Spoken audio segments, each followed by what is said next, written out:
exclusive content. Sports Radio 610. The Texans play here. An Odyssey sports station. Entertainment for every fan. Get sports betting tips from the best in the game. Available on the Odyssey app and our sister station 650 The Bet. Sports Radio 610 presents Seth Payne and Sean Pendergast. We coming to H-Town. Let's get the work in, man. Let's go. Great day, great day. Oh, give me some juice, baby. Oh, yeah. Kick it again to an E, and that's it. The clock will continue to go down from 20 seconds. So if Super Bowl 52 was framed as the Philly special, this has got to be Eagle voodoo here in New Orleans as they found the magic spell on the two-time defending champion Chiefs, stopping them with an incredible performance. The bench is empty, the teams converge, and this one is over. And the Eagles have beaten the Chiefs convincingly in Super Bowl 59, 40-22. Kevin Harlan on the call, Westwood 1. You heard it right here on Sports Radio 610. Where to begin today, this glorious Monday following a Super Bowl massacre? Seth, do you hear the disrespect there, Sean? Do you hear the disrespect? He didn't even have anything prepared for if the Eagles won the game. He must have been hoping or just expecting a miraculous comeback by Mahomes at some point because I guess Eagles voodoo or something. I don't know. C+. I had all these three-peat gimmicks ready to go. I honestly, I wasn't really in the corner of either of these two teams until this past week. There's just so much talk about, a three-peat. Can you believe it? And you know what it reminded me of? It reminded me of before USC played Texas in the national championship game. It was like a complete 2-3 weeks of people just debating whether or not USC was the greatest college team ever. Oh, my gosh. Can you just believe how incredible they are? It felt like that. Yeah. And it disgusted me. It sickened me. I think the Chiefs players bought into it. I think they just got deep-pantsed in front of a very large audience last night. Yeah, I thought about that as it was 24-0 at the half in this game. And welcome in, everybody. I hope you had a great Super Bowl Sunday. Hope you had a great weekend. Good to be back in studio. Thank you. We'll talk plenty about the trip to New Orleans, I'm sure, today. But that's what I was thinking, Seth, as it was 24-0 at halftime. A lot of casuals watching the Super Bowl. You know, it's a lot of people dipping into the NFL for one of the few times they watch, maybe the only time they watch. And I'm thinking that maybe those people are watching the Super Bowl hoping for some sort of episodic drama back and forth, a game for the ages, that kind of thing. I think for people in our business, outside of the Kansas City Chiefs radius there, the ones that aren't either rooting for or covering the Chiefs or both, that last night was a joy for many of us. The Chiefs had started to take on the persona of the New England Patriots through all those years, where they felt it was a fait accompli, they were going to win the Super Bowl, and they felt that the people covering the team and rooting for the team almost acted as if they were part of the team, that they were the good players. Right, and the honor. Yeah. Don't you peasants understand how great this team is? Yeah, and so the way I looked at it, with all due respect to Nate Burleson, who preached to us that we should be wanting to watch greatness. We did watch greatness last night. The Eagles were phenomenally great in last night's game, and there is something joyous to me about watching a cocky team, a cocky entity, I'll call it here, the 53-headed monster of the Chiefs, plus the coaches, plus much of the fan base and the media. Bob Fesco, the morning host, who's licking his wounds right now, and I love Bob, but sat down in our exclusive furniture hot seat and just bragged for 15 minutes as if he were under center playing quarterback. There is something joyous to me, and I'm curious how the people feel, 713-572-4610. There's something joyous to me about 4 hours spent watching that team get its teeth kicked in. I'll tell you what, I know Brady never would have done this, but at the very least, I was hoping he would bring up something about how when he lost to the Giants in the Super Bowl, those Giants teams did a really good job with a four-man pass rush. Yeah. If I recall properly, the first game, it was even more of a big difference. Spagnuolo was the defensive coordinator for that team. All the defensive wizardry it kind of falls apart when you're going against really good teams because at some point you just got to line up and play. Mm-hmm. And my one thought the entire evening was, man, the Eagles are just physically tougher and more talented and more disciplined than the Chiefs are. Yeah. But in those games where Brady fell victim in second pass rush, you know what he did? He made a game of it. Didn't have the worst game of his career either time. Yeah. He actually competed, as opposed to Pat Mahomes, who fell apart. And it was, he's still a great quarterback and all that. But I don't think it's an over-dramatization to say that, all right, this was emphatic proof that I don't think you have to worry about the Chiefs reigning over the league for the next 10 years just because Pat Mahomes is only 29 years old. Yeah. They were not a great dominating team in the regular season. Correct. The credit to them for being veteran and savvy and winning as many games as they did in the fourth quarter. That's really hard to do. It wasn't just dumb luck that they won all those fourth quarter games and one-score games. But they couldn't line up and play against that football team last night. No. The Eagles were just a flat-out better and more dominant football team. It was really fun to watch. It felt like the Super Bowls of our youth when it wasn't much of a game. Remember that? The 80s. Yeah, like every year the Super Bowl generally sucked. It was a blowout for like 6 or 7, not all those years, but yeah, from the Bears destroying the Patriots through like the end of the decade. That's what that was like last night. It was 40-6 at one point. Well, I'm sure we'll get into discussions at some point today, tomorrow, whatever, about what you just alluded to. Like, okay, where does this put the Chiefs as far as dynasties go if we're making comparisons and whatnot? And I think it is noteworthy that the Chiefs are 3-2 now in Super Bowls, but their point differential is like -30. Like in the 2 games they've lost in the Super Bowl, the Patriots went 6-3 in the Super Bowl during the Brady era there. They lost in the waning moments on a helmet catch. They lost in another close game. And then they lost to Nick Foles and the Eagles when Brady threw for 500 yards in that game. It was a really high-scoring game. I think any of the GOAT conversations or anything, I feel like Brady backburnered, man. There was so much just extending the line on the graph upwards for Pat Mahomes and laying out this red carpet to where obviously he's going to be the greatest quarterback of all time. Yeah. It's not necessarily going to be all that easy. They've got more tough free agency decisions to make this year. They've got really good players who are free agents. One of them, the right guard, Trey Smith, who would look good in a Texans uniform. And it's just not so simple. Mahomes the last 2 years in the regular season has been very good in the playoffs on average until last night. Right. But they haven't been as dominant in offense. He looked like, to me, when that game was really starting to slip out of control for the Chiefs, there was a sequence. The sequence, I thought, where the Chiefs got the ball down 10-0, so it's still a game at that point. Even Nick Wright had tweeted at that point, like, all right, they're down 10-0. This is where the game begins in the Super Bowl for the Chiefs. Because every Super Bowl they've won, they've been down by 10 points. That's been their MO, right. So they were down 10-0, the point where the game, quote unquote, begins for the Chiefs. Eagles went sack. Yeah. Chiefs so now they're down 17-0. Chiefs get the ball back.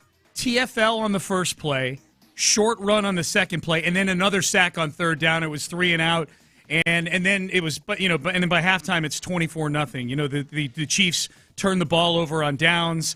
Eagles take the shot to Devontae Smith. No, I'm sorry. Mahomes threw the next pick. He threw a pick right before the half. Yeah. The turnover on downs is in the second. Anyways, so it's 24-0, and Mahomes has made 2 cataclysmic mistakes in this game, and he's been running for his life. And Seth, what it reminded me of, Mahomes looked like C.J. Stroud did during that stretch in the middle of the season where he just couldn't escape pressure. There was pressure on over half the plays. And Mahomes, they did a great job of keeping him in the pocket and making sure he didn't sneak out. That's how you get those sacks. Mahomes isn't getting all those little tippy-toe runs that he gets for about 20 or 25 yards, whatever it is. Now, I'm watching this. I'm like, man, I've seen this movie before. A very capable quarterback who's just being snowed under because his offensive line is completely overwhelmed right now. Yeah, and that offensive line that's banged up and it just hasn't been a strength of their team all year. They were having to contend with Jalen Curtis, the defensive tackle for the Eagles. So those guys on the edges, they had one-on-ones, and they were able to tee off. And Joe Thuney, who's been playing out of position throughout the playoffs, you could just tell they've they'd figured everything out about him. Yeah. He looked like a guy that is a guard for a reason. Yeah, I thought Jalen Hurts ends up winning the MVP, by the way, and he was outstanding. He was great. He was in control the entire time. Down on a push, he got a touchdown in the short red zone. He dropped one in the bucket to Devontae Smith. Like he was showing that he was throwing to the entire route tree. I thought he was great. I thought Josh Sweat could have made a run at MVP just based on how crucial he was to that sequence in the second quarter. You know, those sacks I was talking about, he had 1.5 of those. He got pressure on the second interception, the one that gave the Eagles the short field that they turned into the 24-0 lead. Like, he shoved Tooney back into Mahomes on the pick to Zach Bond. I thought Josh Sweat, it's really hard to give it to one guy on that front because Williams had 2 sacks. You pointed out Jalen Carter was really good. Well, and the Chiefs' defense in the first half was playing really well. They had allowed 10 points. It's just that Mahomes had coughed up 7, and the dam broke in the second half. They couldn't keep it up. Yeah. The whole thing, I get annoyed sometimes with the way they talk about, Jalen Hurts hasn't been pressured at all. They use that based on the actual pass attempts. No, he was pressured and he ran really well. It's hard to account for a quarterback that squats twice his own body weight. He's such a freakishly different type of quarterback because it's not just that he can run, it's that he's so freaking powerful. And one thing I appreciated about Jalen Hurts, Sean, for a big, strong, physical quarterback, he slides the way the slide rule is intended to be used. Yeah. He just goes down and he protects himself. Yeah. And you don't have to worry. I know even the Chiefs defenders link around the sideline. So the Chiefs defenders, when they saw that Hurts was about to run out of bounds, they respected him for it. Yeah. Because he's not dinking and exploiting a rule that's meant to protect quarterbacks. That's right. The way Pat Mahomes does. Yep. We got a lot to get into with this Super Bowl, man. 40-22, the final score. The Eagles just destroy it. 40-22, and the game was not as close as the final score would indicate. The Chiefs had 275 yards of offense. I feel like they got 100 of it after it was 40-6. Those were completely worthless and meaningless. Yeah, it was complete destruction. It's something to build on for the future.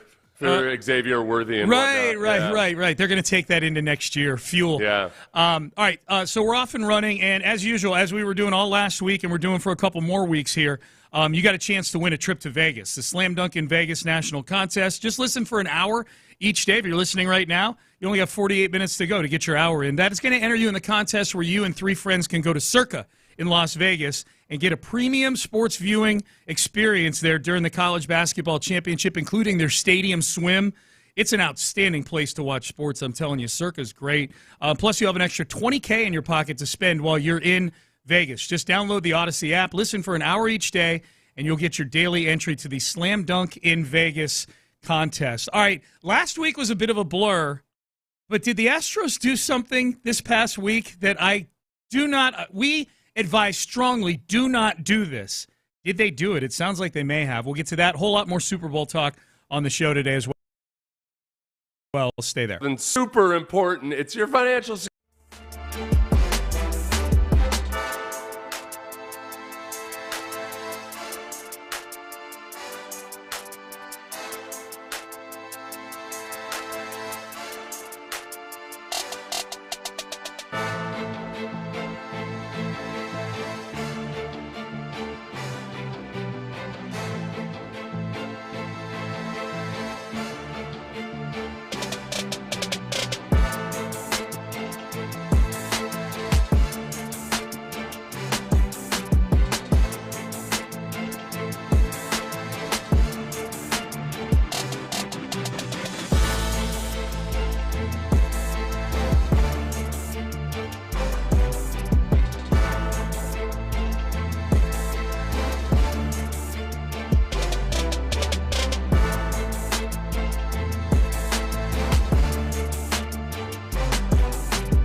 Pendergast is driven by West Point Lincoln of Sugar Land on the Southwest Freeway. Exit Kirkwood and take the first U-turn at West Airport under the giant American flag. Live from the Mokaram Injury Lawyers Studios, Sports Radio 610 presents Payne and Pendergast. A lot of text rolling in on this Super Bowl, man. We're gonna read these. Don't worry. How do we get the Eagles' offensive line? That's a Texan fan asking that, I'm sure. I think the Texans are paying their offensive line more than the Eagles. Yeah, they're about the same. I don't know. They're not much less if they aren't. Did you see the graphic that showed the average height and weight of this Eagles' offensive line versus the one that won Super Bowl 100 pounds heavier on average. And this is the tallest and heaviest offensive line in Super Bowl history. Correct, yeah. Which was impressive because it's not like they got a bunch of fatties out there. No. Those guys are all put together pretty well. Yeah, and they weren't running the ball incredibly well at all. I mean, they were having a hard time, but it was opening things up downfield for them. The Chiefs were not going to they were not going to be the next notch on Saquon Barkley's bedpost. You know what I mean? Like they were not going to be. Saquon Barkley had run for 118, 205, and 115 yards in the 3 playoff games so far. Yeah. And was averaging like a jillion yards, like super efficient, like averaging like 6, 7, 8 yards a carry in those games. They were not going to allow that to. They were going to get beat.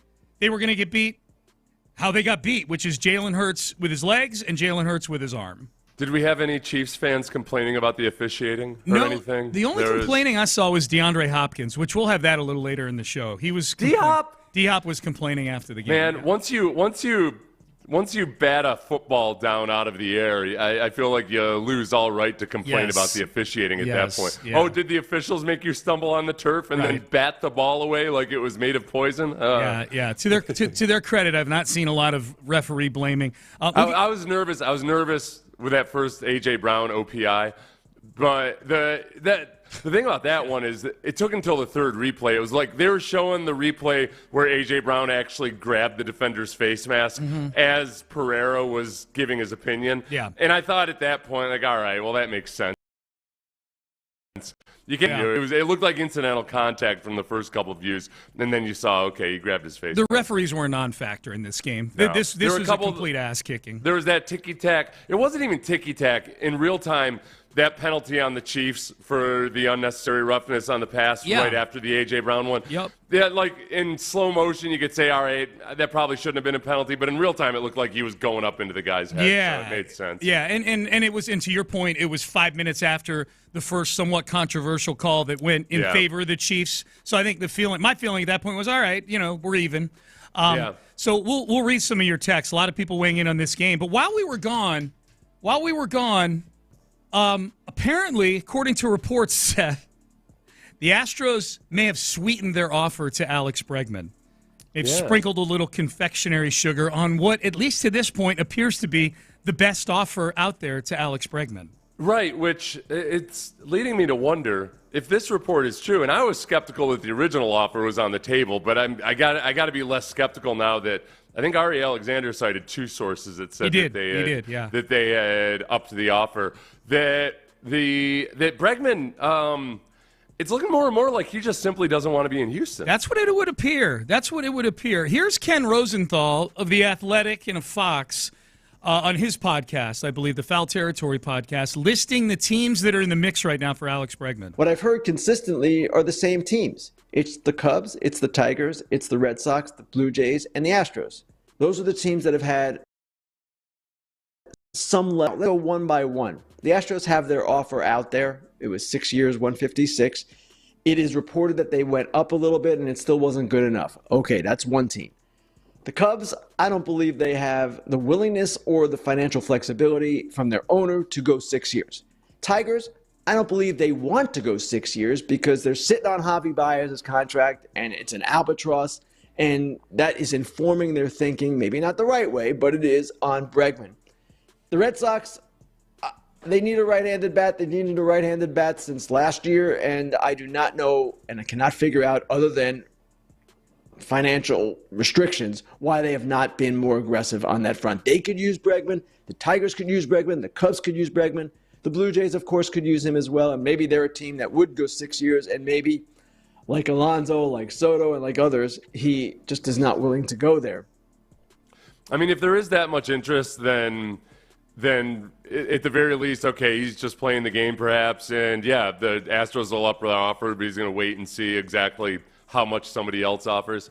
If at any point in this entire process, including if Bregman comes back to the Astros, if he tries to pull that nonsense where players try to look like they're being noble because they owe it to the rest of the league to get as much as possible, that'll be the final straw for me. Don't like, okay, you're being a business person. I get it. That makes sense. But it's just you're getting closer and closer to spring training.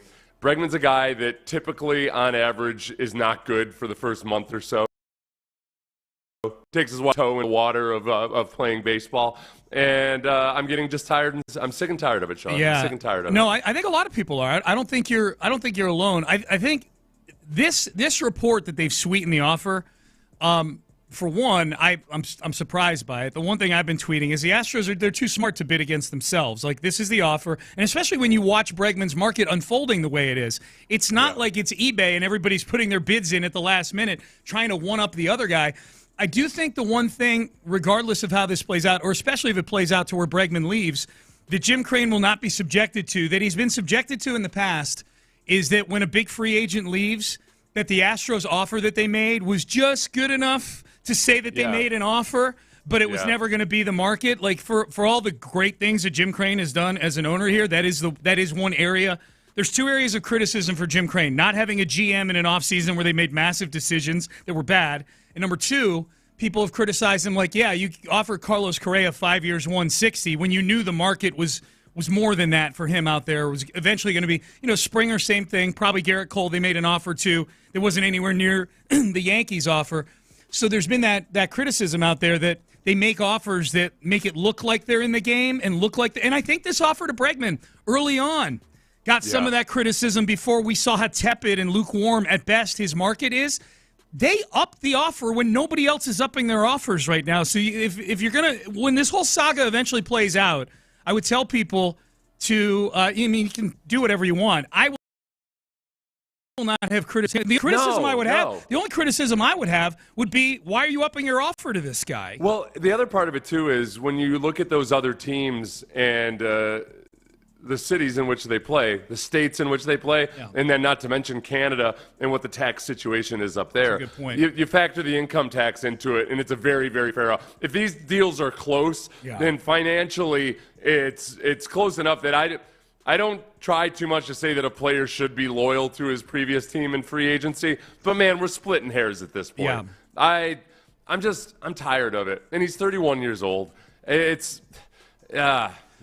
I wonder, my contention all along, at least part of it was, I wonder how much he believes in the direction of the franchise right now, Bregman. Like, he wants to win. And you look at those other teams that are in on him right now, none of them are the Dodgers or the Yankees or a team that's a perennial contender, a team that you know is going to be in the postseason. It's the Red Sox, who've been very up and down the last few years. It's the Blue Jays, who have not been able to get over the hump. They spend a lot of money. It's the Cubs, who really haven't been a factor since they won the World Series 10 years ago or 8 years ago, whatever it was. And what was the Tigers, who, granted, they beat the Astros in the postseason last year, but they're a long way from being a team that you feel like is going to be in contention to win the American League year in and year out. So I wonder if Bregman's sitting around waiting for, to see if the Yankees eventually get into this thing. You know what I mean? What do you think the Astros did in terms of upping the offer? I haven't seen any reports about any specifics. I would say probably sprinkle, maybe get him back. Reportedly, one of the issues he had with this offer the Astros had is less than we'd been making at the end of his last deal. He'd been making $28 million. So the optics of that would have been that he was taking a pay cut, at least on the AAV, average annual value part of it.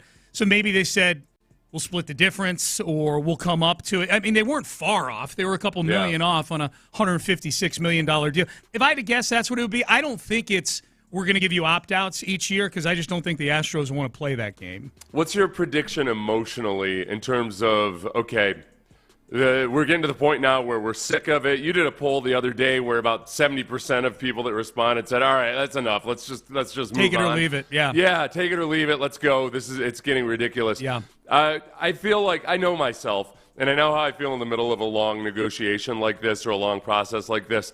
A lot of the tension gets wiped away pretty quickly. Do you feel like there will be residual tension or acrimony from us or the fan base towards Alex Bregman 2 or 3 weeks into the season? Let's say he signs the first day of spring training. So you're saying if he comes back here, how will people feel about it? No, I think people have short memories.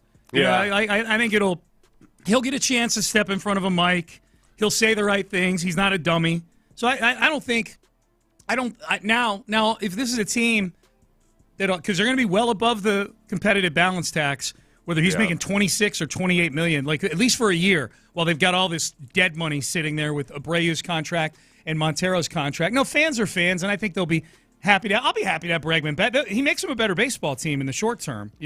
Yeah, that's what I got to keep reminding me. I let the pettiest version of myself take over. Yeah. And at the end of the day, I like Alex Bregman. Yeah. It's just that it's just like when you're in an argument with anybody you love. Yep. Sometimes you don't feel the all of those emotions, the loving emotions during the acrimony. Yeah, I think people will come around. Man, people are texting in on this Super Bowl. I had no dog in the fight. Text message. I'm glad the Eagles won. What I'm more interested in is looking at how the Eagles built their team from the front seven on defense out and on offense, their massive offensive line. In front of Jalen Hurts and the receivers that look really good. Yeah, I do think there is something about this Eagles team that's built the way that DeMeco Ryans would envision his team being built. Strong in the trenches, defensive line. Seth, they didn't blitz one time the entire game, the Eagles. They rushed four. Right. They rushed four the whole game. They were. I thought there were a couple, but they ended up being runs. But these advanced stats aren't as advanced as the advanced stats people want you to believe. But yes, on the pass rushes that mattered, they were. It was a 4-man pass rush, and I mean, you go back time and time again. It's the simplest and the easiest thing in the world. It's just really, really hard to do. Yeah. Every defensive coordinator will tell you, if we can get a pass rush with 4 guys, it makes everything a whole lot easier. You can play zone, you can take away the deep ball, you can do all these things if you can just get a pass rush up front. And what they've done really is they've spent a lot of resources on their defensive line. They had 3 first-round picks starting on the defensive line yesterday. and is the most dominant of them. Nolan Smith is a guy that has come along a lot over the course of the season, but got single blocks because Jalen Carter is sucking up so much attention. But they're also, if this helps you feel better, because the Texans as a competitive team aren't going to be drafting high in the first round, they drafted those 3 first-round picks were all 22nd or 23rd overall picks. Yeah. Like they've done a really good job in developing those guys. And the offensive line, the biggest thing about the offensive line, honestly, they're very well coached. The offensive line, they've got a 7th-rounder, a 2nd-rounder, a 2nd-rounder. They've got Mekhi Becton, who was a reclamation project. And then Lane Johnson's the only guy who was a high draft pick on that offensive line, and he's been there forever. The biggest common denominator there is that Jeff Stoutland has been the offensive line coach there for over a decade with the Eagles and has gotten a lot out of guys like that aren't marquee draft picks or huge names or anything. Yeah, Mekhi Becton, not just a reclamation project, he was drafted to play tackle. They moved him to guard. Like, he was, not only they get him to be a good player, they did it at a position that he was not brought into the league to play. The Jets drafted him. Titus Howard-esque, a little bit. Paint me a picture guy is in. Paint me a picture of Ron Hughley after this game. That's pretty funny. Ron, it wasn't, amongst other Chiefs fans, I don't think Ron was as cocky about it. He was basking in the reflected glory of their previous championships, but Ron's been, I think, more honest than others about other Chiefs. Pat Mahomes just doesn't look quite like the same guy 100%. 100%. And I would respond to this text the way you just did, Seth, with your thought that you just conveyed right there. Hey, guys, should we question Mahomes like Ron Hughley questioned CJ? Ron was questioning Mahomes last night on Twitter the entire game. Yeah. That's a good point. I mean, he should. And like I said, look, Tom Brady played in a couple Super Bowls where it was a 4-man pass rush that was really giving him a lot of trouble by the Giants, but Brady made a game of it. Yeah. Brady, I don't want to sit here and act like Mahomes is an awful quarterback or anything, but I thought that was a big victory for Brady last night for all the people that are just putting that line on the graph is like at a 45-degree angle upwards for Pat Mahomes and how many Super Bowls he's going to win. It's really hard. It's really, really hard to win a Super Bowl or to make it to it. And you give them credit for making the Super Bowl, but they haven't been the same team this year. In terms of the offensive firepower, it's just that their defense has been so good. Yeah. And defenses don't tend to be as consistent as offenses from year to year. You can't expect to have the best defense in the league every single year. You really got to have a guy who's the best quarterback in the league every single year. Yep. And Mahomes wasn't the best quarterback in the league this year. If he had won the Super Bowl, you could say, all right, well, that makes up for all of it. But no, he was one of the worst. He was one of the worst quarterbacks in Super Bowl history for the first 3 quarters of that game when it mattered. Yep. It was bad. Oh, are there other quarterbacks that haven't had awesome pass protection? Yeah, and they all played better than Pat Mahomes did first 3 He was 6 of 14 for 33 yards and 2 picks at the half. Like his passer rating was 10.7 at halftime. And the pick 6 was stupid. It was just a stupid pick 6. Yep. That was all on him. You could blame the pressure all you want. It was a stupid decision. Bad throw. He almost had another one when he tried to throw to D-Hop. And threw it short and inside. That was another one that could have been a pick 6. He was bad, man. It was just a bad game for Patrick Mahomes. All right, we'll get to that in headlines. If you're just getting in your car, we'll be in plenty on the Super Bowl today. 40-22, the final score. Bad weekend for the Rockets, even though they snapped their 7 or 6 game losing streak. They played Saturday and Sunday. We'll get to them in headlines as well. A lot of NFL headlines to get into.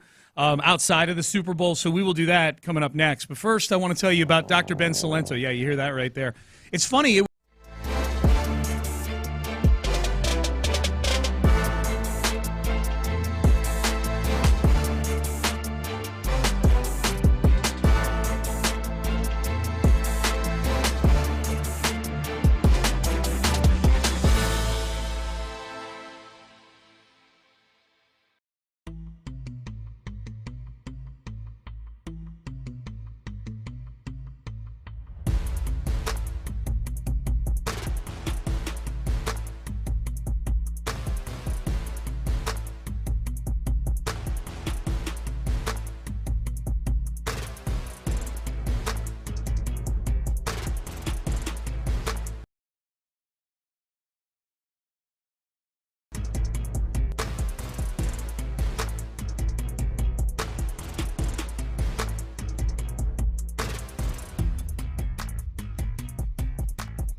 Payne and Pendergast with today's headlines.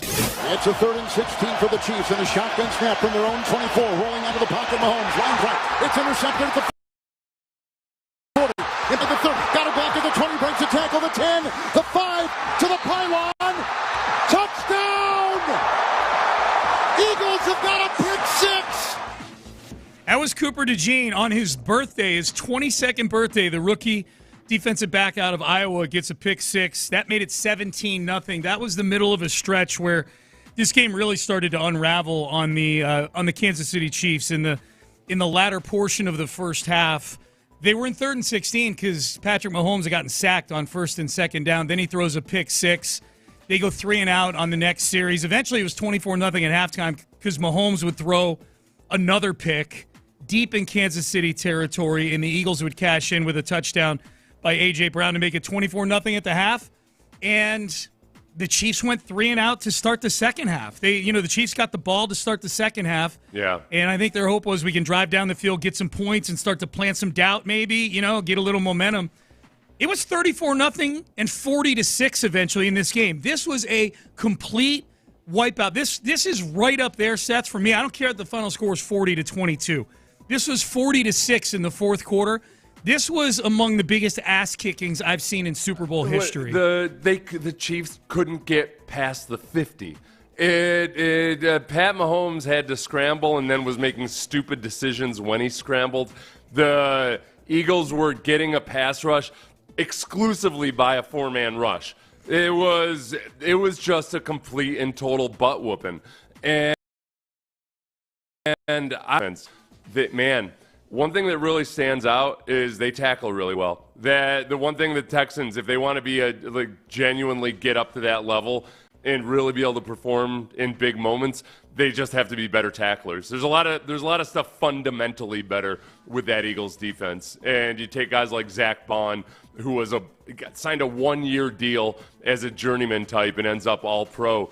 They do a really, really good job with the personnel they have on the field. And they drafted well this year, obviously, with DeJean, who looks like, I know he turned 22. He looked like the kind of kid that they might as well have been talking about. Yeah, and in the morning he's got to wake up and take his SATs. Yeah. He's a young 22. He's a young 22. Just by face alone. Did you happen to see, I don't know if you were on social media at all yesterday during or after the game. At one point during the game, his high school basketball highlight reel popped up on Twitter.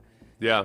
It's like a sizzle reel, for the dunks that Cooper DeJean is throwing down on these kids. Yeah. He's something else, man. He's a remarkable athlete.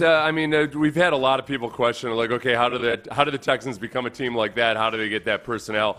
They've drafted really well, and their offensive line coach is incredible. And Jalen Hurts he is such a freak of nature in terms of his skill set. I was trying to think about what are the scouts? Because scouts love to lean on history and everything, which they have to. They should, but there's just no accounting for a quarterback who squats twice as body weight. Dude, you add that to his throwing ability and his otherwise just his running ability, but his sheer power. Yeah. And you can't go out and get a Jalen Hurts. No. He's a different type of dude. Well, he really didn't even start hurting them with his legs, other than the tush push to score the first touchdown, obviously. Yeah. But in terms of scrambling until the second half of that game. Well, some of that, though, too, is that it's not even the scrambling for yardage. It's the stuff that when he gets hit in the backfield, it doesn't even jostle him. Yeah.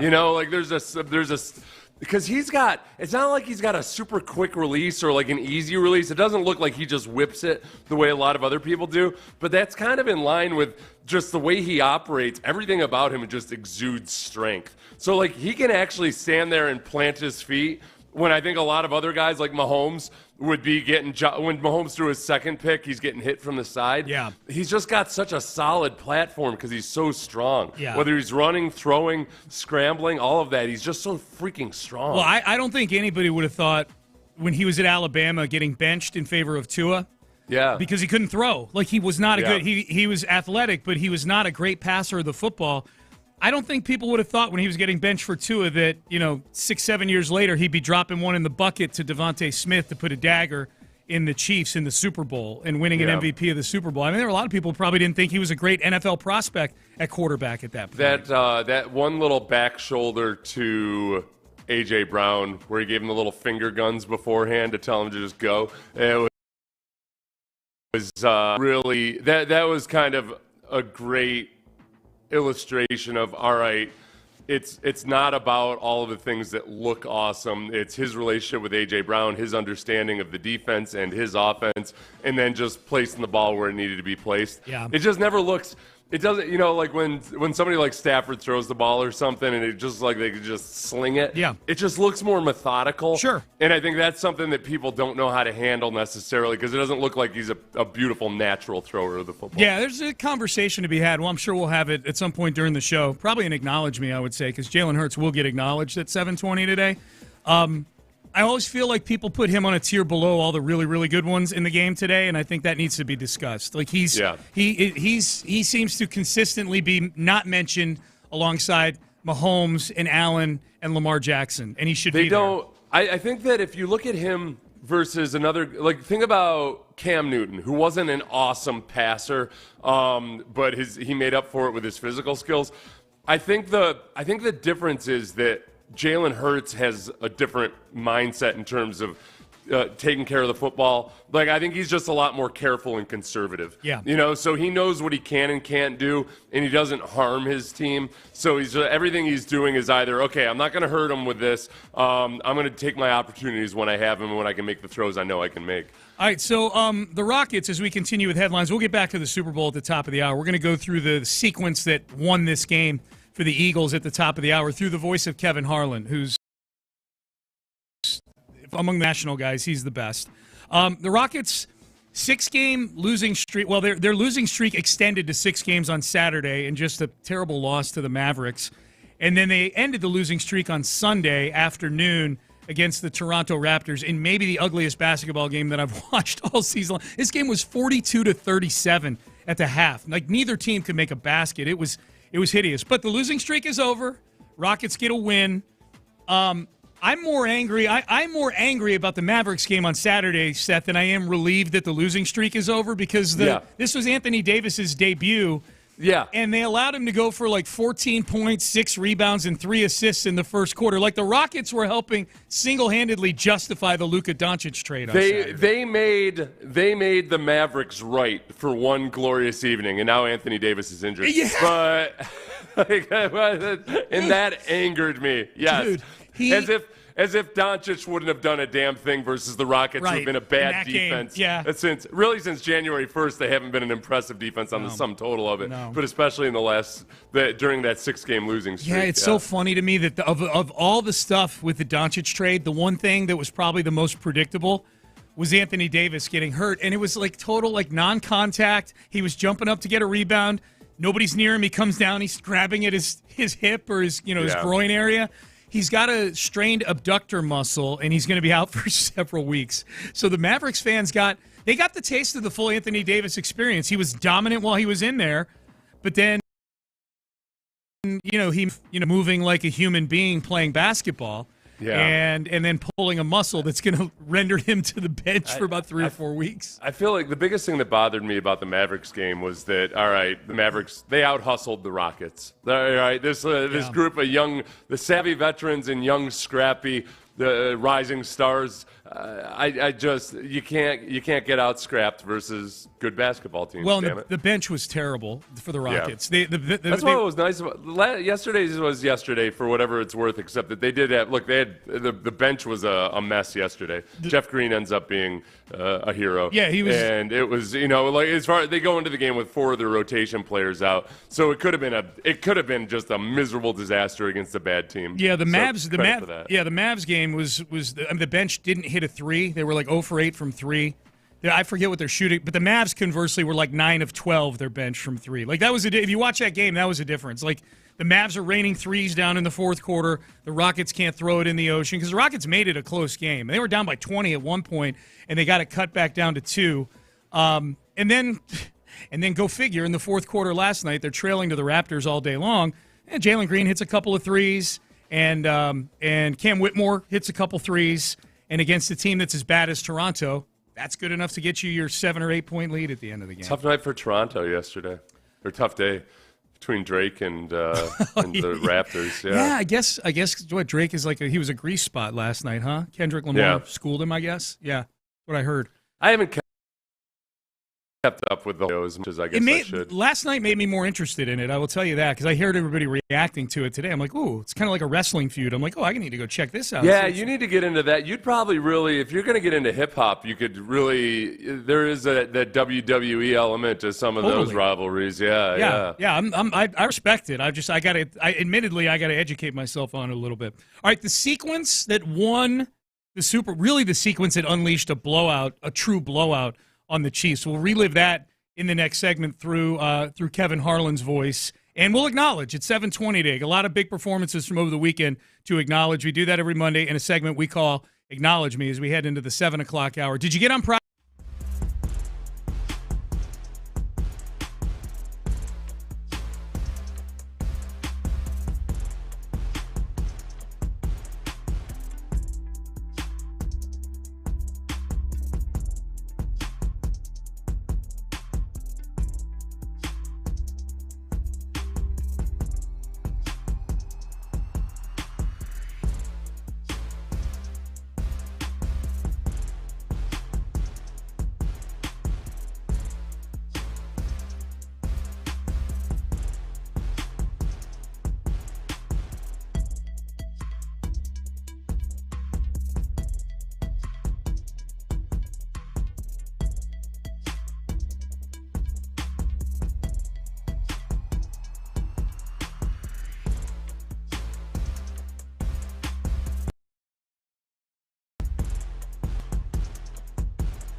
WCFM HD2 Houston. Insider access, exclusive content. Sports Radio 610. The Texans play here. An Odyssey sports station.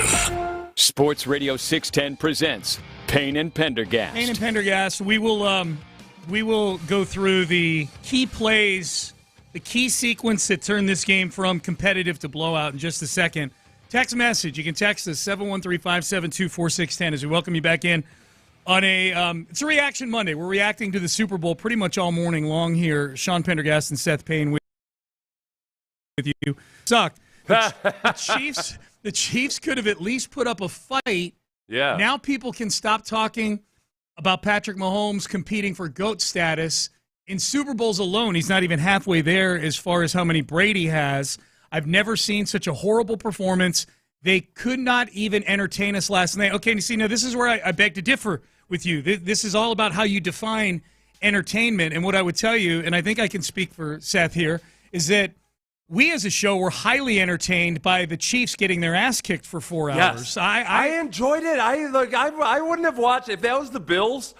I might not have watched the second half. Right. And it would have been a bad Super Bowl. I'd be like, oh, yeah, the Bills aren't ready for prime time yet again, blah, blah, blah. Yeah, I said in the fourth quarter, for the whole fourth quarter, we need a camera on the Chiefs bench. You know, we need at least an alternative broadcast that's just Chief bench cast, throw it on FS1 or something, or like a picture-in-picture of Mahomes, just like cycling from Mahomes to Kelsey to Chris Jones, just to see what their facial expressions are on the bench, because I was highly entertained by that game, and I think a lot of people were. I think there's a lot of people that were sick of the Chiefs, that were sick of the Chiefs being in the Super Bowl, sick of the three-peat talk, sick of how the Chiefs themselves and maybe people that rooted for the Chiefs have been carrying themselves very similar to Patriot fans for a decade, that kind of thing. So, sir or ma'am texting in saying you were not entertained last night, I get it. I'm not going to tell you how to fan.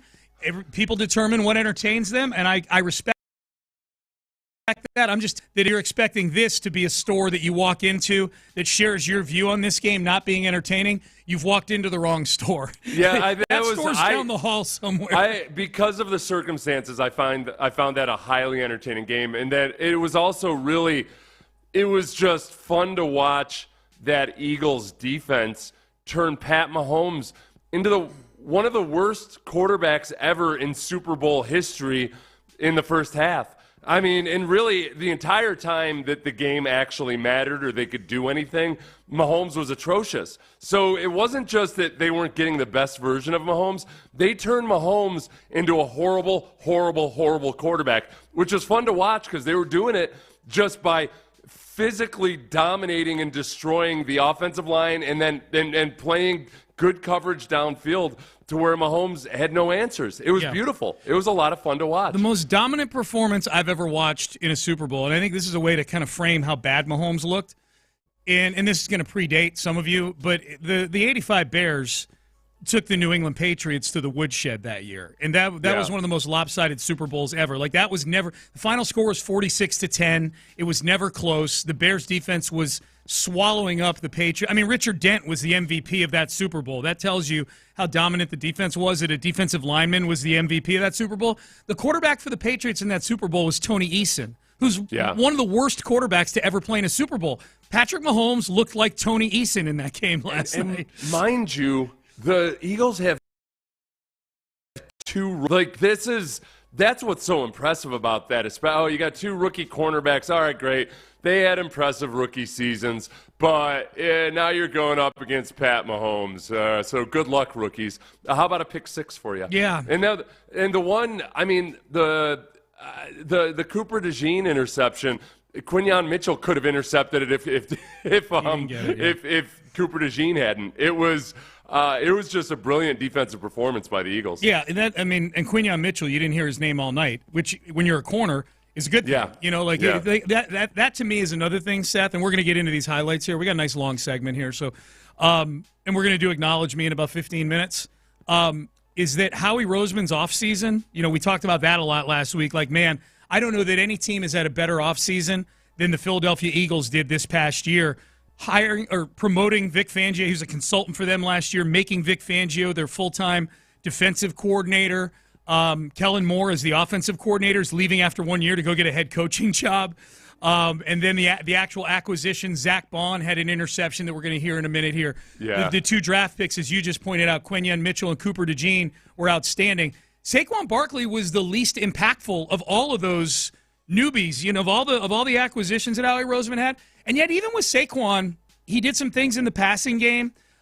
He did keep them in front of the chains. Like, he didn't have any big explosive runs, but they were in second and 7 and second and 6. He was, by virtue of being the focus, he opened things up for a lot of other people. Yeah, they were. The game plan was, don't let Saquon Barkley kill us. Right. We got to be sure Saquon Barkley doesn't kill us. But the first deep shot of the game, the one that was called a touchdown by Jahan Dotson at first, Saquon Barkley on blitz pickup made that play happen. If he doesn't pick up that blitz, then Jalen Hurts is probably, at best, running around behind the line of scrimmage trying to find somebody to throw to. He's had some really nice moments in pass protection in the playoffs. Yes. Really some clutch, difficult blocks. Yep. And if you go back to the Chiefs game versus the Texans, the running backs were awful in pass protection. Awful. They were basically, the running backs were as likely to leg whip C.J. Stroud as they were to actually block their guys. Yeah, it's a good way to put it. All right, so let's get to the sequence that changed the game here. It was 10-0.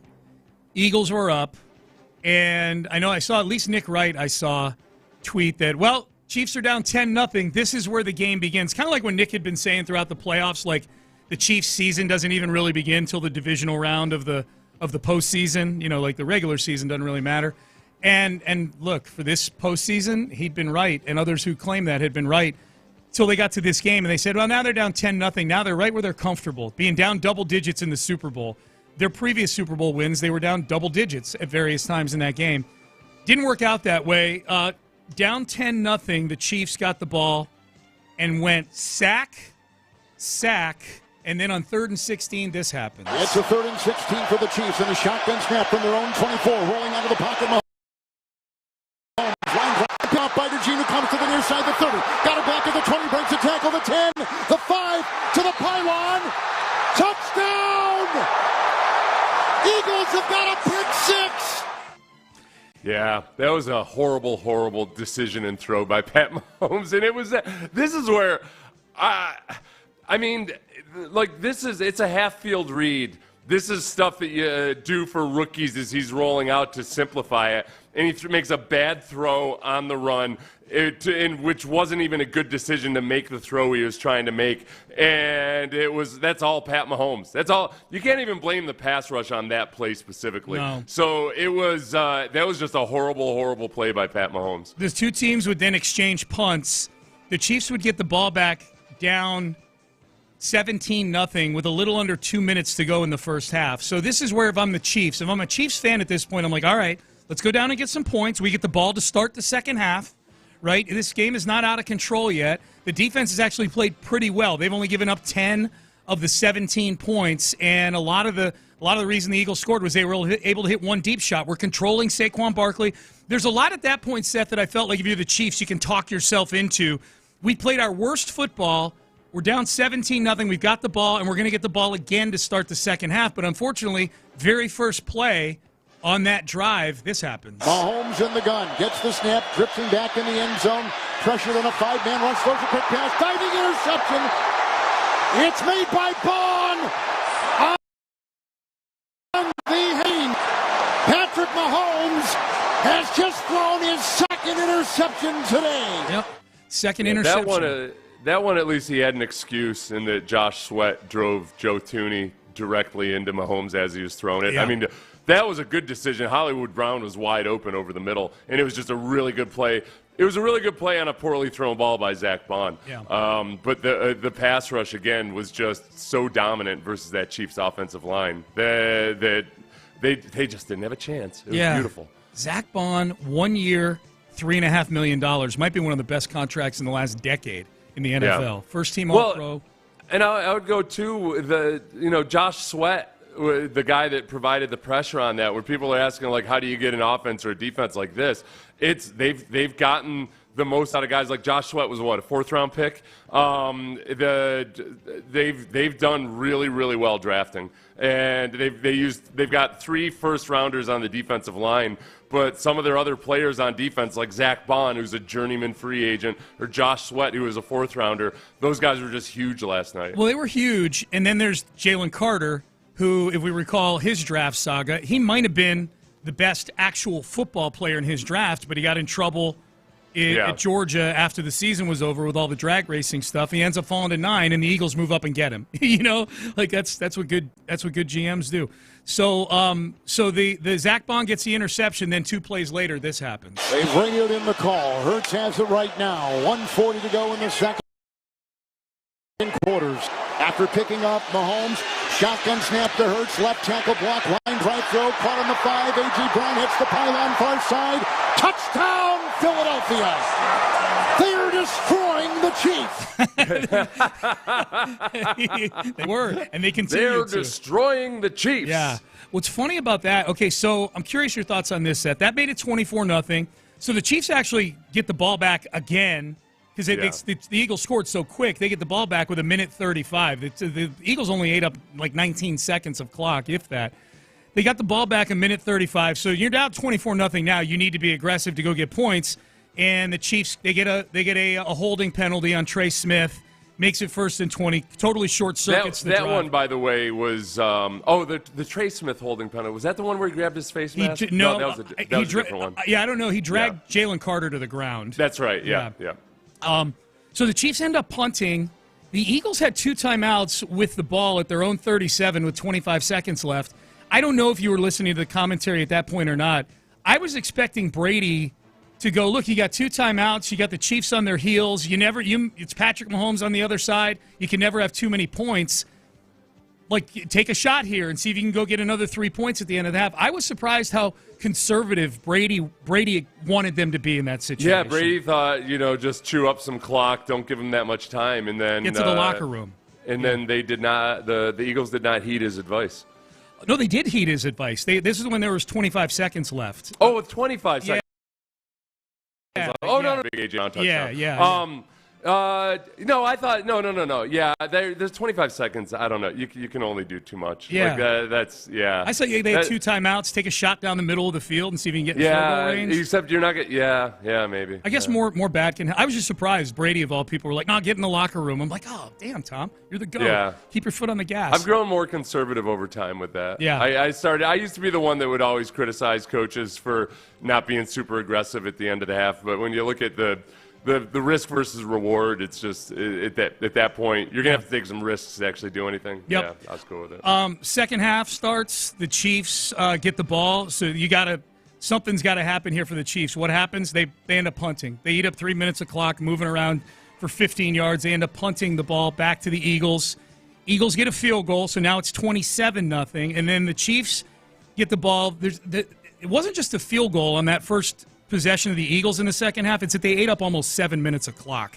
Like the Eagles up 24-0 ate up almost half of the third quarter. By the time the Chiefs got the ball back, Seth, there was 5 minutes and change left in the third quarter, and they're down 27-0. So the Chiefs end up moving the ball to about midfield, and they turn the ball over on downs. That was when Maddox stepped in front of Hopkins and knocked the ball away. Yeah. 4th down. Yeah. Who was a sub at that point. One of the DBs was out. Either DeJean or Quinyon Mitchell were getting some attention on the sidelines at that point. I think it was DeJean. So Maddox is in there as a backup, and he ends up it was a really poorly thrown ball to DeAndre Hopkins. Yeah. It was just too short and inside, and could have been another pick 6 if it had been a little bit worse. Yes. Just a really bad, what Mahomes tends to do in these situations. Yep. He falls apart. So a little middle Mr. Grumpy Pants on the sideline. Did you notice coming out at the half, at the beginning of the second half, Mahomes already looked like they just had a bad drive or something. He was shaking his head. They're not used to being in this situation. You know what I mean? Like rare is the point where they're down 24-0. I mean, I can only think of one other time when they were down 24-0 in the postseason. Yeah. That ended up working out pretty good for them. So one more here. And this was the one where Brady, before this play, they'd been saying, all right, maybe take a shot. Yeah. Oh, no. Yeah. Oh, burn clock. Burn clock before the Devontae Smith touchdown. So the Chiefs turned the ball over on downs.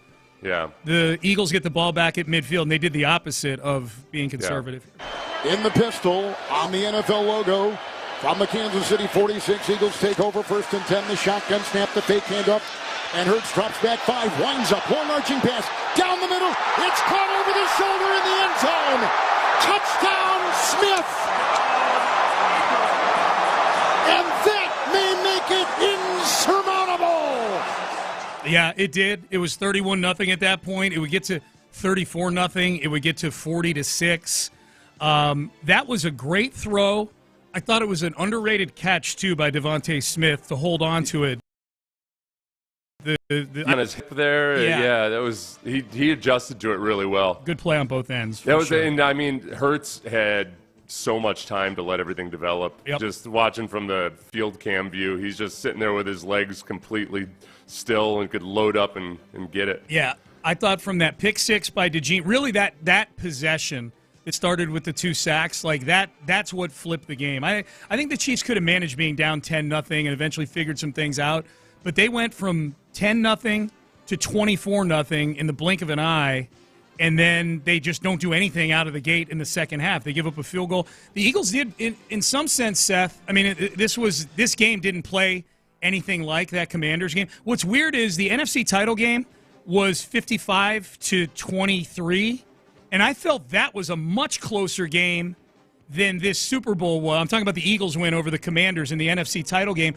They hung 55 on the Commanders, and that was a way more competitive game than this Super Bowl was that only wound up being an 18-point win by the Eagles. You know what I mean? Like, it was that Commanders game was 34-23, and the Commanders had the ball in the middle of the third quarter. They just couldn't hold on to the football. They were fumbling in the worst parts of the field to fumble, and the Eagles were turning literally every turnover into 7 points.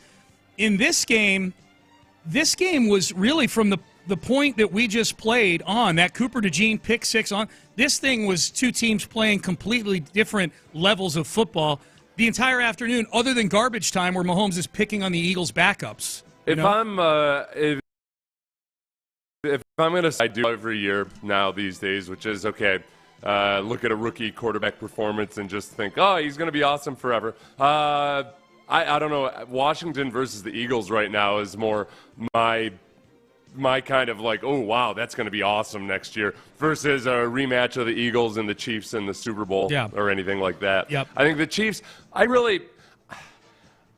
think that it's very, very possible we look back at that Super Bowl last night as, okay, yeah, boy, the Chiefs are yet another example of, hey, dynasties ain't so easy. And you've got a quarterback who hasn't really been playing at his peak the last couple of years, but has had some great moments in the playoffs. But it's hard to keep a team together, and it's really, really hard to rely on awesome defense for multiple years in a row. And the Chiefs have some work to do. They beat the crap out of the Texans in the fourth quarter. Yep. I'm not sitting here acting like, oh yeah, it's going to be easy. But I think that next year, it's going to be that much closer between the Ravens, the Bills, and the Chiefs than even it was this year. Yeah, this was I think for the NFL, last night was a huge, if I can invoke Rocky IV, this was a huge the Russian is cut moment. You know what I mean? Like the Chiefs, they didn't just bleed last night, they bled out in the middle of the ring. That was Apollo Creed getting killed at the beginning of Rocky IV last night. You go to the Astros in the playoffs a couple years ago where they didn't make the World Series, but you could see still gets by on a lot of veteran savvy, and they have experience in the playoffs, and that really, really matters, and yet they're not the same team. Yeah. And I think you could say that about the Chiefs all season long, that the veteran savvy was definitely there, and it wasn't just pure luck that they were winning all those one-score games. But the genuinely great teams don't tend to have that many one-score games. No. And that savvy can only do so much when you go up against a team like the Eagles that were just physically dominant. They beat the snot. They beat the snot out of the Chiefs. They didn't have any answers The Chiefs didn't have any answers for just getting punched in the face over and over and over again. Nope. I mean, look at Travis Kelce. Travis Kelce had some nice catches eventually, but that's it. Once he catches it, that's it for him. Just versus the good teams. Seth. Texans defense wasn't playing well enough to be in that category of really good defense. But they're running on fumes at this point. It was 34-0 when the Chiefs crossed midfield for the first time. Yeah. It was 13-1 at the half in first downs. It was like 179-30 in total yards. It was literally exactly 2-1 in time of possession. 20 minutes to 10 minutes. Like this was an ass kicking that continued to be an ass kicking well into the second half. It was 40. It was 40-6. I was actually mad at the Eagles for giving up those 2 touchdowns at the end of the only reason I like the DeAndre Hopkins started total over the total that I gave to everybody as a best bet last week. He ended up 18 yards or something. When Hopkins dropped that one early on his first target, I was hot. You must have been fuming on that. I was hot. Yeah. I was hot. Of all people to drop it, not just somebody who never drops footballs, but someone who I have a history with. It felt personal to me. Yeah. It felt personal. A lot of text rolling in. That was a tough moment for you. I was worried about you. I was okay. Let's see. For real, the Eagles tried to be respectful, and the Chiefs didn't get the memo to just start running the ball and go home. They got everything they deserve, the Eagles. That's true. That's true. I knew. Look, Vic is very Vic is the kind of coordinator that was going to play a bit softer, and and he understands that there's a chance that you're going to give up a big play. Whenever you start, even though you're not playing prevent, you're still going out of your normal mode somewhat. And I knew there was a chance for it, but Vic's really good about playing that game of let's not worry about what the final yardage is. Let's not get greedy and try to, pitch a shutout or anything else like that. So I assumed that there'd be some fourth quarter scoring by the Chiefs. I disregard any of that fourth quarter stuff by the Chiefs. Yeah. There is a part of me though. Yeah, I wish the box score totally reflected what a butt whooping it was. Yeah, 40-22 is still that's still a butt whooping by NFL standards, but it was 40-6 at one point. If it could have stayed at 40, I'm getting greedy now. I think a lot of America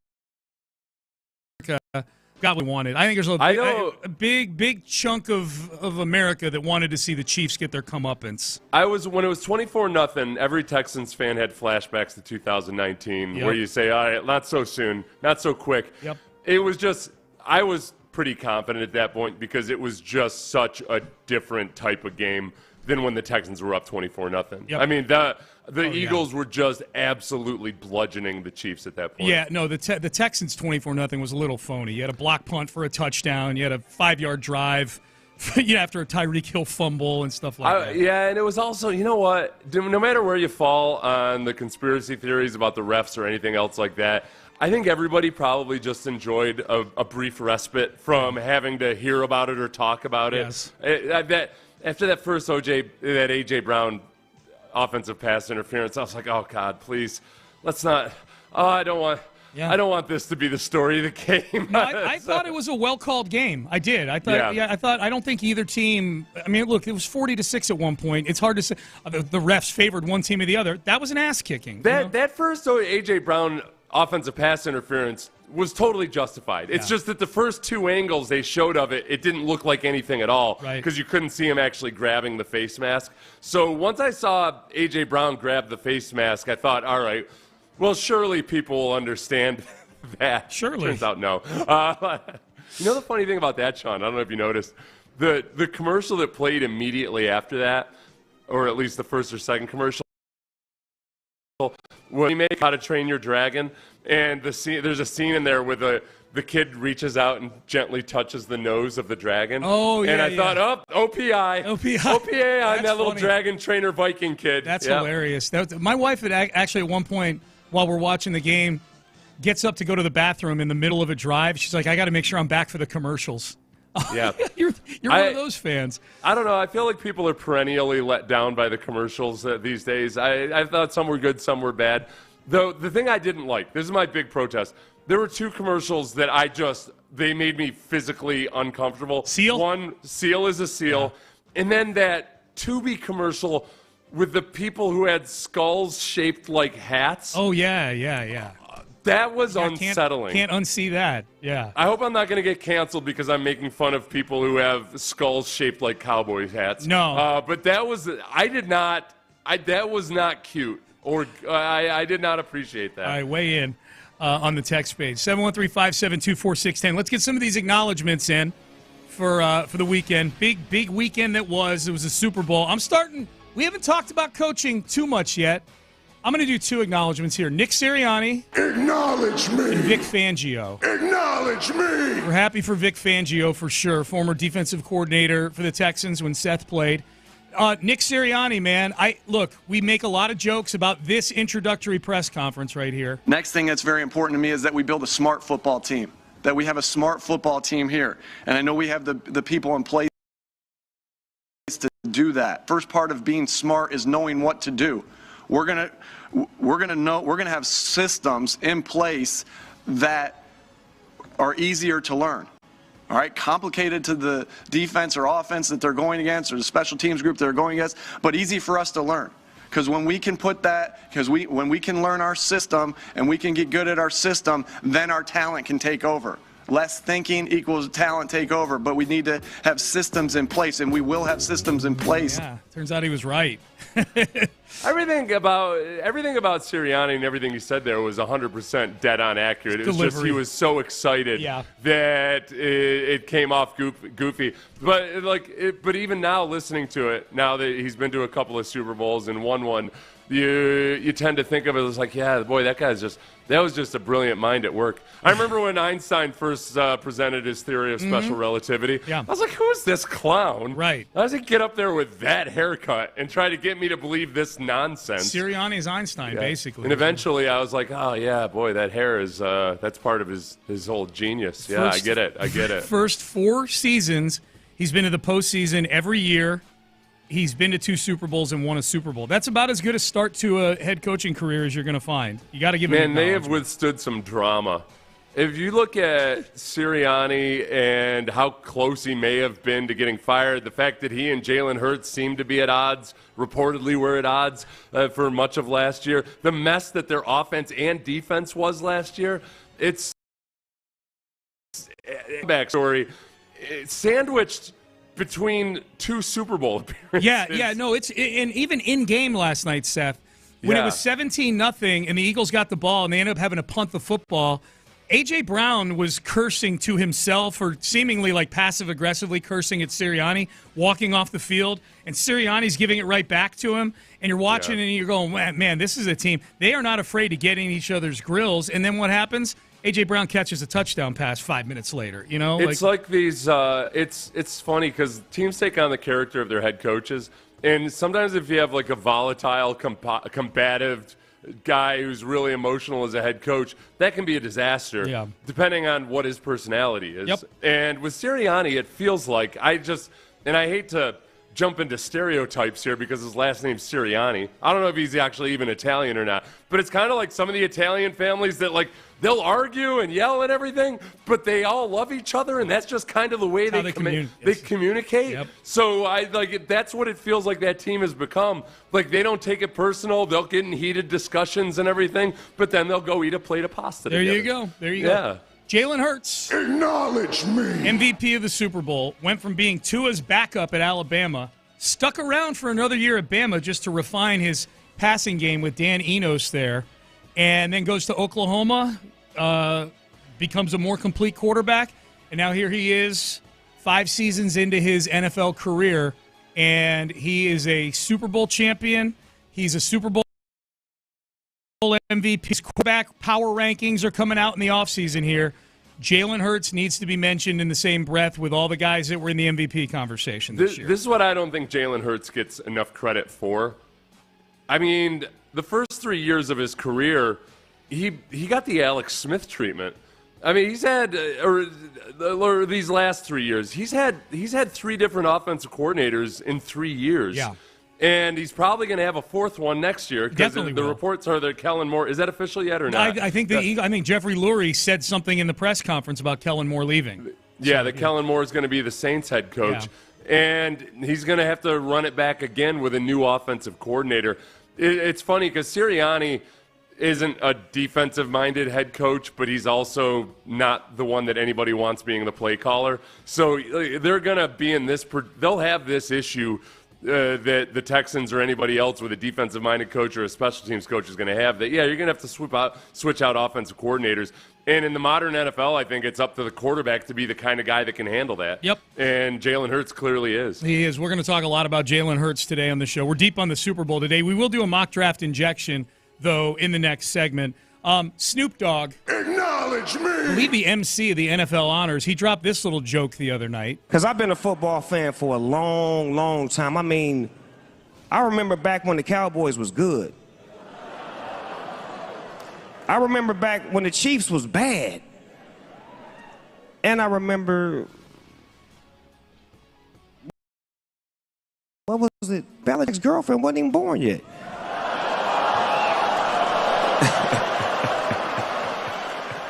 I don't even know if that joke made sense, but the fact that he was just getting a shot in at the age difference between Belichick and his girlfriend, who, by the way, did you see the Dunkin' Donuts commercial that ran, Seth? That had had the whole Boston Mafia in there of you know, Ben Affleck, and Belichick and the girlfriend were in the Dunkin' Donuts ad. That's something that's a making big me sign of commitment right there to have her in an advertisement with you. Well, it's starting to make me a little uneasy for Belichick that she is so public. I don't know. It feels like there's an opportunistic thing going on. I don't know. She's out there a lot, like more so than other coaches' wives and girlfriends. I don't know. She almost seemed shocked with the reaction to it because they pan right over to her and Belichick. Yeah. She almost seemed shocked to find out she was young. Like, oh, you know who was shocked last night was Taylor Swift. Oh, yeah. What's going on? She's not used to that, man. It's an Eagles crowd. Yeah. What did you think was going to happen? It's an Eagles crowd. You could tell during the intros when, frankly, I knew things were going downhill for the Chiefs as soon as John Hamm couldn't even keep his voice while he was trying to get the crowd hyped up, and he's getting booed lustily by what sounded. And I thought, all right, well, maybe there's a bunch of Eagles fans there. But then when the Eagles got introduced, it was loud in favor of the Eagles. So it did is that Broncos-Seahawks Super Bowl where that felt like a Seahawks home game. It did, yeah. But it definitely, and maybe it's just because Eagles fans are just naturally that much louder. It felt like the Eagles had more support there. No, they showed the pan back of the crowd showed a lot more green than red for sure. I felt bad for the marching band at the intro where they had some of the musicians stationed up in the tunnels. Yeah. Because I just thought at some point here we're going to see an Eagles fan trying to angrily push his way past some band member who's just trying to do the thing they told him to do, and he's standing right there in the entrance to one of the sections. I'm just trying to play my trombone here, dude. Yeah. One of the guys had a security guard behind him, but it was like an 87-year-old woman who was dancing to the music. Yeah. What did you think of the upbeat version of God Bless America? Like the God Bless America, not the national anthem, but God Bless America, where they had, it was is that woman singing? Yeah, it was the woman and the trombone, whatever, the trombone guy. But it was kind of like a jazzy New Orleans upbeat God Bless America, and they're panning around. I'm used to the anthem and God Bless America having a bit more gravitas to it. You know what I mean? Oh yeah, I didn't notice anything different about it. I wasn't really paying attention. Yeah, I just remember that. I remember thinking peppy. that I enjoyed the God Bless America more than the national anthem. Yeah, it was. Well, so did bettors of the under on the anthem. It was very controversial, the anthem, if it hit the under or the over. It was right at 2 minutes, which was the number. But everybody was when he sang Land of the Free three separate times. They're like, oh, the fix is in. He's trying to go over. He's saying it 3 separate times. I think it still went under for a lot of places. The other thing I didn't really like was Harry Connick Jr. in that environment. Like, Harry Connick Jr. is like a crooning pianist and everything. Like, it doesn't feel like he's right for that moment. I didn't know that's who that was. I asked Amy, I'm like, who is that? She's like, it's Harry Connick Jr. I'm like, oh, okay. Yeah. He's been around a while. He looks good. Been around. Yeah, he looks good. Yeah. In terms of aging celebrities last night, I think Kevin Costner won the show. Mostly because Brandy wouldn't shut up about how good he looked. They showed him for like 3 seconds. I was like, okay, first of all, he's sitting next to Pete Davidson. Yeah. So, all right. Yeah. There's a little bit of a contrast there. A little bit. But could you shut up about Kevin Costner for a second, Brandy? You know what? Brandy, this is for you. Kevin Costner. Acknowledge Costner for looking so good. All right. Payne and Pendergast with you. That was Acknowledge Me. We do that every Monday. I thought the Chiefs should have had, instead of John Hamm introducing the team, I thought it would have been Paul Rudd. Isn't he the most famous Chiefs fan? He was there, too. He was there. Looked like he was there with his sitting kid. next to Adam Sandler. Yeah, right? yeah. Yep. Yeah, Paul Rudd was there. All right, Payne and Pendergast with you on a Monday, still reacting to the Super Bowl. We'll circle back to the Super Bowl at the top of the hour, but it's draft season. Now it's draft season for everybody, all 32 teams. Mock draft injection. We do it on Monday, or we do it each day during draft season. Who does Cynthia Freeland of NFL.com, she's respected, who does she have the Texans taking in her mock draft? We'll break it all down coming up next. Also a reminder that if you listen to the app, it's your entry to win our Slam Dunk in Vegas national contest. If you do win, you and 3 friends are headed out to Vegas to stay at Circa, to hang at Circa, to go to the sports book, and you can enjoy the biggest March hoops party at their stadium swim as part of your Ultimate College Basketball Championship experience. You're going to have an extra $20K in your pocket to spend while you're in Las Vegas. Download the Odyssey app, listen for an hour each day, and you'll get your daily entry to the Slam Dunk in Vegas contest. Mock Draft Injection is next. Here at Sports Radio 610, we pride ourselves on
Lincoln at Katy Freeway, 1 mile west of the Beltway, exit Kirkwood, under the giant American flag.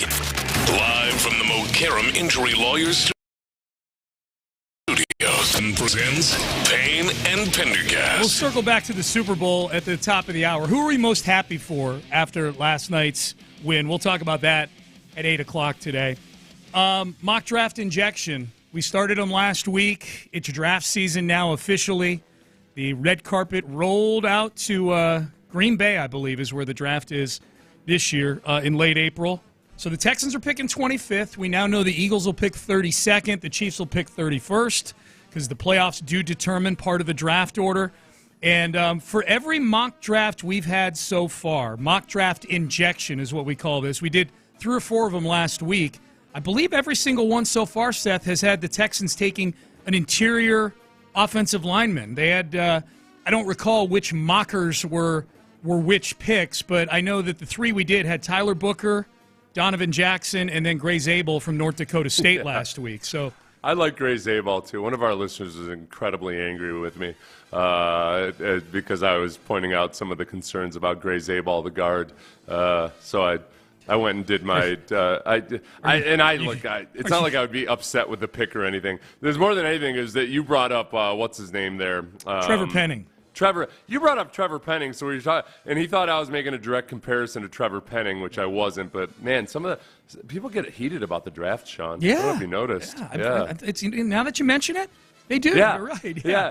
And any of the mock drafts we've done so far, there hasn't been a guy that I've been like, oh no, that's a stupid pick. Yeah. Well, I mean, and you're getting the tippy top of the draft. Let's do this one here. This is Cynthia Freeland, who works for NFL.com. Best known for being kind of an advanced stats analytics type person, Cynthia Freeland. I like her. She does good work.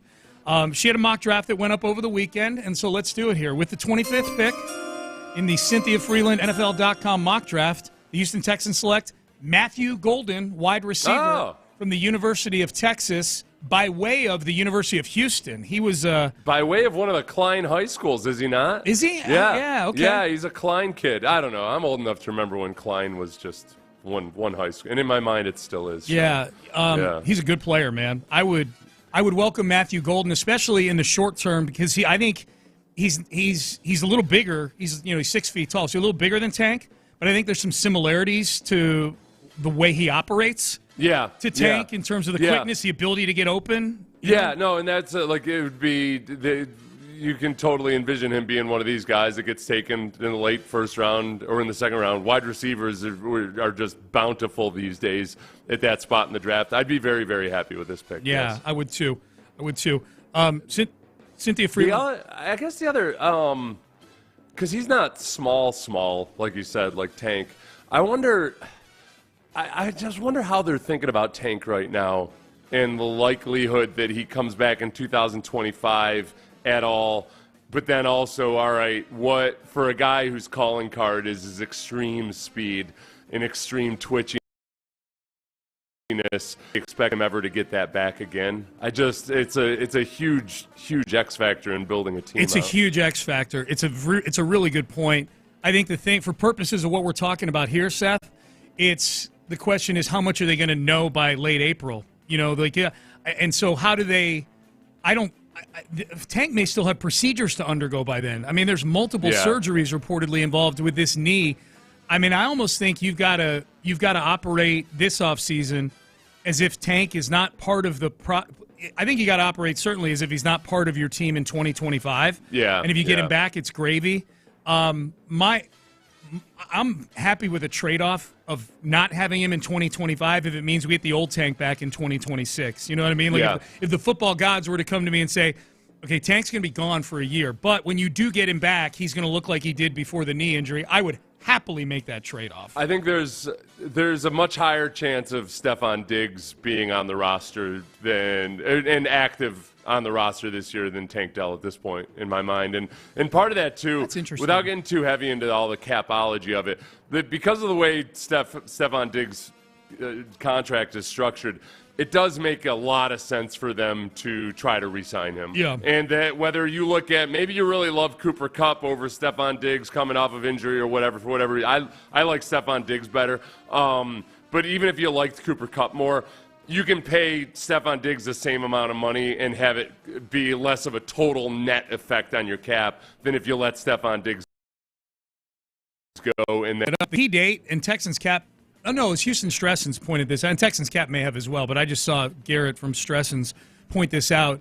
A week from today, February the 17th, is when Stephon Diggs' contract officially voids, which means if they don't sign him before next Monday to an extension, the Texans get hit with $16 million in dead money, and Stephon Diggs is a free agent. So this is a key week. If you're somebody who wants to bring Diggs back, if you're somebody who's worried about the Texans taking a $16 million dead money hit for Diggs leaving, the key date is a week from today. It has to happen this week, or else now he may still come back at that point, but he'd be coming back after dipping his toe into the free agency waters. And I just think with Stephon Diggs, whether he comes back from the injury healthy or not, he's still going to be 33 years old at that point, correct? This will be his 32-year-old season. And like this, Stephon Diggs, I would guess, is looking at this as, all right, I got to see if there's a team out there that wants to give me a 3-year deal. And I think even if the Texans make him a really respectable offer, he might just feel like, no, there's got to be better than that out there. Yeah. Like, even if he's being realistic about his knee situation and everything, I'm not optimistic right now that they'll get something figured out in the next week. But I hope they do. I do hope that he's been very, very durable in his career. And as you pointed out last week, an ACL happens all the time at any age. I would worry more about it if it was old man injuries, a lingering quadriceps issue or a muscle or something like that, or an Achilles tendon, then I would worry about the ACL. Yeah, if it was like an Anthony Davis abductor pull when nobody touches you, like that's just. Yeah. I don't think Diggs is what he was at his peak of his powers, but I don't think it's because of injuries. Like they were much worse as an offense after he was gone. That's a great point too. Yes, yeah. Like you look at it where they rank offensively in a lot of categories, and it's middle of the road. But they were in the bottom half definitively in the second half without Stephon Diggs. Like they were a little bit above average with Stephon Diggs, and then they were just a bad offense without him. That's right. Text message, Matthew Golden, Klein Kane High School. Good job, Seth. Oh, there you go. Klein. Yeah, I knew it was a Klein. Yeah, it was a Klein. Interior O-line, interior D-line, or linebacker unless there's a stud there. That's what one texter wants. Wait, what did he want? Interior O-line, interior D-line, or linebacker unless there's a stud there. Okay, linebacker. Yeah. I'm surprised that you want a linebacker, especially in the first round. Yeah. I feel like they're pretty well set at linebacker. Remember, Christian Harris was dealing with whatever the hell he was dealing with. Yeah. They've got 3 good linebackers on a team that usually only needs 2 linebackers out there. Most teams in the NFL play more nickel and dime than they do their base defense. So, and they've got 3 good linebackers. And 2 of them young guys that I feel good about. So I'm not especially hot and heavy on getting a linebacker. It's almost like they got now. 3.5 when you count with Jalen P. linebacker as much as he operates like a safety or a slot corner. Text message, depth at wide receiver is a big concern. Not sure you do it with the number 1 pick, but if there's a guy there that's good, I'm not going to be angry. I would go best available of interior O-line, wide receiver, and you've got me sold on interior D-line as a possibility if it's a couple specific guys. Yeah. Interior D-line. I think those are the big needs on this team. Right? I think if there's a guy they really like at interior defensive line, I don't think they'll hesitate to pull the trigger on that. I mean, the defense isn't they're just not quite there yet. They're a very good defense, but they're not genuinely and consistently elite. And a big old hoss that can play 3 downs. I brought up Kenneth Grant last week, and a lot of people thought, and I get this a lot, people say, well, D'Amico doesn't like big defensive linemen.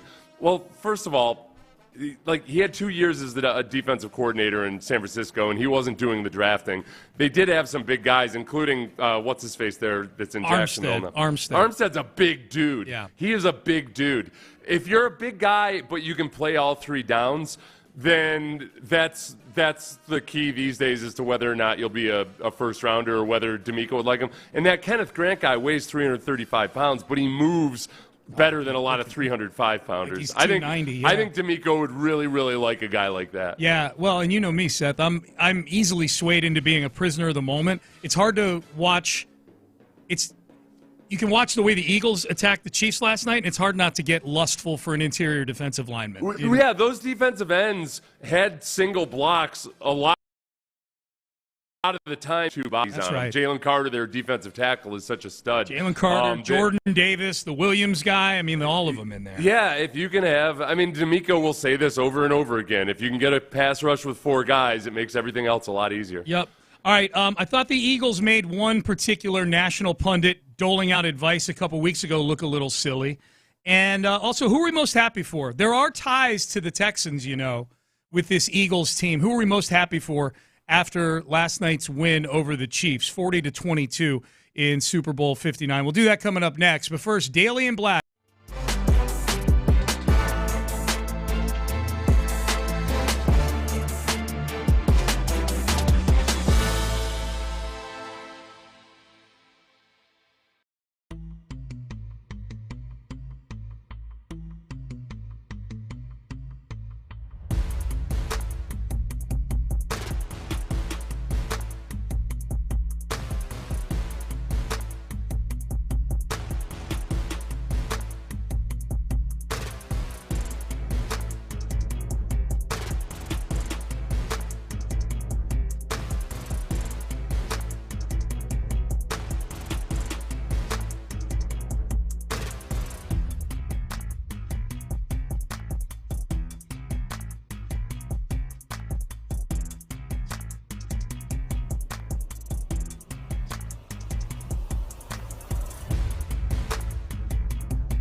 HD2 Houston. Insider access. Exclusive content. Sports Radio 610. The Texans play here. An Odyssey sports station.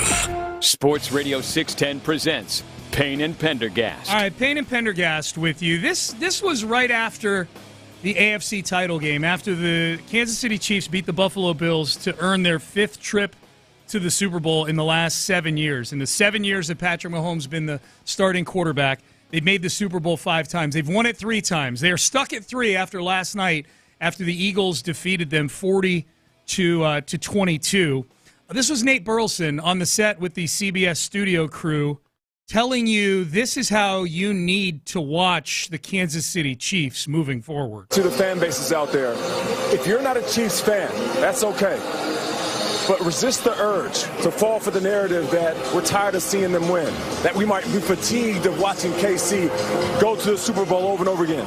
You are witnessing greatness, and just be happy that you are alive to be there to see it. Oh, just be happy. You should be happy to be alive, to be there. You're going to tell me, a grown man, that I need to like my Brussels sprouts, okay? You just listen, mister. You need to appreciate that you get to be lucky enough to watch these Kansas City Chiefs, you idiots. That more than anything, that attitude, and we heard it from Trey Wingo, we heard it from various other people on Radio Row last week, all these sports media types that are so detached from the actual fans and don't understand, like, listen, the average fan doesn't have to get up and do a dissertation on the greatness of the Chiefs the next morning, all right? That it's okay. It's okay to want the winner to fail. It's like, that's fine, all right? Yeah. Don't anybody ever tell you how to fan. I personally enjoy doing a dissertation on the Chiefs getting dismantled early in the show today. I don't know if you're allowed to do that, Sean. Well, I think you're supposed to talk about the tragedy of the downfall of the Chiefs and how sad it was. Come at me. Oh, did you see Travis Kelce was upset about not getting any targets? Yeah. And I feel so sad for him. He managed to hold off on, like, getting away with several tauntings. You know, like I actually did there was one time where I thought, like, oh crap, he's gonna go headbutt some dude and the guy's gonna retaliate. And but he actually held off on that. Yeah. I really respect what the Chiefs have done. I mean, making 5 Super Bowls in 7 years is incredible. It really is, and winning 3 of them. Last night's lopsided score, notwithstanding, this is by modern standards, we are still in the midst of a Chiefs dynasty. Obviously, it drove itself into a big pothole last night on its way to, you know, the comps to other dynasties and things like that. But I like millions of others, had Chiefs fatigue. I thought Patrick Mahomes strolling into the stadium in his Kelly green suit that he was wearing. Did you see that? Did you see the color suit he was wearing? Yeah, burn that thing. Burn that thing, Mahomes. It's weird because the Chiefs have been in this position before, obviously, many times, and they've done very well. But I just had this weird feeling during the week that the Chiefs were doing a good job of saying all the right things in terms of focusing on this game and all that, and not worried about the three-peat and all that. But I did almost feel like they were like they felt a sense of destiny about it in a way that it was approaching hubris. And boy, if it were a closer game, I would have thought, like, okay, that was just me reading into it too much. I don't know, man. They did not look physically ready to compete against that team at all. No. They got bludgeoned in every aspect of the game. There was no counterpunch. You know, this is supposed to be it is a really well-coached team on the aggregate. Andy Reid and Steve Spagnuolo were largely viewed as maybe the 2 best at pushing the buttons on their side of the ball. Certainly Spags throughout this season, the last couple seasons. The Eagles were throttling Patrick Mahomes by rushing 4 guys the whole game. That was one thing that Vic Fangio hasn't blitzed a lot this year. And there have been some games where he did blitz and it didn't work out for him. It worked out real well for him in the divisional round this year. They ended up blitzing a lot. But they just flat out beat the snot out of that offensive line. And look, other teams, other teams have had a chance to beat the snot out of that same offensive line. The Texans, I thought they were going to have a better pass rush than they did, versus especially with Joe Thuney playing left tackle. But they just the Eagles just destroyed that offensive line, and then Pat Mahomes had no answers for it. I'm not going to sit here and make excuses for Pat Mahomes, because you know who else who's had bad pass rushes or bad pass protection in games? Many, many other quarterbacks in Super Bowls, and yet Pat Mahomes had the worst first half of just about any quarterback in Super Bowl history. Oh, yeah. It was awful. It was bad. He was atrocious. Tom Brady up in the booth, he played 2 games where they lost to the Giants when the Giants had a really good 4-man pass rush. You know what Tom Brady did? He made a game of it. Yeah. He showed up. Yeah. It was disrespectful to the game of football and every quarterback who's come before him last night. Pat Mahomes, disgusting. The question I had asked was, who are we most happy for? A lot of people very happy for Jalen Hurts. Look, I'm not a huge Eagles guy. I was not wild about either of these teams. But in terms of rooting interest, aside from a prop bet here and there, in terms of rooting for who to win the game, I was rooting for the Eagles. I did not want the three-peat, as I pointed out. I've not been wild with the way that the fans, the Kansas City media have handled this success that they've had here. So it was kind of fun to see the bully get punched in the face a little bit last night. This was one of those games that the more lopsided it got, the more I was enjoying it. We don't see the Chiefs get handled the way that they do. So I was happy for Jalen Hurts. Certainly the Houston angle with Jalen Hurts. He's a very likable superstar. Like he's got a very easy to like personality. I'm curious for you, Seth. You have ties, pretty close ties, to 2 of the prominent members of that Eagles inner circle. Vic Fangio, the defensive coordinator, was your DC here for your first 4 seasons as a Texan. And then Jeff Stoutland, the offensive line coach, was on the staff when you were in college at Cornell. Yeah. How happy are you for those 2 guys right now? Oh, okay, good. I thought you were going to have me power rank it in terms of happiness or whatever. I think, honestly, Fangio's been at it for decades. Yeah. Remember when we were at Mother's there in New Orleans, there was a picture of the 92 Saints up there, and Vic Fangio's the linebackers coach. So, and they did some really good stuff with those Saints defenses when Fangio and Capers were there. And so that was for him to be able to do it in New Orleans was probably really cool too. But he's just been around forever, and when he was in Houston here, by the time he was done, he was pretty beleaguered. Like, people were blaming Fangio as one of the problems with the team, where he just got hit with a boatload of injuries that really he couldn't do what he wanted to do. But then with Jeff Stoutland, Stoutland has been there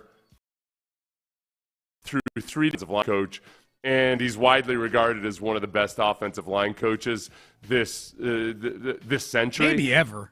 But he's already got a Super Bowl. So I guess if I'm going to power rank them the way I know you wanted to ask me to do, I would say Vic Fangio I'm happier than Stoutland, just because Stoutland's already won a Super Bowl. Had you not power ranked them there, I was going to point out that Vic Fangio's never won a Super Bowl before. So and he's been at it longer, too. He's been in the NFL a lot longer and never gotten a Super Bowl. And he's a native Pennsylvanian. He's from that part of the country. So he's winning a Super Bowl with presumably the team that he may have grown up rooting for, You know what I couldn't help thinking about was just all those Miami defensive players that acted like Vic Fangio was the worst defensive coordinator in the world. Yeah.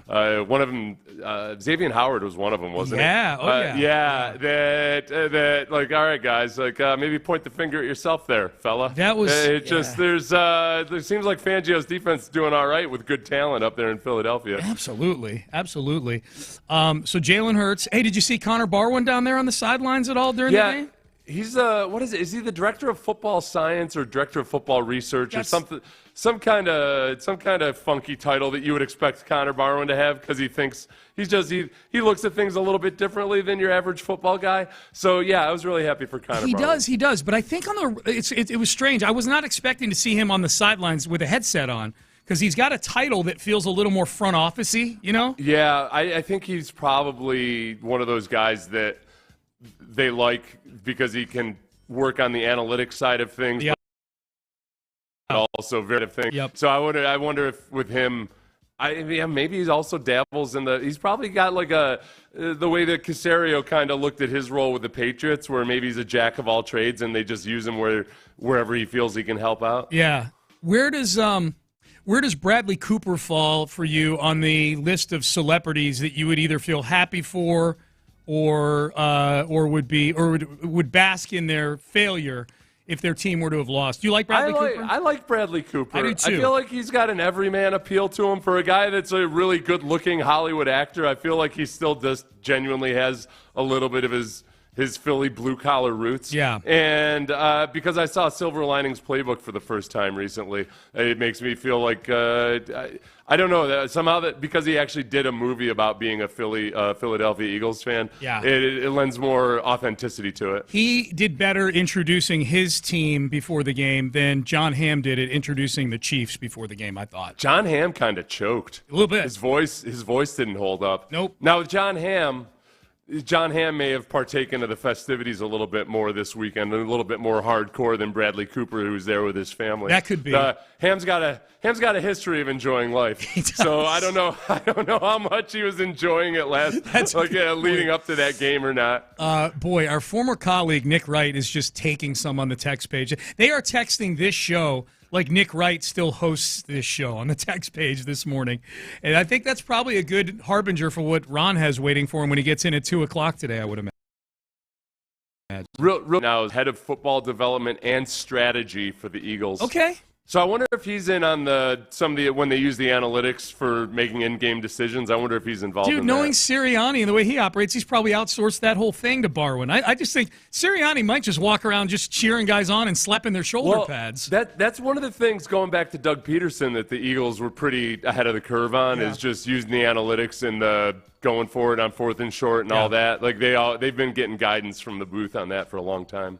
Hey, speaking of Nick Wright, Joey Molinaro, who is a comedian who is excellent at doing impersonations, and he's very specific that he's kind of found this niche where he does really good impersonations of people that are tied to football in some way, either announcers or hosts or players or coaches, that kind of thing. Does some excellent impersonations. I didn't know Nick Wright was somebody that was impersonatable. He is Nick's huge because of social media. Yeah. Because he's so good at agitating people too. That he's a lot of people that don't watch the talk shows on television know Nick Wright because he has agitated them at some point. Yeah. Especially because he's played the game really good of acting like somehow being a fan of LeBron James makes him a. And the Chiefs. Saying that LeBron James is good honestly, he does it really well. He figures out a way to make that a polarizing take. Yeah. But then he is a genuine Chiefs fan and grew up in Kansas City. So yeah, he's been hardcore into obviously Trump. I saw this tweet yesterday. Joey Molinaro, the comedian, says he does about 45 seconds worth of audio of what it would be like to sit next to Nick Wright at a Super Bowl party. Not only is Patrick Mahomes the greatest player ever to live, that's a foregone conclusion at this point. But I think it's fair to start having the conversation about whether or not he's not the greatest player ever to live, but is he the greatest human being ever to step foot on planet Earth? Yes, oh, by the way, closing in on Jesus Christ himself. Look, and I know what you're going to say. Jesus walked on water. He changed the water to wine. He fed the fishes in the loaf story. I get all that.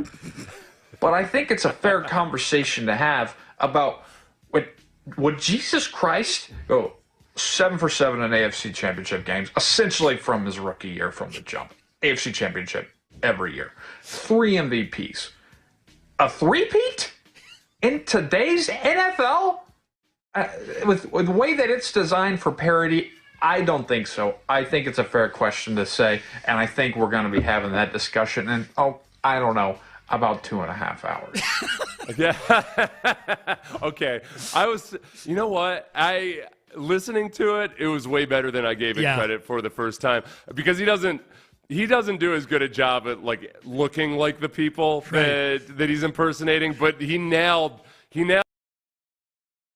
the cadence, the intonation, and everything. I feel like Nick speaks a little bit faster, but that was really good. Yeah. So those are some of my favorite. There's a guy that does the Bill Simmons show, the Bill Simmons podcast, and he'll do Bill Simmons reacting to world history with Bill Simmons just always has to there's like a Jack Easterby element to Bill Simmons where he thinks like as long as it's outside the box, then it's brilliant. And these guys are awesome. I don't know if it's one guy that does like all the different ones, but yeah, they're I like those guys. I like the guys that do a little bit more of the niche impersonations. Yeah. Oh, yeah, for sure. That was. I'm listening to this. I'm going, I would have never thought to impersonate Nick. And Joey had it like just the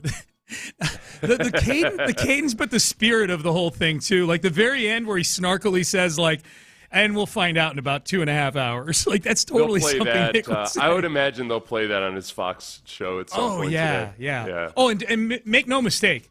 Nick is probably wearing that as a badge of honor. No, Nick will appreciate that. 100%. I feel like Nick's pretty safe at Fox Sports. I would. Nick's not into the shenanigans of a lot of those other guys that have been recently implicated. He didn't wind up in any Having lawsuits. worked and known Nick for a long time, we never have to worry about Nick that. Nick is very loyal to his wife. Yes. Danielle's the best. Well, and even if he wasn't married, he's just he is very respectful to people in general. Yeah. Yep. For sure. All right, Payne and Pendergast with you. All right, Tom Brady said something interesting on the Colin Cowherd show. Brady be describing in this cut we're about to hear the type of quarterback C.J. Stroud can become with new leadership. We will hear from Brady and Nico Collins, actually, coming up next.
at West Airport under the giant American flag. Sports Radio 610 presents Payne and Pendergast. Payne and Pendergast with you. The Eagles destroy the Chiefs in the Super Bowl yesterday. We'll be talking about that plenty between now and the end of the show.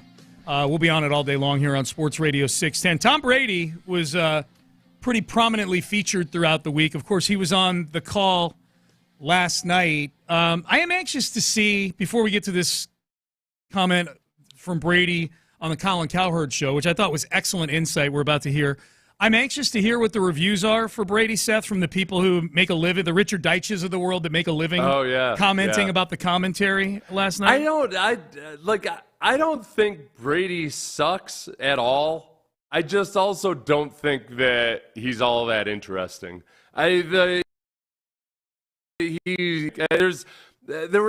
I felt like too, I think maybe at this point he's trying too hard almost. But also, he didn't offer that much extra insight into what it's like being in the Super Bowl. What you're like. There were times last night where I thought he did a good job with the game management stuff. But I've never felt like he's really bringing something to the table that a lot of other commentators can. You're listening to one of the greatest quarterbacks of all time. Mm-hmm. And it's rare that he's saying anything where you feel like, oh, yeah, boy, yeah, he would get that or he would understand that. But that's in him, like it's just that I just feel like there's way more that he's just not even scratching the surface when it comes to him being able to give his insight into all of the details. And it doesn't even have to be schematic. It could be about the psychology of it. And even when he was talking about how when the Chiefs in the third quarter, like they just got to go out there and execute, like, I'm not going to judge him for talking about himself if he brings up the Atlanta Super Bowl. No. Because that's exactly what I was thinking. That's what I think a lot of people at home are thinking.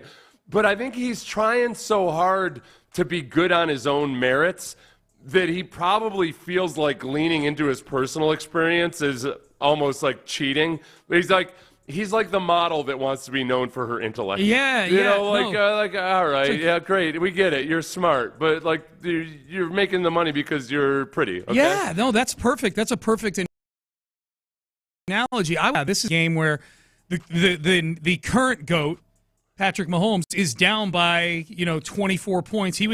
Brady was down 28-3. Against Atlanta. Boy, we're going to get a lot of insight as to what maybe Mahomes is going through here. How do you attack this? What's the mentality? Don't get out over your skis, whatever it may be. And he's got 10 Super Bowls to draw anecdotes from. And you can't sit here and tell me that it's hard to recall from that. This dude has recall for days about certain situations in regular season games. Yeah, and that's the easy part of the job. Yeah. Is just drawing on your personal experience. And I don't think Brady's not going to be one of those guys where you feel like, oh, this guy's always talking about himself and his history of that. No. Because that can be tiresome and annoying. I'm conscious I try not to do that too much because it just starts to sound like, okay, you're just talking about yourself. But Brady has so much relevant experience with stuff like this that I don't think anybody's going to accuse him of that, of being lazy or just making it about himself if he brings that stuff up. Totally. Well, so here's Brady. This is on the Colin Cowherd show. Take a listen to this. This is Brady comparing himself to other quarterbacks that have these superhero physical tool power. The Josh Allens, the Lamar Jacksons of the world, whoever it may have been, maybe Aaron Rodgers during Brady's playing days. Brady did it with his brain, he said. This was him describing his superhero power. The one benefit you have as a quarterback, before you snap the ball, you know where everybody on your team is running. I know where all five are going. If I look at the defense and I say, none of my guys are going to be open based on this coverage, we didn't design the play for this coverage, I don't need to snap the ball. I can run something different. I can check to a run. I can check to a screen. I can signal a receiver and change a route. And then I would just change the route to a route that I thought would be open. I'd catch the ball, I'd throw it, and it'd be a 15-yard gain. Everyone would be like, God, it looks so easy. And I'm like, well, yeah, it's easy because you're not paying attention to the right thing. Right. What's going on in here is what my superpower was. That was Peyton Manning's superpower. That was Drew Brees' superpower. Those were the guys that I tried to be like. That's what we did a great job of. So That part of the game is what I am really fascinated by. And when I see players play like that, those are the guys that I think have the most upside. Right, and so last night, you know what I really wanted out of Brady especially was give me some explanation of what Mahomes is seeing downfield when he's under pressure. And that part of it, because I know, for one, because on TV you can't see what the coverage is doing, and Brady can. And you know that Brady is seeing all of that. And I never felt like, or at least I didn't notice, he was really painting a picture of exactly what Mahomes was seeing. And I don't know why. Like, I don't know why he wouldn't be doing that. Because that's and you don't have to be overly technical about it. No. It's just, it's strange. It's really strange that he's not bringing that element to the game. So I don't think he was bad, but I don't think he was doing anything that multiple other do, including some of the guys who weren't quarterbacks, or lots of the guys who weren't quarterbacks. Yeah, it felt like, for me, like he just wasn't touching on nearly the experience that he had. Like that's in announcing, that's his superhero power, is he's the greatest to ever do it, and he's played in 10 of these things. As far as the element of quarterbacking that he described there and compares himself to Manning and Breeze, we're talking about three guys, Brady, Manning, and Breeze, that their superhero power was their football intellect, their ability to be 2 steps ahead of everybody.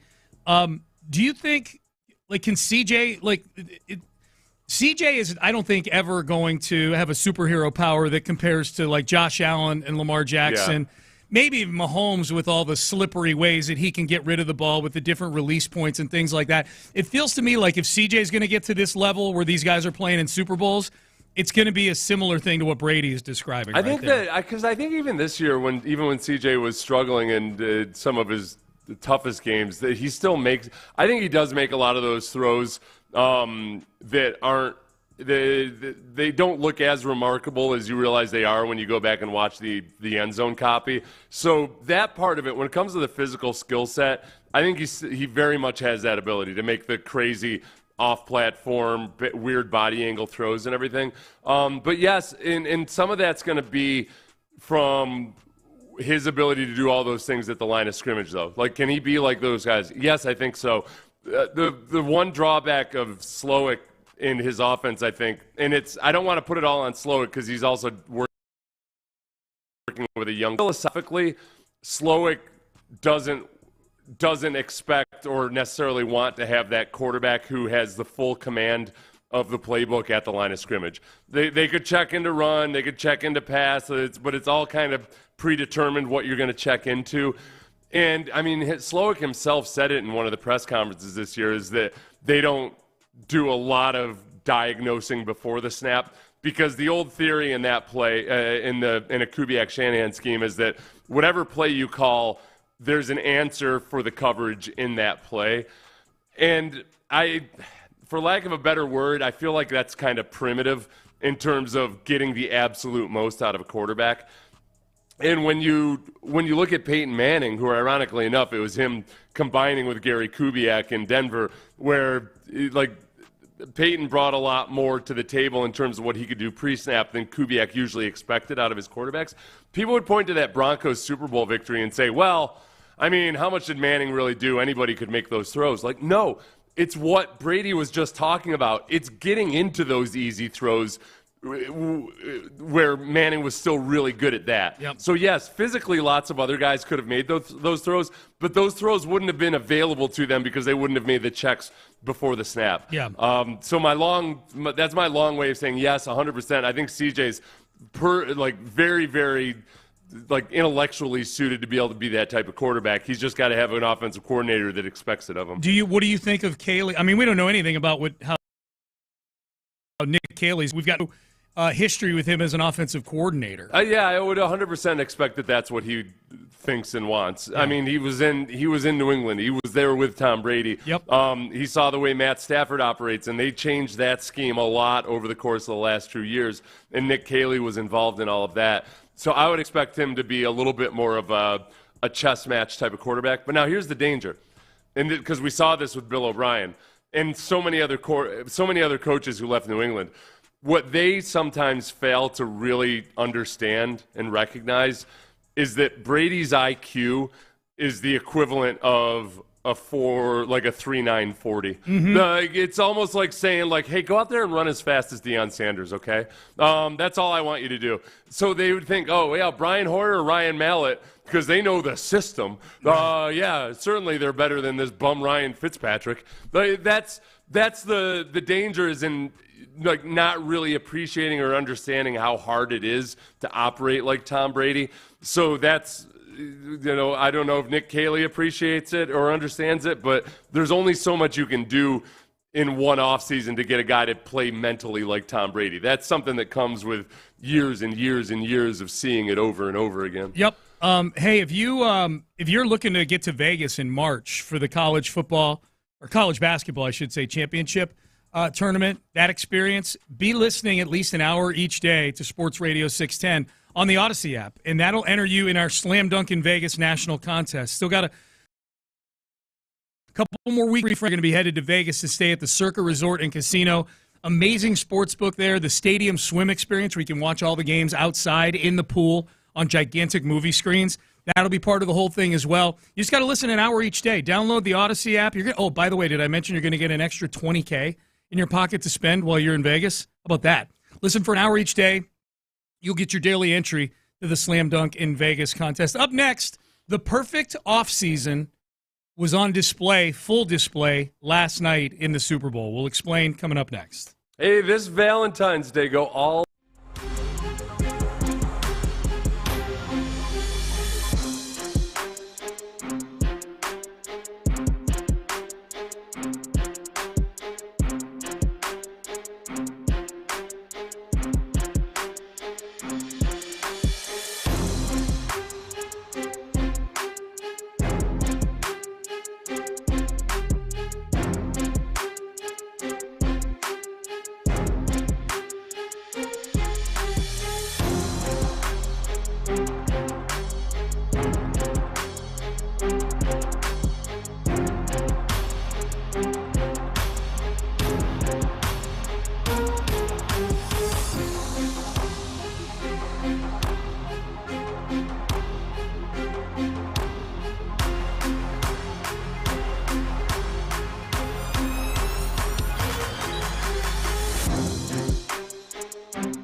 The dibs are sold.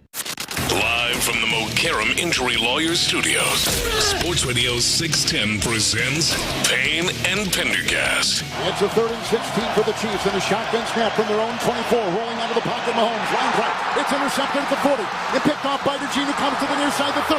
Got it back at the 20, breaks the tackle, the 10, the 5, to the pylon. Touchdown! Eagles have got a pick six. Driven back in the end zone, pressured on a 5-man rush, throws a quick pass, diving interception. It's made by Bond on the hash mark at the 14. Patrick Mahomes has just thrown his second interception today. All right, that was the sequence there. The pick six kind of pushed the Chiefs to the edge. The interception on the very first play, under the 2-minute warning there that Mahomes threw, was getting heat from his left from Josh Sweat, was pushing Joe Thuney, the left tackle, right into Mahomes' left side, and I thought that affected the throw for sure. Zach Bond made an incredible play on it. Those two picks, Seth, I thought highlighted something we had talked about the week going in, which is, man, this was an Eagles team that looked a whole lot more like a team whose window was either closing or damaged at the end of last year. Like, you know, they fired both of their coordinators. Jalen Hurts looked like he wanted to be doing anything but playing football at the end of last season. You know, does Nick Sirianni, did he just stumble his way into a Super Bowl the year before? Is he, you know, Forrest Gump, or is he an actual good coach?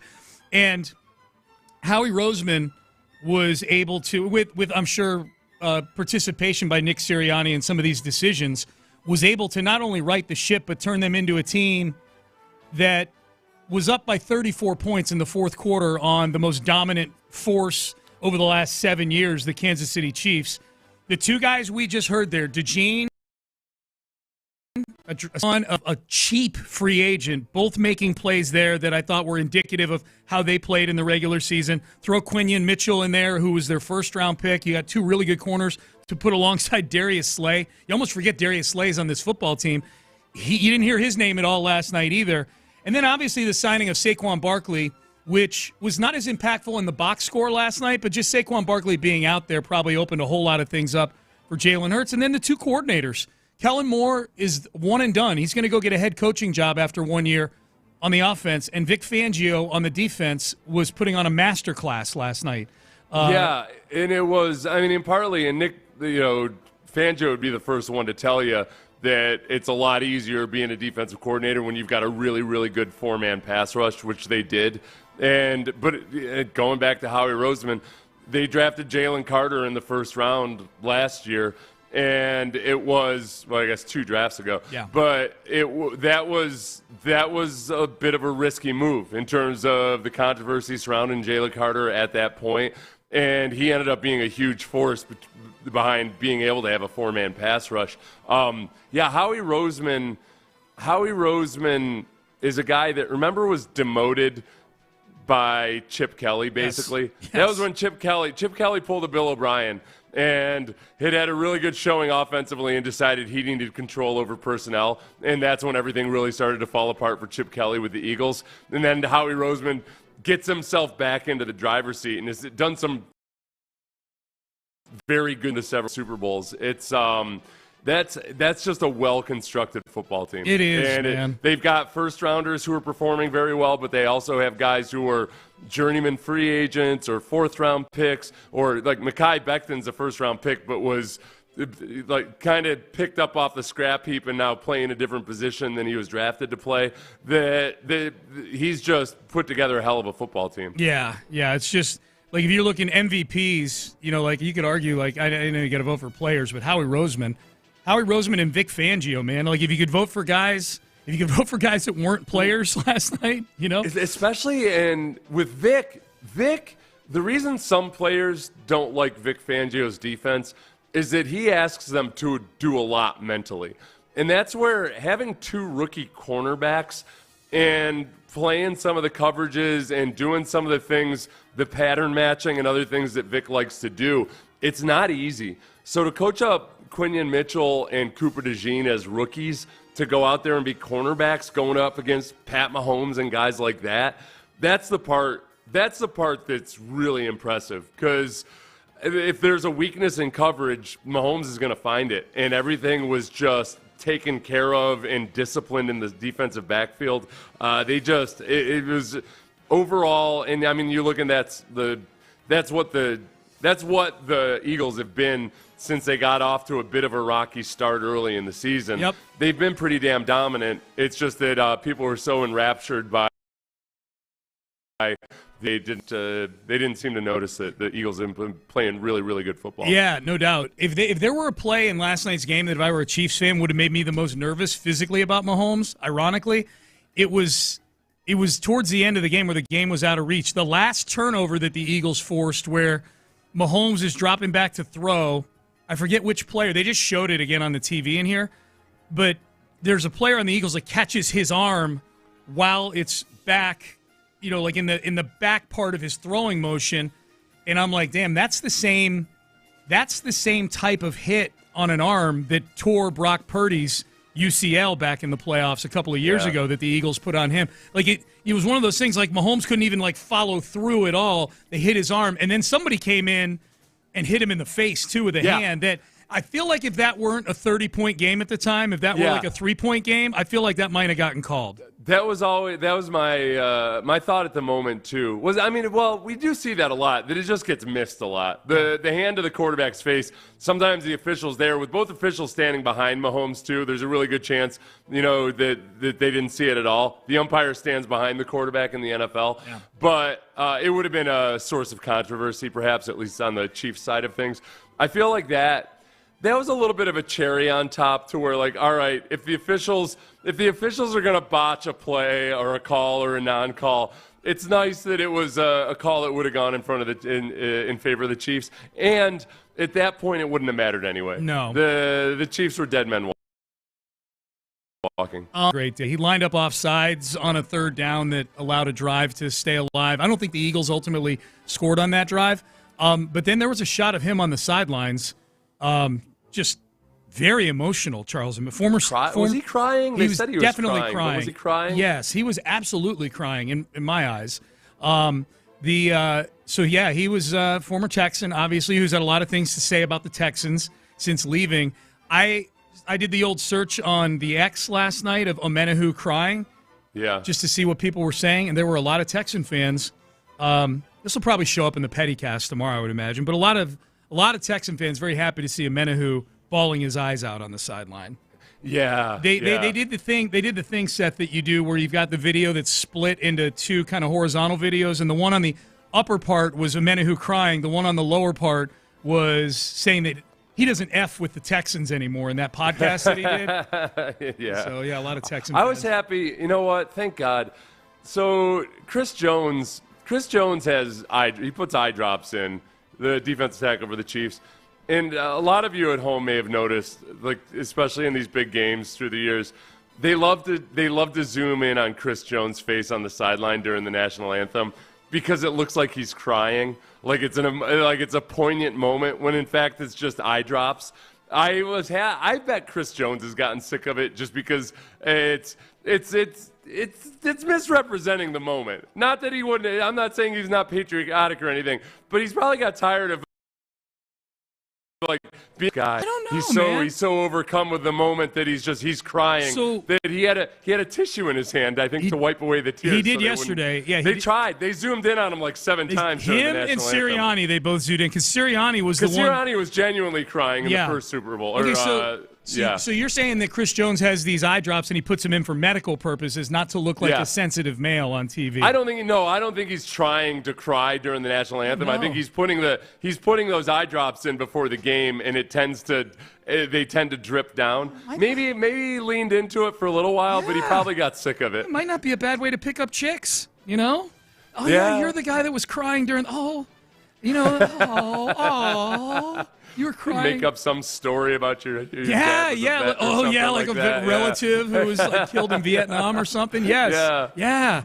Chris Jones might be a delicate genius, man. The first time I saw it, I was like, oh, that's cool. And then you'd see it over and over again. That's funny. That I had to dig into it. And it's just he's got eye drops. That's funny. All right, I've got my notes in front of me here from the Super Bowl. I got some random musings from the Super Bowl I want to bounce off of Seth, including one. Boy, you say what you will about Tom Brady and his commentary in the game. There is one part of Brady's commentary that I am very curious gets addressed somehow by Fox or the league this offseason. We will tell you what that is coming up next. If you were one of the many who made it out to West Point Lincoln on Friday for the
KILT FM HD2 Houston. Insider access, exclusive content. Sports Radio 610. The Texans play here. An Odyssey sports station.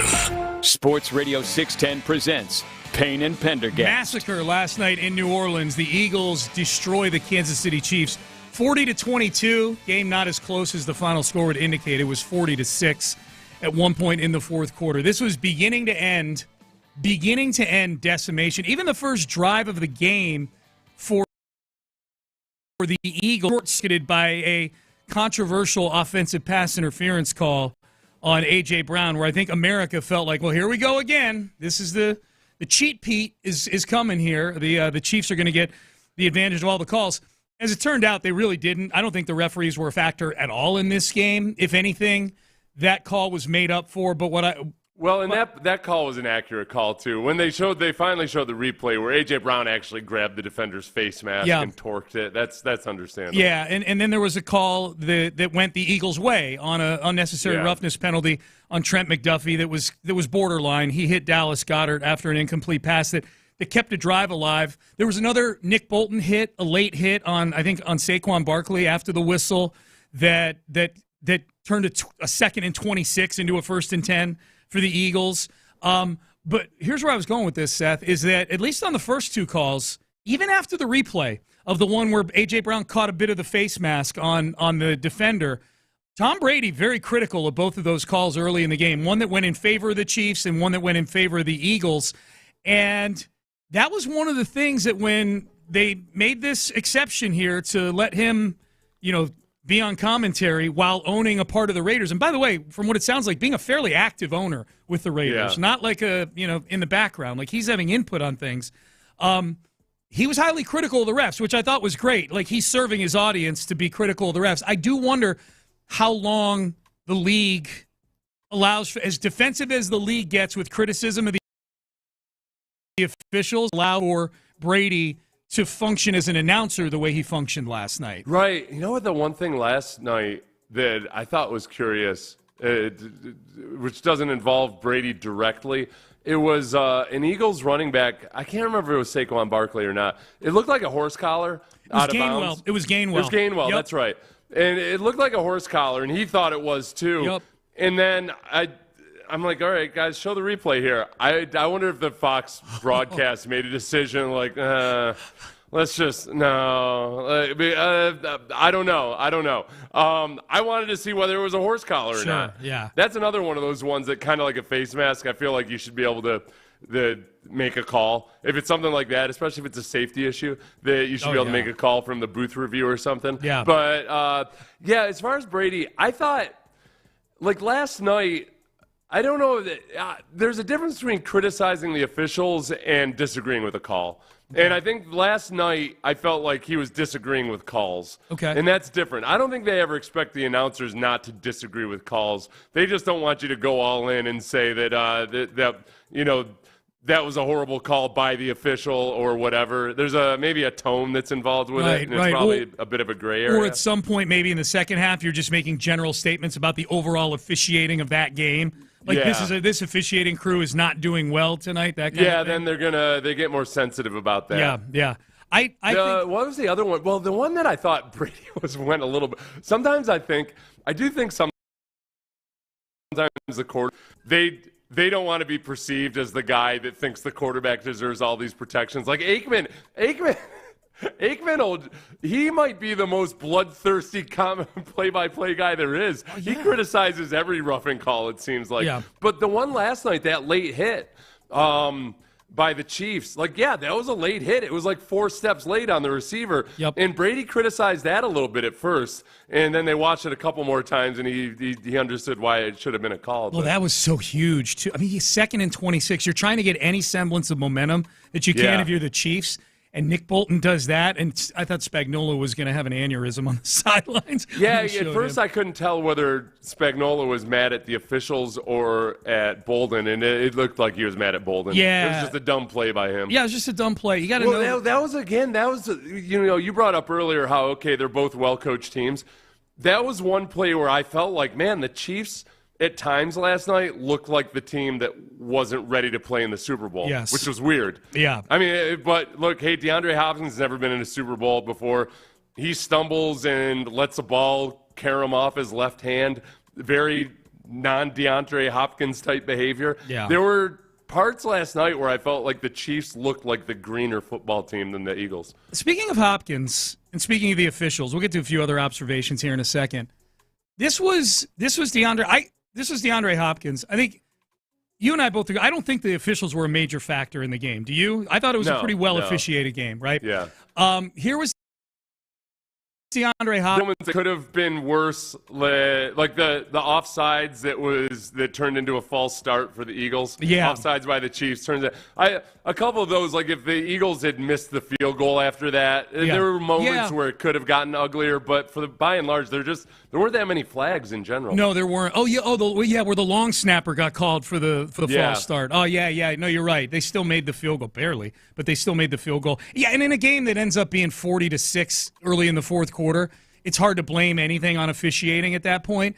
That didn't stop DeAndre Hopkins after the game. Here was DeAndre Hopkins, former Houston Texan, following last night's Chiefs loss. You know, I saw a lot of things in the media about the refs, but obviously what y'all gonna say now about the refs and us when there was a lot of touchy calls?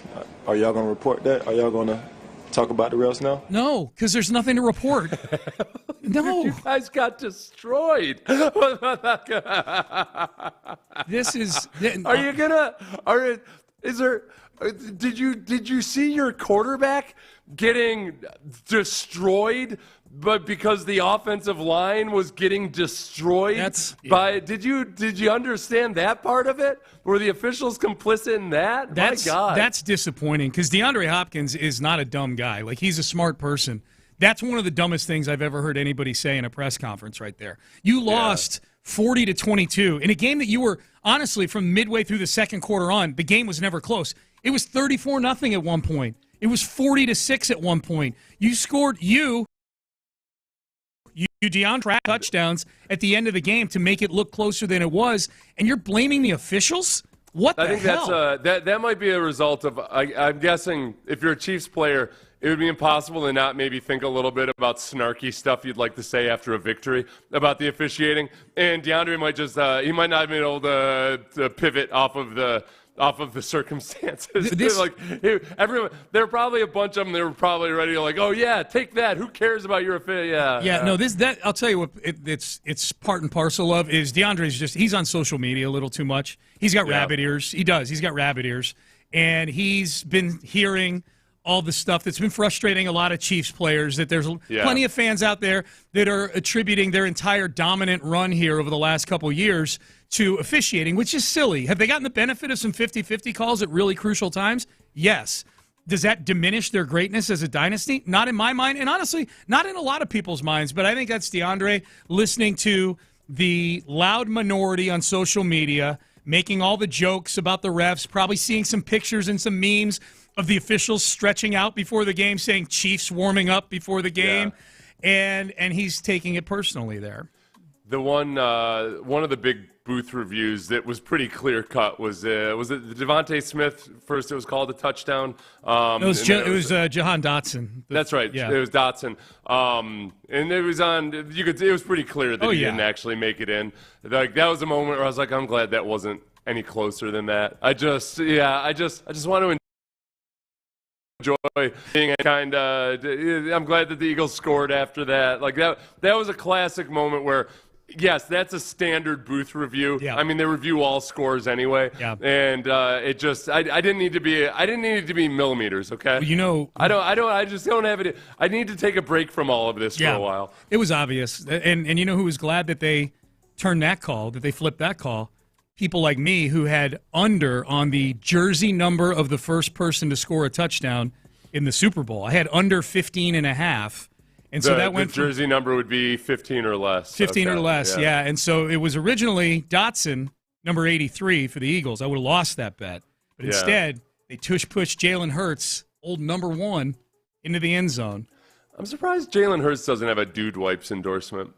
That's butt. Yeah. If you're one of the guys responsible for actually pushing him pushing them from behind there. Yeah. You want to be sure you're not, sacrificing more than a football player should sacrifice. Or every center, or like the most famous centers should have a dude wipe. Every single center. Remember John Wade, the center for the Bucks?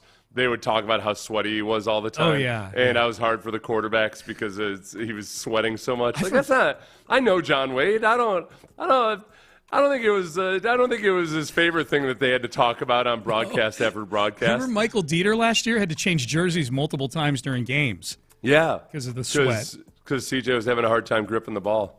Last night, speaking of Hurts, they should do that at the combine.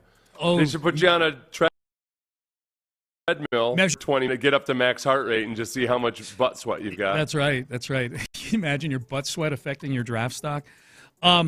Whose stock was more affected last night, do you think? Hurts to the positive or Mahomes to the negative? I think Hurts to the positive. I think so, too. I mean, ultimately, Mahomes has the pelts on the wall. Now, when it comes to greatest of all time discussions, that's where I think everybody can step back and say, all right, it's not as simple as because he's won 3 already before the age of 30 that he's going to win 6 more if he plays until he's 40. Yep. It's a little bit tougher than that. I think it matters that they've gotten and Mahomes has gotten his ass kicked in the 2 Super Bowl losses, especially when one of them was to Tom Brady and the Tampa Bay Buccaneers, head to head. When Brady lost the Super Bowl, he made a game of it at least. Always. Where Mahomes just kind of packs it in. He lost 2 close Super Bowls to the Giants. And granted, those were both upsets. One was a monumental upset. So some would say maybe, okay, well, he was a close game, but they were 2 touchdown favorites in one of those games and like a field goal favorite in the other. And then in the other Super Bowl, they didn't lose it because of Brady. Brady threw for 500 yards against the Philadelphia Eagles. They lost it because Matt Patricia's defense couldn't shut down Nick Foles, of all people. The only thing that scares me about the Chiefs right now is that Xavier Worthy is just a rookie, and that he's gonna get better. So he wasn't Tyreek Hill this year, but he could. That's the part that you gotta remember. All right, and if they figure out the offensive line a little bit, then the offensive line stays healthy, then that's a whole different scenario. They're the favorites. The odds have come out this morning on winning next year's Super Bowl, and the Ravens and the Chiefs are both plus 650, 6.5 to 1 essentially.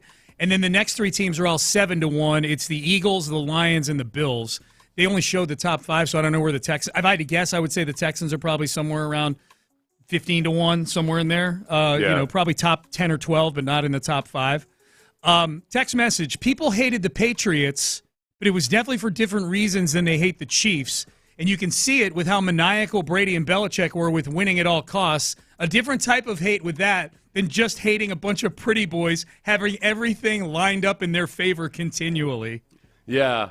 So is that he's just describing the difference in the Chiefs' hatred? Here's how I interpret. Yeah, here's how I interpret that text. I don't know. Like, it didn't seem like he thought one was better or worse than the other. I think he's saying we hated the Patriots because they win all the time, but at least they were blue collar. Yeah. I hate the Chiefs because they're pretty boys who the refs are are in their pocket. I guess because in my mind I went to the Spygate and everything, and then Deflategate with the.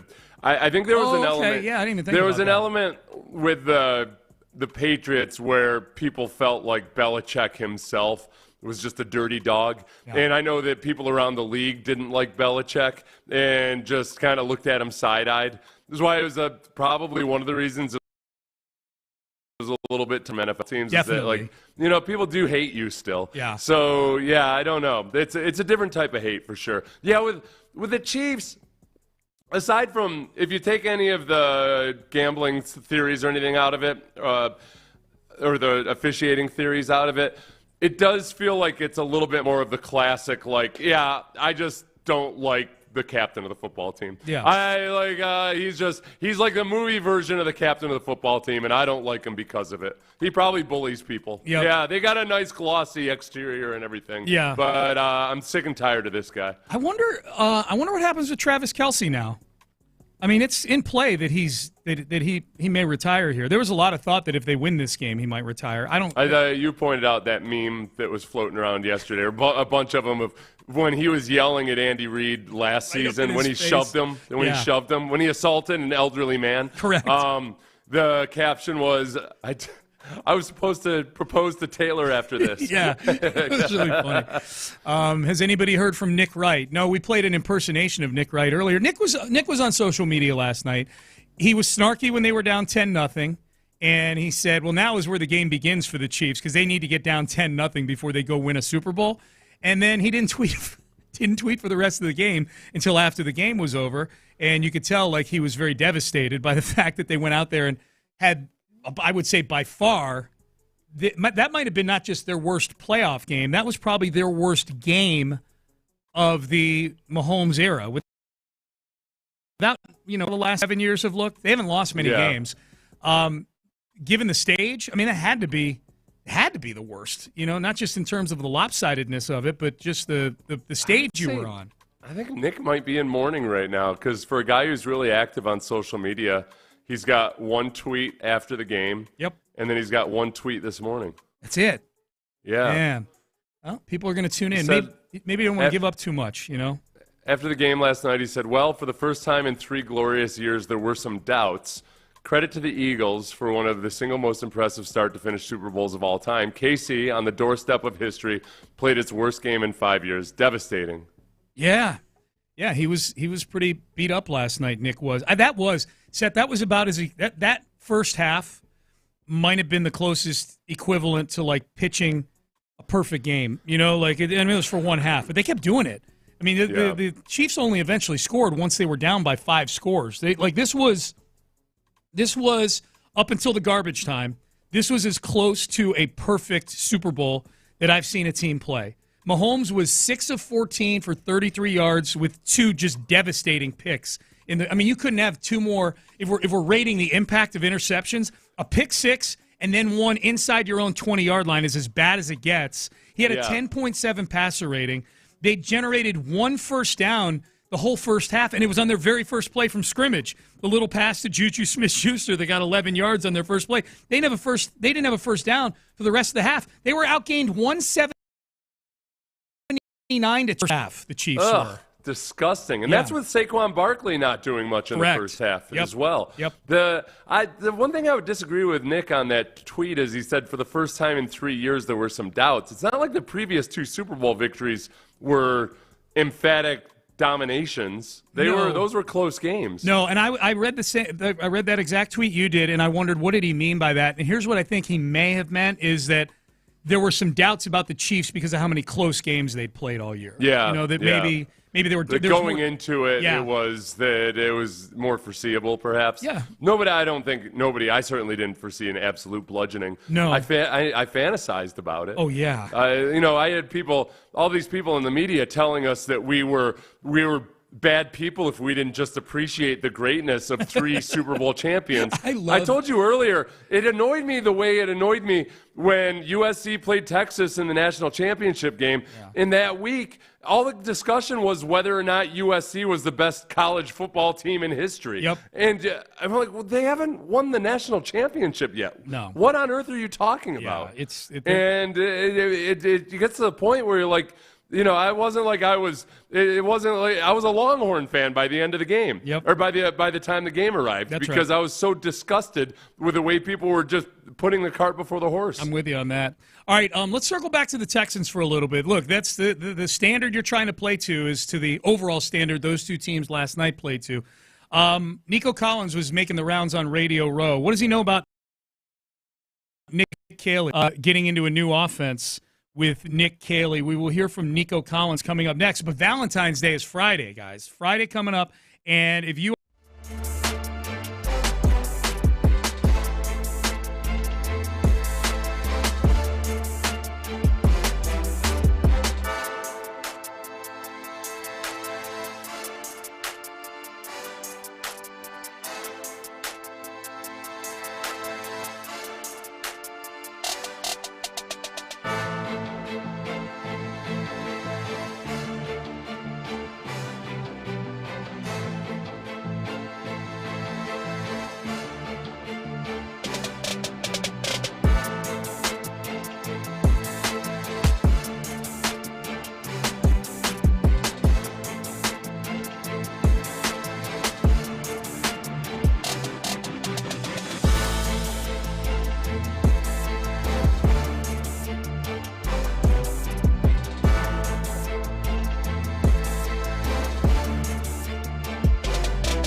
Sports Radio 610 presents Payne and Pendergast. Well, I'll tell you what, Nico Collins was kind of like the C.J. Stroud of this year's Radio Row. He was making the rounds.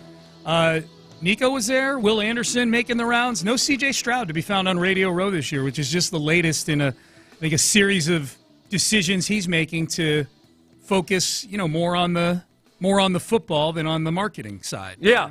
Which is and fine. I saw somebody frame this as you and I being grumpy old men that don't want CJ to do anything media-wise or anything that I felt was unfair. For what I feel like we have a pretty nuanced feel about all this. It's that CJ himself has basically expressed that he didn't really know what he was getting into this year. Yeah. That like the challenges that it takes when you've got that target on your back and you are the franchise quarterback, and it's not just, hey, you're springing out into the league as a rookie. I feel like it's CJ's probable goal to be a little bit less visible this offseason. So when I see him consciously perhaps step away from the limelight a little bit, I look at it as, okay, yeah, this is what CJ, seems like that's what CJ wants to do, is that he wants to refocus, rededicate. He's learned some hard lessons about just how hard it can be. Yeah. And that whenever I see him not do something,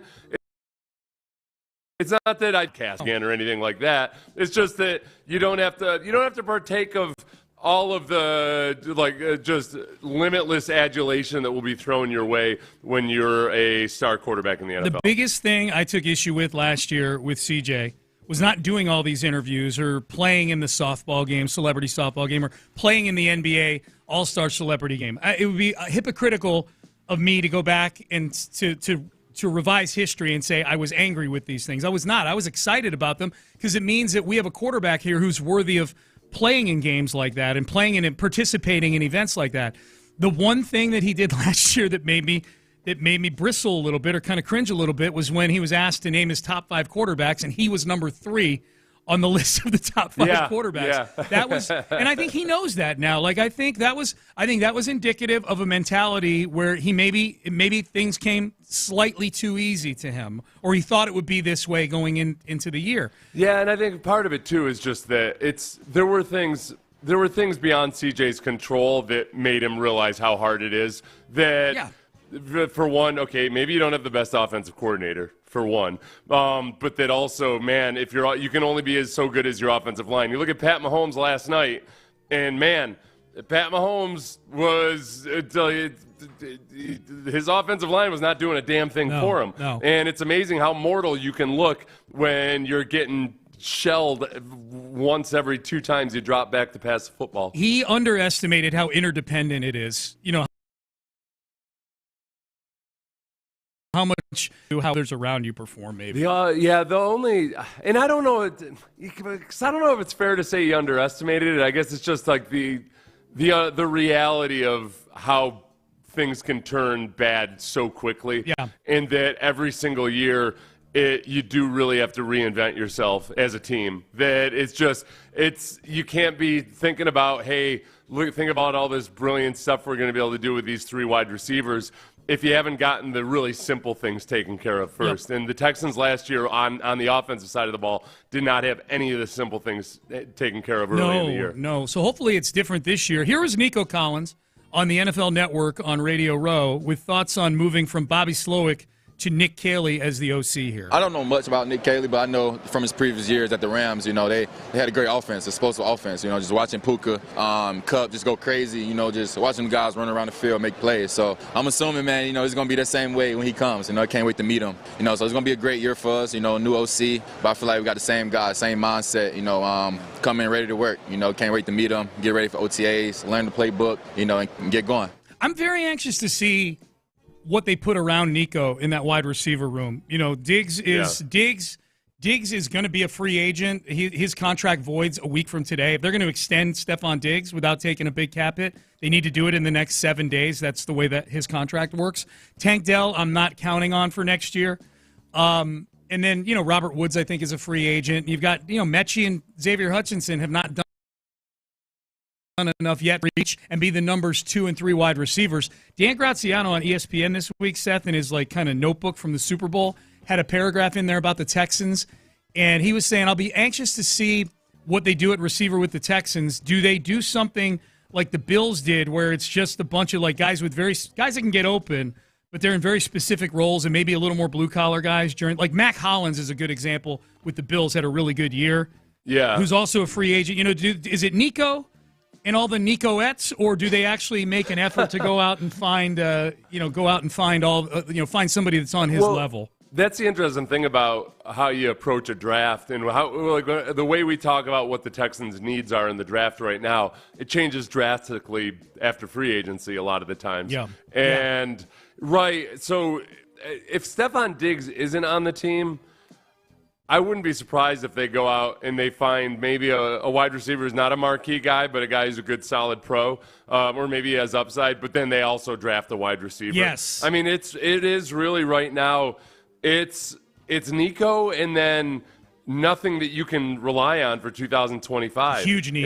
John Mechie and Xavier Hutchinson did some nice things this year, but they're not difference makers as of yet, and I just don't know how high their upside is. It just from an athletic standpoint alone, there's not a lot that's threatening about them. No, they don't. They don't get open. Yeah, so I think that if you're going to get, I would expect them to either I think they still could go after a wide receiver at number 25. Yeah. I think they addressed it in free agency and in the draft. Yep. And with I would say better than a 50% chance right now that one of the first 2 rounds will be a wide receiver. I agree with that. Text message: the Chiefs lost that Super Bowl because of that stupid ass outfit that Kelsey showed up in. All I could think about as they were getting their asses kicked is you got to fight for your right. So did he have on walking into the stadium the same outfit he had? The outfit he had on at his locker was like a glittery Chiefs colored button-down shirt. Kelsey? Kelsey, yeah, not Mahomes. Okay. Yeah. I was thinking of Mahomes' Kelly green suit that he wore in. Yeah. Kelsey, I would imagine he probably wears something funky for a lot of them. Yeah. I'm not big on the pregame the Instagram fit photos. Yeah. No, me neither. But I do think Mahomes showing up in a green suit was very noteworthy. Noteworthy and planned that way. I don't think it was just happenstance. No. It's like, oh, that's the one in the rotation. No, but you look a little stupid walking out in that suit if you got beat 40-22. Right? Then it looks like you're kneeling down to your new king. Yeah. That's okay. You're not going to assassinate me, right? As long as I'm wearing this green suit. It is funny, like that texter sends that in, and I'm watching Kelsey do the session at his locker, and he was very good. Like he was not DeAndre Hopkins ref blaming. Like he was very contrite and whatnot. But he was wearing a shirt, like it was very shiny and glittery and whatnot. And as I'm watching him do this session in front of his locker, I'm like, man, you looked way cooler walking into the stadium in that shirt than you do walking out, having gotten your ass kicked by 3 touchdowns. You know? Yeah, I think, and that's why it's one of the reasons it's so hard to win 3 Super Bowls in a row. It's impossible to not let a little bit of complacency or any kind of, if you have a sense of destiny about your team, that's where I feel like it's a recipe for disaster. And I didn't. I don't know. I don't want to read too much into stuff like this, but I just expected to hear more downplaying of the three-peat by the Chiefs players in the lead up to the Super Bowl. Now maybe that's just those aren't the sound bites that are going to get played a lot. It's not like I listened to the entire press conferences of all those guys in the entirety, but it's for a team that was so good in close games this year. Yeah. It just does. Maybe it's hindsight, but it just feels like there was a little bit of complacency about how good the Eagles were. I don't know if they genuinely. It was almost like it was them versus. It was the Chiefs versus themselves and their legacy more so than it was. Oh crap, we got a really good opponent we're facing this week. I think it's a good assessment of it. Which team or teams in the AFC maybe feel different about next season based on what they saw last night? We'll run through that. We'll talk to Reggie and John and find out what they've got planned. I would imagine a ton of Super Bowl talk here on their show today as well. Also, a quick reminder that the Slam Dunk in Vegas right now, if you win, you and 3 friends will be headed to Vegas to stay at Circa, which is an amazing sports book. The stadium swim experience is awesome, and you're going to have an extra $20K in your pocket for the college basketball championship experience. So listen for an hour each day to the Odyssey app, and that's your entry to win. Download the Odyssey app, listen for an hour each day, and you get your daily entry to the Slam Dunk in Vegas contest. So do that right now. In the meantime, also I would say, get to West.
Injury Lawyers Studios.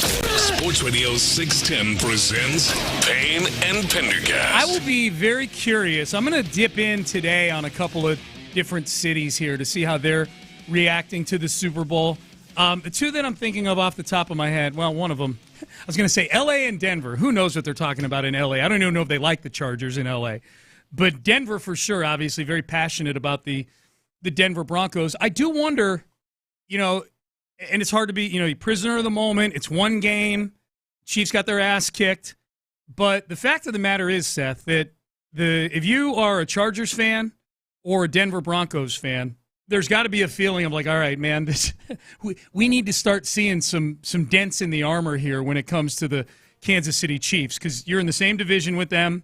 You got to play them twice a year. You're never going to have a home play. There's probably a feeling like we're never going to play a home playoff game as long as we're in the same division as Patrick Mahomes and Andy Reid. I wonder if not just that they lost, but the way in which they lost is engendering some optimism in each of those cities today. Right, yeah, and that's where you have to be careful, because I'm aware of this, and I succumb to it as a Texans fan. It's that the Chiefs got bludgeoned and destroyed in the Super Bowl, and yet not a single damn team. They're still a very good football team. They weren't as dominant offensively, but they were very, very good defensively, and they were as good as they needed to be in the fourth quarter offensively. Like I don't think Pat Mahomes has lost that ability all of a sudden because of one game. Right. All year long, that offense turned it on in the fourth quarter when it really mattered. So it was more of a display of, I think, the dominance of the Eagles and how good they are. But for our concerns, where we're going to face the Chiefs a lot more than the Eagles over the next few years. Sure. No, I don't think anything's changed. I think you can almost go back to the AFC, go back to the AFC Championship game, and the biggest thing maybe is that Xavier Worthy is going to continue to get better, and you should be nervous about that. Defensively, it's hard to maintain defensive excellence year after year after year. It's really rare, and they're going to keep Spagnuolo. I don't think he gets another chance at a head coaching job. But to just perpetually think that, okay, yeah, sure, we're going to have more great pass rushers or we're going to have great defensive backs, it's not quite as simple. Even Justin Reed might leave this year in free agency. Yeah. So maybe amongst the top three teams, the Ravens, the Bills, and the Chiefs, that's where I think maybe the Chiefs showing signs of mortality matters more. But I think the Texans and the Chargers and some of the other teams to that category of three. Definitely on a different tier, for sure. Text message, can you comment on how the Texans are going to repair the offensive line? I think that's more than just a comment, probably. But yeah, that's well, because people brought up earlier, like, okay, well, how do they go out and get an offensive line like that? For one, you draft really well. They only have one Eagles first-round pick on that offensive line, Lane Johnson. He's been there forever. The rest of it is second-round picks. Mekhi Becton, who was not a marquee free agent and is playing a position, the guard is the one that he was not drafted to play. Yep. A lot of it just simply comes down to they're coached very, very well. Jeff Stoutland is an incredible offensive line coach. He gets them to play with detail, and they get the absolute most out of those guys. So part of it has to be, all right, the combination of Popovich, the new offensive line coach, who was the assistant offensive line coach last year, and Nick Caley, got to get the most of the guys who are there. And then, by leaning into some of the things that were working for them at the end of the year and in the playoffs, I do think that I feel good about Jarrett Patterson and Juice Scruggs and their potential at center. Okay. I think if they're on more of a power-based run scheme, I think that those guys can do some stuff. I don't think that there are matches for running an outside zone-based scheme. So, in Titus Howard at guard, I'm actually, if he really embraces the role and that's where they choose to use him, then it becomes, all right, can they be coached really well? Does the offensive coordinator know how to engineer a run game? And can Blake Fisher develop into a genuinely good? Their highest investment in a position group with the combination of cap dollars and draft capital, like it's all first and second, rather than Jared Patterson. It's all first and second rounders, and the guys that are on second contracts are all largely on pretty expensive contracts. Even Shaq Mason is one of the higher paid guards. They in some ways, Seth, it's pretty remarkable that they've made the postseason the last couple of years, especially this past season, as bad as the O-line was, given how much they have invested in it. When you have a position group that's underperforming that badly and it's expensive, that they've been able to overcome it with so many other areas on both sides of the ball is pretty remarkable. You're not going to have that luxury in the next year or two because there's going to be some guys, there's some bills coming due for the Texans. Right. Stingley and Will and CJ are the biggest three.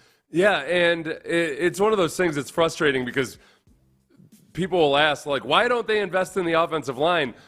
You're right to criticize the Texans for not having a good offensive line, but it's not because they haven't invested in it. They've invested heavily in it. Especially when you include the couple of first-round picks that they traded for Laramie Tunsil. Yeah. They've invested first- and second-round picks. They've invested a lot of money. They were the fifth highest-paid offensive line in football last year. Man. So you criticize them for them investing poorly and developing poorly. Yeah. And I think it's a combination of those things. Kenyon Green, at this point, it's not looking good for his future. It doesn't look like that was a good draft pick. Yep. Maybe shocks and surprises all of us. But the other thing about Kenyon is even if with good coaching they get the best out of him, a lot. He's banged up every year. He was on the IR this year. He hasn't been healthy at all. So even if they get the best play out of him, I can't feel confident that he's going to stay healthy and be there for a long time. Yeah, no, that's a fair concern. Somebody asking about the Hopkins audio we played earlier. If you missed it, here was DeAndre Hopkins after the loss in the Super Bowl last night. You know, I saw a lot of things in the media about the refs, but obviously what y'all going to say now about the refs and us when there was a lot of touchy calls, are y'all going to report that? Are y'all going to talk about the refs now? Okay, so there's a thing. Oh, go ahead, Sean. It was just a text message on that. Do y'all think Hopkins was saying that because he thought they weren't getting calls with the refs that they would normally get? I don't think so, but in a way, he's asking you to, for one, he's asking you to co-sign his take that there were a lot of ticky-tack calls when there really weren't a lot of penalties in general. No. And a couple of them did go the Chiefs' way. Mm-hmm. The offsides that was revised to be a false start. Yep. So I don't think the officials were a huge part of the game. But then it is almost like he's unwittingly saying that, though. Yeah. Like well, there actually weren't a lot of ticky-tack calls, and you guys did get destroyed. So I feel like in saying that after a loss, you're not accomplishing what you think you're trying to accomplish. Yeah, the Eagles had 8 penalties. The Chiefs had 7 penalties. You know, the Chiefs were about average for a little more yardage. Right. There's about 6.5 penalties per team in an NFL. Yeah, that's interesting. Was he complaining that they weren't getting calls they would normally get? What I will say about that is not on DeAndre's side of the ball, but on the other side of the ball is I was told by somebody who would know, who was in attendance in close proximity at the Texans' loss to the Chiefs, that the Chiefs' defensive backs were almost taunting Nico Collins out there about Nico was complaining to the officials about how handsy the Chiefs were getting, and they were like, "You're not getting that call." Yeah, they were like laughing at him, you know. Yeah. So that's. Okay, so without realizing it, DeAndre might have been saying like, "Hey, usually we get these calls." Worked against the Bills. Hey. No, so I think I agree with the texter, whether DeAndre meant to say it that way or not. Right. But like, hey, what's going on? There's these ticky-tack calls aren't going our way. Man, F Chief fans. This is a text. The whole lot of them. now they're trying to play the sympathy card. Well, shove that card somewhere else, losers. Oh, all right, people are salty, man. They are. It's at the end of the day, they still have won 3 Super Bowls recently. Yeah. I hated this about me because I was getting annoyed with myself that I was getting annoyed at. People kept saying they're going for a 3rd Super Bowl victory. Like the announcers were saying that. I'm like, well, they've already got 3. Yeah, they got 3. They're going for a 3-peat. Yeah. It's still pretty damn impressive to get 3 Super Bowls in a how many year span? 3 in a 4-year span. They won 3. In a 4-year span, pretty damn impressive. No. They won 3 in a 5-year span. In a 5-year they went span, to 4 in a 5-year span. Yeah. So, yeah, no, that's the two things that are undebatable still, even after last night. And I'm bringing this up because we have a TV on in studio here where they are creating debate topics out of these things, as is their job to do on television. But it is inarguable that this is still a dynasty, this Chiefs, even with the loss last night. You go to 5 Super Bowls and win 3 of them in 7 years, and the 2 years you're not going to the Super Bowl, you're losing in the AFC title game, then you're a dynasty. Or you're losing in the divisional round. The other thing is, I'm seeing this, is Mahomes still in the GOAT conversation? What are we doing? You don't go in 60 minutes, you don't go from being right there with Tom Brady to being out of the argument altogether. He's 100% in it, but it's a reminder to everybody that you don't just get to draw a line on the graph, right, and that it's ever ascending at a perfectly straight angle. It's going to be really, really hard. Yes, it's impressive that he won 3 Super Bowls before the age of 30. But now he's off that pace a little bit to be better than Tom Brady. 7 Super Bowl victories is a whole lot of Super Bowl victories. It's not so simple. And that it's funny to me, how you interpret body language differently. I was watching Jalen Hurts on the sideline, and I'm thinking about how, last year, this time, or at least a few weeks, a year and a couple weeks ago, in the playoffs, people were looking at Jalen Hurts on the sideline and thinking oh, he just looks emotionally checked out. This year, in a blowout, I'm it's the exact same face. He looks the same. Exactly. But meanwhile, Andy Reid, Mr. Calm, Cool, and Collected, given any other time they were down by 10 and Andy Reid just had his same kind of blank facial expression staring at the field, you're like, wow, yeah, he's not panicking a bit. This game I'm watching, I'm like, oh, that old man, he needs to hang it up. Yeah, he doesn't. Look at him. He's got no answers. Yeah. He's confused. Doesn't even know where he is. It's true. It's true. Oh, man.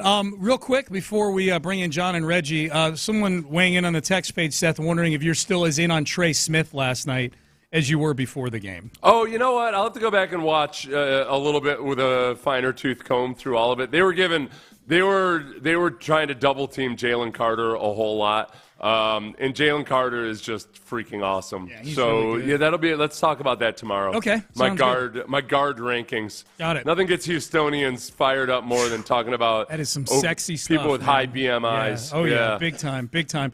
Reggie Atatula, John Lopez, fellas, how are we? The game in its essence is about blocking and tackling. That's so you're not wrong. X's and O's. Let's have a fun 4 hours, John.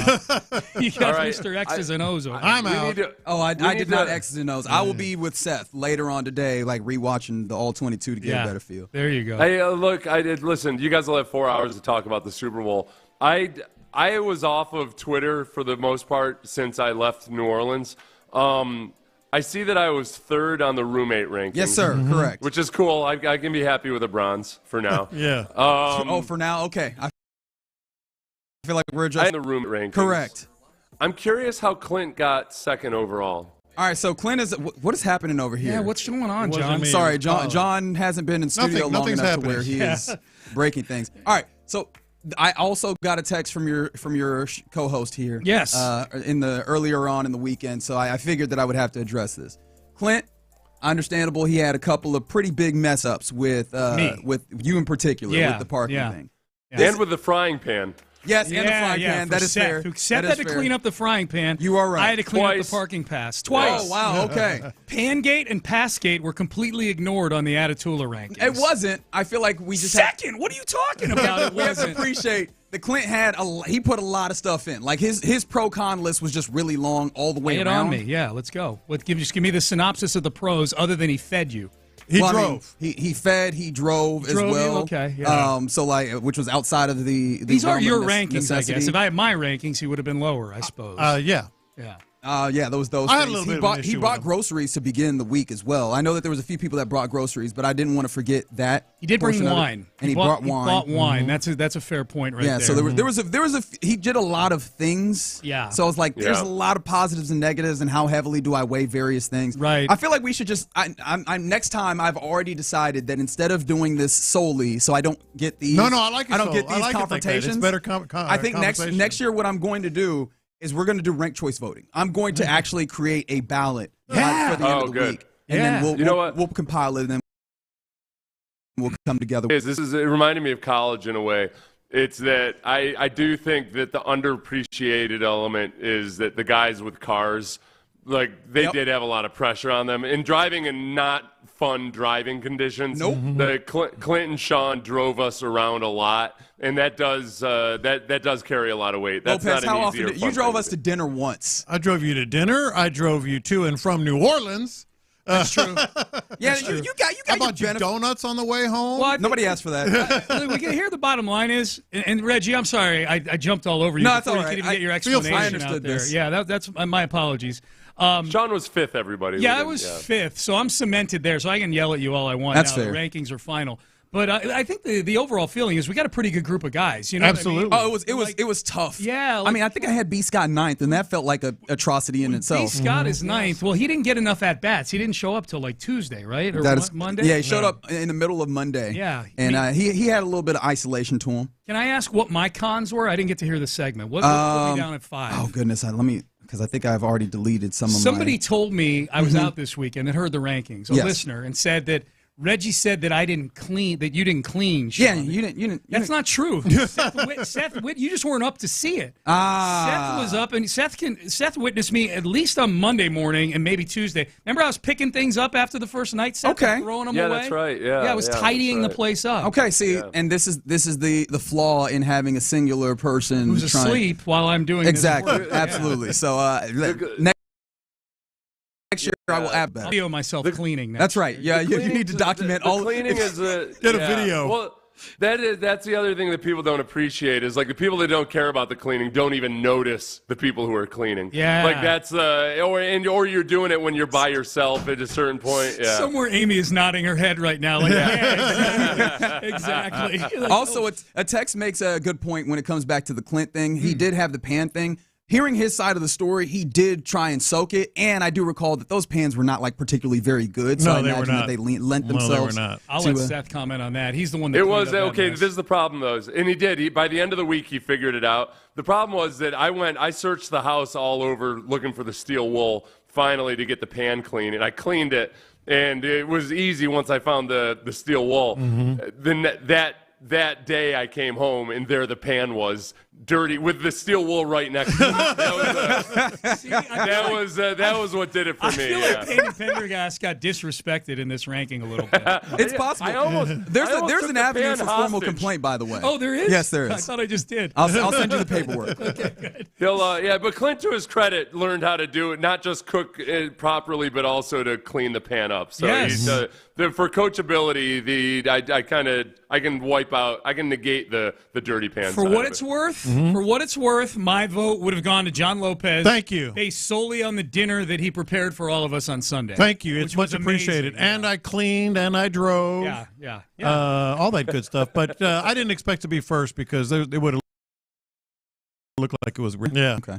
I did have a little bit of an issue with who did finish first.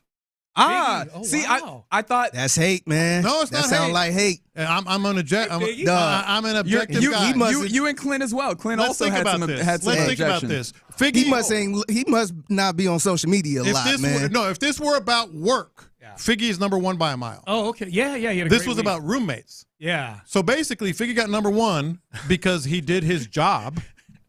And he brought his wife's. I did my job to the best of his ability. No. If this was about work, everybody did their job. If this was about work, Figgy was number one by a mile. Right. But if it's about roommates, he did his job. He got number one because he did his job. Wow. And he said, "Sure, I'll take that to the guys." His wife made the dip and delivered in my car. Okay. Wow. All right. So you get credit for the dip. I feel like I'm gonna have to we're gonna have to have a 2.0, just like mock drafts. I'm gonna have to that's hate right there. Redo this. You can hear it in his voice, man. Honestly, what's funny is I thought picking Figgy would be the least objectionable portion. Well, it is because everybody loves and Lopez tried to discredit the dip because I had that dip to be made on Sunday night. Yeah, and he just moved my dip to the side for his meal. I was highlighting, and he said, "No, we can have this later. This week. This is 4 hours of show. I was highlighting the dip. I wanted to get you. It was supposed to be the appetizer, or more precisely, I wanted to get your wife. He put it in the back of the refrigerator. Christina didn't even want to make the dip. You had to badger her into it. That's right. The marital discord because he sacrificed for you. There are people waiting for y'all's hot takes on the Super Bowl. This is it. Look what you created, Red. The Roomy rankings are a great gimmick, though. Thanks, I appreciate it. You created it by campaigning, I think. A little. Well, I augmented it. That's right. Yeah. All right, we're done. We're out of time. Seth, antibodies to you, my friend. Antibodies, and the other thing I would say about Figgy is that he's got such a positive and cheerful demeanor that it increases the whole vibe of the household. That's right. He taught you about watching video games and such. Yeah. That's right. I learned the appeal of watching people stream video games, and I almost cried in watching a video game. Moved to tears, Sean. Yes. Great. All right, we're done. We're out of time. Are you? KILT AM, KILT FM HD2 Houston, an Odyssey sports station. Reggie Atatula, John Lopez, Figgy Fig. Gang's all here, back from the Super Bowl. They are in the loop, and they start now. That's right, in the loop here on a Monday, right here on Sports Radio 610, back in the great city of Houston, man. It feels good to be here. And back in the routine. Yeah, back in, I guess, somewhat of a routine. Got my cereal this morning. Oh, yeah. All right. Eating cereal. Yeah, you saw that on the Sports Radio You're 610. ninth on the rankings. I take it all. That's right. That's right. Yeah, just the regular rankings. We now move back to a running power ranking. Ninth. Oh my goodness! No, obviously, as obvious, we had a great time on Super Bowl Radio Row, and now we're back. And of course, we got an opportunity to see the Super Bowl itself, and it was what is happening audio wise here? That's not me this time. I don't. My goodness! All right, so. Yeah, these computers are wild, and apparently we went for the week and everything flipped up, but. Super Bowl happened, and it happened in a kind of wild way. 40-22, Philadelphia Eagles. John, would you like to take a victory lap of sorts? Man, me and Andrew Brandt. Andrew Brandt was way out on a limb in his prediction. Did you see that? Basically said not only is it going to be an Eagles win, but it might be the worst game of Patrick Mahomes' career. I didn't go that far. But ultimately, when I sat down to place my wagers on this game, I stayed true to what I was saying all last week. I was not in the same ballpark as him, but I kept saying, I was telling you guys, I was like, the Eagles are better in every single way. Yeah. They're better across the board, except quarterback.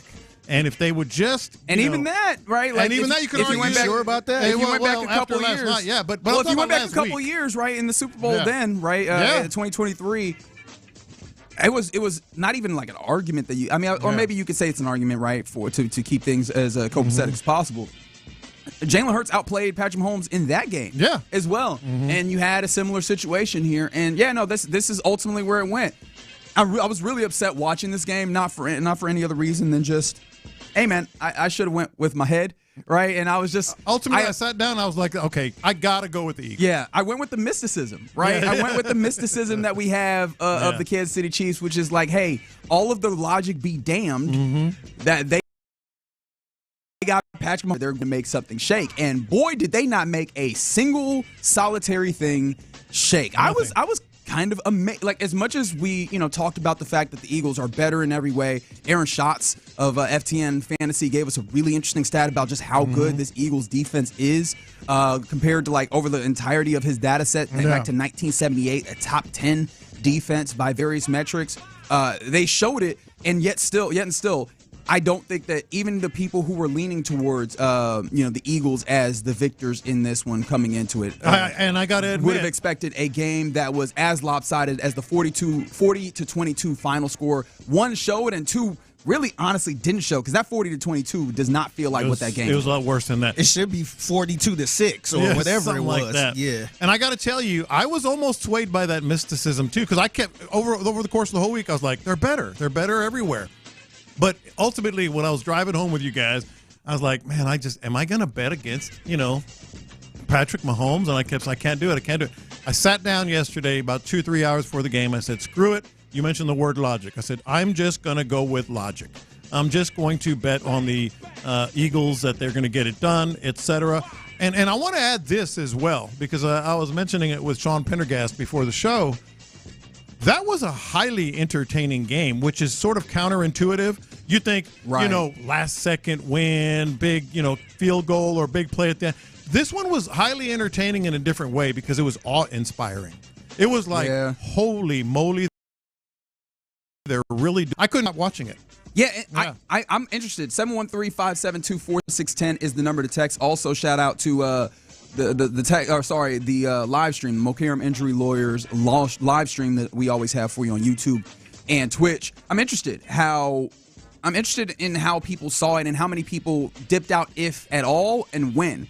Because as you mentioned, right, like it's one of the things that I've long believed, which is there's a couple of things that we tend to make the same thing that are not, which is a good game and a close game. Yeah. And this really comes to a head in a month from now when we get into the NCAA tournament, when we have a lot of close games at times that are not inherently good games. Right. Because, college basketball can give you some of that sometimes, and all right? that stuff, yeah. This was a game that I don't know that there's been a better game to illustrate that on the other end, right? In the positive as opposed to the negative where, no, this was a good game. At least it was entertaining for me personally. I'm interested to see how that falls in. Where it was not close at all, and maybe how much of that was just watching a game and seeing a power maybe fall. And I guess that's a question that needs to be asked: is like, does it feel like that dynasty is wrapped in any way, shape, or form? Right? Because we were coming in, it was just like, all right, what would it take to chip at this dynasty and maybe bring it to an end? And some of the things that we thought of were like, oh man, there's not a lot there. I don't know. Does it feel vastly different a few days later? Look, I just on your first point, I couldn't stop watching it because of the impressiveness of what the Eagles were doing. And that, as far as like the dynasty, I can't go there. As long as you still have Patrick Mahomes, which was the reason we both were sort of like swayed a little bit with the Chiefs. Now they have some big answers. The questions they answer here.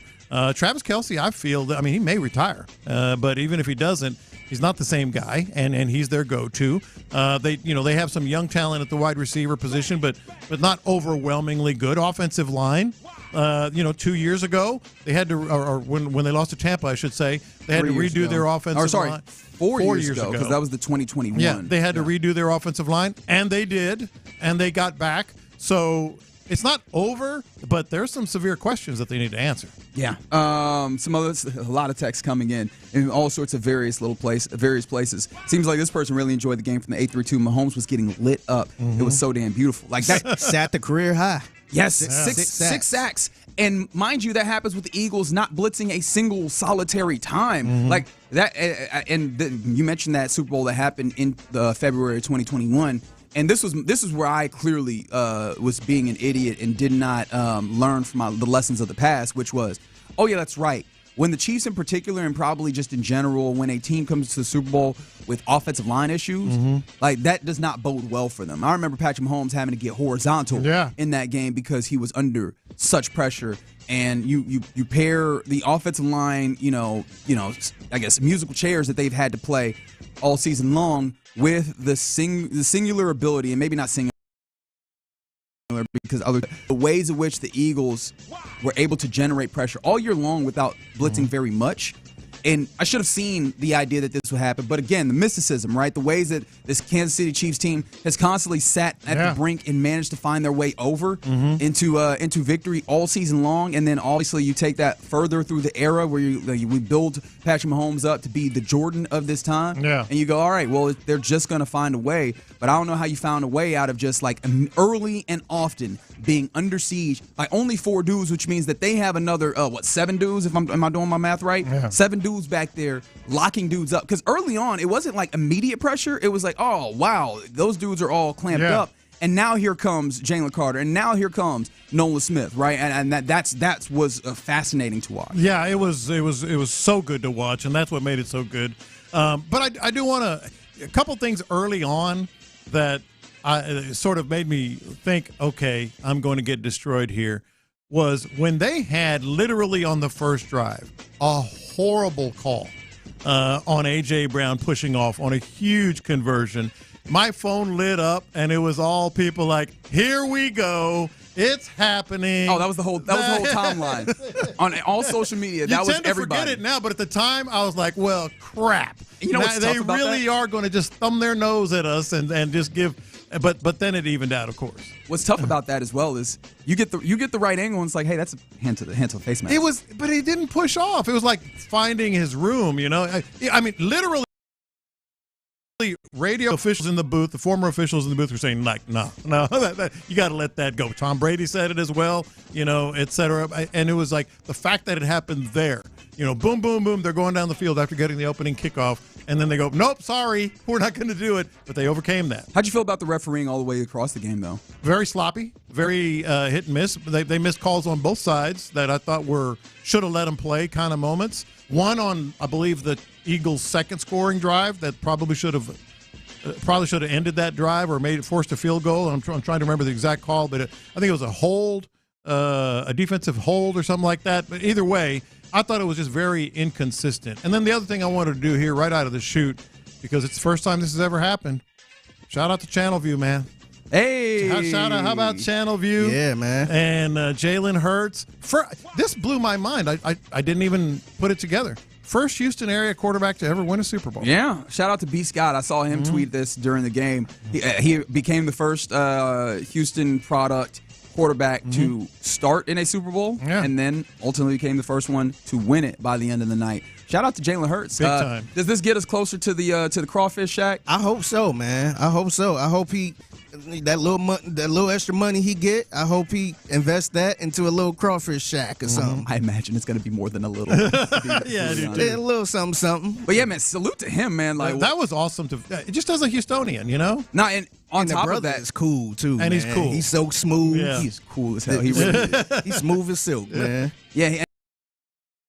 And I think actually, you know what? This might be the time to unveil this. We'll talk more about the ads of it all. Actually, probably next. But were you able to get the Jordan Brand advertisement that aired after this game? Which, look, man, there wasn't for me personally, and I guess I'm letting the cat out of the bag for when we talk about the ad. I feel like the ad game on the Super Bowl is largely donezo. Like it does not feel like it has the same. It was trash last night. Feel like it has the same hit, same power. But I did feel like the afterward, like when you get those ads afterwards that teams put together, maybe not teams specifically, like it feels like the shoe brands do a great job of this. Yeah. This is the Jordan Brand ad when it came to Jalen Hurts that really felt like it landed, at least for me personally. Hate that you said he wasn't a top 10 quarterback? Hate that you said he couldn't throw the ball? Hate that he got over when push came to shove? Hate that he always say the right thing? Money is nice, championships are better. Hate that in your all-knowing, armchair wisdom, you were sure he'd come up short.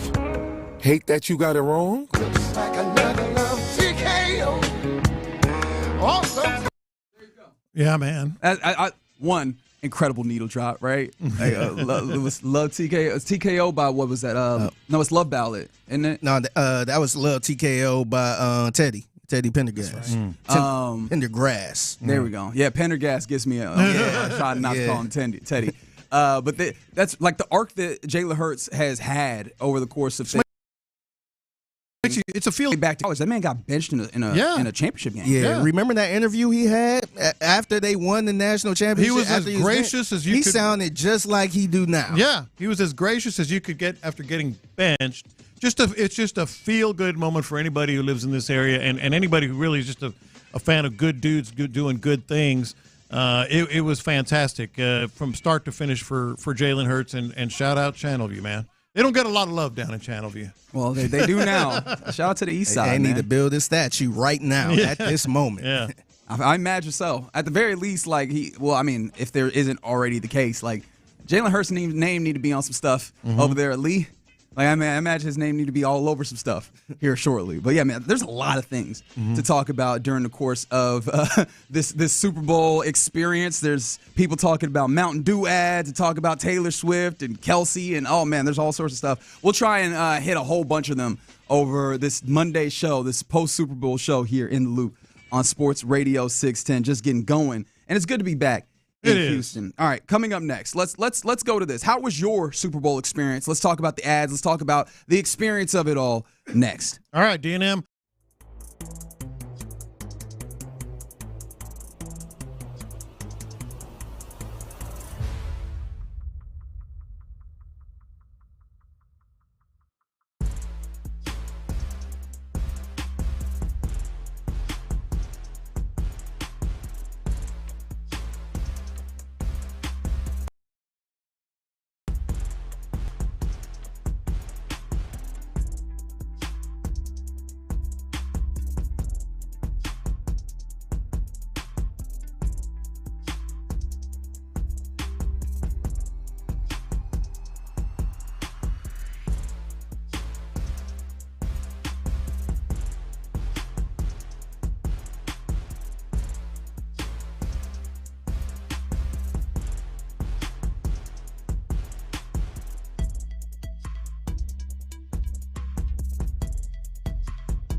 Houston, let's get in the loop. You better get ready because we're going to show up and show out. With John Lopez. It is what it is means nothing. And Reggie Atatula. And that, my friends, is a scoregami. Always live, always local. 713, what's the damn number? 572-4610. You're in the loop on Houston Sports Leader, Sports Radio 610.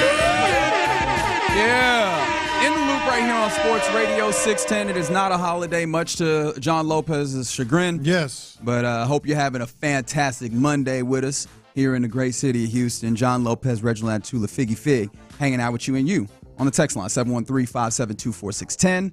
On the Mo Karam Injury Law Firm live streams, both on YouTube and Twitch. Sports Radio 610 on YouTube, 610 Houston on Twitch.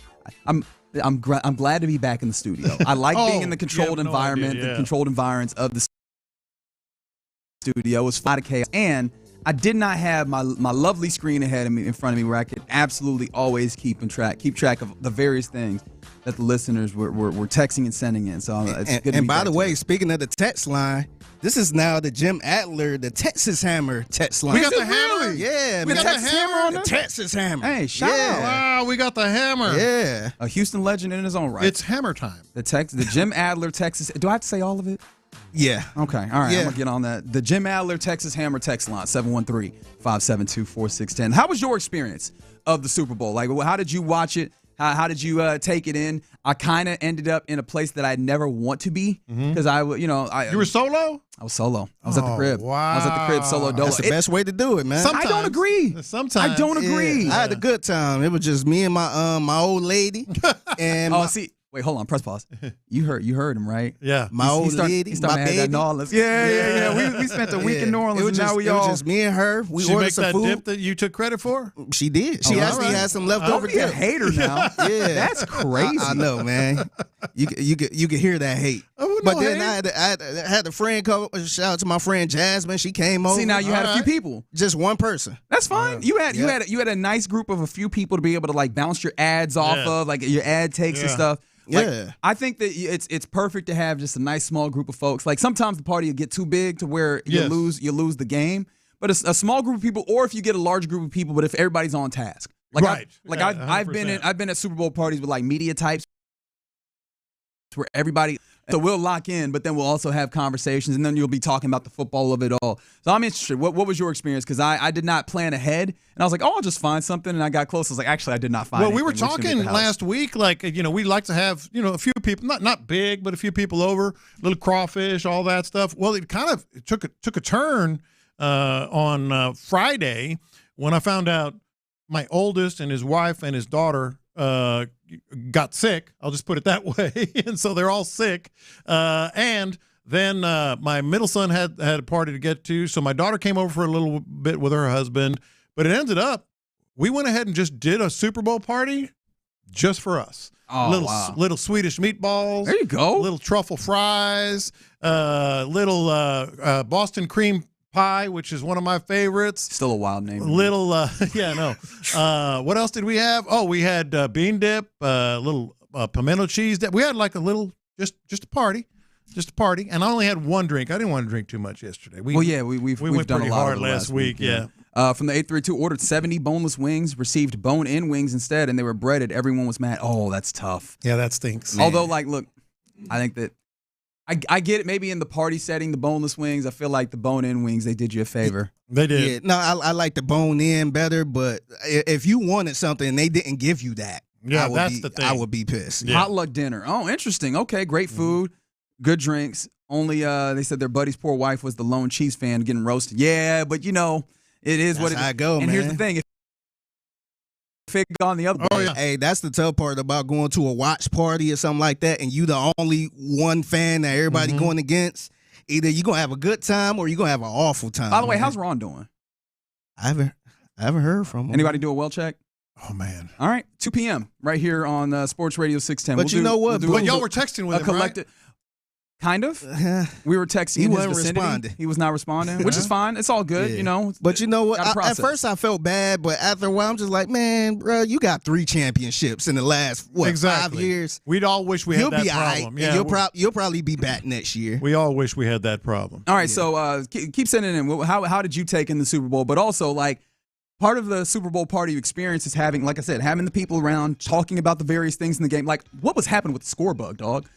Like, I understand the Super Bowl is always where we unveil the score bug, and I think I'm just becoming a crotchety old dude, even though I'm only 32, soon to be 33 years of age. I understand that, every year I feel like I'm going to find fault with the score bug. Mm-hmm. I understand that about myself. I'm a little bit of a complainer. All right, that is out of the way.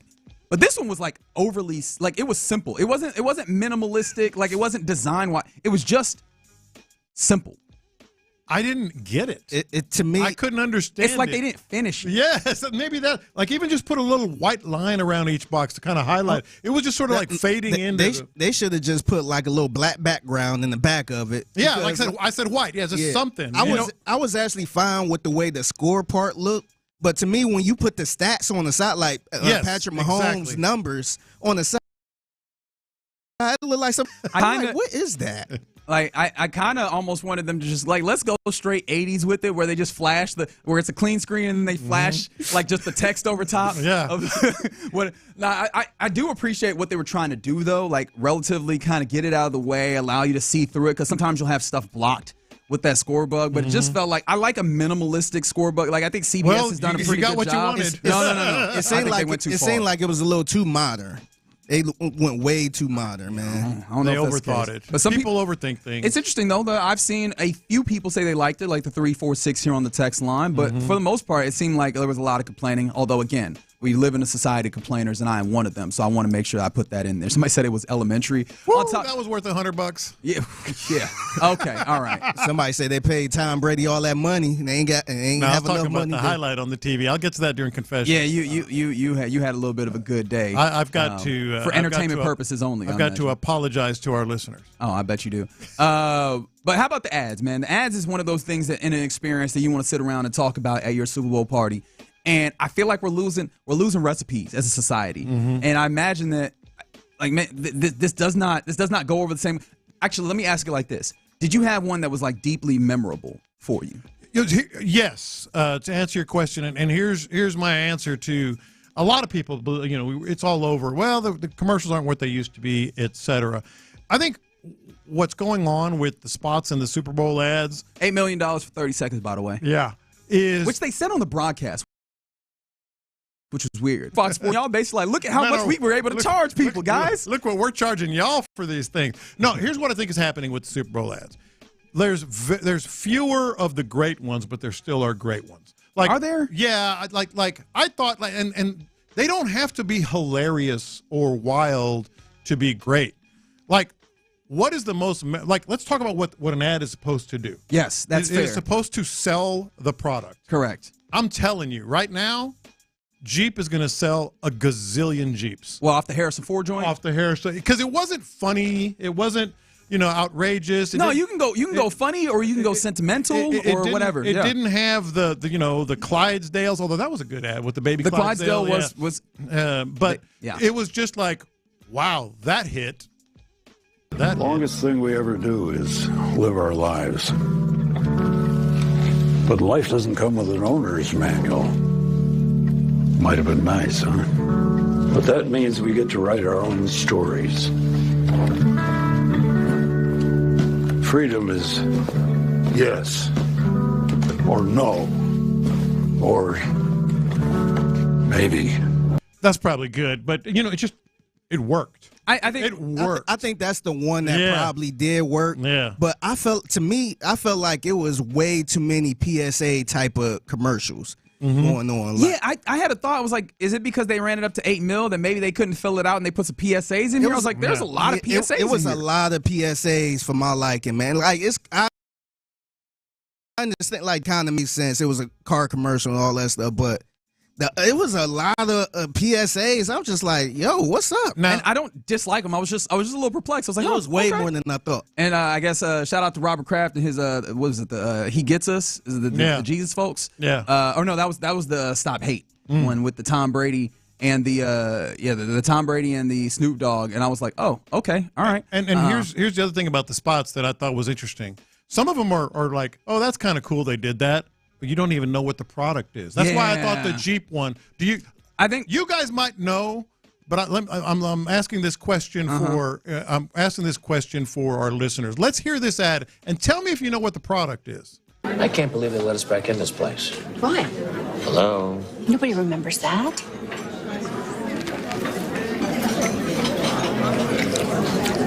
Something wrong? Not doing it.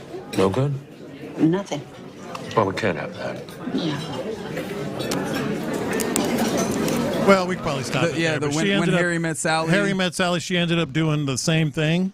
The Big O's. Do you know what the product was? Yes, I do. But that's because I'd seen the commercial, like they had unveiled the commercial weeks ahead. Which remember, I was like, we got trailers for commercials weeks ahead. So that was the Hellman's Mayo. The Harry Met Sally one was cool, but I don't know how much it helped Hellman's. Jeep made some money yesterday. I think Jeep made some money. Well, I think Mountain Dew might have made some money because they went the way where I kind of hated the ad, but I hated it to the point where I'm going to remember the ad, which was the AI. Well, I don't even know if it's technically AI generated seal where they superimposed Seal's face on a seal. I was like, yo, why are they subjecting me to this? It was awful. Same thing with the cowboy head. Oh, yeah, the cowboy head was gross. The Tubi ad. That was gross. Yeah. Which, by the way, like, what is Tubi actually selling? Because I'm pretty sure it's free. I'm pretty sure you just go in there and sign up, huh? Maybe that's what they want. Yeah, it's free. Yeah. In fact, they had it being sold there. People mentioned Bud Light. Yeah, the Clydesdale one was cool. Somebody mentioned the breast cancer commercial. Yeah, again, the sentimentality of it, and again, I think that's where Figgy leans into like the PSA. Yeah, it was like a couple of those where I'm just like, it's a lot of. I think it was a Jesus one, like a religion one in there. I'm just like, damn. Yeah, and shout out to the 713 bringing me back around to one of them, which the Jesus ad was the one where they used the Depeche Mode, which I was like, I'm surprised that it took them this long to find that. Great song too. Incredible. Personal Jesus, love it. God, pizza rolls, the Totino pizza rolls was very good with the Detroiters, and I think it's particularly because those guys are wild boys. But yes, them with the alien. I like the Duncan one. I don't even recall with the Belichick and Ben Affleck, and we don't have to play it, Figgy, but that was a cool one. I was like, because Belichick and his girlfriend was in it. Yeah, his girlfriend was in it. Yeah, Drewski was in it. Yeah. A few other ones that were notable for me. The Sloth commercial, which I'm trying to remember. I think that was the Coors Light. That was the Mondays case of the Mondays one. Oh yeah. I was like, yeah. But see what I mean? They're not as many, but there's still some really good ones in there. The one is crazy because the one that really made me chuckle a little bit, it was the toilet paper one. The Angel. Toilet. I don't. Maybe I'm just getting to a point because I feel like year after year we get to the end of the Super Bowl and I look at lists and I'm like, I don't even remember seeing that. And I was watching. I was sitting here. I thought I was tripping. The quote, Ron. I'm like, am I getting punked? I'm like, anybody else feeling these commercials? Yeah. And everybody was kind of on my side a little bit where it was all kind of meh. But that toilet paper one is the one I'm like, damn, that's probably the best one I saw so far. Yeah. Someone mentioned the Haagen-Dazs one, which again, gonna be completely honest, can't recall. Stella Artois with that was a good David one. Beckham and Matt Damon. I thought that Damon's was interesting. like, are you popular? And then I thought one of the things that made me go, okay, this feels like we're going back to, because you know this uniquely, Lopez, living through the times that you have in covering hoops. Nike as an ad, like with the ad firm that they used to work with, used to be incredible at advertising. Yeah. And it feels like they've lost their way a little bit. The women's, like that women's ad that they did where it was like, you can't do that, you can't do it, so you can't, or I've already forgotten the slogan, which is on me personally. Yeah. But like, the slogan that they put up there, I was like, yo, that's incredible. Yeah. Like I'm starting to feel a little bit the way that Nike used to make you feel watching ads. Right. There's a lot. There's a lot of people coming in, and somebody said, yes, you can get a Tubi account without commercials, so I imagine that. But you just got to sign up. I don't think you have to pay, but you just got to like sign up. And yes, Clint showed up on Super Bowl. I imagine just locally, but Clint on the Mo Karam ad. Shout out to that was one of my confessions too. The first time I seen him in the Mo Karam commercial, it was during the Rockets game, and you know how they had those licking spots when the person at the free throw. And I wasn't paying attention. I heard his voice. I'm like, was that Clint? It was gone.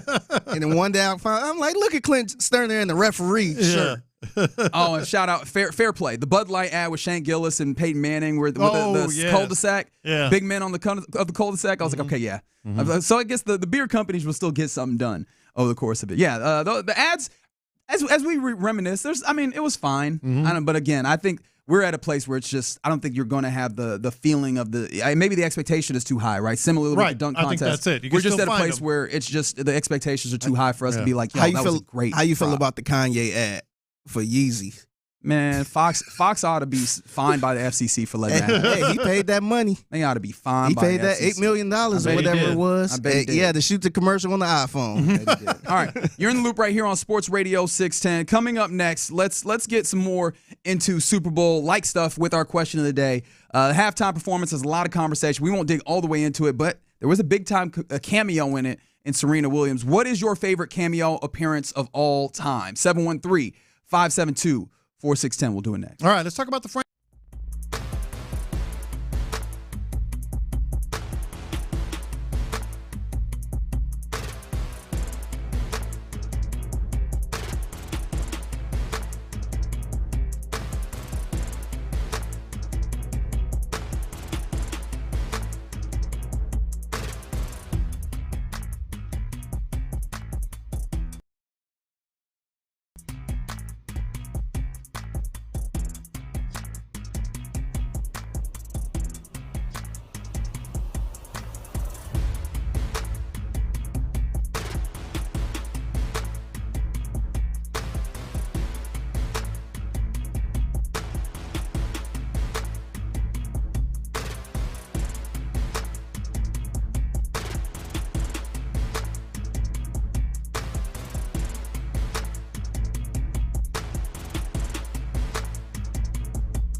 Live from the Mokaram Injury Lawyers Studios, Sports Radio 610 presents In the Loop with John Lopez and Reggie Atatula. All right, we're about to get in the question of the day, inspired by the Super Bowl.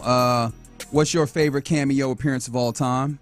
Let us know on the Jim Adler, the Texas Hammer text line, 713-572-4610. Somebody said, yeah, there were way too many PSAs. Buzzkill is what they said. I do wonder, like, when it comes to like the ads on the Super Bowl, I feel like do you get that feeling when it's like they go when somebody decides to go sentimental on their ad? Do you get that feeling where you're like, oh well, that brings down the what do you want? I mean, I didn't mind it. It kind of do for me because just think about, like, we was talking about Super Bowl parties and, you know, drinking and having a good time like that. Just imagine a sad ass kid commercial or pet commercial. Well, we didn't have that necessarily. Yeah, like that would kind of bring you down. That I would thought kill the breast cancer awareness one was really well done. Oh yeah, the one with the Wanda Sykes. Yeah. I thought that was really that was actually cool. Yeah. Like I don't have no issue with that. To me, it was just too many, man. It's like y'all the only one buying the the commercials. Yeah, I think also just maybe it wasn't even their fault. It's just that the other commercials around them, there weren't enough that felt funny. Yeah, because usually if you have enough funny ones, when the ones that need to hit, you're like, all right, well, I understand what we're doing here. And I guess maybe it didn't feel like that. But and somebody also, I appreciate the 832. The Nike slogan that they went with was "You can't win, so win," which I'm like, oh, that's tough. Okay. I was like, that is really tough. So yeah, shout out to all the advertisements and such. But yeah, let's get into the question of the day. Inspired by the halftime show. Yeah. I want to perform their favorite song, but you know they love the sue. Yeah, that song. Maybe I think about it. Know what? I slow it down. Say, ladies, do me this solid. So yeah, that was Oh, you done lost your damn mind. There's the cameo. There was Samuel L. Jackson who jumped in. Uncle Sam. Uncle Sam, that's right. Jumped in on the halftime show. We'll break down the halftime show itself. Has ended up being polarizing, as I think like a lot of things in our society are simply going to be. Because I'm not sure how much like the actual performance itself was polarizing, but I think just inherently, sure, we're gonna find ourselves in that place. But the cameos, you had Samuel L. Jackson, Serena. You had obviously DJ Mustard, which if you are familiar with the back and forth with Drake and Kendrick, you knew that DJ Mustard was going to feature. But then Serena Williams showing up, and I guess SZA was already expected to be there, but Serena Williams showing up out of nowhere, especially with the ties that she has to Drake. Oh man, that was something special. But it made me think, and it made us ask, like, what are your favorite cameos of all time? I see some people are going with halftime show cameos, the way that they brought out like special guests, or some people are just going generally, you know, in various other media, where it's TV or movies, That's where and I those was types of things. I had to do a double take. I didn't reverse it, but I was like, is that Serena? Yes, it was. Serena Williams, copped his own. Yeah. Serena Williams, just crit walking on, I guess. That down in that blue. That's right. That's that's also right. a point. I did That's not fully acknowledge and appreciate that, but yes, it did. And of course, I should have expected this from an audience that is in Houston, remembering the first time the Houston then Reliant Stadium hosted the Super Bowl 2004 in February. Oh yeah.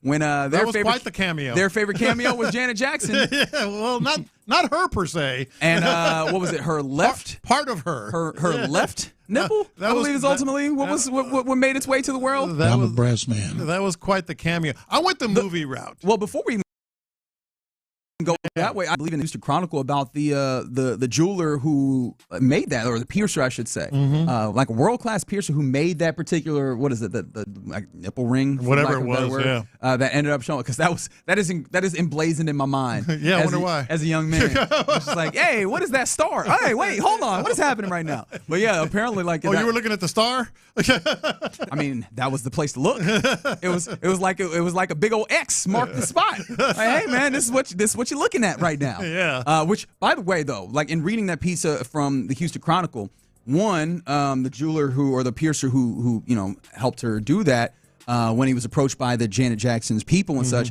did not know it'd be utilized. But like apparently her people said that there was going to be like a surprise. which made me think. Like, I know that the idea was that there was supposed to be a ripping off of like an upper layer. Yeah. Do we know that the lower layer was like supposed to be some level of mesh? Because I always was under the impression it's been studied and examined for years. I mean, it created YouTube. Yeah. But I know that I was always under the impression that like, oh, the malfunction was that there was supposed to be a secondary layer. But I was like, if there was supposed to be a secondary layer, and we're finding out that they were saying that they were supposed to be a surprise involved with a nipple piercing. Seems like, hey man, unless I'm reading these things wrong, somebody lying. Well, you and millions of people have been trying to figure that out for a while now.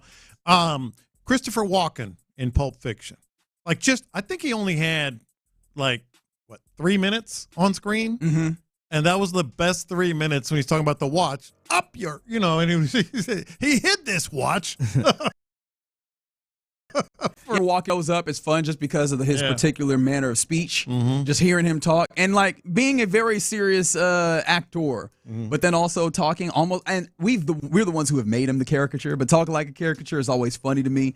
So people mentioned like various other things, and somebody said who was waiting for Samuel L. Jackson to drop an MFer. They know they were absolutely. If we're just keeping it to the Super Bowl space, someone mentioned Destiny's Child reuniting for like 30 seconds during the Beyonce halftime show. That was absolutely, that was really cool. I'm trying to remember, and I really should have just pulled up the list of the Super Bowl halftime shows, because like the show where they brought out Missy Elliott. That was Katy Perry. Was right? that Katy Perry? Yeah, I Perry? believe so. I was like, oh, that's cool. Was not expecting that. I thought that was really entertaining, especially, and maybe that's something that could have helped this halftime show, is just having and that's been an ongoing sort of discussion. Right, having a guest that helps you like what. Oh wait, that's so and so. Corner the market, so to say. Like, hey man, if not everybody's on with this halftime show, can I give you somebody else that'll help you get on board? It's a little tricky too, especially depending on the artist that's performing. Right. Because like they don't want to get their spotlight taken away, so they try to do everything themselves.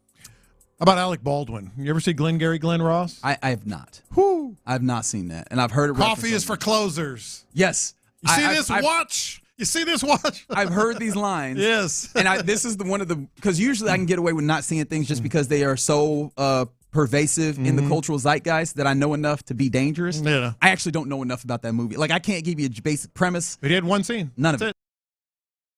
I can't give you about is all the Marvel movies that got Stan Lee in them. Yep. He always make everyone he has some type of random ass old looking dude. Just appearance. Yeah, and what I loved about that one is the cameo wasn't the surprise of seeing him there. It was the excitement of where are you going to see him and what is he going to be doing? Yeah, when. It's always random too. And the other one of my favorite ones is from a TV show, Fresh Prince of Bel-Air, when I think Will Smith was about to get married. He went to elope, and they was coming out to Shaft. And then look who's about to get them married. Is that right? Yeah, Isaac Hayes. He was right there. I love that one, man. Somebody mentioned Tobey Maguire, Andrew Garfield, and Spider-Man No Way Home. Yeah, that one was going to be big just because it's harkened back to other situations. It had all three of them. Yeah. And they did the Spider-Man meme.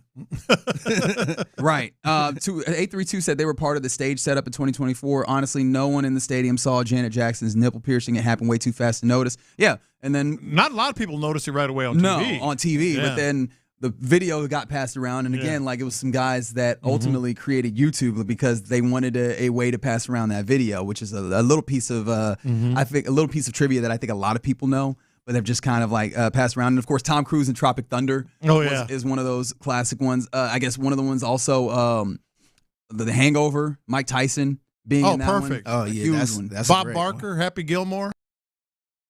Absolutely. And yeah, that's how I felt. Just to be like, oh, Serena here. Okay, cool. And I thought that was going to create a run because of the particular nature of the halftime show and the songs that they were doing. And basically the idea was Kendrick was looking directly at Drake the whole time. Like, hey. He was looking at the camera. Look over here. Yeah. He was looking dead in the camera. And I thought that would lead to more cameos. But I appreciated the one in Serena Williams. All right. You're in the loop right here on Sports Radio 610. Let's circle back around to football. We'll go around the NFL next, including a few things that happen, a few things that happen in the Super Bowl, but then also, hey, man, Aaron Rodgers. Not going to return to the Jets. We'll talk about it next. All right. Ability Trees, abilitytrees.com.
Play here, an Odyssey sports station.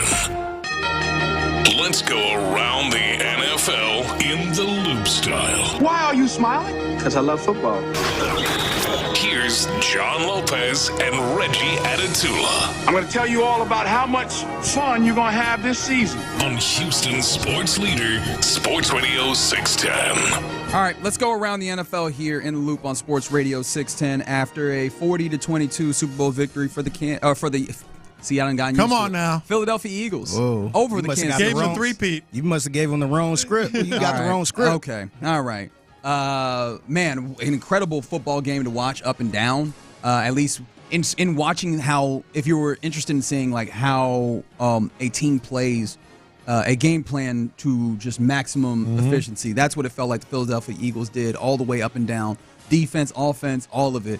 Really well executed game and showed all the way around. We'll talk more about that as we continue to go through this. And I guess within this, I thought that what was also interesting was just seeing the other things, the fallout of it. Like the Super Bowl is such a big event that like the game itself is one thing, and then there's all sorts of ancillary things that happen around it that also create things. And I know that one of the fun storylines is like, oh, well, there goes Patrick Mahomes losing another football game with Tom Brady in the building.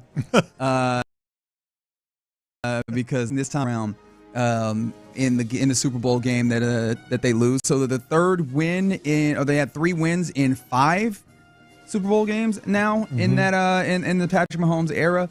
Now one of those guys, I don't know if he was in attendance, but he was definitely happy about this. Was Nick Foles, former Philadelphia Eagles quarterback. He also leaned into the kind of the jokes of it, tweeting out as follows: "It's really cool that Tom Brady got to be there for the Eagles' 2 Super Bowl wins. He might be a good luck charm. Have a great night." So it works both ways. It does work both ways. It absolutely does. Just real quick, I thought Tom Brady was very good.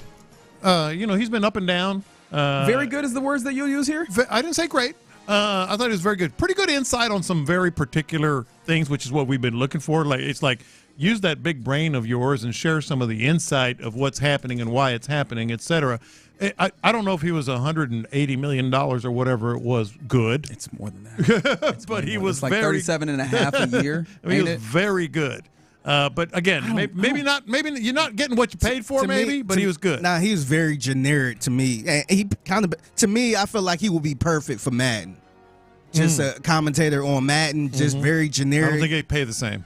I don't think they pay the same. Yeah. And Payne and Pendergast were talking about this earlier, and I think that Seth made a fantastic point, which is, hey man, part of the reason why you in particular are being paid all of that money to be in this spot is that you have a unique level of experience in this spot in particular, right? You got to the point where you had generational caliber quarterback in a huge hole in a Super Bowl circumstance, and you have been there, and we didn't get any personal experience in that moment or anything. It's just, I think it highlights again where I think Fox made a misstep here, which is immediately vaulting him to the place where he had to do the A game all the damn time. I agree generically, from a 30,000 foot view, which I hate that term, but I thought there were a couple of moments where it's like, all right, that's what people are paying for. Like he didn't just say on Jalen Hurts' interception he shouldn't have thrown that ball. He explained why, and he went through that play. So I thought that's what people are looking for. And I thought really good stuff from him as well was how he went into pretty good depth about, he never, the 3 losses and how it ate at him compared to the 7 wins, and how he couldn't speak, and all this other stuff. I thought so there was a little there. Yeah. I thought there was more to, I think, be desired, especially for the name or what have you. But I was not upset at his call, right? But I don't know that I took anything particularly meaty from it in the game. All right, so some other things around the NFL. I guess one more thing from the Super Bowl itself before move on to some other of the things. Travis Kelce, in what was, at least for me, a no good, very bad game for him. He had a couple of drops early on third down. Like I thought, if I was looking at this game and like we mentioned, the word mysticism is the words that I use. Like when it comes to, oh man, the Chiefs just find a way to get it done. One of the big points of that is when it comes to third down, the connection that those two dudes in particular have, that typically gets them over. And when they get to that first third down and there is a pass over the middle, I think like kind of in the over the seam basically to Travis Kelce, and he drops it at the sticks, I was like, oh, that's a bad omen. And that ultimately looked like it was. He did get some catches in this game and ultimately passed Jerry Rice for most career Super Bowl receptions in this loss to the Eagles, which means he has 35 compared to Jerry Rice's 33. Rob Gronkowski had 29. And then Andre Reed and Wes Welker round out the top 5 of most career receptions in Super Bowl games.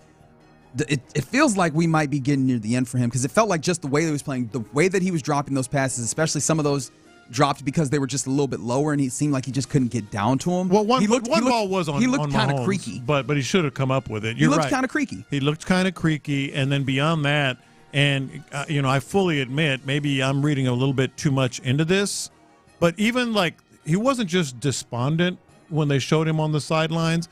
It looked like he was like, well, that's it. Like that. That's how it's going to end. Well, I mean, and when you get your ass whooped in that way, I imagine that's how you're going to look. He's going to be despondent. They're all going to be sad. We're talking about, some of these players, a minute who, crying. But he just had like this sort of like look of resignation, like, well, was a good run. That kind of thing on the sideline. By the way, before we move on to the Aaron Rodgers news, what was your reaction to Charles Omenihu boo-hooing in that particular way? And the way that it seemed like there was Texas fans took real enjoyment in that moment. That part I didn't understand. That's the people will handle these things in different ways. I didn't think one way or the other on him crying. I mean, that's just the way. I mean, this was devastation, and some people don't. He did. I didn't care about it. What bothered me, what confused me is like Texans fans pointing and laughing at Charles Omenihu. Hell, he was on your side. Yeah. During the Easterby stuff. He was the one that didn't give Easterby the time of day and wouldn't shake his hand and all that. I didn't get that. Yeah, I think honestly, whenever Charles speak about the Houston Texans, he's talking about the actual organization that it was when he was here. Yeah. And me and Ron actually talked to him. He said it was nothing personal against the fan. Hell, he's from Houston. Yeah. He's from this area. Yeah. He went to school here. And he said he had nothing against the fans at all. The fans in the city was never the problem. And my question is, what was the problem? Right. I mean, Jack Easterby is gone now. Yeah. So was it Nick Caserio? Was it ownership? Maybe. I'm curious to know. Like, is that clearly it was an organization thing? Correct. Yeah, but but as a fan, sometimes you ain't trying to hear all that. You don't want to hear it. You with us or against us? Yeah, right. And you on the team that everybody seems to have banded against to try and stop. And with that stopping happening, I think people were just relishing that in and of itself. All right, around the NFL, Aaron Rodgers has been kind of a question mark a little bit on whether or not he would return to the New York Jets. I think we all kind of, or at least on the show, we're like, yeah, I don't know about that one. Aaron Glenn stepping in there and them seeming to kind of go a different direction with a regime change, new general manager. And usually they want to kind of go with their own guy. But Aaron Rodgers has historically been one of the best quarterbacks that we've seen, even as he has aged. And so that was the question. Will he return? Well, per an NFL on Fox report, they met last week, Rodgers and the team, and the team notified Rodgers that they will be moving on from him. According to Jonathan Jones, Rodgers will likely be released in order to become a free agent come March. And so, wow, Aaron Rodgers now out there. So one of two things. Like, one, do you think Aaron Rodgers continues to play? Because there are odds on whether or not he retires before the upcoming season. Well, I thought Jay Glazer, and he's the one that broke the news, made a very good point. Apparently, he flew to New York to talk to them, and they told him face to face, that they weren't planning to bring him back. Well, him flying to New York to have this discussion would maybe indicate he still wants to play. Like, you know what I mean? Like that's a big step to take. I mean, if you're out, you can say, just text me, whatever.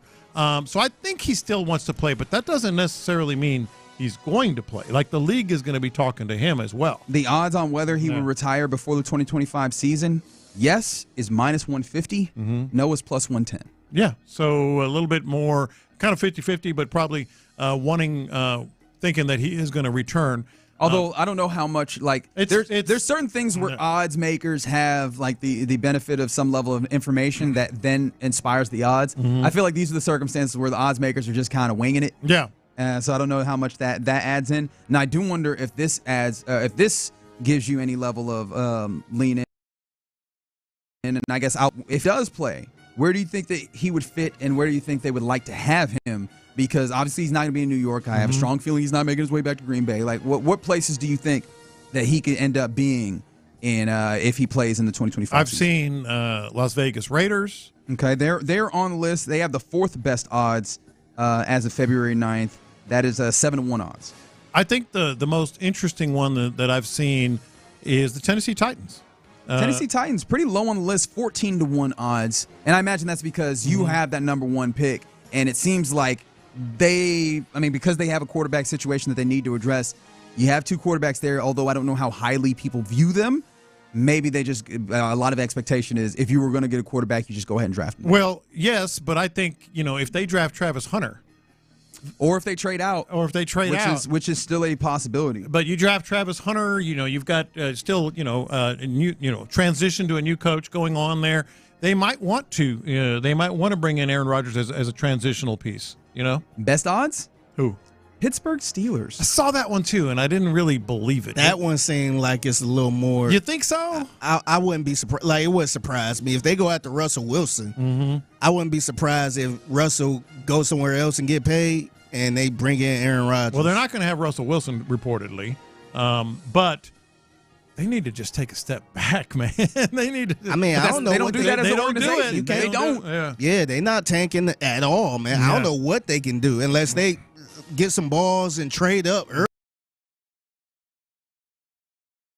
early. Yeah. This is not there to do that, in my opinion. opinion. They're not doing that. But on top of that, I kind of see it in that Aaron Rodgers always kind of wants to be his own offense coordinator anyways, and I know Arthur Smith did a fine job there with the Steelers this past season, but if there's any team, like the Steelers seem to have not had the greatest fortune at like hiring coordinators offensively. And so, hey, just go ahead and bring in your quarterback who's going to have a say in the offense and just let him go to work in some ways. I imagine that might be kind of helpful for you if we ignore the fact of the ways that Aaron Rodgers has like aged and those types of things.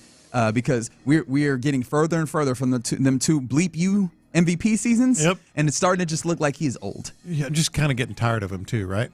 Well, sure. I mean, I was tired of him last year. Sure, but I mean, if there was a place where you believe that the culture and the head coach is capable of withstanding that pressure, would it not be the Steelers? It would be. Maybe I just don't see that working, and then I wouldn't go there. I think Raiders are up there. I think Titans are interesting. Rounding out the top 5 on odds again, and odds. I don't know that the odds makers have a ton of insight here, but they're just kind of throwing up some possibilities as they see them.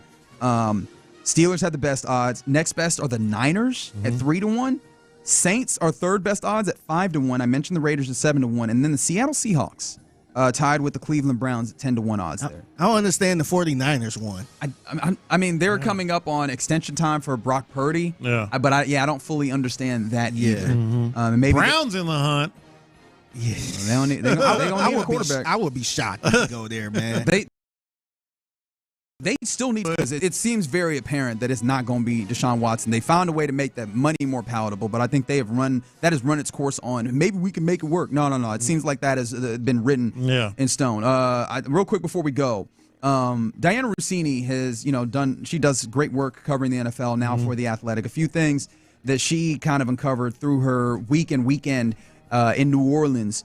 She talked to Derrick Henry at NFL Honors. And, the question is he going to return or what have you? And he said, quote, "I love Baltimore. I want to finish my career in Baltimore. So I imagine that will give them a leg up on what they're going to do at contract extension wise." And then finally, Kirk Cousins is another one of those quarterbacks that you imagine might be on the move. And it seems like it wasn't just the injury, the Achilles injury that he was dealing with. I know we talked about the lack of mobility that he seemed to deal with. This was a direct quote from him. "The challenge I had was, and it sounds strange to say, it was like the rest of my ankle still need to figure out how to be an ankle again. And that's what I was working through, especially early in the season. But then I took a hit against the Saints in Week 10, and that messed with my shoulder and elbow. So now I had the right ankle, the shoulder, the elbow. There was a lot I was working through. That was hard." Close quote. Go ahead. Do you feel like anybody should take a chance on Kirk Cousins at this point? No. I mean, because it would just be a flyer at this point. But when I heard that quote, the part that stood out to me was more about the ankle, figuring out how to be an ankle again, than the shoulder and the elbow.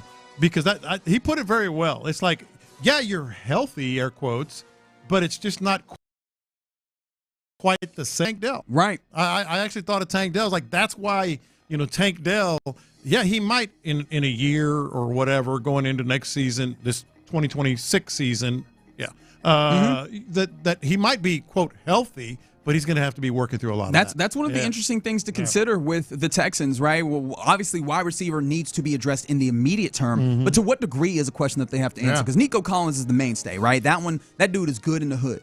I feel like you still need 2 wide receivers just for this year, and I think that one of those absolutely needs to be one that you draft. But then the question is, are you signing, or are you like trying to find a free agent, one that is going to be kind of a short-term guy, or do you need someone a little long-term? Because, all right, let's say that you draft a guy as a wide receiver, second wide receiver to Nico Collins, and then you sign a third one, maybe a short-term. Yeah. What happens if Tank Dell comes back and he's not the same Tank Dell, especially because, as we've talked about, there's a lot of explosion, there's a lot of quickness that predicates his game.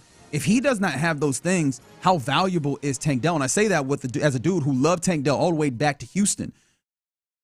The University of Houston, that is. I have my doubts. And I think the way Kirk Cousins sort of illustrated it, is a proof positive why you need both those. You need a veteran and you need a younger wide receiver. Yeah, so, I mean, look, now that we're officially in offseason for everybody, that is something that I imagine that that this team is going to start looking towards. I mean, they should already be looking towards it, but that we're going to talk more about for this team looking forward towards as they head towards the draft and then obviously free agency, which is quickly. Here on Sports Radio 610, that's around the NFL. Coming up next, let's get into the lessons to be learned from the Super Bowl. It's one of the kind of things that we do all the time that gets under my skin is whoever won the Super Bowl, that is now the blueprint in the NFL. However, let's jump into the mayhem. What are the lessons to be learned from this Super Bowl? 713-572-4610. We'll discuss it next. In the Loop. On a scale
for your chance to win. Houston's sports leader, Sports Radio 610. Live from the Mokaram Injury Lawyers Studios, Sports Radio 610 presents In the Loop with John Lopez and Reggie Atatula. All right, you're in the loop right here on Sports Radio 610. Appreciate you hanging out with us on this Reaction Monday to the Super Bowl.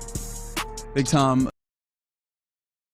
game are the champions of the 2024 season, winning and getting a 40-22 victory over the Kansas City Chiefs, the dreaded at this point Kansas City Chiefs, and stopping Pat Riley from getting his money. And America celebrated. Well, actually, Pat Riley did the equivalent of like cashing out on your parlay before that last leg hits. He might have gotten a buyout. Yeah, he might because I'm sure they used some stuff already that paid him. Right, because remember we found out that the NFL did a deal with him ahead of time. Yeah, where they were, I guess, getting ahead of it.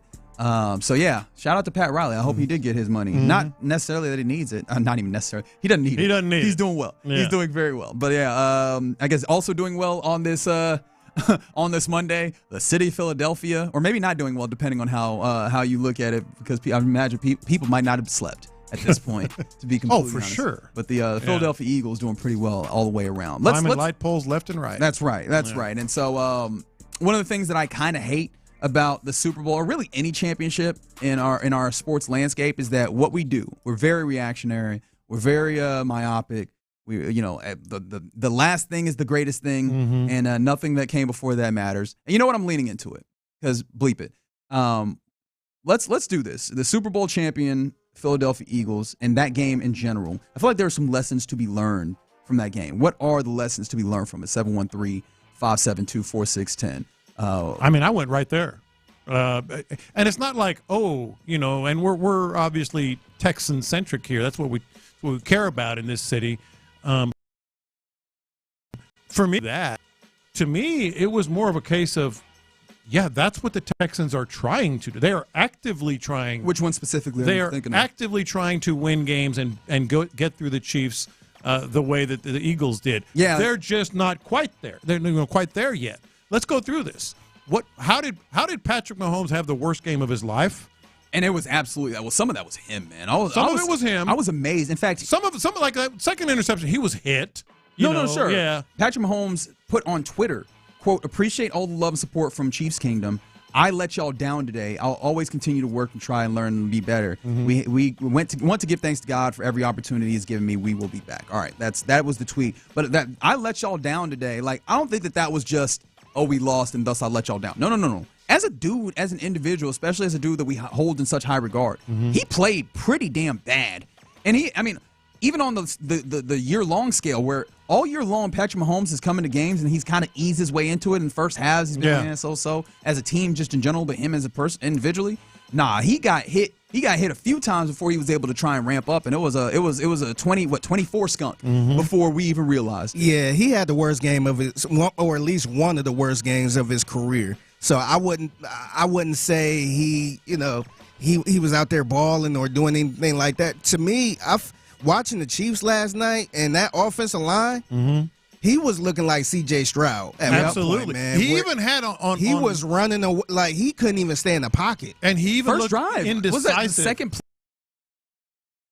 Where he back and forth, know where to go. He was getting looked crushed. Indecisive. Like and we know how we feel about whenever Patrick Mahomes gets sacked and it's like roughing the pass or all this other stuff. Yeah, he was getting crushed to the point I'm like, ooh. Yeah, I'm like, man. Yeah, but let's look like C.J. Stroud out there. Let's not forget though. Like, you're right. It's a copycat league, and people. We need to be that. That's right. We need to do that. But no, what I think is encouraging for Texans fans, the Texans are actively, strategically trying to be that team.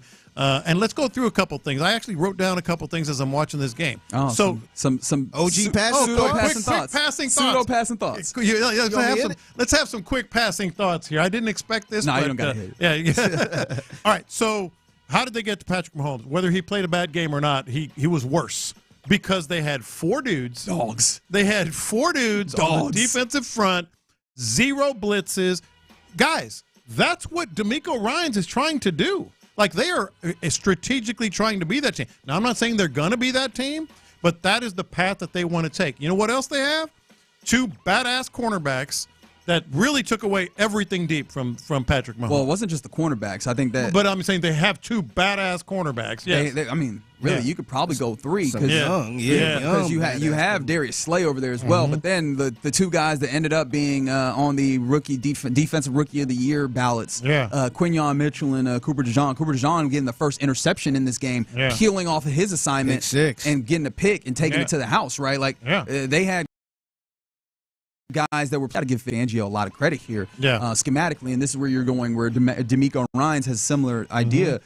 Rushing with four dudes. They literally did not blitz, but that's because they had the likes of Jalen Carter and Jordan Davis, who they tried to double up. It didn't work because Milton Williams, who's probably due for a payday, and Nolan Smith, right? Those guys were able to really stonewall the run, but then also get pressure. But also they were able to get pressure, maybe not immediately, but in time because a lot of coverage in the back end, and I think that's where you're getting towards, like having guys that you believe and to be able to do this. And what do the Texans have? Guys in the back end. But you got the defensive line, you got the cornerbacks. Now, I'm not saying they're those guys just yet, but that's their template. Right. Specifically, they were playing a lot of cover 4. Yeah. They were like, look, we're just going to stop. We're going to link up, cover all this up, right? We're just going to make it so that you can't get over the top by any stretch. Yeah, and I think the other reason they did that, too, I think the defensive line did their job, or probably overdid their job. Yeah. But I think they were a little nervous about those rookie corners. Yeah. And they didn't want Patrick to eat them up a little bit. Here's the third thing. Yeah. Mobile quarterback who's unafraid to pick his spots and tuck it and run. That's what we want. That's what we want, C.J. Stroud to be. Jalen did a great job. C.J. Stroud can do all that.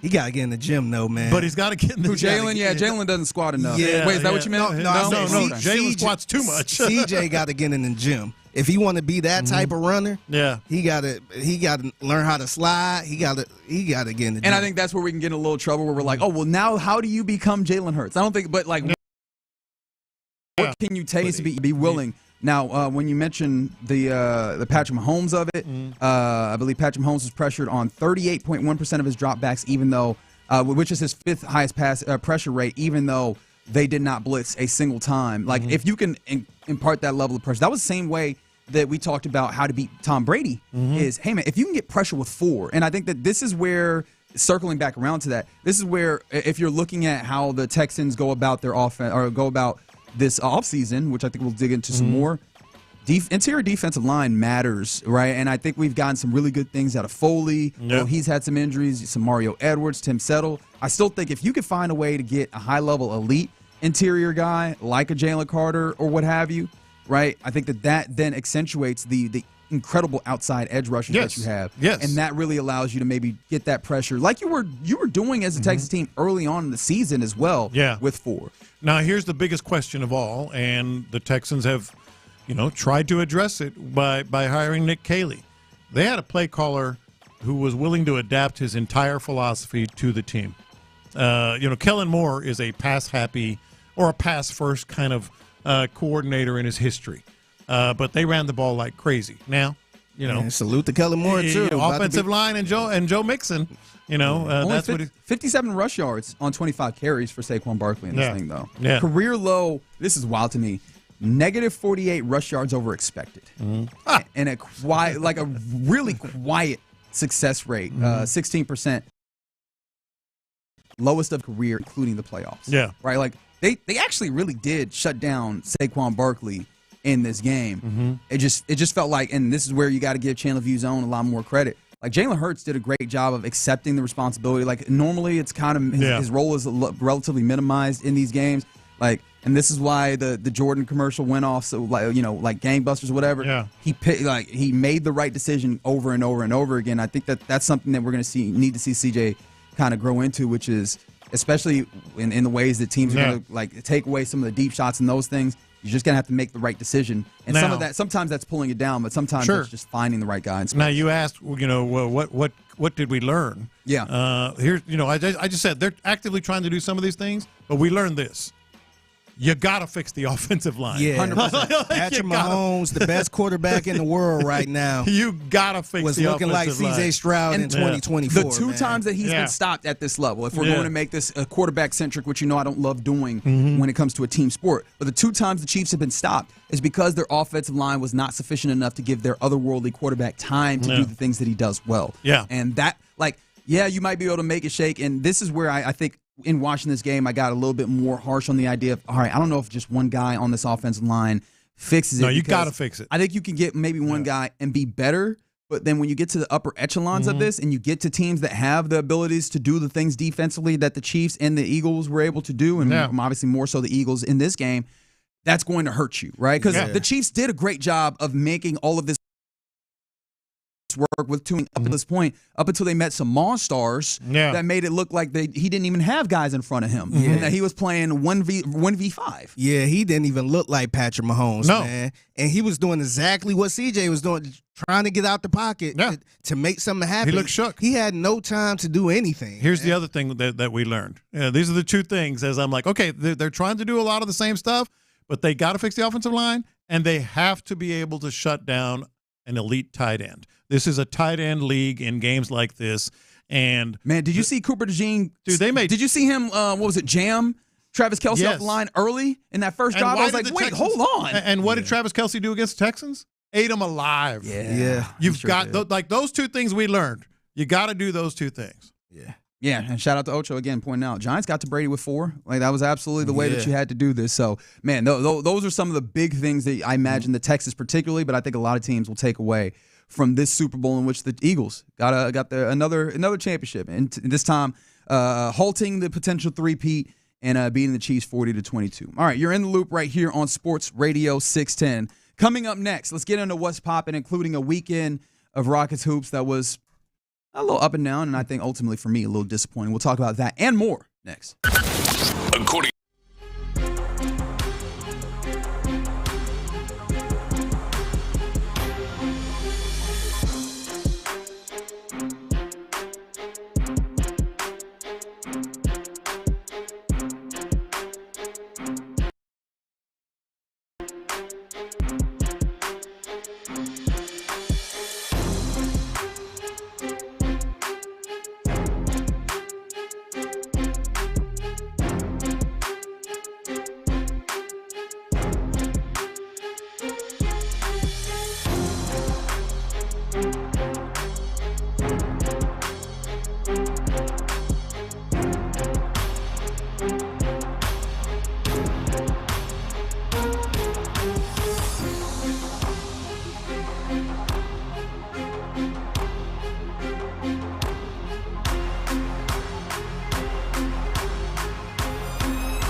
sports and entertainment. Sports Radio 610 style. In the Loop presents What's Poppin'.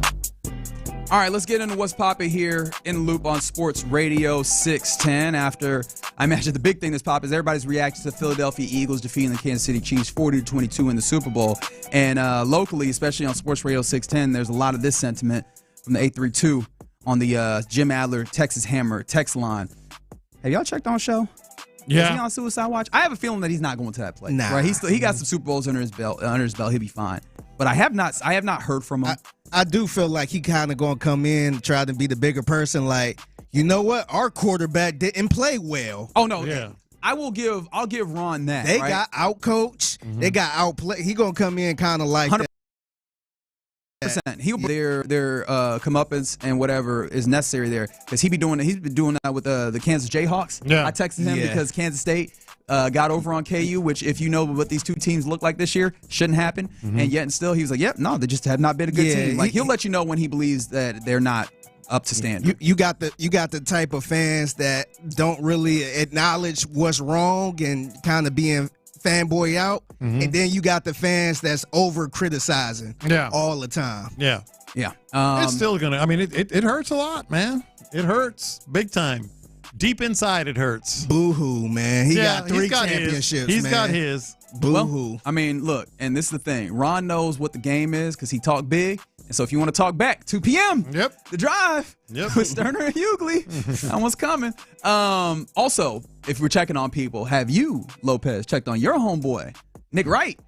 I didn't. I don't want to be that guy. I criticize those people that only text you when your team loses.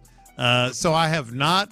But he went silent for a while too yesterday on Twitter. He gave his statement on Twitter. In fact, I'll pull it back up. He had a couple hours of silence. Yeah, I think a lot of people kind of. And I know he had money on it, so I'm sure he was in his house just losing. Yeah, I think I hope he wasn't watching it with nobody. I think a lot of people went silent because what are you gonna do? Philly is the worst team you could possibly lose because they let you hear it as a fan base. They'll let you hear it. Oh man, there was a point in the game where on the broadcast, which by the way, I found it amazing that in the arena, like it sounded like fans was in there because like Super Bowl very sterile. I was kind of wondering, was it Philly fans doing the little the Chiefs Kingdom? Yes, they were. Or whatever they were the ones doing the chant, which I find important. It was all over the place too. It wasn't on point. It was a great majority, the vast majority. It was Eagles fans were mocking trolling them because that is what Philly fans and people were talking about. Oh, Taylor Swift got booed. They got booed because it was Eagles fans. It wasn't because of anything about Taylor, or maybe some, but you know what I'm saying? Nah. Like, oh, Taylor's. No, it's because Eagles fans boo everything. They on the hate other everybody. You got to also remember with the Eagles fans things. She's from the Philly area. Yeah. She has said before she's an Eagles fan. Yeah. She's been out here rolling for her man. With that red. Supporting her man. Yeah. And the Eagles fans are like, bleep your man and bleep you. We don't care about you. They booed Kobe Bryant at some point. Oh, yeah. Yes, they did. Because, I mean, he did the Sixers dirty. Yeah. They do not care. They do not care, man. They do not care. They are not good people, honestly. If we're gonna be They're not. They're very entertaining. I was kind of getting roasted by some I could tell some Eagles fans. What I posted a video of Myles Garrett at Super Bowl, and at the very end I was kind of joking around like, no, he not. Like, he ain't coming to Philly. They thought I was like a Cowboys fan or something. Exactly. They was trying to roast me, and they didn't even know who the hell I was. And by the way, Eagles have by far they won the celebrity game. They had a lot of big time celebrities there that they were showing during the course. Philly's a big city, man. Yeah. I know that Kevin Hart got a shout out. Anne Hathaway, Gilly the King, Paul Rudd. Anne is the winner. John Hamm. Look, man. No, John Hamm was the John Chiefs Hamm's guy. the Chiefs guy. I was thinking. Look, you could have stopped after Anne Hathaway. Yeah. Right? You saw that look in. I was like, she's not even doing nothing amazing, and yet and still amazing. A winner. A winner in all of this. God bless Anne Hathaway. I hope that she's having a wonderful Monday. Some other things that are popping, though. We go from all of that energy. Rockets with a little bit of a back-to-back. Not a little bit. Definitely a back-to-back. In Dallas and then at home versus Toronto yesterday. And a little bit of a frustrating back-to-back, all things considered as well. First and foremost, boy, you lose to the Dallas Mavericks, 116-105. And the lack of size this team typically plays with like energy and athleticism, but the lack of raw size showed up as the Mavericks now like showing their new iteration, or at least for the time being, or for the short period that it happened, of two bigs, Anthony Davis, two bona fide bigs, Anthony Davis with his debut there, and I was like, and he's out, and now he's out. Oh, that's a problem, right? If there are any teams in the modern game who decide that they just want to play really big, that might be a way to get at the Rockets. Now the Rockets ultimately, I thought that it was a good adjustment. They started playing both Alperen Şengün and Steven Adams together, and they were able to stem the tide a little bit. But ultimately, the Mavericks get a 116-105 victory over the Rockets on Saturday, where you didn't have a lot of great play, especially like with Tari Eason and Dylan Brooks not able to do a ton. But you lose to the Mavericks. That's one thing. They had a superstar type play, even though Anthony Davis had an adduct, which basically his groin. He pulled his groin, and now he'll miss multiple weeks. Womp womp. Yep. The Mavericks looking even dumber for making that trade. But then you go yesterday, where this was the one where I found it to be very frustrating, which was actually a win versus the Toronto Raptors. They scored 94 points. Yeah. Against the Raptors. They were very sloppy. Not, oh my gosh, but there definitely needs to be some concern here with the way the Rockets are playing. And I can't quite figure out, like you mentioned, energy. Well, the energy has not quite been there over the course of the, 5-6 game stretch there where they've just not been playing well. Energy's been sapped, but also like the things that they've done well. And matchups in the middle. You mentioned that as well. Yeah, the things that they've done well. I don't know that, especially in that game, but I don't want to reach too, speak too broadly, but especially in that game on Sunday, in a 94-87 actual victory where, the shooting thankfully came around in the fourth quarter where they actually scored 36 points. But outside of that, man, like there haven't been a lot of things where you can point to, like, this is the thing that they're doing well right now. Right. There is some concern, and it's okay because they need to figure out these things. They need to get some people back. They need to play better on the defensive inside, on the interior.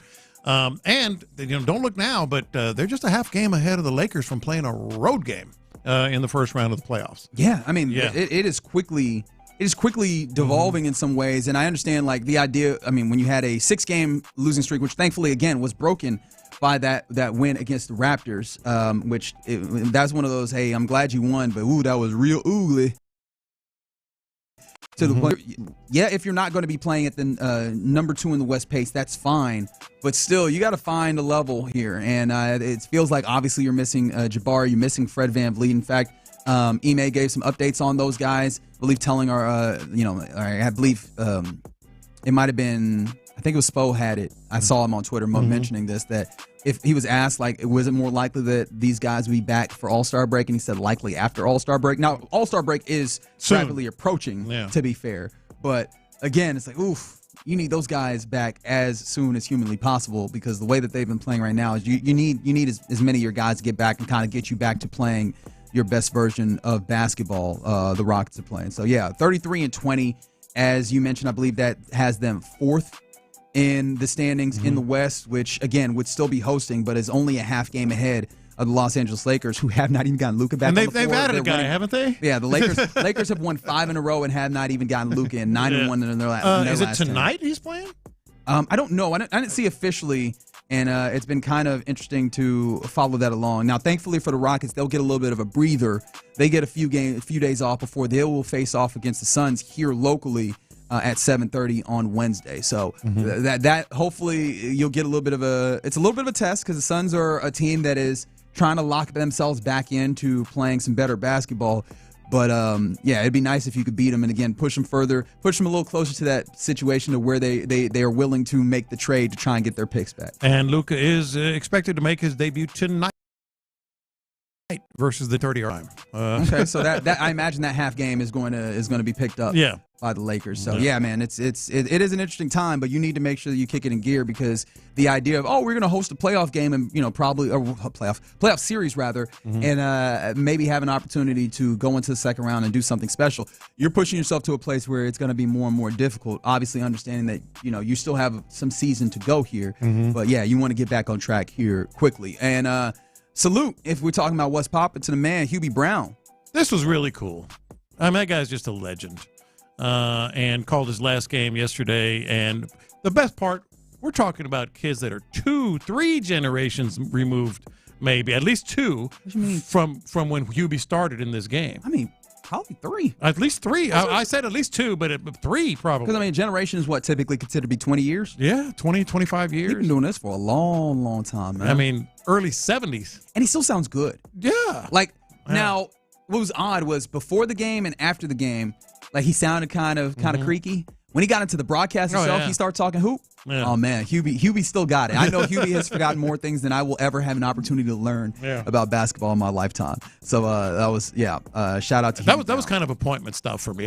He's just one of those guys you got to check in, and for him to do his last broadcast, it was really cool. Yeah, it made it really, really easy, or really difficult, rather, for me to not just turn off the audio on the Rockets game, especially when they were only putting up like 60 points in the first 3 quarters or whatever. I was like, man, if y'all don't get up my face, Hubie Brown is talking right now, because it's getting my nerves right now. Yeah, that's a good way to put it. 100%. Yeah. Who is probably not getting on your nerves? The number 5 team in the nation, the Houston Cougars, they're playing tonight. They're playing against the Baylor Bears. It's going to be an interesting matchup.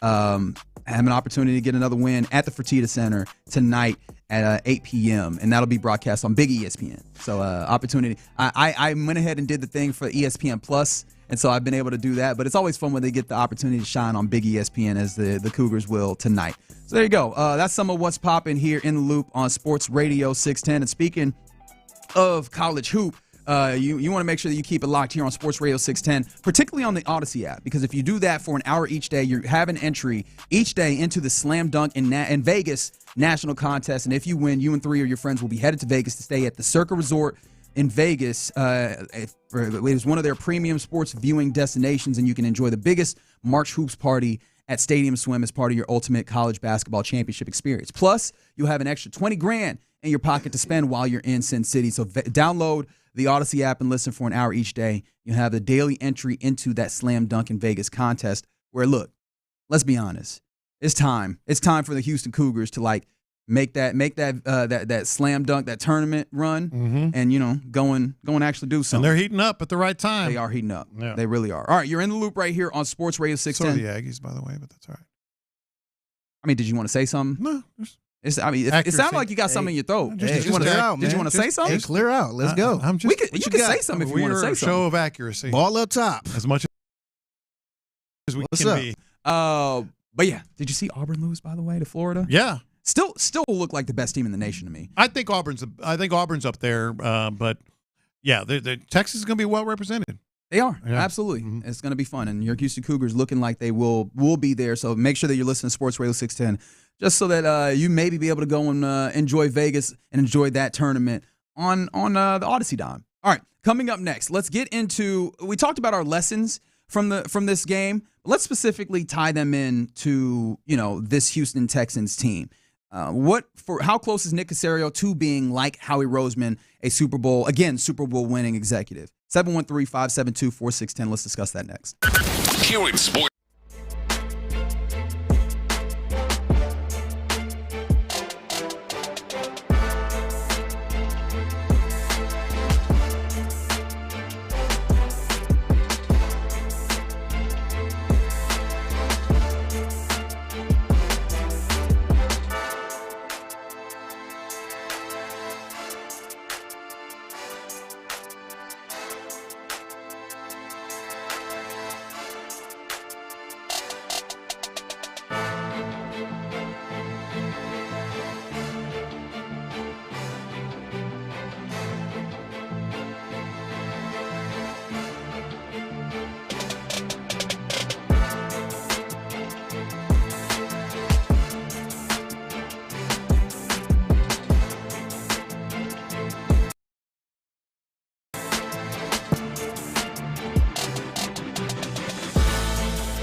here, an Odyssey sports station. Sports Radio 610 presents In the Loop with John Lopez and Reggie Atatula. All right, happy Monday to you. You're in the loop right here on Sports Radio 610. Man, still looking at highlights of a Philadelphia Eagles Super Bowl victory over the Kansas City Chiefs, 40-22. A fascinating game for various reasons. Definitely not a close game, but just like, I guess what also kept me involved for a long period of time is just like, yeah, they're vampires though. Like, yeah. You don't pretend that or zombies really. Don't think that they're done. All right, I guess in order to bring it back to sports parlance, what is cockroaches? Yeah, right. Like, you keep stepping on. Yeah, exactly. Like that's the thing about the Chiefs. I was like, hey man, you better make sure they dead. Even when they scored that throwaway touchdown with 1:54 left, I'm like, oh crap. Yeah, make sure they're dead. Yeah, I know the Chiefs. I mean, I know that Philly kind of took the pedal off the foot off the pedal, foot off the gas. But I'm like, man, if the Chiefs had a little more time, if they had like 2 or 3 minutes left, 3 extra minutes, I'm like, they could have made it a little interesting. Nah, when we got to 24, I was like, okay, all right. I was too, but then when they scored, I was like, crap. Nah, at that point, 24-0. No timeouts. And they already gave Nick Sirianni an early Gatorade bath before the 2-minute warning. Yeah. I'm like, that might be the earliest that we got the Gatorade. Which, by the way, salute to, was it Devontae and who was the other? Devontae Smith and who was the other A.J. Brown, person? wasn't it? A.J. Brown. Yeah. The smoothest. Yeah, they did the little hide. That might be the smoothest Gatorade dump that I've ever seen in my life. Be cool. He's about to turn on. Well, you know what that was? It wasn't. I don't know how much it was. They were about to turn. It was like, oh, a ref just came through, and you're not trying to hit the ref with. So they were about to throw, and they're like, wait, oh. Yeah. Is that what it was? Yes. I thought he was turning around. No. Somebody walked between them and Sirianni. Like, be cool. Okay, now. From the 713, that Gatorade dump was way too early. Nah, man. Brother, he still had the coach. They had to put the headset back on. They had Kenny Pickett on the field, dog. Like, the game was over. The game was over. No, it's just early as far as, like, coaching. Yeah. Because, to me, when you get the Gatorade bath, the headset is off. Yeah, you ain't got the headset. He had to put the headset back on, and it was a 2-minute warning. Hey man, they could have he could have let. Hey Kenny, call you on play. You got it, dog. I'm over here celebrating. That's right. But yeah, a really interesting victory for the Philadelphia Eagles. But I think for me, and we were talking about the lessons, and I feel like the one that we left out here in order to make sure that we get back around to it in this segment was team building. Like, clearly that was, hey man, the Chiefs have been very good with these individual players here and there, and then finding ways to make things happen. No place illustrates that more than wide receiver. Mm-hmm. They haven't had a wide receiver core that is like really strong and formidable for 3 years at least. The Kansas City Chiefs, and they found ways to win games. It's like, all right, well, what we need is you need Patrick Mahomes, you need Travis Kelce, you need the coordinators or the play callers in Andy Reid and Spagnuolo to situate these guys in the right places, see if you can find some good players, Trent McDuffie. But ultimately, we'll make a shake. And the Eagles are just like, we got dogs everywhere. Literally Georgia Bulldogs, but then just dudes that are really good at football. Doesn't hurt to draft Georgia Bulldogs, does it? Jimmy's and Joe's. Like, this was a Jimmy's and Joe's type situation, which again means that if you could give the MVP to the dude off the field, you might have given it to Howie Roseman. In fact, like, hey man, how about Josh Sweat getting 6 pressures and 2.5 sacks in this game, right? Talking about Jimmy's and Joe's, right? Mm-hmm. That's another dude that they have, but it just feels like they built themselves an incredible roster. Yeah, Zach Bond, who was a dude who was a special teamer in that city, in New Orleans for the Saints. He comes in and he has been a vital player. And of course, some of that is the coaching as well. You got to give the coaching credit all the way to the top, and I'll talk more about that in my confessions. Yeah. But and how do you get the dudes? How do you get the dudes? Because Howie Roseman has been highly revered for many seasons at this point for being a dude who gets the dudes. Now Nick Caserio, that is his charge here in Houston. Look, and I think we were talking about some of the lessons. Now it's like how do you get in the same neighborhood as Howie Roseman, who's probably worth $10-12 million a year as a general manager, because it's a thing of beauty. You heard, like, what was it? 14 out of the 22 starters were drafted. Some of them, late. Some were drafted or free agents, unsigned. I can do some of the math here, because all but one of their offensive line drafted. First rounder it's a couple of 3 second rounders, and Lane Johnson was a first rounder, 2 second rounders. Jordan Mailata, remember, was a dude who was a 7th rounder. Like they were just like, hey, Give me the dude who played rugby who is big and agile. From Australia. We'll make him an offensive lineman. And then they got Mekhi Becton as a free agent, but Mekhi Becton was... And he's a great story. That's off the heap, is right? a tribute to Roseman. Was a very, very good, was it highly regarded, rather, drafting, and just didn't work in New York. They went in and they were like, we know we can make something happen with that. And you look at that, that's the offensive line that is like all world there. Yeah. Jalen Hurts, a second-round pick. Dallas Goedert, a second-round pick. Devontae Smith, first-round pick. A.J. Brown was a trade. Jahan Dotson was a trade this year. I mean, and then, of course, we all know the free agent acquisition, Saquon Barkley. There's a couple of first-round. In fact, the entire defensive line seemed to be like a whole bunch of first-round picks outside of Milton Williams, who's a third-round pick, who he's set to make some money this season. Like, I think he's up for the extent. Some real good young players. We just talk about Reed Blankenship. You talk about Darius Slay, who is I guess not as young, but then you also talk about Cooper DeJean. Like, this is just well put together defense or just team in general. Yeah. Drafted, especially a lot of hits on draft. To me, I still go back to Jalen Carter. How before his off the field situation happened. It was, I think we were talking about number Jalen one Carter. overall. Yeah, number 1, 2, or 3. Yeah, and he fell right down to Philly, man. But see, that's the draft, and that's where I want to go here, because I think Nick Caserio, again, I don't want to put him right there with Howie Roseman, but he's actually done quite well with some of these second and sometimes third day picks, and that's where Roseman made hay. I mean, let's look at this last draft. Kalen Bullock can be a piece that can maybe, if he's surrounded by other big-time players that are drafted and are built and are added on, a big-time player. Obviously, Kamari Lassiter, what he's done there. And then you go back in some of his other drafts. C.J. Stroud and Will Anderson. But, Henry To'oTo'o is a fifth-round pick. I'm not saying he's going to be Nick Bond, but what I'm saying is, like, his draft acumen has been pretty dang good, with the exception of the enormous miss of Kenyon Green. All right, Jalen Petrie's finding a home. Christian Harris, third-round pick. Yeah, that some people would say certainly a Pro Bowl type player, but maybe an All-Pro. Oh, by the way, third-round pick. Yeah, it's the day 1 and day 2 draft picks. Third-round pick and pretty friendly contract. Yes. So yeah, that's also, you got to give him his credit for getting that one done ahead of time as well. So when it comes to the draft, you could see Nick Caserio kind of has that knack, again, with a couple of notable exceptions, but nevertheless he has that. Here's where I think it gets most important, and this is where Howie Roseman has made all his money and has built a Super Bowl champion: managing the cap when your quarterback gets paid. This is where Nick Caserio is going to have to step up, and we don't know if, exactly. We've never seen him in that situation with this team. They signed Deshaun Watson, and then all hell broke loose, so we're not exactly sure. But the Philadelphia Eagles, they have 6 players making $20 million a year in salary. Those players, tell me how they've done. Jalen Hurts, pretty good. A.J. Brown, very good. Landon Dickerson, incredible. Lane Johnson has been incredible. Devontae Smith has been really good, and Jordan Mailata, incredible. And that's not to count $15 million for Dallas Goedert. So you want to know where the Texans have to, where Nick Caserio has to be able to step up and prove. Howie Roseman didn't say, the cap is killing us. No, you can find a way, and he found a way. No, but also it's like you just have look. It's very simple.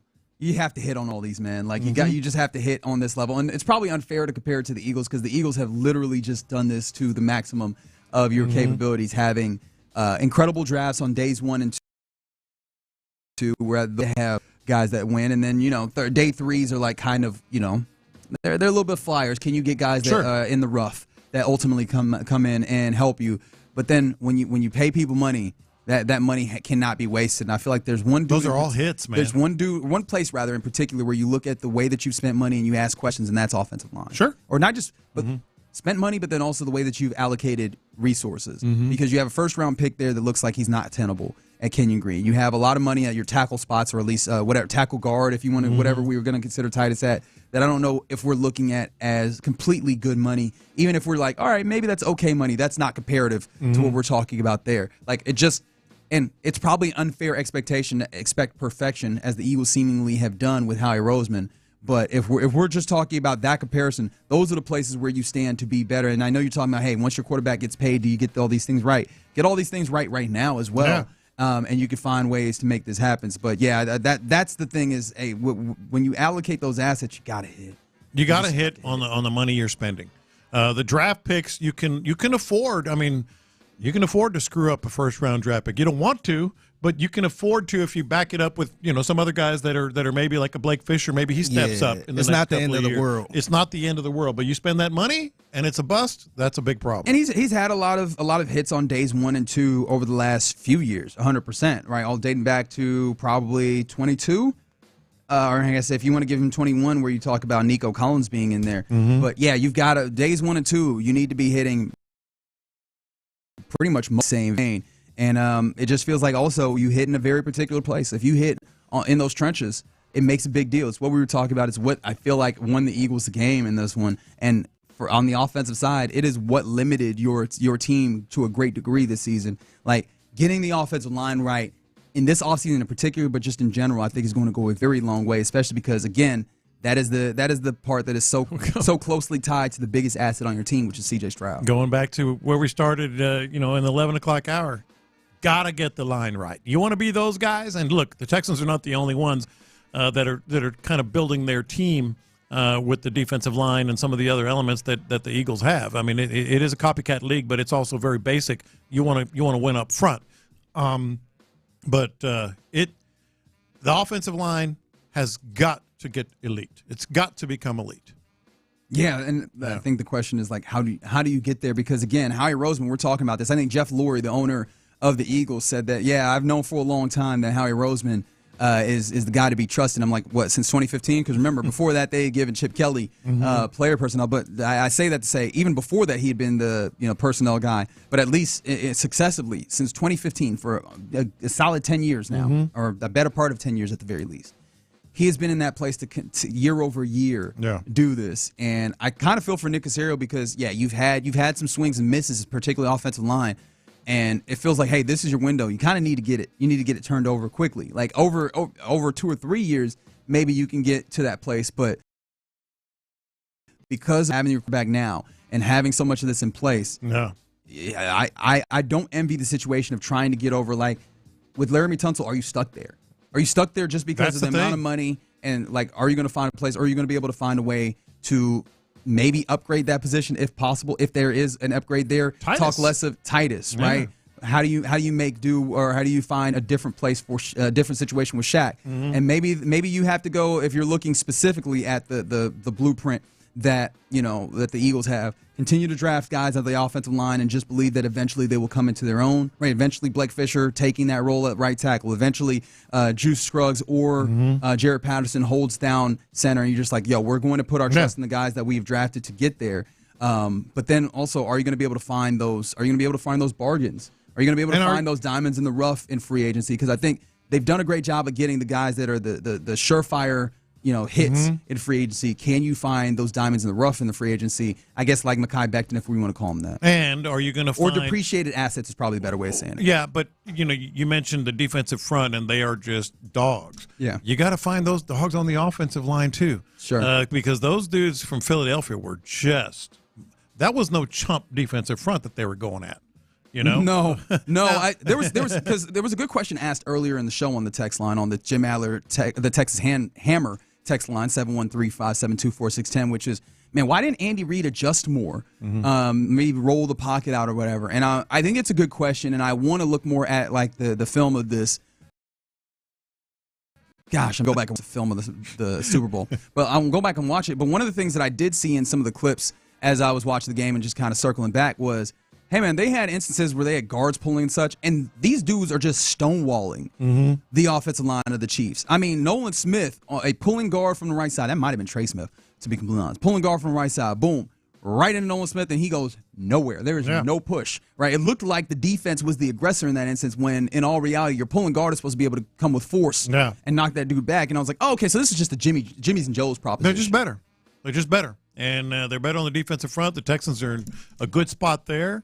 On the offensive front, Texans got a long way to go. Yeah, they do. All right, so yeah, maybe I think a lot of eyes are going to be on the general manager of this team, Nick Caserio. This is a very pivotal offseason for him now that we fully step into offseason. And look, trenches feels like the big thing that we saw in that. Obviously, doing a great job on the secondary of the young guys, and it feels like you already have been in line with some of those things. But man, can you get an interior defensive lineman that can help really solidify your rush with four to help you allow. And they had success with the guys they had. 100%. Who weren't exactly considered. Settle, Folu. Yeah. Obviously, Togiai had a solid Throw a Jalen Carter in there, see what happens. Yeah, it goes a lot. It goes a lot different. But then specifically the interior of the offensive line has to get so much better, because that's the part where it's night and day compared to what you saw from the Eagles. All right, you're in the loop right here on Sports Radio 610. Your guy, Nick, right? You haven't heard from him? Well, I didn't want to text him. I didn't want to be that guy. Oh, okay. Well, but we might kind of hear from him, huh? Yeah, we might hear from him. I'll see if we play a little bit of that audio. But coming up next, let's get to our lunchtime confessions, and we'll do that next on Sports Radio 610. There may not.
Sometimes it's not. Whatever it is, Reggie and John are keeping it real. It's In the Loop's Lunchtime Confessions on Sports Radio 610. These are my confessions. All right, I'd like to offer a very heartfelt and sincere apology to our listeners. Where's the turn? Where's the turn? That's all I ask. Why don't you trust me? Because I'd like to apologize to our listeners. Mm-hmm.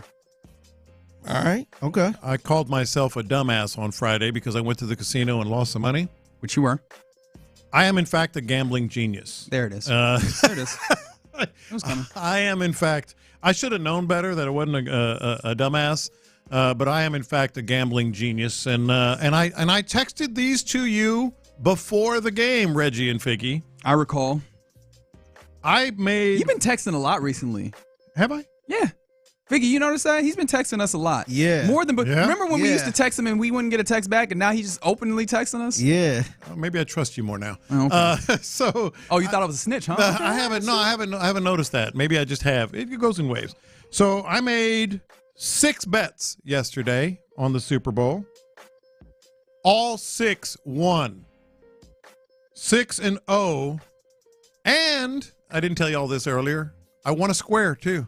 Oh, that's another thing. I won a square. That's the thing that sucks about being at home is that I didn't get to play some squares. Man. Yeah. I didn't get to have that additional fun. So made a big dent in that money that I lost there. So I just want to apologize. Just a dent, huh? You didn't recoup all the way? I didn't get it all, right. but I made a big dent. I just got back. I just about got it back, all back. But what was your favorite of the bet? It was the alternate line. Because you could the Eagles were plus 1.5, I believe, to win the game. I made it minus 7.5 Eagles. I had so much confidence the Eagles would win this game by, comfortable Big margin. And so those were really good odds. But I won that one. I won Eagles first half. I won Devontae Smith by the hair of my chinny chin chin with that touchdown catch. Over 53.5. Travis Kelce under 63.5. Jalen Hurts MVP. I bet on. Which you better be real thankful to. What was it? Jahan Dotson? Yes. Not getting in the end zone on that first one. Because as soon as that happened, I was like, oh, here come the tush push, and now we begin the Jalen Hurts MVP campaign. Especially because if he has one fewer touchdown, just one. It might have been defensive line. It might have been Josh Sweat, right? Again. Or like a couple of guys on the line. I know they couldn't have done this, but that defense overall was the real MVP, man. Hey, it doesn't matter. I cashed the check. Salute. And then the other one was DeAndre Hopkins, over 13.5 yards, and I think he had 16. Yeah, just barely. Just barely. But that was a good day. That might have been my best Super Bowl gambling day ever, and it couldn't have come at a better time because I wanted to make sure people knew I wasn't a dumbass. From the 281, they says because he has an iPhone now, he gets the blue bubble. Not in our chat. Yeah. I'm still out here bringing it down, baby. Yeah. With the new phone, mind you. These are my confessions. So I saw a post on social media from a guy that I respect a lot. His name is Spencer Hall. Covers college football. Really good stuff. But he said almost the third quarter, maybe it might have been the fourth quarter at that point, that he was going to turn off Tom Brady and turn on the Philadelphia police scanner. I was like, oh, that's brilliant.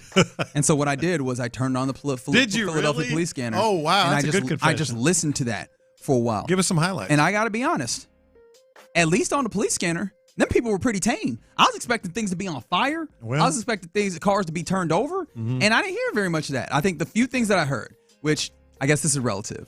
The very first part that I remember hearing was that there was a woman who seemingly got clipped by a car.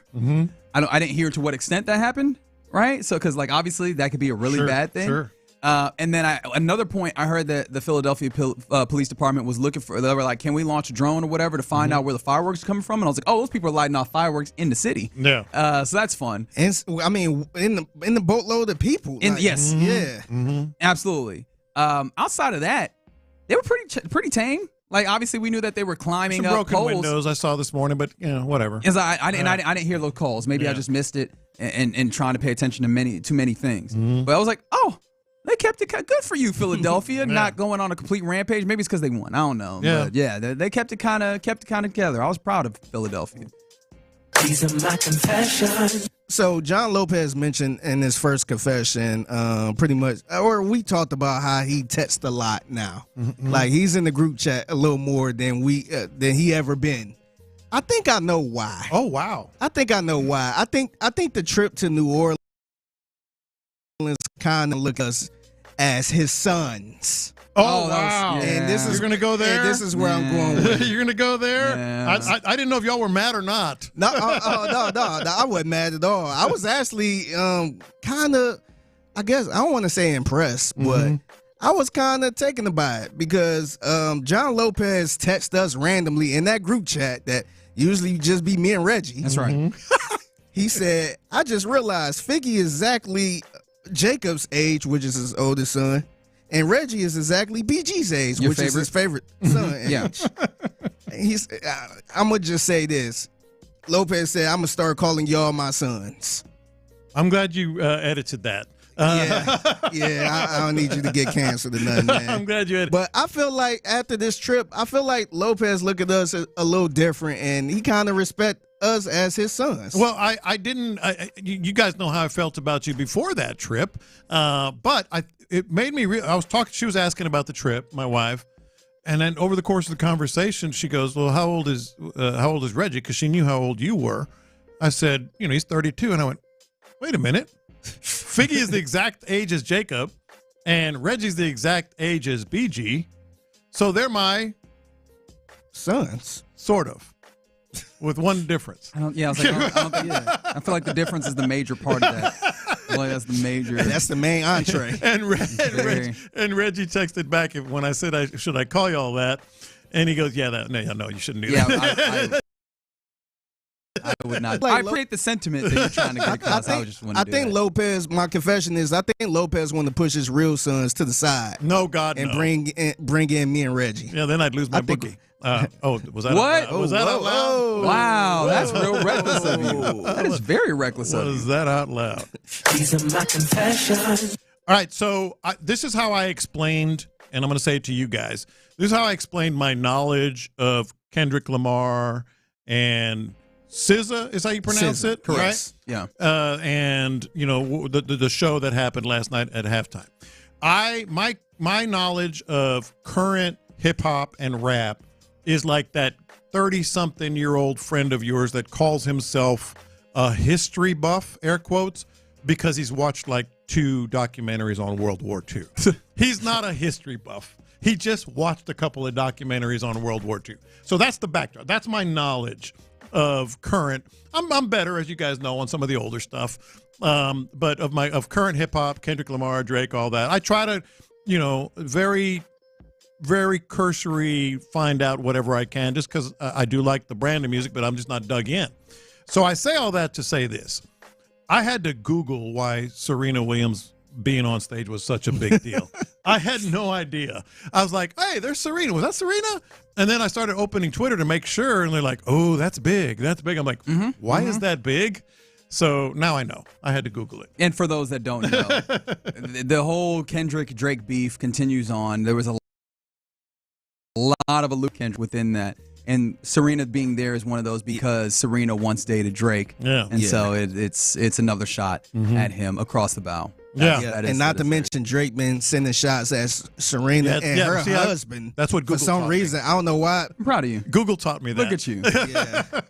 I was like, I just thought it was cool. And like, oh, there's a backstory. Oh, I do love this from the 832. Lopez looking for a replacement after his sons beat him in Chile. That's right. That's right. That is true. And then I ain't gonna beat you with chili. I'll tell you that. I don't know. I might be able to do a little something. And then Art on the YouTube said had a KC watch party that was streaming on YouTube on a secondary TV in the man cave. Was funny watching their reactions and how quickly that watch party started to dwindle. Ooh. Just watching the fans. Did you see all the fans leaving the stadium too? Yep. No, I didn't catch it. Yeah, it was a lot of them leaving, man. Did you call them your work sons? Yeah, we'll go with that. Okay. All right. These are my confessions. This dates back to last week. Or actually, you know what? Let's use a piece of audio here because I forgot that I had this in tow. I think I got to confess. I think I figured out why the Kansas City Chiefs lost, and it's not anything on the field. Obviously, those things factored in, but I think this is the real reason. and it's because of Travis Kelce. And no, not just the drops. It's because he said this. I'm not a gumbo guy. What else is New Orleans known? Oh, the crawfish and the jambalaya. I'm just out on jambalaya and gumbo, and just don't like it in a brown soup. Goodness gracious, what are we man. doing? What is he like, clam chowder? What the hell? Oh, yeah. Like, it's would you agree that when it comes to American cuisine, like Cajun food and Creole food, obviously those are not exactly the same thing. There's differences there. Mm-hmm. But those are probably the most agreeable foods that we got. Well, they're awesome. Is Right? what they are. They're awesome. Yeah. He goes, a brown soup. Well, where are you getting your jambalaya? I mean, come on. That stuff is amazing. Yeah, I was like, man, I know you shall not prosper if you got that kind of take. I feel like if you a big fan of seafood, you probably, I ain't gonna say you're gonna love gumbo or love jambalaya. I feel like you will like it though. Yes. Like, to me, somebody that loves seafood and don't like any of those things he named it's a little insane. He likes a nice boiled whiting. Like, what is he just like shrimp cocktails? Yeah, that's what he eats. Give me a nice grilled Not cod. even that. No, he likes popcorn shrimp. He's like, I love seafood. Give me some popcorn shrimp and some fish sticks. Yeah. Like, what are you talking about, Travis Kelce? What is wrong with you? I want some good New Orleans food. Where's Popeyes? Right. Yeah, exactly. We didn't really need more reasons to hate him, but look, all them other reasons, right? That took me out, man. Dating a pop star, winning a whole bunch. Yeah, I hear you. And see, this is a legitimate reason to hate them. And I always saluted Travis Kelce because he's from Northeast, so he's from Cleveland Heights. Mm-hmm. So it's just like, all right, you kind of where I'm from a little bit. Yeah. This got me out on him, man. It's like, dog, what are we doing? I can't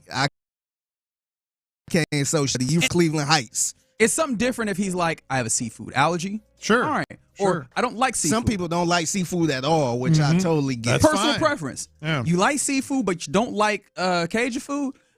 There's a disconnect. What's wrong with jambalaya? That don't though? make no sense. Exactly. I don't understand it. Like that man probably don't even like dirty rice. Mm-hmm. Somebody said Kelce has been fully revealed to be a white boy. I don't know. Like, look, man, I don't even think it's that because look, our white brethren and sisters, like, they love that stuff too, man. Exactly. They got taste. And I think he's the king of the code switching too, because some moments it'd be like, okay, I hate this term, but he invited to the cookout. He could be one of those. But then not if we got gumbo at it. Once he turned that light on, and he don't want nothing spicy, no Cajun, no gumbo. Somebody said born Houstonian and gumbo is mid. Oh.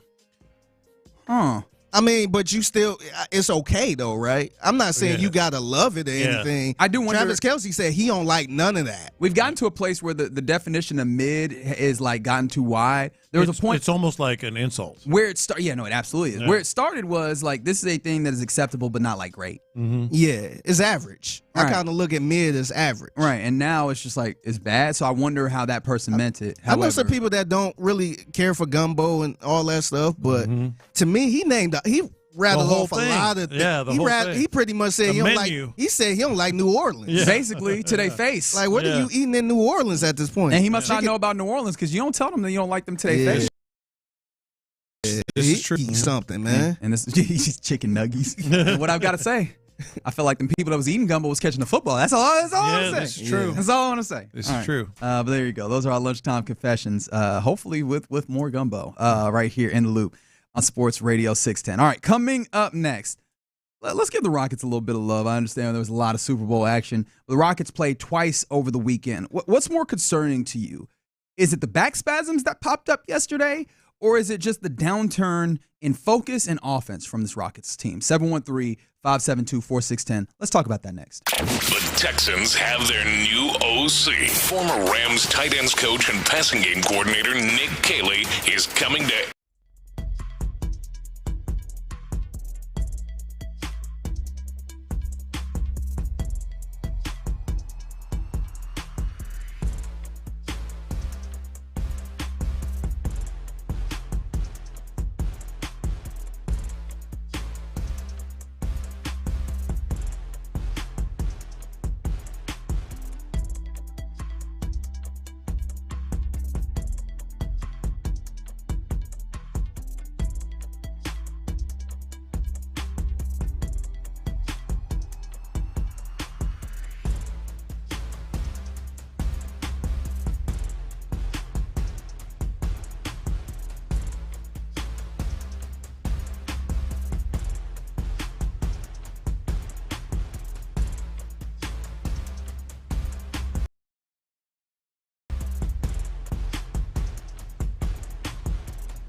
The nation's #1 Generac dealer, GeneratorSuperCenter.com. Live from the Mokaram Injury Lawyers Studios, Sports Radio 610 presents In the Loop with John Lopez and Reggie Atatula. All right, you're in the loop right here on Sports Radio 610. It's been quite a fun day thus far, and I don't know that I've seen more reaction to anything Super Bowl related or anything we've talked about today than us bringing up that Travis Kelce say he don't like gumbo or nothing of the sort. Brother, he named everything in New Orleans. It ain't just, I don't like no crab cakes. I don't like beignets. None of that stuff. I like seafood, but I don't like gumbo. I don't like jambalaya. I don't like this. I'm like, man, brother. And there's some people that said that they're not super hot on gumbo, which I'm a little surprised at, but I get it to some degree. But yeah, man. Yeah, some of y'all making it about him being white, and I'm like, nah, white folks rock with this food too. Oh, heck yeah. Please believe white me. people love gumbo more than some black folks, to be honest. Exactly. Like, this is about his particular taste that seemingly is not very good, at least if you have to take. He named everything about New Orleans, man. New Orleans food scene. Yep. Friend of the show said, look at Taylor Swift. No wonder he didn't like anything spicy. I mean, does she eat stuff? Like, I mean, in order, and I say that with all due respect, like, in order to keep that figure, like, does she eat really? Not much. It seemed like she was getting a little figure at the Grammys. Oh yeah. I think that I saw a little people talking about that. But speaking about eating, a team that had not been eating all week long was the Houston Rockets.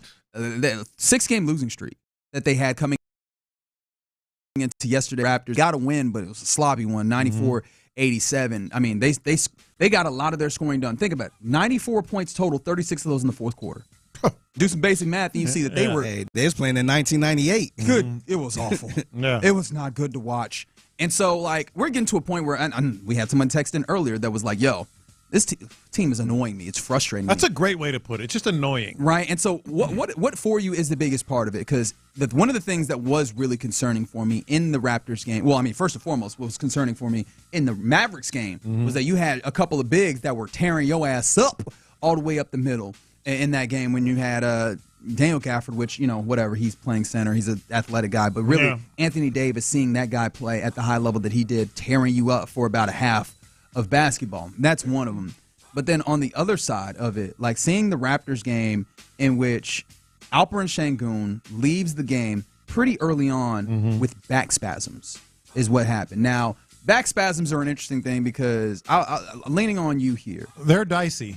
Like, when I think of back spasms, I always think of T-Mac, and I don't think that could be the end-all be-all of a back spasm, but I remember back spasms plagued him as a player and really hampered him from reaching the truest, or at least what I think a lot of us believe to be the height of his potential.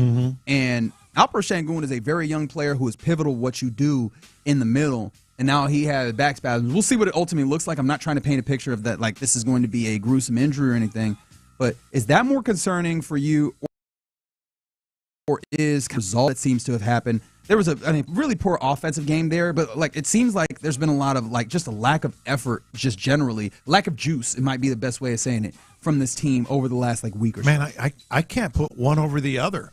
I think those are two major concerns. And I go back, I believe it was the or is there something else entirely if on the text line? 713-572-4610. I think those two things are at the core of what the Rockets' issues are right now. But I go back to the Timberwolves game, and Ime Udoka is very candid when it comes to trying to make sure people, especially his team, are listening to him. But when he was talking about even our supposed defenders, or however he put it, aren't playing well. We're not playing well. That to me is just unacceptable effort from guys that you depend on. So there's that part that is very concerning, and then there's the actual practical part of big bodies inside. And Alperen Sengun being, right now one of the very few that you can count on inside, especially in anything, any help defensively. So I can't put one of those over the other. But I will say this about Sengun: you talked about back spasms, and T-Mac was a great example.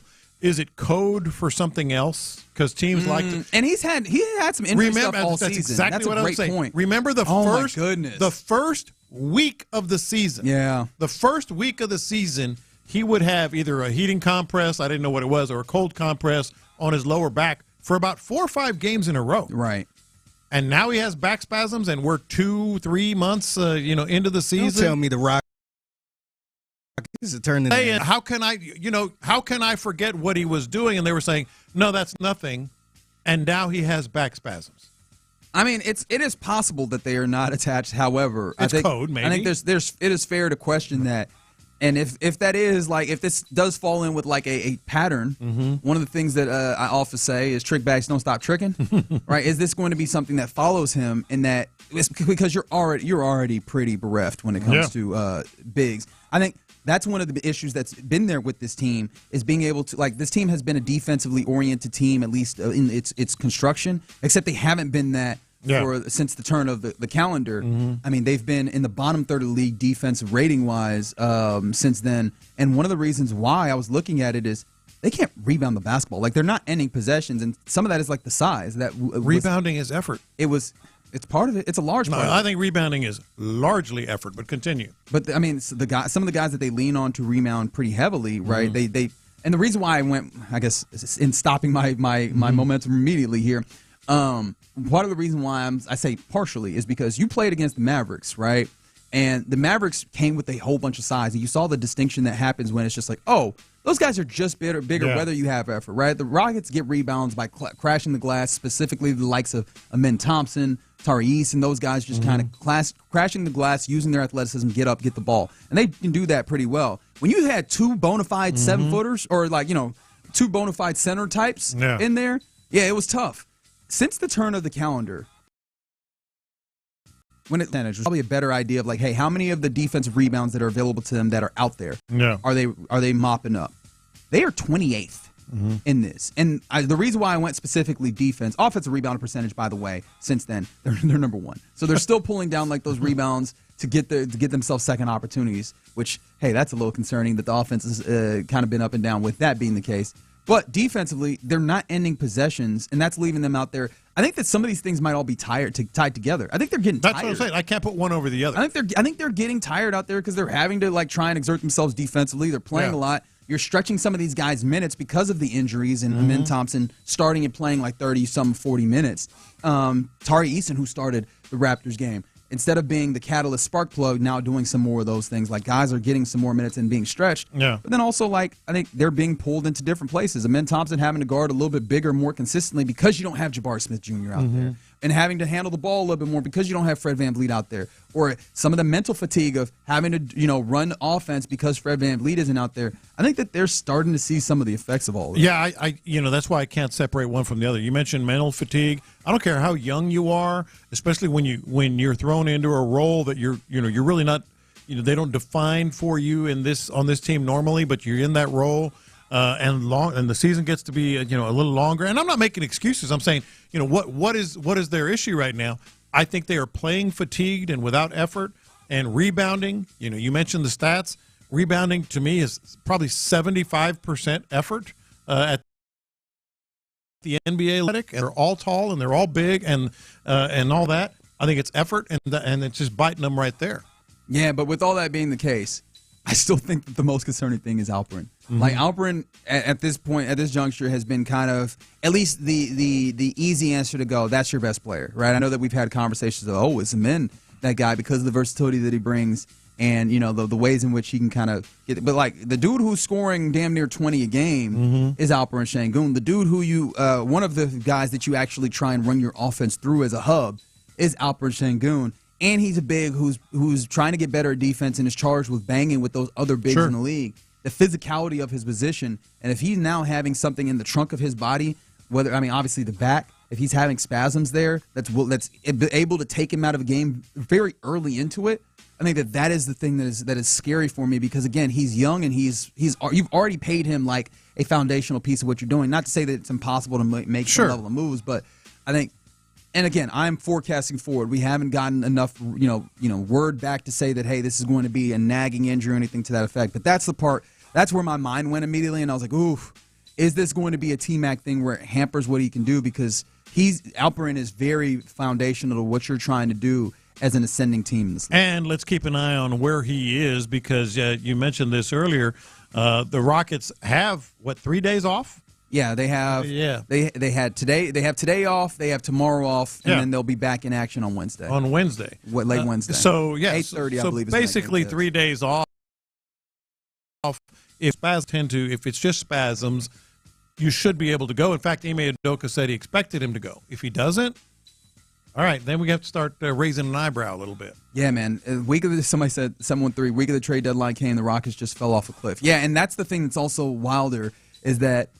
This team decided to stand pat, and trying to find out what they had. I think you've very quickly seen. There's some limitations to this, as I think we all expected, but I don't know that we expected it to look quite like this. But keep in mind, the week going into the trade deadline, we were also starting to line up with. All right, they look pretty good. Yeah, they do. They look pretty good. And also, like something that I've danced that we've kind of walked past that I want to circle back around to. These are the dog days of this, right? Like you are a couple weeks out from the All-Star deadline, or All-Star break, rather. And this is what everybody's like, you just need to get to the All-Star break. And I think it could possibly be that this is part of what you're just seeing. Yeah. Right here is like, hey, need to get to the All-Star break. And it'll be good for this team. Although I think you have guys that are active, and Alperin Sengun, should he be healthy, which I think he will be, right? But just to be careful, should he be healthy, he'll be playing in the game. You'll have Amen Thompson, and you'll have Reed Shepherd in the Rising Stars Challenge. But outside of that, like you'll be able to get a lot of these other guys some really good rest and give yourself an opportunity to go into the final stretch. And hopefully, that mental break. Hopefully more locked in, because the mental part of it also, I think, is part of it. That's really the biggest growth factor for this team is finding the mental aspects of the game of how to be a high-level team, getting other teams' best shots consistently. But, the Rockets back in action on Wednesday at Toyota Center, 8:30. And coming up next, let's get into the winners and losers of the weekend. Obviously, a lot of winners and losers of the Super Bowl, but text in. Who do you think won or lost on the weekend? 713-572-4610. We will dig into that next. In the Loop.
USC Sports Station.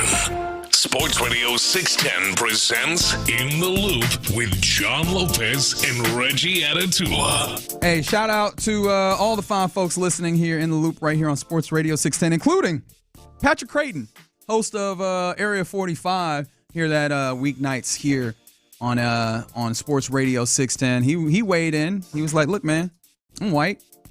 I don't really like spicy food." Hey, all right. Like that. Is he? I hadn't noticed. Yeah, he confirmed it. Yeah. I can see it there. And he said, "I don't really like spicy food, but the Cajun stuff, I rock with it." So again, an anecdotal evidence to the idea that Travis Kelce just out here wilding. Like, y'all don't have to blame this on our white brethren.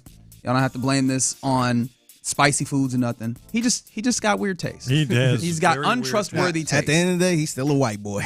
All right. Okay. Nah, you said that like Rick Ross. White boy. Yeah. All right. Let's get into some winners and losers of the weekend. And this weekend in particular hosted the biggest event in sports. So I imagine it'll skew that way. But before we delve deep into that, I guess the first winner that I would like to give is the broadcasting game. Because this weekend you had both Hubie Brown, who returned. Yeah, you had.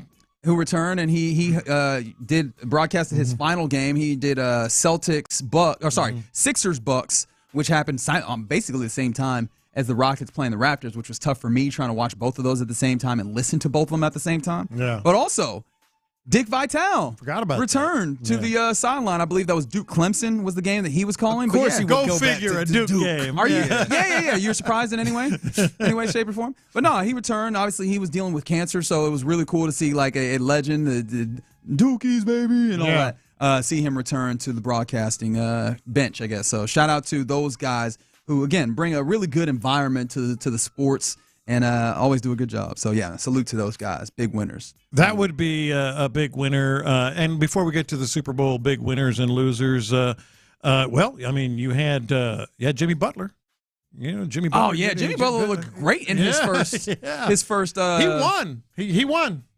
He got his. He got traded to the Warriors, so he got out of Miami. He got a 2-year, $110 million extension, if memory serves me. Give him the dub. And more importantly, he looks really good in that Warrior system. Yeah. Right? Like back cuts and the energy and stuff. But then also, he's saying my job is easy now. He's going to be really good for their bench unit. Yeah, my job's easy. Very early went to like a unit of like some of their younger guys, Pajemski and stuff, with him as well. Man, he looks really good early on in that. Of course, the Jimmy Butler issue has never been the energy, effort, or any of those things. As if right now looks really good for the Warriors, which could be a spark. And I imagine for the Rockets, you look around the West and you go, damn, is that another team we have to actually pay attention to a little bit? Could they maybe do a little bit of something special as the West continues to look like a mess, right? The Nuggets have started running up pretty well. The Lakers added a high-level player. I believe the Timberwolves have been on a good run in their last 10. And then the Warriors, who are currently sitting out on the outside looking in, might be making a little bit of a push with adding more talent and adding another star player. So, yeah, I guess that Warriors are a winner in that way. You want to get into the Super Bowl? Yeah, because I got a bunch of them. A bunch of them popped into mind. Most notably, I'll start this, losers, not just on the scoreboard. And I was actually saying last week, as much as I didn't want the Chiefs to win, I would have been happy for DeAndre Hopkins. But come on, man. He's complaining about the refs after the game. Yeah, man. He's complaining about, and which is interesting. Jaden Hicks too. I saw in one of the, because every publication is putting out like a Super Bowl winners and losers, and one of them was like losers was like the ref conspiracy.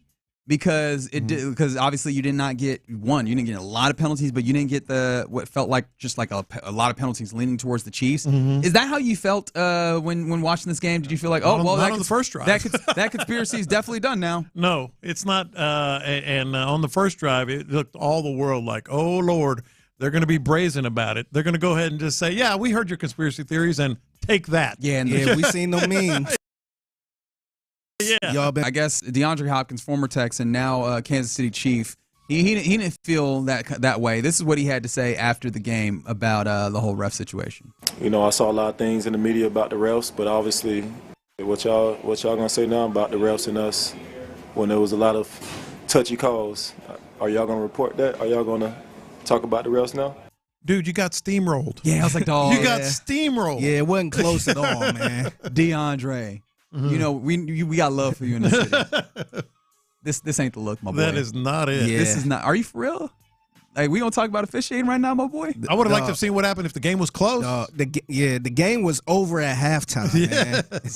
Yeah, people were like, "Hey, man, cancel the second half. Let Kendrick keep going." I distinctly saw at least one message was sent like that. But yeah, man, that's woof. I was kind of disappointed in seeing like that being the response, especially like again. People feel like they have benefited quite greatly from this. So in the first instance, for you to come out and people talking about it, and I guess they've been frustrated by it because it feels like inherently if you are saying, hey, man, the refs have been cheating in your benefit, that serves as, I guess, a discrediting of, at least from the Chiefs' perspective, a discrediting of the effort that they put in and what they feel like is, their talent. My thing is, but come on. Yeah, what was the moment where the refs just turned the game around? They flip the coin? That's what I'm saying. Like, because I think some of the arguments people have is these calls the Chiefs in get a close game, and they kind of swing the Reggie momentum. Yeah. But nah, man, the momentum was all over with the Eagles, man. How about this for another winner? Embattled coaches.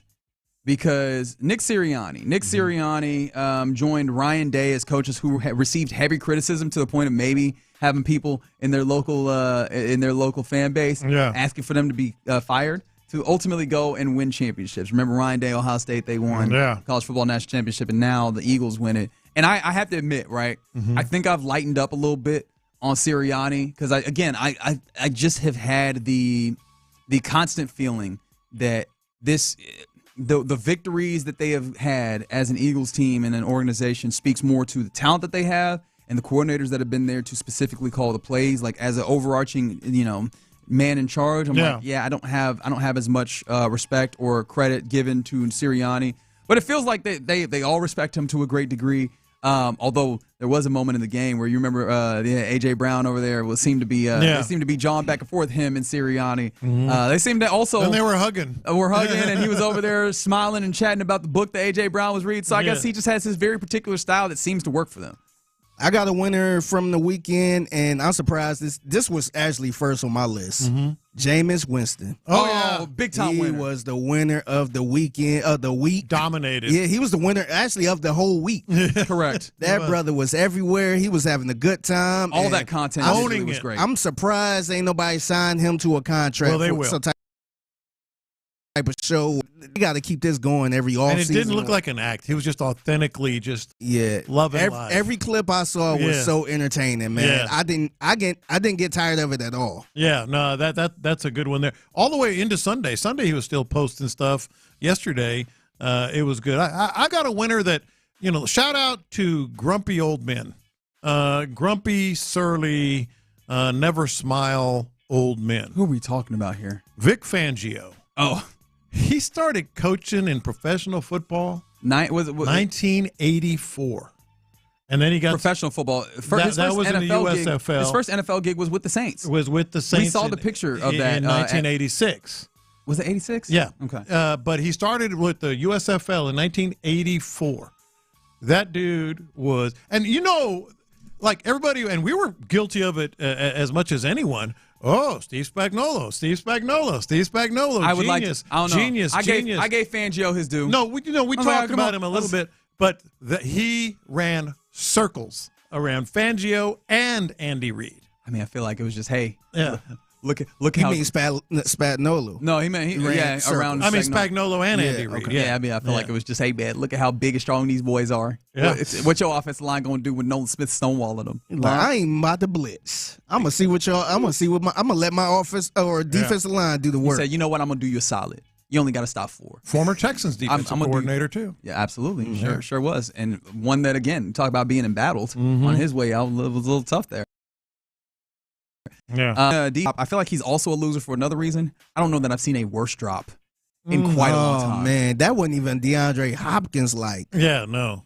When I seen that drop, I'm like, oh, it's over. It ain't no coming back from this. Was there another human being within 20 yards of him in any direction? No, it didn't look like it. Including the sideline. Yeah. I was like, this is unbelievable that he dropped that. I mean, he obviously had a little bit of redemption being able to score a touchdown later. But nah, man, I was like, yo. Yep. And so yeah, he's out here blaming the refs. I'm like, hey man, how about we finish the catch? How about we do that? And I know we're going into the mixtape here in a few minutes, and we're going to talk about the halftime show. Yeah. So I'm not going to talk about Kendrick Lamar so much as Drake.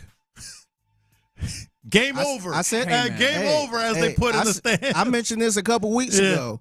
This is going to be a tough 2 weeks for him, man. Game over. You saw, they put the lights or whatever it was. Yeah, it started with the Grammys, man. Yeah. Kendrick went 5 for 5 over that diss song. Yeah, the song specifically where, one, he did a whole bunch of pump fakes on it, and then he ended up playing it, and there's a couple of things that you know damn well Kendrick not going to be able to say on TV. And you know what he was like? He's like, you know what? I'll let the people in the stand say it for me. And they did. He's like, I can't call you that word in particular. Yeah. I will stop talking. And you know what they'll say in the stands? They'll say that. They will call you that. Yeah. In addition to also having many allusions to the phrase A minor. He had a chain. Yeah, I was like, with a lowercase a. It took me a while to figure it out. I pray. And I went, oh, I know why he's wearing that lowercase a. I did not know. Regardless of how you feel about the halftime show, which again we'll talk about here in the mixtape shortly, you got to understand, if somebody hates you so much that they're willing to go to these lengths, like I hope to never have that kind of enemy in my life, right? Like I hope that my enemies just hate me on like a normal level, not a I will try and take it to hell level, with it, as it seems like Drake's enemy Kendrick seems to be. Somebody said some other winners. Clint Stoerner. Hey, Super Bowl commercial. 100%. How about that? Super Bowl commercial. How about Clint Stoerner being in the commercial? 100%. Okay, is Pat Riley a winner or a loser? I think he's a winner. But that he got his money up front? Yeah, he got it up front. Yeah. But the loser aspect being he could have made more. He absolutely could have made more. No, he made something. Yeah, he made something. Yeah, because the NFL went ahead and negotiated with them a deal ahead of time, that's a pretty interesting bet by the NFL. They were like, look, we're going to bet on the idea that on the back end we'll make more money. Yeah, a little bit up front. If we lose it, it's fine. NFL had to do that because it could have been history made. Sure. And they had to use that three-peat. Speaking of hedging your bets, losers. Jahan Dotson first touchdown ticket holders. Oh, my gosh. Because Jahan Dotson, like a go route over the top on the right sideline. He catches it. They originally ruled it a touchdown. I mean, did you look up the numbers? Because I meant to look it up. I looked up the number. I got you here in a second. Threw it down the right side, and he catches it. And look, what was the ref doing? Because that was so clearly short. Like, it was so obviously short. I didn't notice it at first, only on the first replay. It was so clearly short. However, they had ruled it a touchdown, and then on review, down short, of course, the Eagles are going to line it up and push. If Jahan Dotson had indeed down, that would have paid out plus 700 sorry, I said that wrong. Plus 7,000 odds. Dang. 70-1 odds, but he was ruled down. So, I know it can't be a lot of people, but those few people who have that tickets, I'm sure they thought that somebody had that. Oh, for sure. Because, I mean, that's something that you just put like $10 on, right? Yeah. And then you come out with what? You come out with $700 off that? Yeah, that's something you just roll the dice on. Just be like, I'll do it just because. It was. That's the first thing I thought. I said, oh, somebody's got that ticket. That's like. And they were celebrating, jumping up and down. Oh, hold on. Let's go to the replay. Man, actually, that's like playing the lottery and they hit like maybe 3 of your numbers. The first 3. Oh yeah. So sad for them. Can I step outside of football one more time? Because I like this. We mentioned this just a second ago, but I want to say it again. Loser was somehow Nico Harrison again, the general manager of the Dallas Mavericks. When the Mavericks were playing the Rockets on Saturday. Anthony Davis was out here torching our boys. Let's be honest. Look at this. I had Anthony Davis highlighted on mine too. He had I think he had like 24 in the first quarter, something stupid like that. He was out there working our boys because they had Alperen Sengun and then Amin Thompson basically playing the floor. And then what happened? And then non-contact, mind you. Go figure. He strains his adductor. So they got the full Anthony Davis experience in one game, which is him being an absolute monster and a top 5 player in the league for a period of time. He didn't finish the half. He left the game, doubtful to return. Now he is supposed to miss multiple weeks and maybe up to a month with a groin strain, basically. And I was like, away for his lack of condition or whatever, and y'all got a half of Anthony Davis? Yeah, man. That's tough. That's like trading your new car for a lemon. You got Anthony Davis and all that entails. By the way, they're only one game up in the loss column on 11th place. They still got the 30-day tags on the car, man. There you go. Like they got to get it fixed. Like the idea, and is that, I mean, really, if you break it down, you probably traded the future Luka Doncic for like maybe you can do something now in the Mavericks. Hey, man. Well, you are. You got to be on the floor. Because the West is how it is. Mm-hmm. Without Anthony Davis for multiple weeks, they could very easily find themselves in the play-in or out of the play-in entirely. Yeah. Sucks to suck, man. It does suck to suck. So those are some of the winners and losers of the week. Real quick before we move over to the mixtape, the Deebo Samuel thing has continued to gain some steam. Obviously, there's odds on Deebo Samuel on where he ends up. Are you interested in the idea of Deebo Samuel being traded for? I'm really not. Here you're talking about. Yes. I'm really not. I can't explain other than, he's been a lot of drama, but that happens in a lot of places. But and he's been effective in this offense. I just can't explain why I'm not all in on that. Well, if you believe the odds, which again I'm not always the most insightful ways of looking at this, the Texans have tied for the 13th best odds. Okay. For being the next team that Deebo Samuel plays for. Best odds are the Washington Commanders. All right, I could see that. And then after that, the Los Angeles Chargers. All right, so that would be the Harbaugh connection there. And then after that, the Carolina Panthers. Those are some interesting places. Somebody said, did you hear about a dude that lost $1 million on the Chiefs? Oh, I got to go there was more than one of those, too. Oh, I got to go find this. Yeah. I got to go find this. All right. You're in the loop right here on Sports Radio 610. Yeah, some people are still talking about the Drake situation. Winner of the game, they said they hit 3,600 on their squares. Hey, salute. How about that? Man, I'm so sick I didn't play squares. Mine wasn't that much. I did get the first quarter. Oh, man, good for you, though. Yeah. Good for you. All right, coming up next, it's about the time where we hand it over to the man, Figgy Fig, for Figgy's mixtape. What you got for us? Yeah, it's about that time. We've been teasing this halftime show. We've been looking forward to it. We're going to break this down, and I want y'all honest opinions on this halftime show and where it ranks. All right. Okay. Let's talk about the halftime show next. According to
the corner, and we've got your tickets here on Sports Radio 610. 6 chances to win. All you have to do is listen. Tomorrow in the 7, 9, 11, 1, 3, and 5 o'clock hours, it's a Rodeo Ticket Tuesday. Just be listening to your favorite sports station in town for your chance. Sports leader, Sports Radio 610.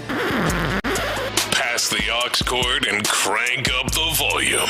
Figgy Figs in the driver's seat. Sit back, relax, and enjoy the ride. It's time for Figgy's Mixtape on Sports Radio 610. Yes, it is Figgy's Mixtape on In the Loop, Sports Radio 610. It's your man Figgy Fig holding it down on a Monday. Happy Monday to everyone out there. Hopefully everyone is kind of chilling today or maybe back at work, because I know the Super Bowl, I know people probably got the case of the Mondays going on, but appreciate everybody checking in. And the Super Bowl halftime show, a lot of people talking about it. Some people didn't really care for it at all. Some people loved it. So that I kind of like those type of discussions. Mm-hmm. So just a little backstory before the performance and leading up to the performance. The streets was pretty much talking about how they wasn't sure Kendrick Lamar would perform this song, Not Like Us, the song that won like 5 Grammys a week ago. And especially with Drake suing the record label UMG. Mm-hmm. So it was a lot of chatter about, can he perform this song? Is he going to perform it? And all that stuff. And last night during the performance, this was like in the middle of the performance, he kind of teased it a little bit. And this is how that sounded. I want to perform their favorite song, but you know they love to sue. What song? Yeah, that song. Maybe I think about it. Know what? I slow it down. Say, ladies, do me this solid. Oh, you done lost your damn mind. It's very playful, very playful. You can hear the audience enjoyed like kind of the tease, but he's like, nah, I'm not going to give it to you. Should I? But it's perfect anticipation. Yes. Perfect build-up. At that point, he's a showman. He's perfect a showman. Build-up. At that point, I'm like, maybe he can't perform it. Yeah. So maybe Agree. Because my mouth hit the floor when he said, "Oh, because people like to sue." Yeah. I'm just like, "Oh, yeah." He's actually But that's bringing this up. perfect. Yeah, no, it was. Yeah. It was. But in that moment, I'm thinking like, "Oh, maybe they got to him where he couldn't perform it." So then again, it starts back up again, and this is how it started, where he actually performed the song. It's a cultural divide. I'm going to get it on the floor. You really about to do it? 40 acres in the mule. This is bigger than the music. You really about to do it? Yeah, they tried to rig the game, but you can't fake influence. Big it on it like that. Hey, I'm tripping, I'm sliding, I'm riding through the back like, boom. So he went on to Right perform into the song, and I'm just like, at that moment, like just the nerdy guy that just been following this beef since the beginning, I'm thinking like, oh my God, he's actually performing this song at the Super Bowl in front of millions and millions and millions of people. Yes, he is. I was just like, oh my goodness. Yeah. And this is the part right here where everybody, pretty much, where he actually looked in the camera and said, "Say Drake." Say Drake, I hear you like I'm young. You better not ever go to Cell Block 1. To any that talk to him and they in love, just make sure you hide your little sister from him. Why you chillin' like a, ain't you tired? Trying to strike a chord and it's probably A minor. The crowd. So at that part, I'm just like, oh my goodness. I was amazed that he actually did that, especially in the ways that, you know, the NFL typically wants to veer away from like controversial type things. Mm-hmm. Yeah. And look, man, there's some real allegations in that song that people like I would imagine the NFL would typically deem as controversial. That man got them off. Yeah. He got them off. Yeah, so that was the halftime show. So I want to get y'all legit opinion, your honest opinion on this halftime show, and where do it ranks for y'all? Because that's kind of the conversation a little bit outside of the obvious drama. But I see a lot of people saying this was the worst halftime show. a lot of people saying this. It was one of the best. Like, I want to know your honest opinion. Well, let's go by demographic here, and I'll start because I'm the oldest demographic here. I'm the old. Are you gonna mention Gloria Estefan? No, I'm not doing that. I'm the older school guy that has dabbled a little bit in hip hop and rap. Tries to at least be cursory. You actually listened to all of these diss songs too. Yeah, I listened to the whole thing. I did a review on the radio. So I try to kind of keep my toe in it a little bit, so to speak. But even remotely close to plugged in. And like I said earlier, I'm like that guy that watched a couple of documentaries and calls himself a history buff. Mm-hmm. No, you just watched a couple of documentaries. I've dabbled. So I feel like as someone in my demographic who's just dabbled, who just knows a little bit to be dangerous, I feel like it was, I don't think it's too much to say profound.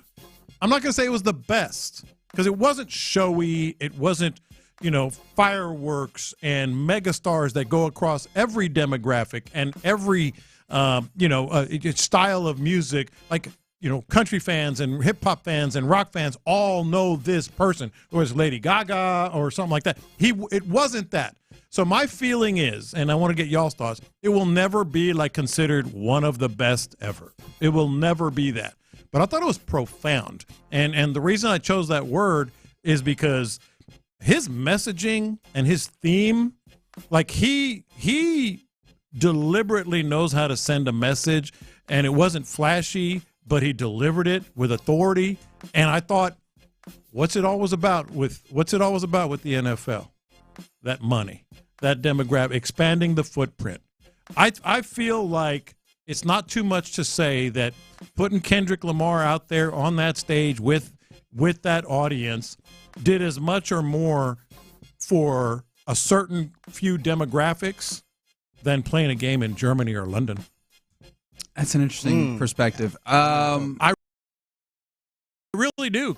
Yeah. Well, I mean, there's plenty of people, at least on the text line, the Jim Adler the Texas Hammer text line right now, 713-572-4610, that feel like they did not like it. They felt like it was like, I do find this interesting, people, that someone is trying to make the case that, going with a rap artist cuts off a large chunk of their fans, and I would vehemently disagree with that. It adds. That's my point. It adds. Rap is very much become a popular genre, if we're just talking about pop from that lens, as opposed to pop as a genre itself that has become. Rap is one of the popular genres. In fact, I think I saw someone talking about the idea of, when are we going to have a rock act? And I don't know that there's a rock act that you can go that's not just digging back into the archives, which I don't think is inherently a bad thing, mind you. But I don't I was looking at the rock top 100 on Billboard, and it is surprising how little star power is on the top 100 when it comes to rock stations right now. And I say that not as somebody who is any level of hater of rock. I'm quite fond of rock as a genre. I'm just where are the stars? Now, this was a question I did ask when Kendrick was named, was does he have the star power?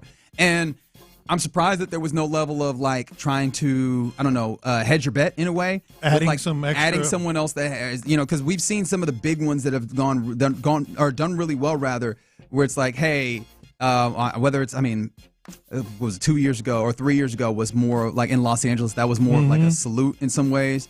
But Motown, or whether it's hey, we have Bruno Mars and Red Hot Chili Peppers, sure. And all those, that type of thing where you hey, we get multiple things together. When it comes to this halftime show, I've been pondering a lot on how good it, but I also recognize that I'm not the larger demographic. I'm a very but unique see, that to me is the most important thing it did. But that's not what the Super Bowl is for. But the Super Bowl, halftime show is for, though. My point is the Super Bowl doesn't have to worry about the Red Hot Chili Pepper crowd or the Who crowd, or they're going to come back. They're going to always be here. That is fair. They're not going anywhere. But the Lady Gaga crowd, the Taylor Swift crowd, they're not going anywhere. What I thought was profound is what you just referenced. And again, I'm the amateur, but this is what I felt. For them to go, hey, we're going to do hip hop and rap, all right? And we're not going to spice it up. We're going to give a certain demographic exactly what they want. And you know what? That's going to add a lot of resonance to them being longtime NFL fans.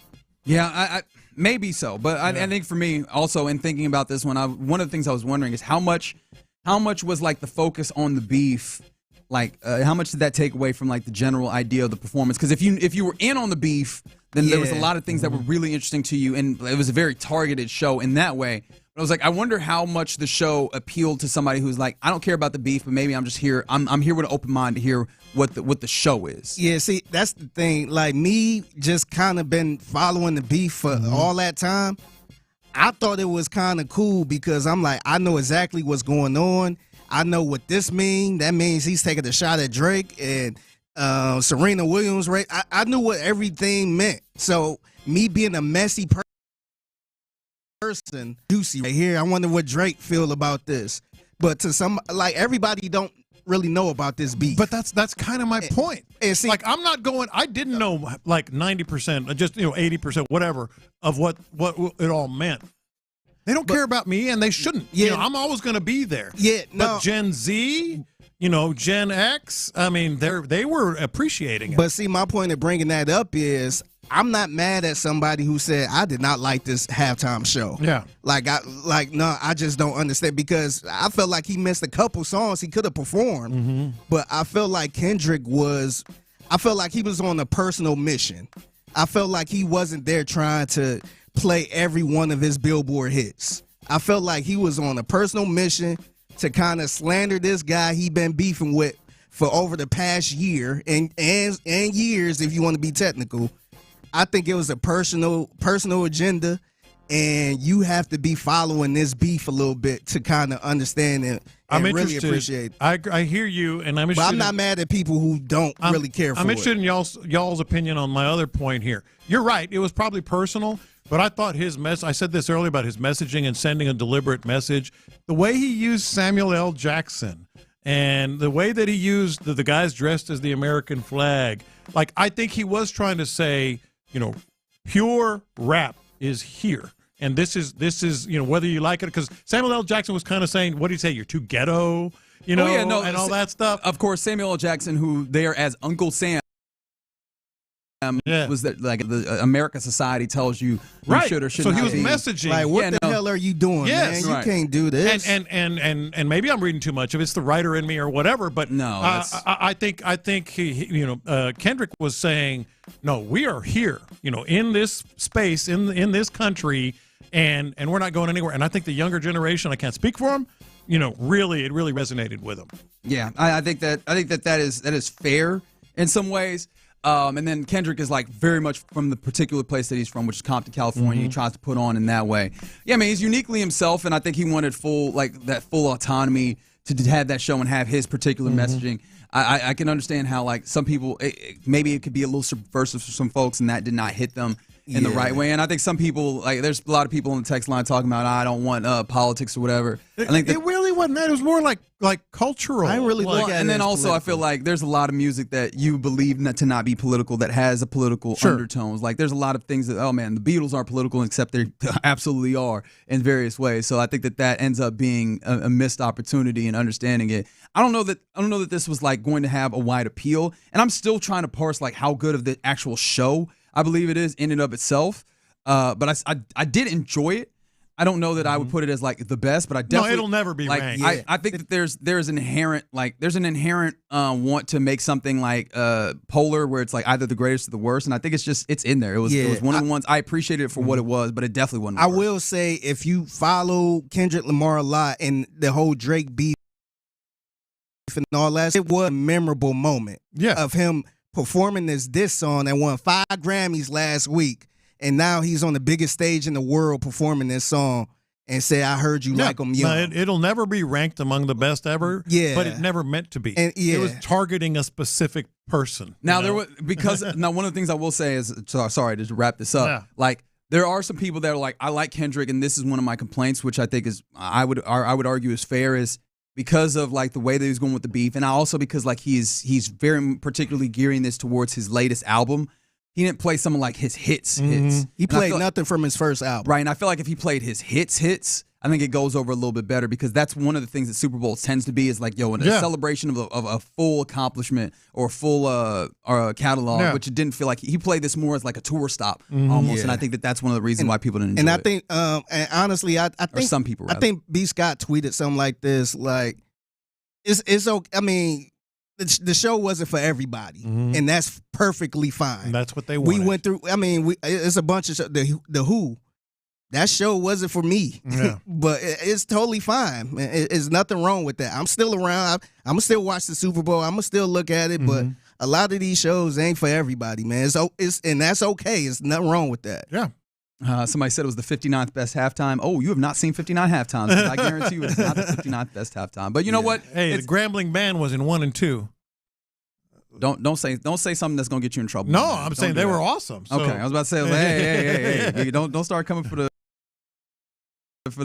You're in the right here on Sports Radio 610. That's the mixtape, Figgy's mixtape, every weekday 1:20 p.m. right here in the Loop. Hit him up at the Figgy Fig on social media if there's something that you think should go into the mixtape. But coming up next, we get ready to hand it off to Clint and Ron. But before we get there, what was the most lopsided championship game? Like, is this is the most lopsided championship game since what? 713-572-4610. Let's discuss it next. All right, let's.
Simply Free is available to a limited number of taxpayers. See taxslayer.com for eligibility. Thank you, Figgy. Live from the Mokaram Injury Lawyers Studios, Sports Radio 610 presents In the Loop with John Lopez and Reggie Atatula. Yeah, you're in the loop right here on Sports Radio 610. Appreciate you hanging out with us on this Monday after a Super Bowl. Philadelphia Eagles win it over the Kansas City Chiefs 40-22. Was a really fun game to watch, at least for me personally, just watching something that I did not fully understand and anticipate happening in the way that it did. So it was fun to see. I know that a lot of people were talking about the Super Bowl halftime show. We were just talking about that in the mixtape. I think one more thing before we move on from it. I know that some folks are like already done talking about the halftime show, but I think the unique challenge that the halftime show has, it brings me to the question of like, is the halftime show just going to have to change in what it means in this time period? Because was like, is Kendrick Lamar a big enough draw for the halftime show? And it feels like the answer might be no. I understand that he had a crazy good year as an individual with all of the attention and everything, but I feel like the halftime show used to be an opportunity to step up and have the biggest audience that you've ever had, and then profit off of it, because they don't pay. NFL doesn't pay their performers for that. They just make money on the back end because of what it does for them. Right, because you're just so visible. And it will right? for Kendrick. I'm sure it still will. I'm sure it still will, right? But I think that it's gotten to a point where the halftime show is just such an institution, and we've built it up to the point where you need you need the highest caliber of superstar, and I think we're no longer in monoculture to have that superstar readily available, and the ones that are that superstar don't really need the halftime show. I don't know how much. I agreed to it with that to an extent. Point. Okay. Because for me, there's always going to be the next Taylor Swift, the next, pick your superstar. Who, like Sabrina Carpenter, maybe? Maybe. I don't know. Like what if her next album is even bigger and better? But I feel like the thing is with the NFL, they trying to get people we all know. And I'm just kind of curious, will they go that route? I don't know. I think that's why I thought that the NFL had really slid into a lane of we're going to pair some of these up. I think that's on the table. I thought that, but that was maybe like a half decade ago where they were doing more of that, or maybe almost a decade ago where they were kind of pairing because I remember 14 was Bruno Mars and Red Hot Chili pairing where we're building up the esteem of this just by having multiple. But yeah, it'll be interesting to see. I kind of like the idea they did. I want to say, was it what was the one with Dr. Dre? Was that 2020? That was in LA. That might have been 21. I kind of like I kind of like the themes they was doing. Like they did a LA theme there. I think the next year they did a Miami theme.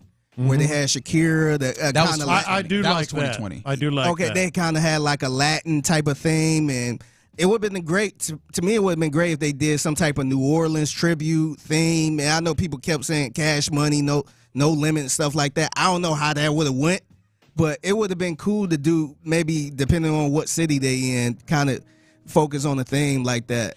Yeah, look, I'm looking at, there's always going to be a rising superstar that or an established superstar that is getting to megastar status, and I'm looking at some of the top ones in 2024. I could easily see any of these headlining a Super Bowl in the future. Jelly Roll. Jelly Roll was one of the ones, especially when somebody was like, I would like to see a rock, and I was like, I don't know about rock. I could maybe see a country, because somebody was like Morgan Wallen, and I was like, I don't know, but Jelly Roll feels like he's building post probably.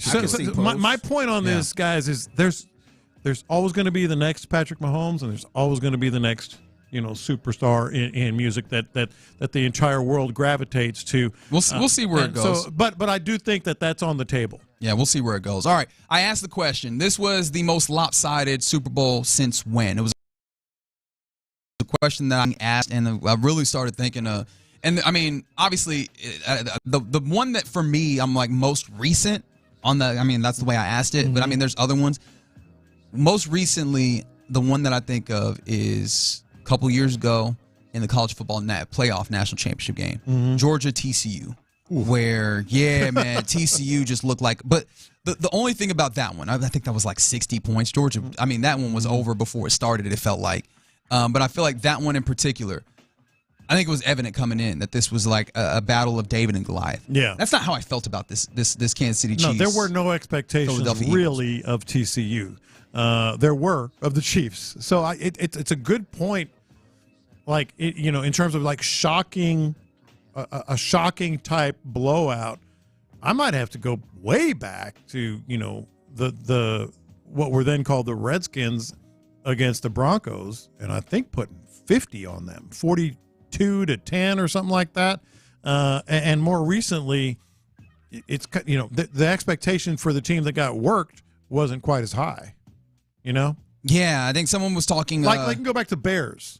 Well, everybody, I think the Bears were like 18-point favorites in that game, right? And they did, they did win like that. That's the thing that continues to kind of make it tough about this, right? Obviously, you can just go and get the big scores.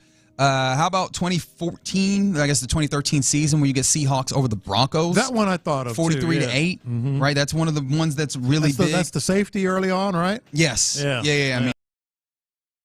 And like Peyton Manning's head, and it's like, oh, okay, and we are off to the races. I think that one might be the closest, where you actually thought, okay, this is going to be great. Oh, wait a minute, it's over.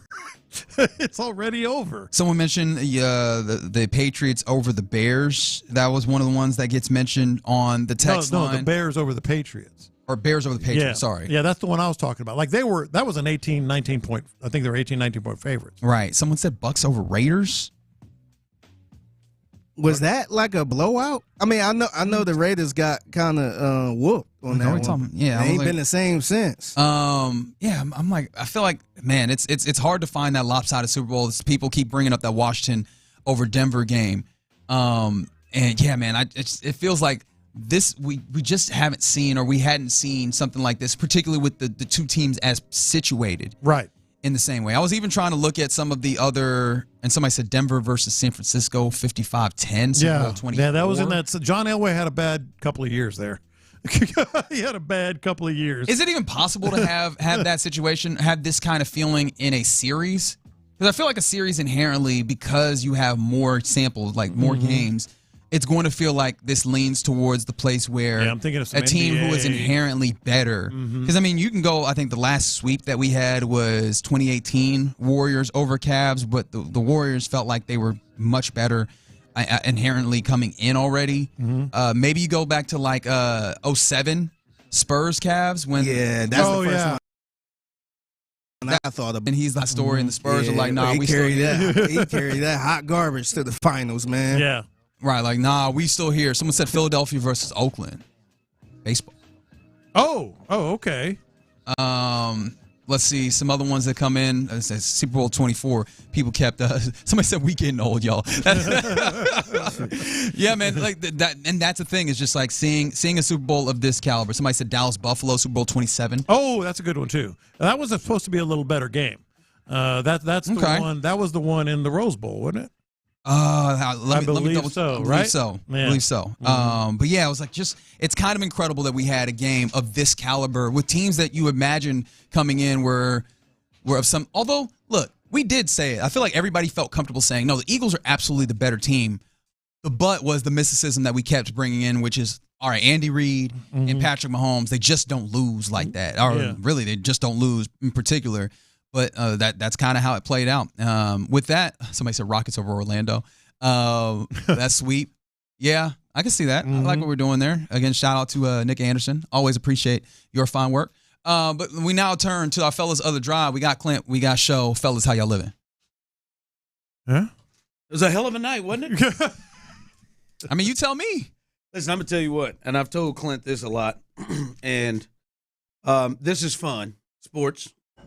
And I'm sure the people here today are going to try to give me hell, and that's what sports is. Now, I know y'all have a hard time accepting it. I know y'all will. Who, me? Give me hell. No, I do. I'm talking about the people. Oh, okay. I was like, I didn't do nothing. Yeah, but I know they will give me hell today, as they should. It's sports.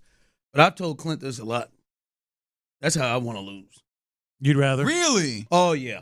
Just where you know it early, you don't have to deal with it. Yeah, there was. I mean, that score was 40-6. I don't know. I don't care what those other points are. It was 40-6 in that game, and I'd rather get my ass kicked because I was able to mentally prepare it, watch it, chill through, watch that, and then go ahead and watch the floor.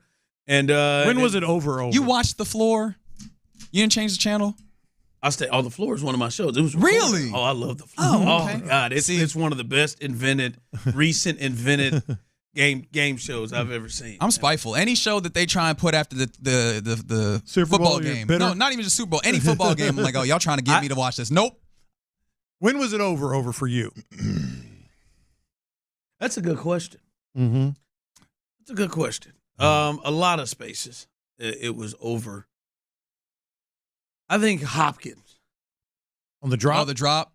Yeah, yeah, that was nasty. I think the man with arguably, and you all know this as well as anybody, arguably the best hands and best body control that maybe we've had in like at least since I've been alive as a receiver.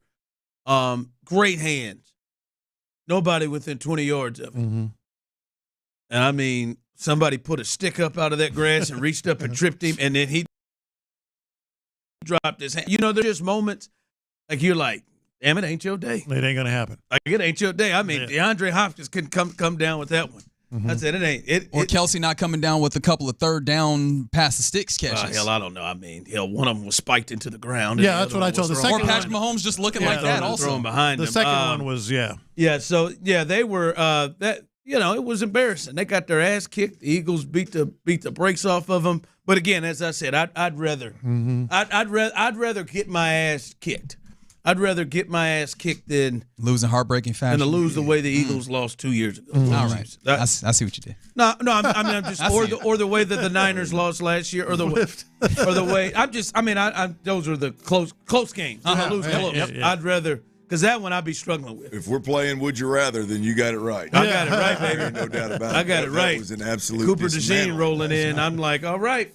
Yeah. Hey, never thought I'd see it, boys. Did you know you was going to be a superstar featured player?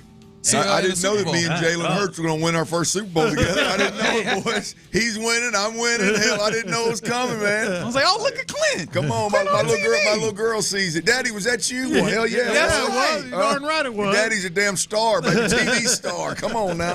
They had multiple different commercials. Man, right? Yeah. Like he cut a few of them in there. Yeah, man.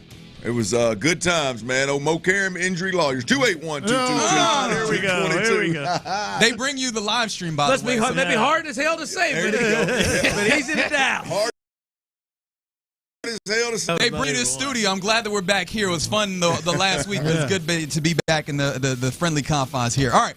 In Loop's done for the day. Back in Houston has been fun, but now we got to hand it off to these fine fellas. You're listening to KLT AM, KLT FM, HD2 Houston and Odyssey Sports Station. And right now, The Drive is live. The Drive is live, and we're going to talk about this ass kicking that happened in New Orleans, up and down the field in every single manner.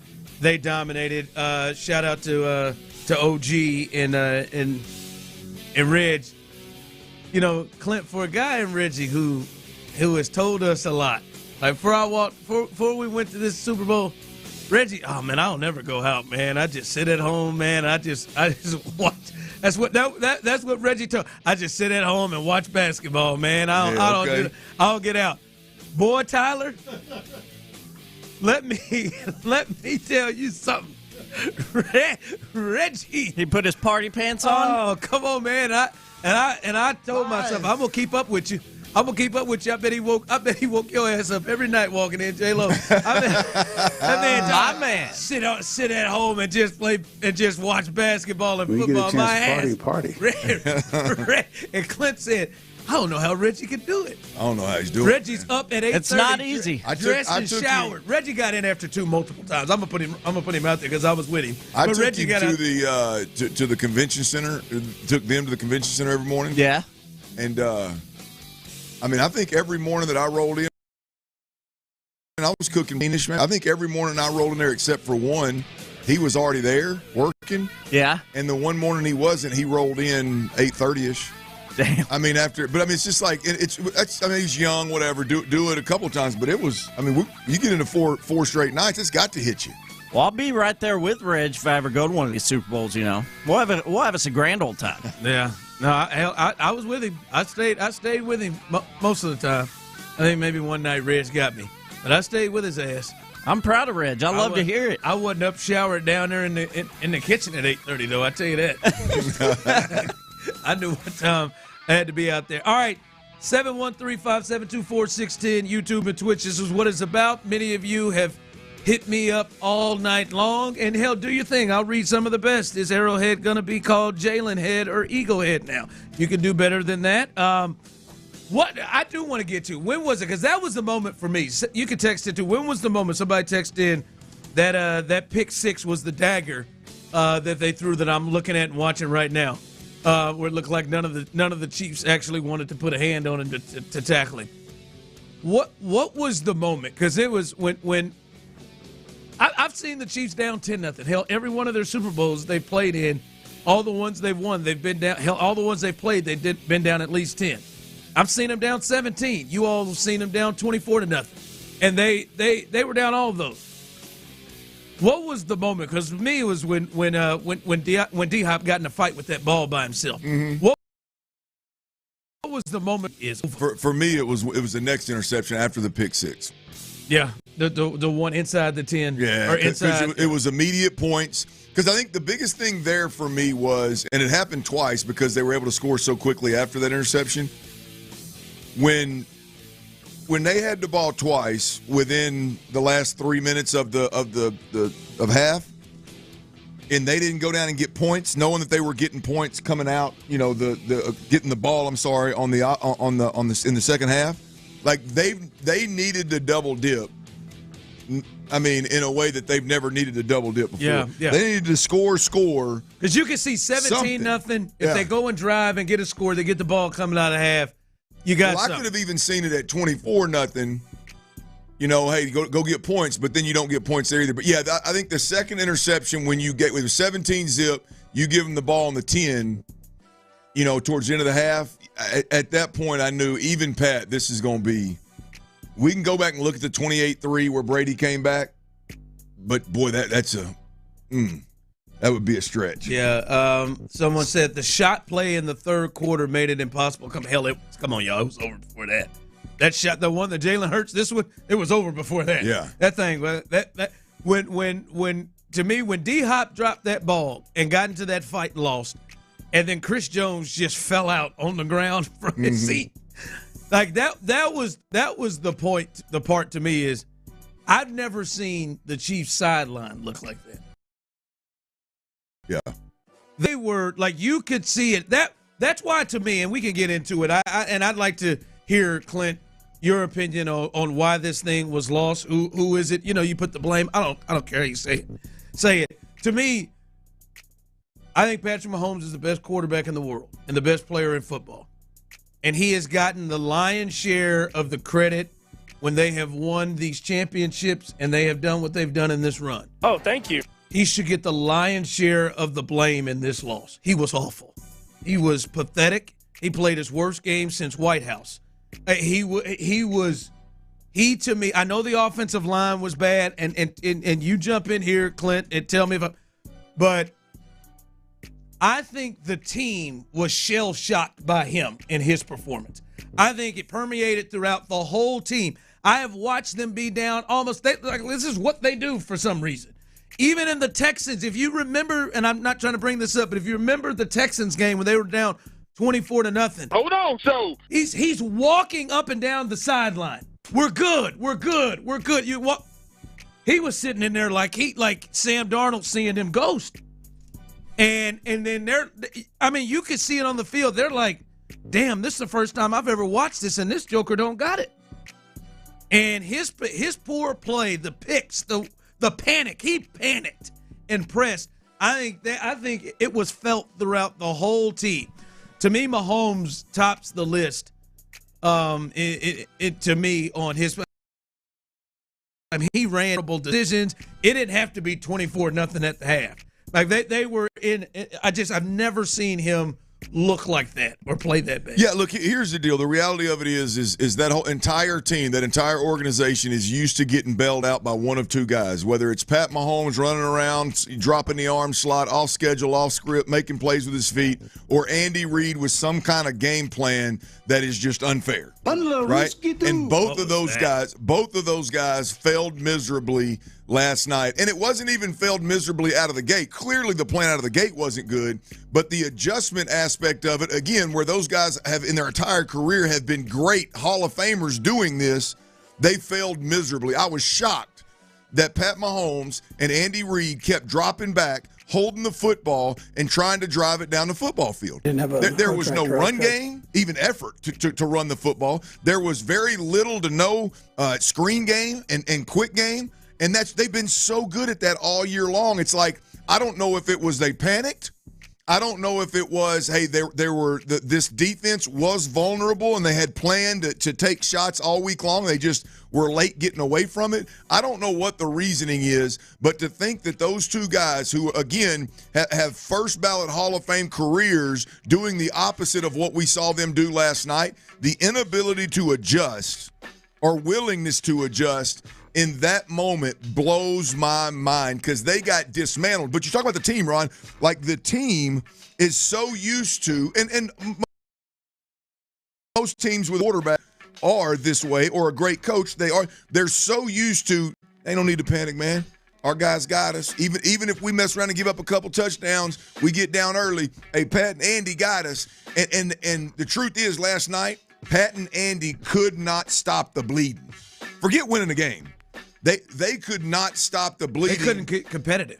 That's what I'm saying. They couldn't stop the bleeding. And then the Chiefs players look up and are like, damn, for the first time, maybe ever, but for the first time in a long time, our two head honchos aren't bailing us out, man. What the hell? How should we act? And they did not know how to act in that moment. And it's a snowball rolling downhill. But that's enough of that. Hey, channel views on. There you go. What up, Jay? This right here is about Jalen Hurts. East side. The defense was great. Best player on the field. Don't get me wrong. The defense was great.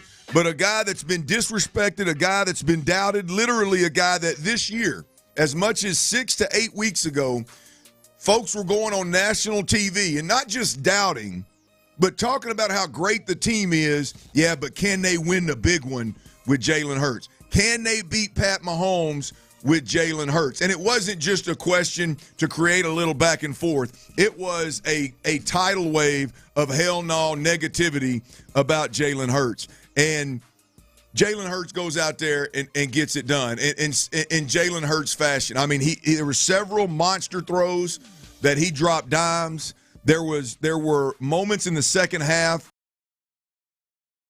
over with legs, like they're calling pass plays up 20-plus points. That blitz was the plan with blitz. Come on, man. They're calling pass plays up 20-some-odd points, and Jalen Hurts, before his back foot hits the ground, is making the decision, nah, y'all, I'm not going to sit back here and let y'all tee off on me like a piñata. I'm going to put my big toe in the ground. I'm going to get north, and guess what? I'm going to use a little different gear than I typically do to go rush for over 70 yards in another Super Bowl that he's – just think about what Jalen Hurts has done both versus Pat Mahomes and in Super Bowls. 44 of 60, 525 passing yards, 142 rushing yards, 9 big-time throws, a guy that's arm is consistently doubted around the NFL. When the stage is the big and the lights are the brightest, this dude is absolutely big-time. 7 total touchdowns, 92.3 PFF grade for whatever that last one's worth. I just read it because it's on the list. I'm not a big advanced stat guy. But Jalen Hurts, hometown cat, that was absolutely beautiful. And I don't know that I've felt better about watching the dude. Now, obviously, there's some bias there being from here, knowing him, knowing the family just a little bit. I don't know that I've felt better for a guy to go out there and on that big stage. I was happy for him, man. Win the big one, I was happy for him, man. He was the best player on the field. He in this game, you thought the Chiefs had clear advantages at coaching staff and quarterback, and they got their asses whooped in those categories. Jalen was far better. Wasn't even close. The distance was a Grand Canyon last night, and he was special. Clint, There's no way you could have told me on 25 carries that Saquon Barkley would rush for 2.3 yards a carry. Saquon! And they were up 40-6. That was like right there. We talked about it. That was the game. He's the most important player in the game. He had 25 carries for 57 yards, 2.3 yards a carry. And it's because Jalen Hurts, they came right out and they said, all right, you want to load up the box? You want to go one? We'll gladly put it in Jalen's hands. And, I mean, before the game, if you were to ask the Chiefs, that's probably what they wanted. And to be honest with you, the Chiefs' defense, they didn't play – they weren't great, but they didn't play – I mean, they got nothing from their offense. And they hung in it a little bit, but he clearly made the plays when he had to and made big throws when he had to. So, man, shout out to him, man. I think when you look at the Chiefs as a You're not on yet. When you look at the Chiefs as a whole, Ron, to me – that team looked like a team that showed up and expected to cakewalk to their third straight Super Bowl. That's fair. I mean, on both sides of the ball. That's fair. On both sides of the ball, and it looked like they were shell shocked out of the gate of like, whoa, what all of a sudden hit us on this deal? And so, yeah, I mean, look, I tip my cap to Nick Sirianni. Say what you want about the dude. I know there's plenty of reason to dislike and hate on Nick Sirianni. He's one of those guys that brings it on himself and does it to himself. I get it, but you don't have to like the guy, but you got to respect him. I mean, he's had a hellacious 4-year run in Philly. He had to when he had to replace the offensive and defensive coordinator. I don't like, and I don't think many people respect the way he went about getting rid of Brian Johnson. And I don't know about the defensive coordinator, but Brian Johnson. But at the end of the day, he saw something wasn't right.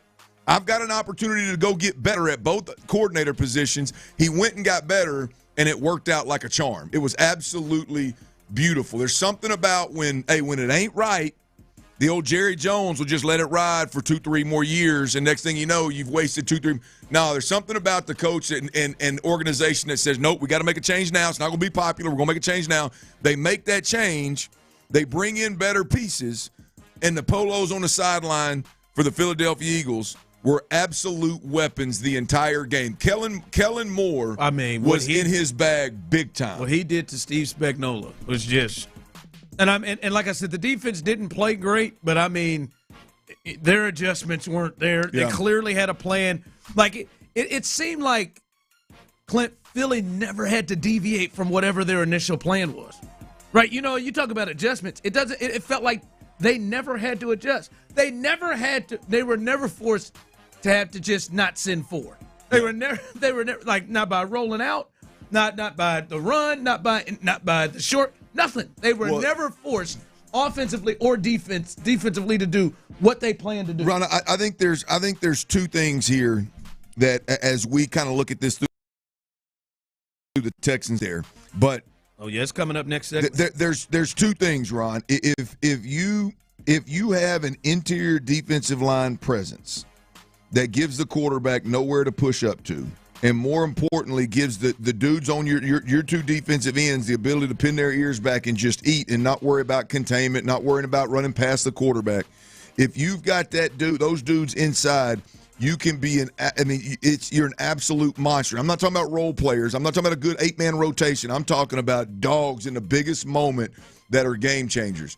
Philly's got those dudes, and they're playing on rookie contracts. That's what's wild on it. You flip to the other side of the football, their ability to run the football, even though they didn't run it as well as they had all year long with Saquon Barkley. Kansas City had to focus all of their attention on stopping the run, and that gave Jalen Hurts and company one-on-one outside with the receivers a lot. Now, Kellen Moore was in his bag, so that ain't the only time he did work, but there was a lot of that based on their attempt to stop the run. And their ability to then use Saquon Barkley in the pass game and get him touches otherwise and get him in open space was absolutely tremendous. But the ability to run the football, although it wasn't why they won the game last night, you can argue it was why they won the game last night. Like their ability to run the football downhill. And you don't have to go out there and try to establish the run every week. You don't have to go out there and run for 120 yards. But that fear that you strike into, right off the bit. That it changed the game. changed the game to use his legs and be effective, as well as Jalen Hurts to get pretty vanilla looks in the secondary. It changed the game for their ability to counterpunch the pressures that Spags has been getting home on everybody. Allowed A.J. Brown to have one-on-one. That's right, man. It's wild, man. It's just a powerful, powerful being. And the crazy thing about Philly is they are in a beautiful position to keep this thing rolling forward. I heard him this morning. Jalen Hurts is going to hit the cap next year for $21 million. That's the highest paid player on their team next year, Ryan. That is the lowest, highest paid player. It's going to shoot up big time after that. Sure, down the road. But it's the lowest, highest paid player on a team in all of football. And they got all them damn rookies that got drafted in them first 3 rounds over the last 4 years. Most of them coming back on them rookie deals again. I'm telling you, like the Eagles have got a chance to get significantly better next year. Now, you said beyond that, they're going to be a little handcuffed maybe with however they handle Jalen's contract. But, man, the Eagles, man. They were absolutely dominant yesterday. Absolutely dominant. Beat the hell out of the defending champs that are no more the champs. Philadelphia Eagles are your Super Bowl champions. Let's look at this, and Clint kind of hinted towards it. What if you watched it out of a Texans lens, what did you see? What came to you from it coming up? All right, before we do that, I got to tell you about I tell all my guys out there about Low T Center now. Look here, and look, hey, the women out there, you got special men in your life, whether it's your brother, your dad.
swim for the ultimate college basketball tournament experience. Just log in and listen now on the Odyssey app for your chance to win this national contest. Houston's sports leader, Sports Radio 610. Fellas, good to be here.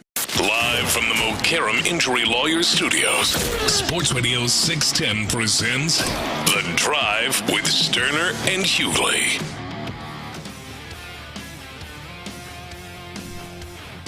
Boy, Patrick Mahomes was so bad, boy, I thought it might have been a fake Mahomes out there. Oh, Kermit the Frog here. Yeah, I thought that might have been C.J. Taylor out there. Out there and there. Thought it might be Sideshow Bob from The Simpsons. Might have been. All right.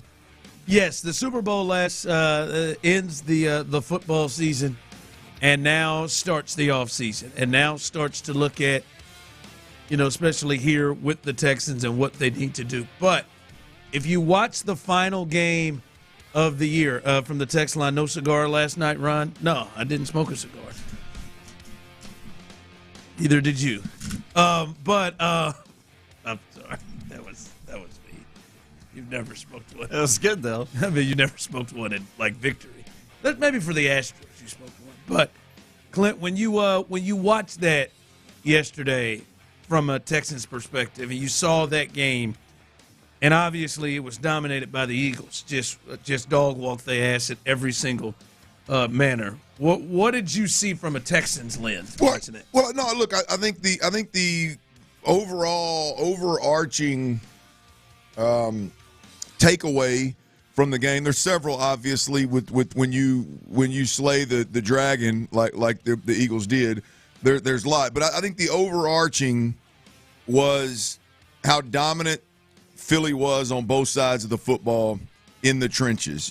How many times did you hear, they built this team from the inside out? Boy, these guys' offensive line and defensive line they're dominant. You got to be dominant at this level. And look, I heard it ad nauseum, right? It was just one of those man, okay, I get it. But I immediately start looking at it through a Texans lens. And the reality of the Texans situation right now is I think a lot of folks out there would tell you that they're on defense. And I'm here to tell you they're not. They're close. They're close on defense. But I still think you're missing that interior D-line presence. And again, doesn't have to be two guys, doesn't have to be three guys. We don't need a 4 or 5 man rotation on the interior.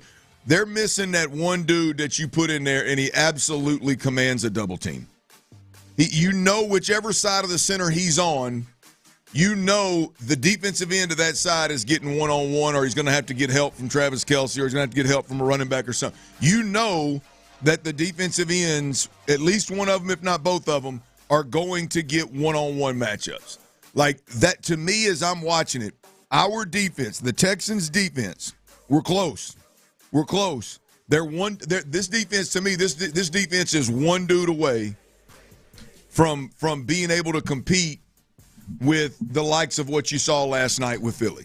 Like one dude in there, and then the guys that you saw that had good years this year all of a sudden are your rotational pieces.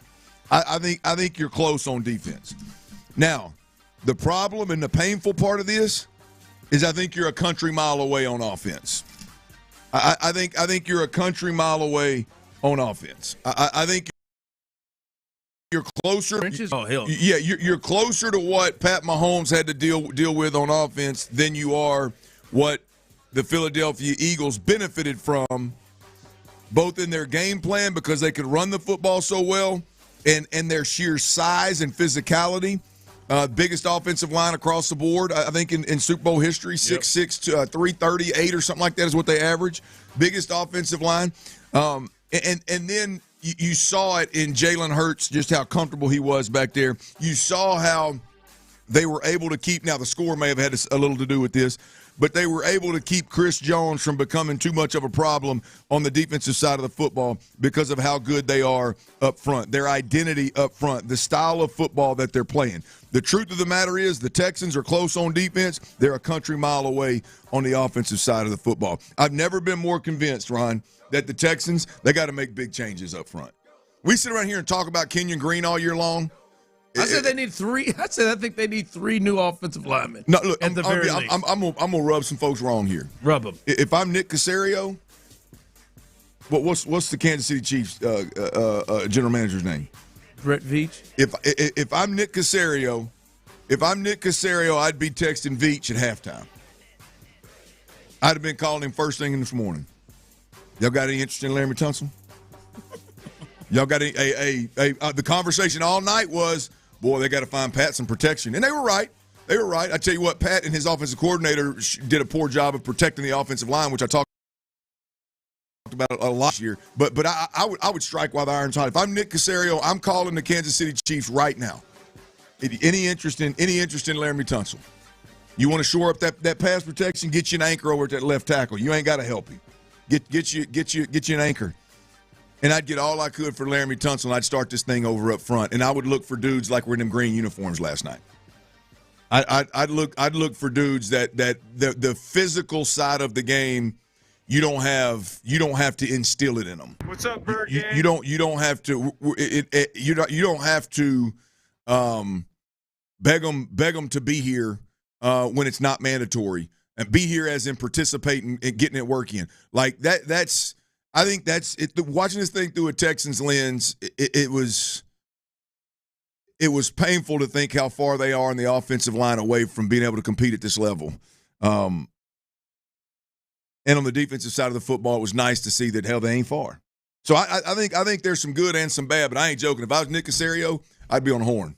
Trying to get it. I'd be on the horn. Right now, Pat Mahomes. Probably before Pat Mahomes left Andy Reid last night, he probably said, Andy, call me in the morning with a couple of offensive line options. There's just – they got to protect him. You sure he didn't say, Andy, man, won't you hit me up with a couple of run options? Yeah, a couple a couple screens, a couple quick throws, be nice. move the pocket a little bit maybe, that'd be nice. Yeah, man,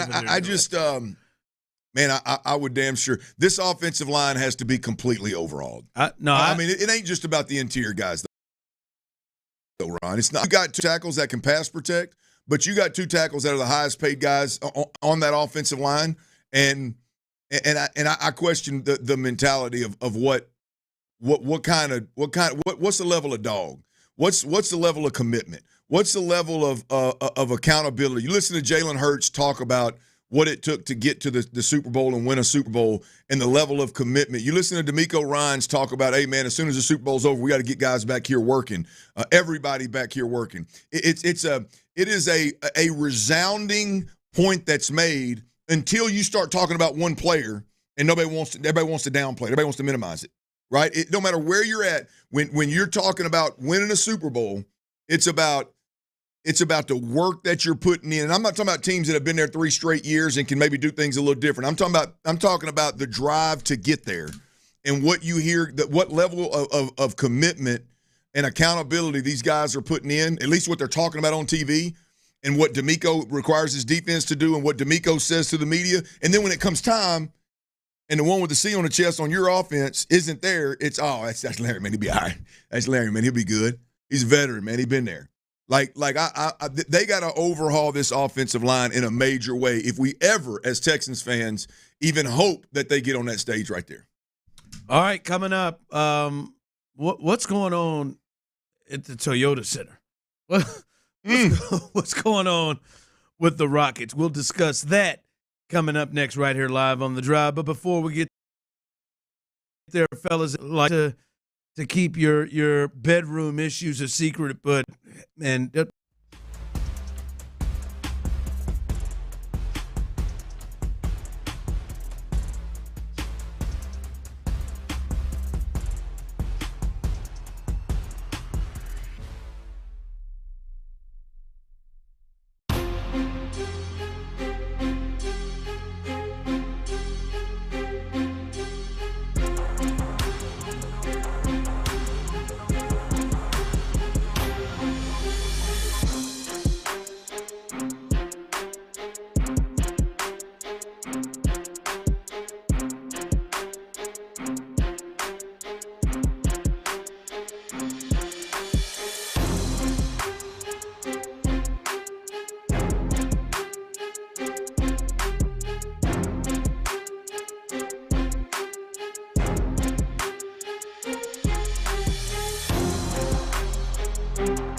weeds die by the next day. Find Spruce wherever weed killers are sold. Hey, Houston fans, I am so happy. Live from the Mokaram Injury Lawyers Studios, Sports Radio 610 presents The Drive with Stoerner and Hughley.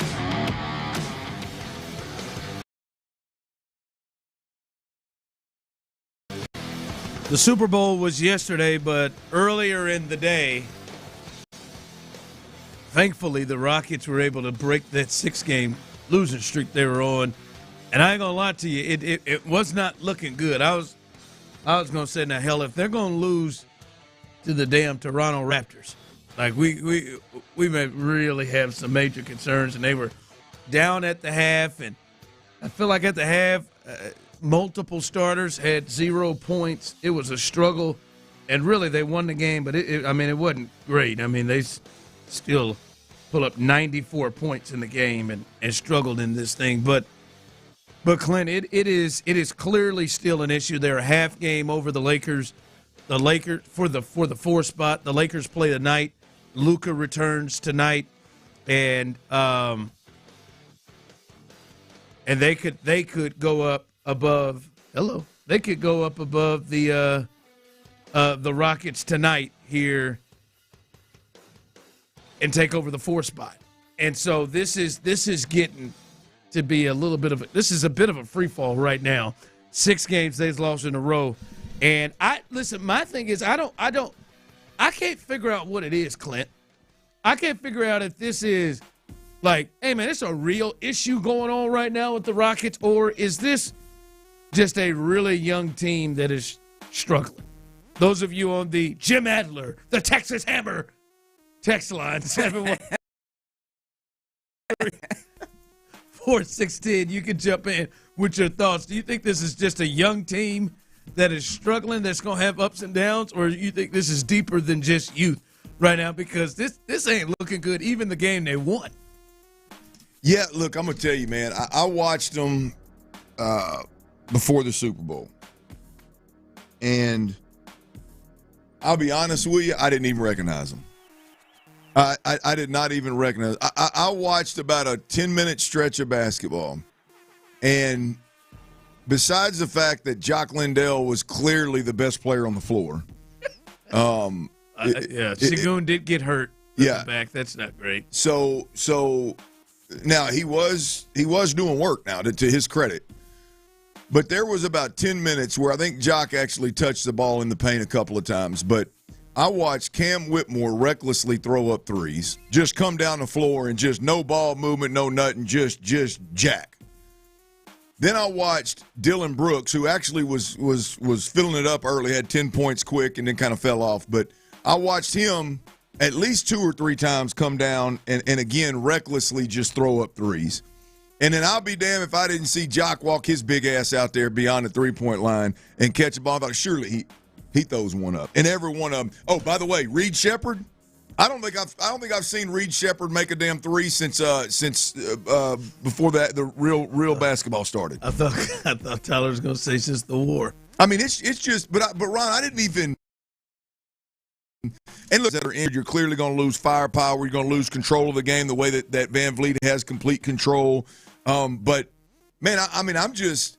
It's not even remotely close. It's like these guys don't practice with the guys that were playing. I mean, Amen Thompson is a shell of himself with these guys. Like, it doesn't even look like the same dude. And then look, maybe again, yeah, that was. Well, maybe it's the opponent. Maybe it's the opponent. I don't know, but I'm just, and I forget the injuries, forget the fact that they can't keep everybody on the floor for the entire game because they got some depth issues. I mean, I'm just watching the Rockets, and I'm going, man, who am I watching? Like, what's the end game here? That's what Udoka was saying. Like, this was a team that was built on toughness, defense, physicality, and like you said, that ain't what they've been showing. Ooh, man. And I'll be honest, you asked me every day last week, Clint, you worried about him yet? Hey, I'm worried about him, man. I mean, even if that's their depth guys, and that's they need to get it together. Man. Damn it, this football season is over now. We want to lean into it. Tyler is sending out Rockets tickets the other week, and I don't know. I think what they have at halftime. I know when I flipped that joker, I think they had 37 points. It was wasn't quite half yet, but I think they made a little bit of a spurt. But boy, it was. Whew. They scored under 20 in both quarters. So they had to have 30-something at half. The first and second. Yeah, there you go. I mean, I was just they like, scored you got 18 in the first and 19 in the second. That's just, I don't know, man.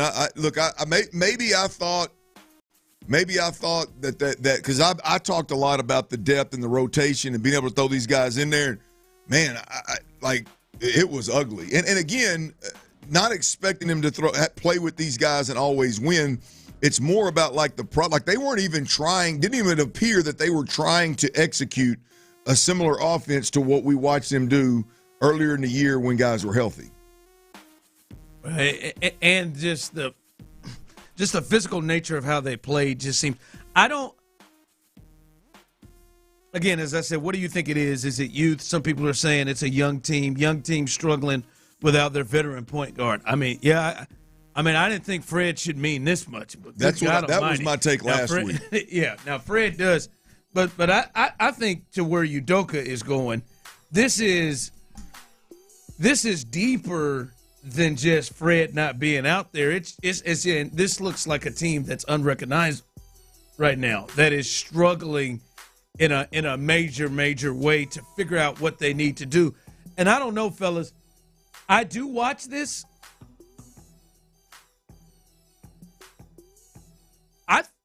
I think teams are are looking and treating the Rockets differently. I think teams are most definitely playing them at a different level than they had before. I think the Texans experienced that this year. I think the Rockets have started to experience looking at them and playing them. Like, hey man, we got the Rockets in town. This is a tough game. This is a serious game. This ain't the Jazz walking in. This ain't the Wizards walking in. This is a real game, and I think teams are taking them more serious, and they are fighting it and struggling. Someone text in, man, neither of y'all know hoops. Shut the F up. Well, first off, you shut the F up, and why don't you tell us then? What are you seeing there? I love texts like that offer no answer. Yeah, what are you seeing? What are you seeing? You're wrong, but I don't know either. What are you seeing? Just left my bridge troll. What do y'all think the odds that I made more 3-pointers than that person in high school? Most likely, because you're a winner. They're a loser. Well, I don't know about them, but I'm being a winner. It's a low number though. I think Tyler's made more. That was primarily all I did on the hardwood was shoot the threes. Set up and shoot it. No, it's to me. I did more work at Sports Complex than they did.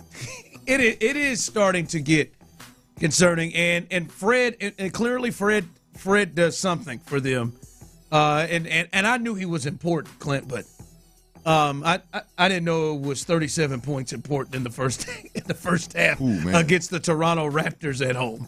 I didn't, and they've got to pick this thing up. Like someone said, this team needs a legit backup point guard. I think you're seeing that. Well, think about that. Now, we're sitting here right now, and we're talking about boy, you miss it about, and boy, this team needs a backup point guard. I mean, hey, 2 weeks ago we were stroking Amon Thompson because he was bringing the ball up the floor and playing the point role more often. I feel like Kobe. Right now, it's like, what the hell happened? I mean, you would think this would be an opportunity for Amen Thompson to fill that role, for maybe Jalen Green to step up and take it to the next level, right? I mean, I don't know, man. But they've got to adjust to this, and they got to climb out of this quick, Clint. Like this is something they went from. And I still believe they will, but Clint, they went from, man, hell, not only are they going to be in the playoffs, like. They're probably going to host. They ain't got to worry about. There's not even no play-in. Well, it was convincing. Clint, they are. I mean, they're. I think they're going to be in the 5 spot tonight when the Lakers beat the Jazz, and then the Lakers have a really easy run They play the Jazz the next 2 games. They have an easy run here coming up. Like the play-in is the 7th seed. That's not that far off if they don't start to turn this thing around and pull it up and get better here. So, like you said, I don't know who is going to be the one to take charge. Şengün going down, damn sure it doesn't help. Yeah, look, I need him to get right, man. They're killing me on underdog. Oh, they're killing you. Well, I mean, that's my team, man. I like to see the live action and see them boys start getting after it. I've noticed that Tyler's not as comfortable with just banging on the Rockets like he is on the Astros when they're rolling through. Well, I think that's it's been the golden era, man. You know, I mean, everybody pales in comparison to the Astros. I'm just saying, but I'm talking about like his belief in like when T Mill's best bets come around in March and April when they start playing games. It's going to be about 3 Astros in that bad boy. There's going to be 3 Astros bets in there. He'd be looking over them Rockets saying, One of the few bets I didn't hit on best bets last week was Rockets money line whenever they crapped away that fourth quarter. Yeah. Yeah. That's all right. Yeah. That's all right, though. Hopefully like I said, I need them to roll through this. All right, this was I was excited, all right, when this football season ends. You got a real basketball contender. We were talking about with Brandon. Hey, they got a playoff team. This thing's going to be a playoff team for the first time since the pandemic. Get it together, please. And how long is Şengün going to be out? Good God Almighty. That's one to be concerned about. All right, coming up, Jalen Hurts was special last night. All right, this is his second, I think Clint talked about it earlier, second Super Bowl appearance, and he has played arguably 2 of his best games of his career in those 2 games, stepping up in big moments. What do you think the gap is between him and C.J. Stroud, if there is one? What do you think the gap is? We'll discuss that next. All right, y'all. Clint Stoerner here for Serta Pro Painters. Look, there's nothing better.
Fun into your lawn and landscaping. Getting a little crazy in here. Saturday mornings on Sports Radio. Dial TFM HD2 Houston. Insider access. Exclusive content. Sports Radio 610. The Texans play here. An Odyssey sports station.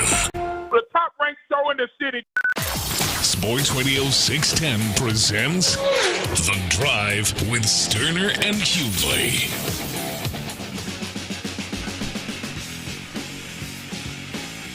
Welcome in a Reaction Monday as the NFL season is over, and it ended with an ass-kicking in New Orleans as the newly crowned world champion, Super Bowl champion Philadelphia Eagles. They win 40-6. They beat the Chiefs. They beat them down in New Orleans, and Jalen Hurts was the MVP. I look up there, and I just saw him. He already made his way to Disneyland, waving and saying hello and doing his thing. He's the Super Bowl MVP, and he was – there were a lot of reasons, Clint, the Eagles dominated this game. But I think if you say was the best single individual player on the field, I would say Jalen Hurts. He led everybody on both teams in rushing. He led the Eagles down the field. He had 3 total touchdowns, 1 rushing, 2 passing. Bad MFer. And he was clearly the better quarterback and better player in this game. And I look at this, Clint, when you watch this, how far, because I think coming into the year, I think it was a clear thing, C.J. Stroud better quarterback than Jalen Hurts. I think probably even throughout the season, I think many people had it. Now, I think maybe people may have still had it going into this game. I wonder where people are now. 713-572-4610 on the Jim Adler, the Texas Hammer text line. You can text in YouTube and Twitch. Where do you think, if there is, how big of the gap is it, do you believe it is, between C.J. Stroud and Jalen Hurts? Well, I think there's only one, area where the gap is relevant, right? I think when you look at the types of quarterbacks we're comparing here, CJ's legs do not compare in any way, shape, or form to Jalen Hurts' legs. When you look at CJ's arm, it's significantly better than Jalen Hurts' arm. Like, one of them's got elite legs, one of them's got an elite arm, and the other part of their body, of their QB skill set is I would say average, right? So it's hard to compare the two quarterbacks physically because they have such different skill sets. The one skill set that I believe is comparable with every quarterback is the intangible, the alpha, the leadership aspect of the game, and the ability to hold those around you accountable, the ability to lead those around you both with your actions and with verbally. And I think C.J. Stroud right now what we've seen pales in comparison to Jalen Hurts. Now, I'll also make the argument that I think Jalen Hurts is one of, if not in that category, if not the best in the league. Like he is his game and the respect that he garners and the way his teammates and everybody that's played with him feels about the intangible leadership alpha, hold people accountable, the it factor, if you will. Jay's second to none. And so I think when you look at the one area where you can compare the two, I think is in that leadership, alpha, hold guys accountable, make guys better around you just by existing, not because you throw the ball better, just by existing on a day-to-day basis. I think that one area I would think there's a big gap. I would Jalen Hurts I'm taking him 10 out of 10 times. In fact, I think that's the one area where C.J. Stroud has to improve, like yesterday. Like C.J. Stroud can spin the football with anybody in the game. He's built damn near perfect in terms of being able to move well enough, but still being thick enough and big enough to stay healthy, right? He's built right for those kind of things. This is going to come down to, can he do Jalen Hurts type things from an intangible perspective, from a leadership perspective? And it's not a matter of Hurts. It's ultimately, is his style as effective? Is it ever as effective as Jalen Hurts is? And right now, I would say that CJ pales in comparison to Jalen. Kick Rock says Stroud is only 23 years old. Hard to be that kind of leader when you can barely buy a beer. Yeah, I mean, you can make all the excuses that you want to. You can make all the excuses that you want to. How old is Jalen Hurts? Cheryl's going to go check on that. I mean, Jalen's got to be somebody 26. Let me know how. I think it's 25, but I'm not positive. Turned 26 in August. Yeah, 26. I couldn't hear you. My volume's down. He's 26. Yeah. Yeah. So look, I mean, and when he was 24, he was putting up his team lost the game, but he was clearly the most valuable player in the Super Bowl that he lost. I mean, so let's not make too many excuses there. It's just the reality of it. I mean, it's just the reality of it. They're two different quarterbacks. They're damn near impossible to compare the tangible skill sets. But when you talk about the one part of playing quarterback that's not like you have to be a alpha, a leader, a different animal behind center, and I'll argue that Jalen Hurts is one of, if not the best in the league, and in that particular area. And I think that's where CJ needs to grow more than any other area of his game. I am really surprised with the pushback that you're getting on this. All right, come on, man. Are you really? I actually give it. There is a little mix. A little. Hurts is a dog, killer instinct. CJ doesn't have that mentality yet. Just turned on the radio. Clint's bashing CJ. What's new? Give me a break, Clint. Hurts has been in the NFL 5 years versus 2. Really? What? So what are you talking? Like I don't. I don't get it. Hurts was a dog when he was. I mean, hell, since his high school days. But Hurts was more of an alpha at Alabama, in how he handled things at Alabama than he. I mean, Jalen didn't just become this. Like Jalen didn't just become this like he's the reason that he was allowed to even continue to get opportunities was because of his intangible approach to the game. Yeah, look, I'm not. I mean, if somebody didn't want to acknowledge that, I don't know. I don't know what you're watching. Yeah, I don't want to put words. It's funny. I sit here and say he's one of the most elite passers of the game. He's built perfect, but there's one area he needs to grow, and some jackleg says, Clint's bashing CJ. Man, you're a sensitive ass. Man, move on. Somebody stop that man. Here comes a few of them. But that's what I was going to say. It's like, I think you believe, like he's probably more talented than Jalen Hurts. I just said, what's the gap? To you, the gap is, an example, it's 7-0. Jalen makes a pretty solid mistake. right? And he gets pressured on a blitz, and he throws up a ball for grabs that ends up getting picked. He comes over to the sideline. You couldn't tell that there was any issue. You could tell he's got everybody gathered. They're looking at it to fix the issue, like that kind of poise that he is showing all the time. Like that's one thing. You can never tell if he's high or low. He's looking the same. I don't understand. I didn't get that. I didn't see that one coming.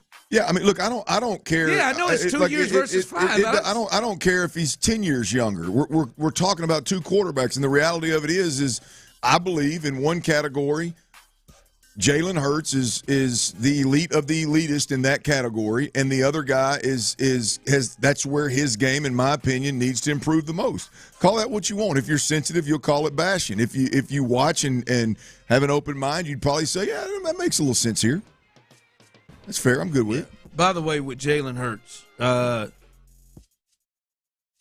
his resume right now, 4 years as a starter, 2 Super Bowl appearances. He finished second in the MVP race and was an All-Pro in 2022. Had a great game, if it weren't just for one mistake in his first Super Bowl. Kept them in the game, almost beat Mahomes and the Chiefs in the first one they played.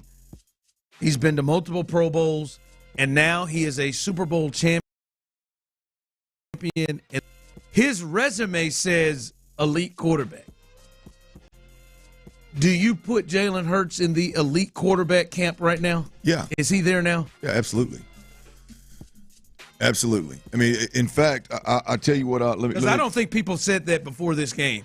But when you read his resume out loud, it's his resume. Look, I think when you look at how he plays the game, there's not going to be a wow factor every time you turn the TV on. It's about the slow and steady.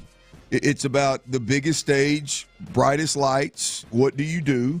And I firmly believe that Jalen Hurts has done that in 2 Super Bowls. He's outplayed Patrick Mahomes, who is arguably the best quarterback this game has ever seen. He's outplayed him in 2 games on the biggest stage. And you look at what Jalen Hurts has done versus the other greats in this league. He's 2-1 overall versus Patrick Mahomes. He's 1-0 versus Lamar Jackson. He's 1-0 versus Josh Allen. He's 1-0 versus Joe Burrow. He's 2-0 versus Jordan Love. He's 2-0 versus Matthew Stafford. Right? I mean, according to these numbers, he's 9-1 versus the other QBs who consistently get hyped above him. Yeah, girl. I mean, like, I don't know. He just got a Super Bowl MVP. I mean, he's got the contract to go with it. He's played. They were talking about running him out of town last year. Yeah. I was hearing that on their station, WIP. Yeah, look, I think there's like until Brady won a Super Bowl, I don't know that he was ever going to be mentioned in the same breath with the Aaron Rodgers, like these ridiculous arms in the league. Like, he won a Super Bowl. Now, we didn't know he was going to win 7, but I mean, that he just doesn't have a skill set that's going to just wow people every time you turn the TV on. It's about the long, slow, and steady climb and playing consistently great, and he's done it. I think Jalen Hurts over the last 4 years, and really, if you look even back at his career at Alabama before he got benched, I mean, all he's done is win. So the consistent winning quarterback play, although not the flashiest, is elite. 713-572-4610 on the Jim Adler Texas Hammer text line. Is he an elite quarterback? Is he an elite quarterback? Tyler, you got him as an elite quarterback. Do you have Jalen Hurts? Is he in that with this game? Is he in that elite quarterback? Yes. You think so? And did you have him as an elite quarterback before yesterday? Ooh. That's what I'm saying. Does one game shifted like that? Well, and y'all have been talking all about it, but the thing is, I think he is absolutely an elite quarterback right here where we stand today. It's just not the elite type of quarterback that people are used to seeing. Like, it's just he's getting it done in a way that isn't common. It isn't what we've seen over the years. So you might have to change the way you view if you think otherwise. But yeah, he's elite. T, if you look at his and again you can argue that it's a small sample size because there's only 2 Super Bowls. But if you look at his postseason stats production, I mean it's second to none. Winning time. When you look at some of the stuff he's done with his legs and his arm and his just overall touchdown accountability and production, it's from a postseason perspective, it's hard to deny. Text line, I don't know if I would consider Jalen Hurts an elite quarterback because of the game yesterday. I think Kansas City played extremely poor game. How can you measure that against that? I don't think it can't be just off of yesterday's game. How many do we have? Right? Like Lamar, Josh, Burrow, Mahomes, right? Those are all elite. And is it just Hurts after that? Do you consider Jared Goff an elite quarterback? Do you consider Jaden Daniels an elite? I think Matthew Stafford's elite. You think? I think Daniels is. You would put Jaden Daniels? He's on the verge. I mean, I don't know how after that year. I don't know how. I mean, I think he's got to do more longer. Yeah. I'd like to see him be able to have more than 1 year of just electric football in a Cliff Kingsbury system. You know where I'm at with that. I mean, he's an elite talent. But elite quarterback. Like you can argue that Justin Herbert at this point in time is the exact opposite of Jalen Hurts. Like Jalen Brights performs his best, that gets those guys around him to play at a different level and doesn't have the super high ceiling physically. But Justin Herbert has a super high ceiling physically, but his team seems to underperform more times than not. Yeah, someone said they would Stafford, Daniels, Hurts. For me, I think Daniels had an elite quarterback season. You know how I am. I need more. I will not let Cam Newton get me again. He's on the fringe, just based off of the little small sample size we've seen. What CJ was last year is what he was. Someone just said it was the defense that won that game. Swap out defenses. Nah, I mean Jalen Hurts. It's not just in this game. Like now I do question. I'm like, all right, if you didn't have him at least close to being an elite quarterback going into this game, I do wonder how much one game should change it. But again, as I said, his resume screams elite quarterback. Like 4 years as a starter. He's got a second place finish in the MVP. He's won a Super Bowl MVP. He's been to 2. He's been an All-Pro. He's been to multiple Pro Bowls.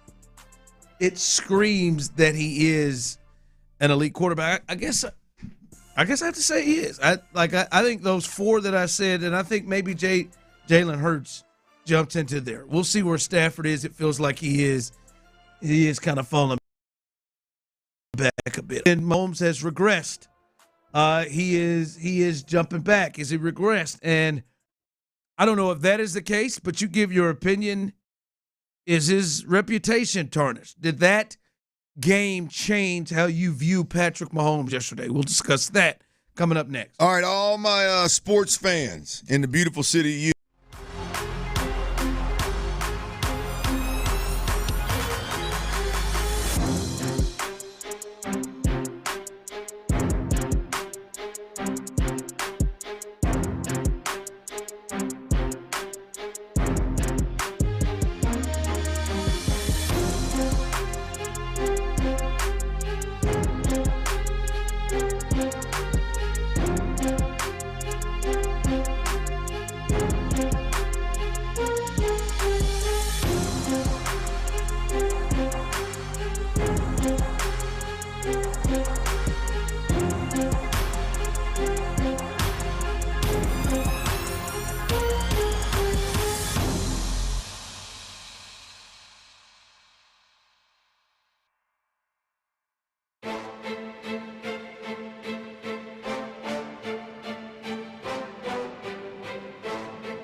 and guaranteed for life.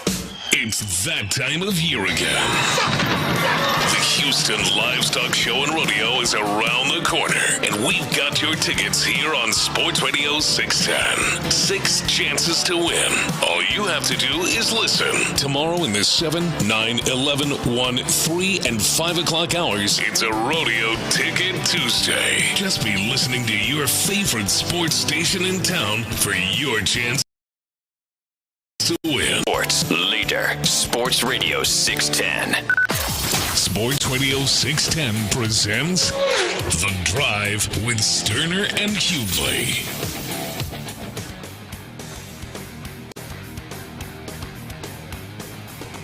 All right, welcome back in to The Drive as we continue rolling on a Reaction Monday, reacting to the Super Bowl coming to an end. It is the Super Bowl coming to an end. The football season is over now, and now off-season will kick off, and we'll see what this means for the Texans moving forward, as they already have a new offensive coordinator in Nick Caley. We'll see what other changes. They've got some decisions to make, and a lot to get to going over the offseason with the Texans and the National Football League. But, Clint, one of the big stories coming out of this is how Patrick Mahomes looks after this game, as he has now lost his second Super Bowl, and the Chiefs in both of those games, they are minus 40 in those games. They've lost those games by 20 points apiece, and I think they really lost this one by more. As I've said, for me, the score of the game was 40-6. That little extra stuff that they threw on late when the Eagles clearly shut it down, I don't count. But do you view Mahomes differently after this game? Do you look at Mahomes in a different light after the regular game, which to me feels different than the other ones? No, I mean, I think it depends on what the context is. Generally speaking, no. I mean, he's still physically the best quarterback that's ever played the game. He is, from a winning perspective, one of the most winningest quarterbacks we've ever seen play the game. When it comes to starts to an NFL career, everybody else's pales in comparison. So no, I don't think I view him differently as a quarterback. Generally speaking, no. I think there's a different conversation with the GOAT debate right now. I mean, I think that changed a bit. Obviously, if he'd have won 3 straight, it'd have been hard to deny it. You lose it in blowout fashion. I think the ticker, the timer starts over for some folks on to a certain degree. So I think that GOAT debate is a fascinating one being had all over TV. But generally speaking, no, I don't think this defines him in any other way in terms of being the quarterback that he is. Yeah, if he starts looking like this, moving into next year. Although, by the way, listening to him in the post game, this feels like a guy that may start his offseason right now. Like the way he was talking, he said some interesting things in the post game, to the point of, hey, I've got to go to the drawing board and figure out what teams are doing to me, and have to make some adjustments on that. I don't like this. To me, it's a clear outlier. Like this particular performance. Oh yeah, you know what question. I mean? Like, they didn't cross midfield to the fourth quarter. Yeah, and I think a lot of it had to do with him, right? I just, like, we've never seen him panic like that. I mean, to me, the worst I'd seen him before yesterday was the second half of the AFC Championship game to the Bengals they lost, where he had multiple turnovers in that game, and he just seemed off in that game. This one was start to finish. This one, it was a real rough look for him, and I think a big bet. And I say it. I think he was the number one reason the team lost, even though as bad as the offensive line was. He gave them no help. Ronnie, but this isn't normal. This is the outlier performance. No, I mean, you can couch it however you want to couch it. To me, here's the deal: is Pat Mahomes plays the game in an ill-advised manner, 24/7, 365. He's so good at it and has won so many games with it and like literally put the team on his back playing that way, that everybody just looks around and goes, oh, it's just Pat. It's cool. No big deal. It's just how he wins. You almost take it for granted because he's done it so much. The reality of it is, the wild thing here, Ron, is that you've covered this team for years. And the way in which he plays football, there's 2 outlier performances in a 7-year career, right? 6 or 7 years. 7 years as a starter. There's 2 performances that you go, yeah, these 2 right here stick out to be really, really bad and the reason that your team got beat. That's the crazy part of this. Like what he does, and you know, I've been saying this since I met you, like what he does, like the fact that there's trainers out there training kids to do what Pat Mahomes does when they're 10 and 12 and 13, 14 years old is stupid. Like what are you, I mean, he plays off script, off schedule, he holds the ball too long, he runs backwards, he reverses field, he throws across his body, he throws no-look passes, he does, I mean, everything, the ball that he threw on 4th down that got tipped last night, right? I mean, he tried to throw that all arm, like a lesser talented quarterback gets his hips in the right position and drives that football on the sideline. But because he tried his old anchor his feet and just flicked the ball out there with his arm, it didn't have enough juice and it was inside. He left it too far inside and it was a 4th down that changed the game. Right? Could have thrown the slant that was wide open. Yeah, right? or that. Right. But the point is like. And I'm not, and I am being critical of Pat, but I'm being critical to make the point of like you said it. The crazy for a long time. It's his feet. He talked about it. It's crazy. Last night. They're not good. Like it's. But he is so gifted, and he's won so much that it's just like, oh, that's just how Pat plays, and maybe it is. But the reality of it is, last night, that mindset bit him in the ass. I'm not saying they should change anything. I'm not, because look, I mean, like I said, Pat has won a lot more games with that mentality than hell anybody over the last 7 years. So you got to take the good with the bad. And this was I don't still, and that's why I don't think the GOAT conversation is done. I've seen some people say that it's done. No, I mean, hell, Tom got to his 5th Super Bowl at 34.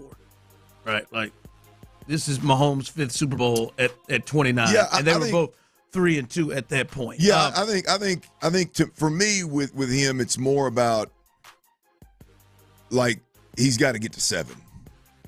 Like to catch for me anyway. To catch Brady, he's got to get to 7. And can he keep this hot streak that he's going, or is there a down 5-6 years like? Well, Brady had 10. Like Brady had 10, right? I don't know if he's got 10 in him, but like I don't know if I'm sure he's not going to play till he's 42 or 43. But anyway, like, can he get to 7? And then you look at Montana was 4-0 in Super Bowls. He's what is he 3 and 2? Yeah, he's 3 and 2 at this point. So yeah, I mean, I just think that the trajectory of him in the GOAT conversation has changed a bit. No, I think it has. Yeah, because clearly he was on his way to. Yeah, he's 5 years ahead of the pace for him. Like if they come back and win another one next year and he gets to 4, right? Then the conversation starts. And if he wins an MVP, stuff. Well, that's the other crazy part for me, and this is where I have a hard time like comprehending it, is thinking, are they going to be able to keep the pace that they've appearances 7 in a row? Yeah, I mean that's wild, man. Are they going to be, or is there going to be a little lull somewhere in there? Something going to happen. Yeah. And is he going to have to play? Now, if he plays till he's 42, the hell yeah, he's got a shot. But I mean, like, boy, to sustain the level of winning that they have and just year after year have a shot to just keep climbing the charts, I mean, that's unprecedented. I'd imagine, like, there's no complacency this time around. This is they'll probably be extremely motivated. Well, they've got the crazy thing is I mean they got to reinvent themselves. Like this whole offensive line, they got to figure. Now, obviously, they got some pieces they moved to. They obviously got some pieces. I don't know who's a free agent. You probably do. I don't know who's a free agent. Trey Smith is the big one. There you go, interior guard, right? Like, so they've got to do some things, but they've got to. I mean, they got their tackles. They got to figure out the tackle situation. Yeah, they drafted one in the 2nd round last year, and he couldn't play after a game and a half. To start the season. Like, but for me is like I don't think most people are killing Mahomes the way that I am. Someone is just texting in. The host of this show is making excuses. I have not made one. I have said Patrick Mahomes is the number one reason that they lost the game. But I don't think it's going to go down to be remembered that way. I think it's going to go down to be remembered the way the Tampa game was, and that, as someone just texted in, when your offensive line struggles the way it does, what else do you expect him to do? I don't think people are going to go back and look at it and be like, hey, man, he spiked the ball into the ground multiple times when they had simple throws early. His decisions were terrible with some of those interceptions. I think it will go down more into, man, he just got pressured like that. He got pressured. I think people, and then the little stupid numbers that he put up at the end to get him to 3 touchdown passes at 250-something yards also will not make the game look as bad as it was. Not as bad as 24 yards passing, at the half, and they got 1 first down. So I don't think when we look back at this game, it'll be remembered the way that I remember it, as Patrick Mahomes looked in a way I've never seen him. I think it'll be remembered for the offensive line struggles. All right, I had something that happened this weekend that, I think many of you as parents have experienced it, and Clint, maybe you have in another way, but it's been my first time, and the unexpected that happened in yesterday's game. We'll discuss that next. All right, y'all, let me take a minute. Tip my cap to all my fellow Coors Light drinkers out there now. You're drinking the world's most refreshing beer, and you look damn good while you're doing it. I ain't going to lie to y'all, man.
valid through 4/15/25. Taxes and fees apply. Requires purchase of single line Gold Unlimited plan or higher. For network management practices, visit straighttalk.com. Live from the Mokaram Injury Lawyers Studios, Sports Radio 610 presents The Drive with Stoerner and Hughley.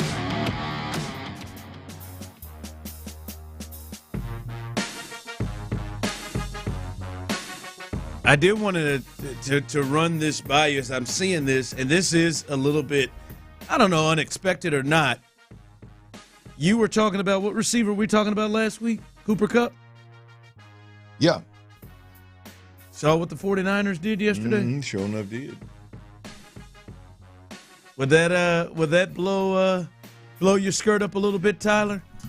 If the Texans were a part of the conversation that the 49ers, in which they're giving Deebo Samuel permission to seek a trade, would that blow your skirt up a little bit? That sounds like the physicality you're trying to get towards now, not on the offensive line, but Deebo Samuel. Skirt's blown up a lot more than thinking about Cooper Kupp coming here. You like that one better? You like Deebo better than Cooper Kupp? Oh, yeah. How about both of them with Nico? Okay, all right. I think let's draft a really younger one there. You gonna bring them both in there? You're trying to. Deebo, but Deebo last night, one last night got a pretty serious skills. So you're right. Their quarterback's making $21 million compared to a lot less of yours. But Deebo Samuel would make a lot. I mean, that would, if he's still the guy that he's anywhere. I know he's had some injuries, and Deebo is probably getting closer to 30.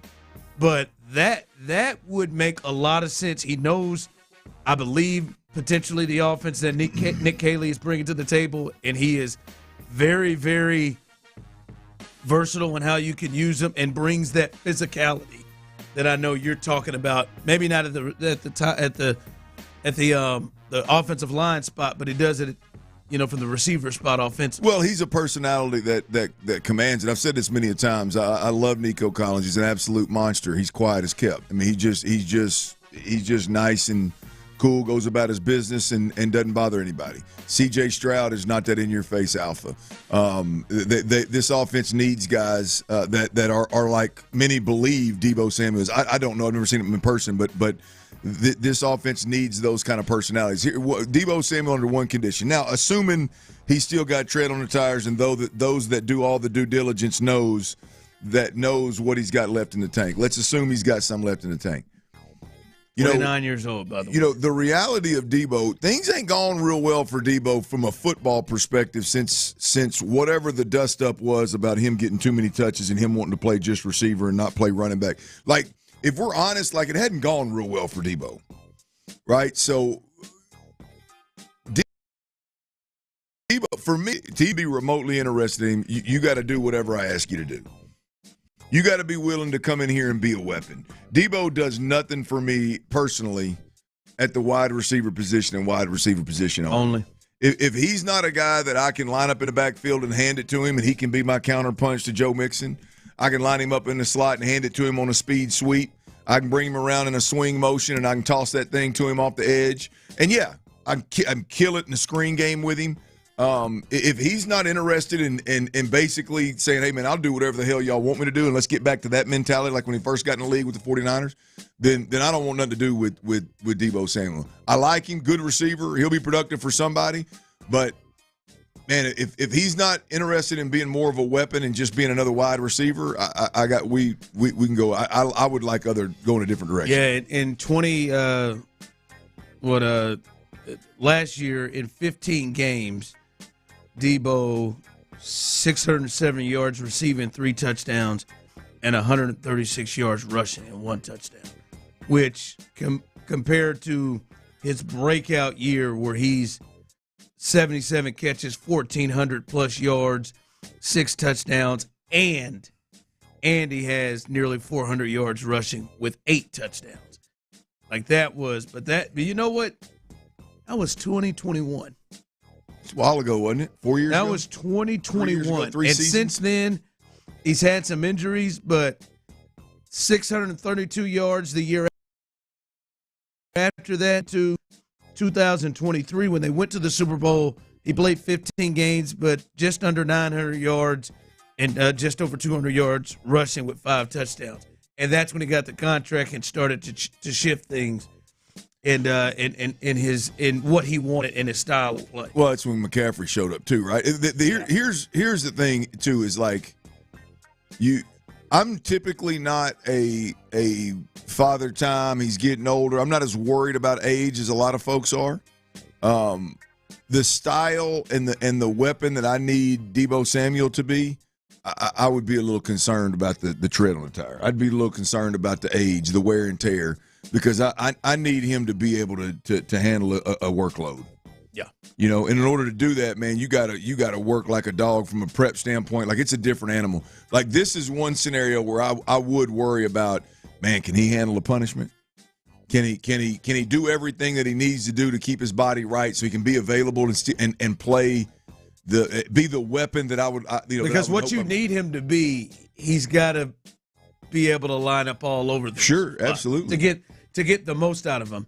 And then you do wonder at 29, is he still able to do that and be effective that way? That's one to watch. He has gotten permission to shop. Obviously, we know the head coach here knows him well, as he was the coordinator and coach on the staff there.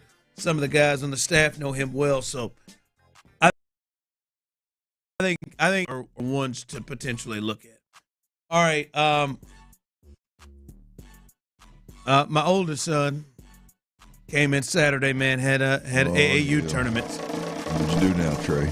Yeah, the AAU tournament. So I gave it his all. I played real well. First time they played here. They're getting ready for March and tournaments, but he played a couple of games. Clint, I mean, this is like, I've heard it, but then just really getting to see it, Clint, of why these cats are just not ready for years to play NBA level basketball, college level basketball. These AAU games, no, there ain't no plays being run in these suckers. Just get the ball and go one-on-one. It is like Nolan Richardson is coaching on both sides of the floor, and that's what we do. Have you been to these? It is press for everybody. I'm talking about full court. I'm talking about 9U, 10U, which my son is, all the way up. I'm watching games throughout, and me and Courtney, we're sitting there like, hell, man, the coach went over some sets. There's no sets. We're not running sets. It's just press. Everybody press, make plays. And if you're the side that has a team that's used to like that, in shape, and you got a couple of guys that can dribble, drive, and navigate. That's it. I'm like, I watched the game. I don't think a set was run. I don't think a half court play was run. It was trap, bam, bam. Everybody, it's just like, and I'm like, damn, this is what they're doing all the way up, and then they get to college, and they get to Kelvin Sampson, and run sets. Right. We're not we're gonna play basketball. We're not just gonna go up and down. It is insane AAU basketball. Well, how did Trey adapt? How did he do? I mean, he's got to get used to it, right? I mean, he's probably played, like, at this point he's 10. He's probably played more so in those leagues to where they only allow you to press at certain times just to try to get the game going. And like, everybody's sped up. There's probably, at least in the 10U game we played, and he's going to get better. They're going to get better. There's probably about 3 kids on the floor that aren't sped up. There's probably 3 kids on the floor that are comfortable playing in that.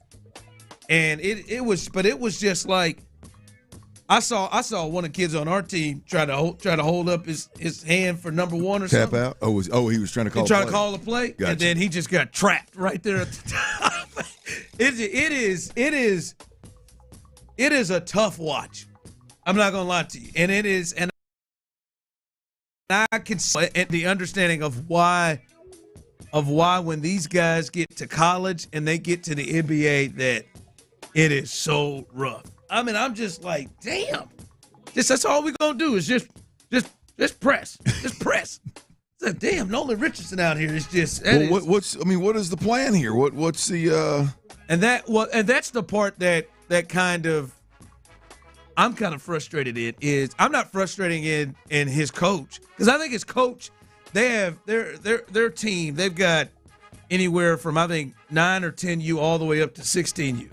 I think they are trying to teach them half court offense. I think they're trying to teach them all this stuff, but it's thrown out the window when you get in the game because they're just pressing you, and at this point you just gotta. And I don't know how those kids are going to pick up like how to play basketball the way they're going to, because obviously once you get to a place where everybody's skill level is the same, that pressing stuff don't work because it's just easy to get down. That's why they don't press in the NBA or college all the time unless you're Nolan. And now he's hitting Mike Anderson had to stop doing that too because they were just tearing that up.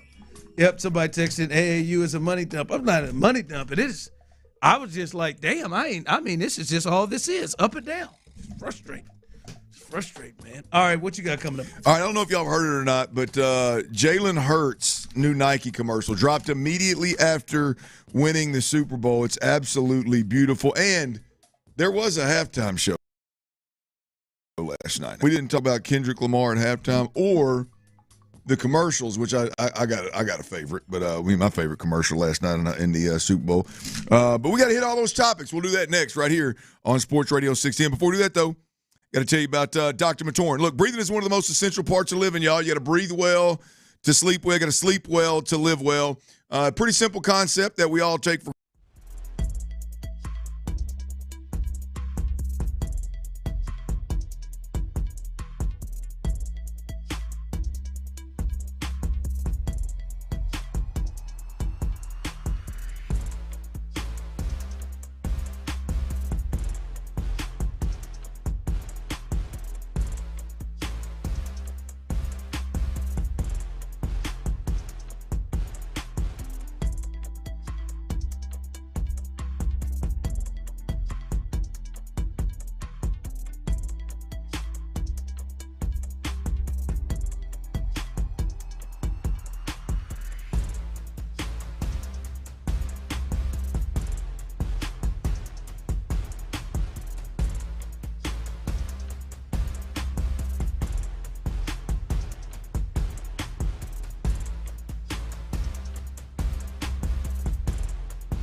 of former NFL quarterback Clint Stoerner. I like a good time. I like to have a party. I know you do.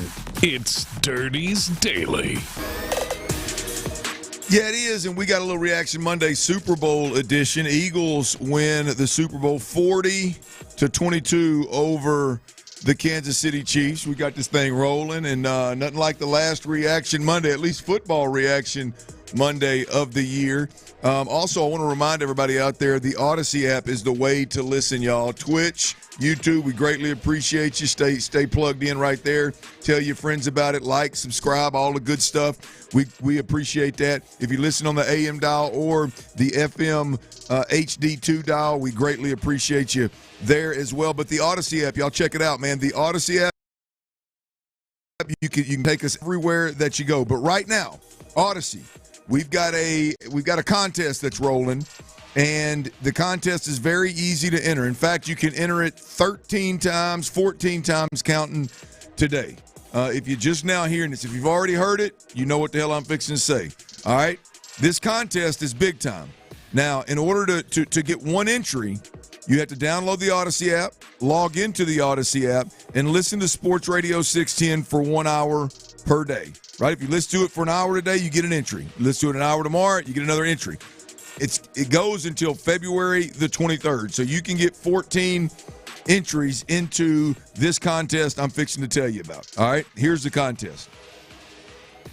It is airfare and accommodations for you plus 3 friends, or hell, they don't have to be friends, you plus 3 people to Las Vegas, Sin City, baby, for the first 2 rounds of the college basketball tournament. Y'all picking up? Las Vegas. Yeah, baby. Y'all picking up what I'm putting down. I've been out there before this time of year. It is absolutely tremendous. You plus 3, airfare and accommodations. And on top of that, they're going to give you $20,000 to do with as you please in Vegas, right? You can share it with your friends. You can keep it for yourself. Do whatever the hell you want to do. It's on you. All right? All you got to do is download the Odyssey app, log in, listen to Sports Radio 610 for 1 hour every day, and every day you do that, you're going to get an entry into this contest. It's absolutely, it's the way to go. All right, it's a Reaction Monday, as I said, Super Bowl edition, y'all. Chiefs 22, Eagles 40, and as Ron said it, he's chalking this thing up as a 40-6 game.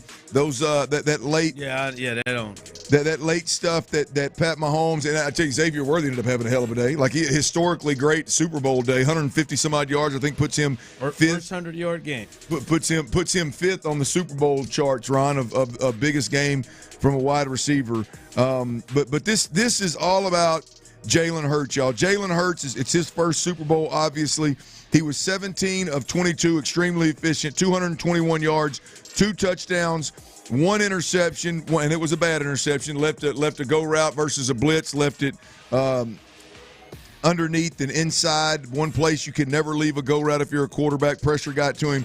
Bad decision, but it's about the only bad decision that he made all night long. 119.7 quarterback rating. Now with his legs, it's a big part of it here. 11 carries, 72 yards, 6.5 yards average, 1 touchdown. He had a long of 17 yards. And in the second half of the football game in particular, I don't know if it was planned this way, but it damn sure appeared to be. At least Jalen Hurts' plan was they're going to call pass plays, and if it's not just throwing the ocean open right now, then Jalen Hurts is going to take off. Like old Randall Cunningham told me back in the day when he was with the Eagles, if a team was playing cover 2 man, he didn't even look to throw the ball. He took a 5-step drop and just took his ass off. And that's exactly what Jalen Hurts was doing last night. He was going to keep the clock turning. He was going to keep the drive alive, and he did it with his legs. I'm not positive, but I think the top 2 rushing performances by a quarterback in a Super Bowl are both now 70-plus yards, or both Jalen Hurts broke his own record. Yeah. So Jalen Hurts had a huge night. Big time. Look, I'm a little biased knowing him and his family just a little bit. I'm not best friends with him, but I know him a little bit, been around him a couple times. Tremendous people. He's the kind of dude that you want to see good things happen to and happen for. I take you back to plays in a national championship, I believe, in Alabama, doesn't win it. Next year, go back to the national championship, gets benched at halftime. The team wins it. He stays trains, develops to become a better quarterback because there's a great quarterback developer there. He comes in the SEC game at Alabama, the SEC championship game, and wins the SEC championship game for Alabama. He then transfers to Oklahoma. I believe he took Oklahoma to the college football playoffs, right? He did. I believe he did. Did he win a Heisman? No, he didn't win. He did not win a Heisman. Burrow did, but yes. That's right, Burrow did. Well, you got a good memory, man. But then he goes on, gets drafted in the second round, ends up becoming a starter 4 years ago. Yeah, 4 years ago, and been to 2 Super Bowls, won a lot of football games, and now you can add Super Bowl winner and Super Bowl MVP to Jalen Hurts' resume. And I'm going to tell you, one of the coolest things I've seen. Even if you weren't pulling for him, I don't know how you can't root for Jalen Hurts. Yeah, absolutely. It's wild. Hey, let's hear from Jalen, Jalen Hurts talking a little bit about that kid from Channelview. Things come right on time, and the last time around it wasn't our time. It wasn't my time. Sometimes you have to accept that you have to wait your turn, and dealing with all the everything that came with the last Super Bowl. You still kind of leave it empty a little bit because as great as a performance was, it wasn't enough to win. And I think going through those emotions and processing those things and processing that experience lit a great flame in me and enhanced my desire to win. I'm that same kid that went to the national championship and lost and went back and, got benched and had to transfer and had to go through this just unprecedented journey. And that kid always kept the main thing, and always was true to his vision and what he saw. Like I said, it's only the beginning until it's the end, and the end ain't coming anytime soon. Well, I think Jalen knows a little bit of something beyond just he's got a pretty good team. I mean, they're not only a good team, they're loaded with young, game-changing impact players. We've talked about how good Howie Roseman and the Eagles have been in the first 3 rounds of the draft over the last 4 years.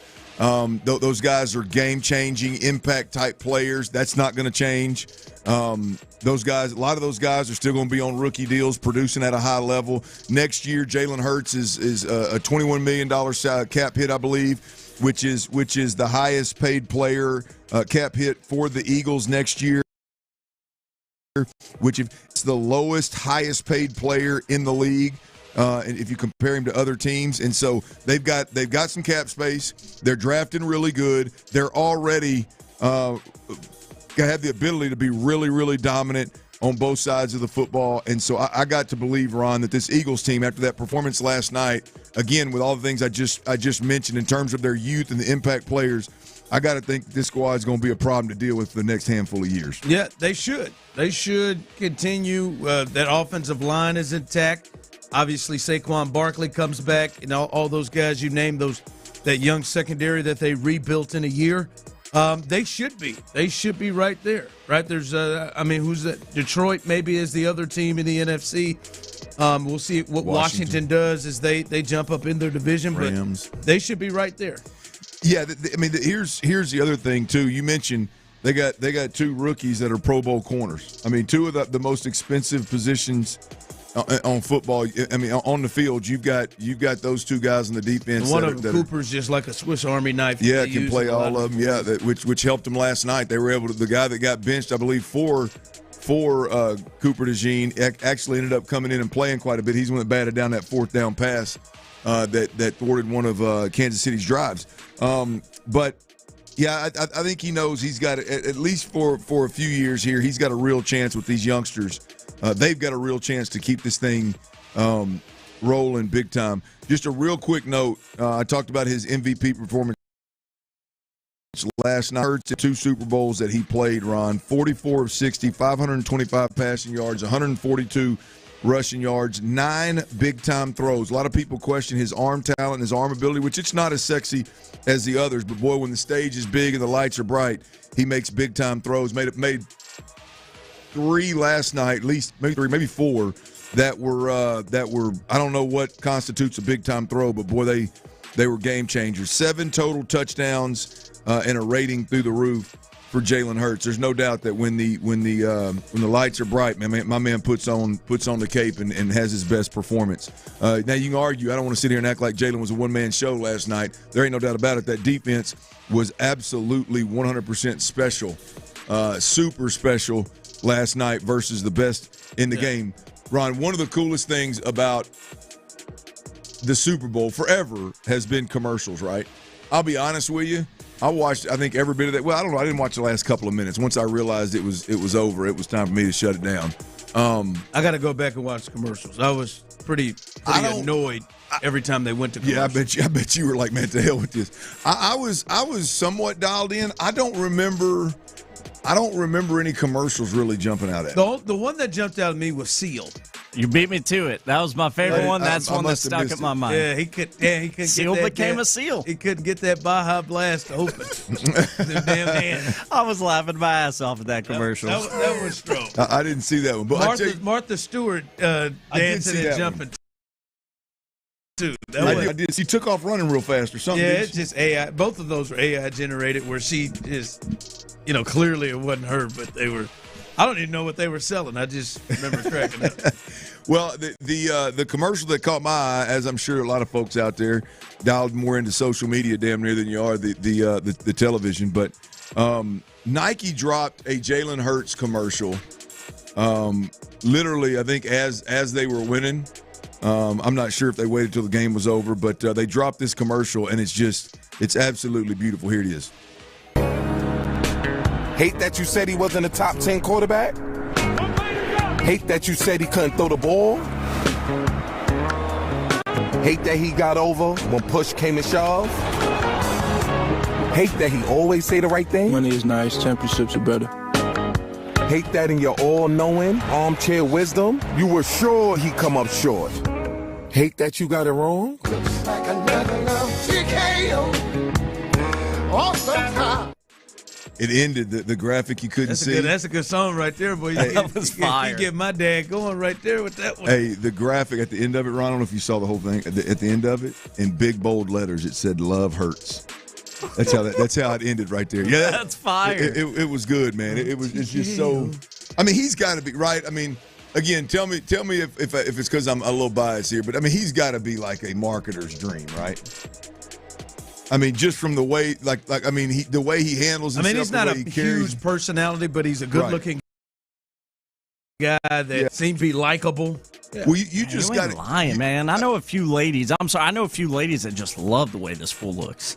Like, just I imagine there's a bunch of them out there. I mean, I'm secure in my manhood. I love my bride. I mean, hell, if you don't think that's a good-looking sucker, I don't know what the hell you're looking at. But here's the deal: is like I got to think like the Rolexes of the world are chomping at the bit, right?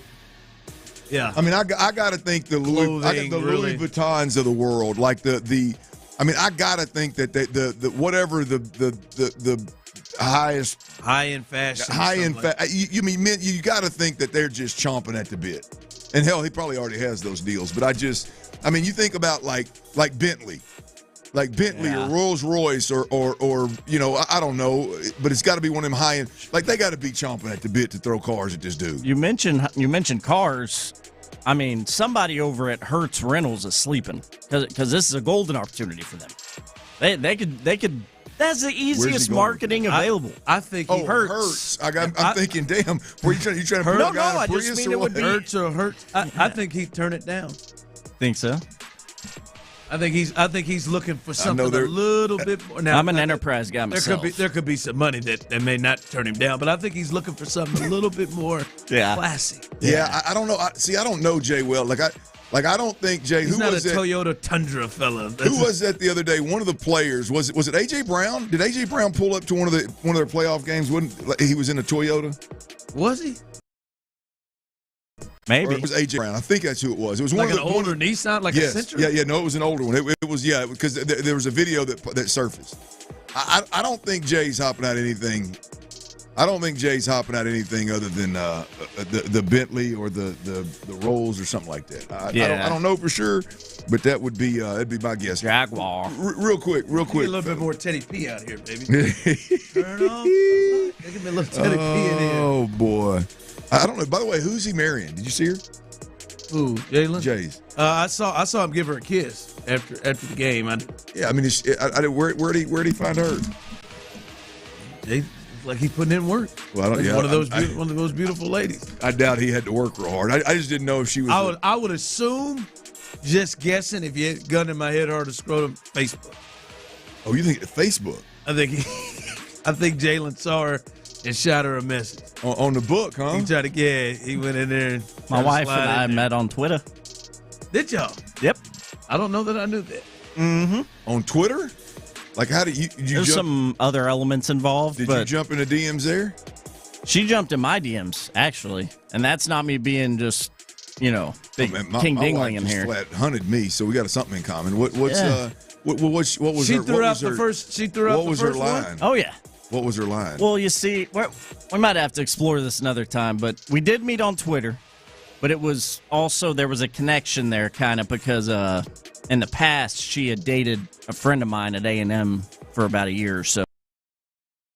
I was friends with him, and I knew she was his ex. So that was kind of what had everything sparked Would up. you think it's weird would you think it's weird if we went on a date? Or, hey, do you think so-and-so would be mad if you and I went on a date? Something along those lines, I think is how it went.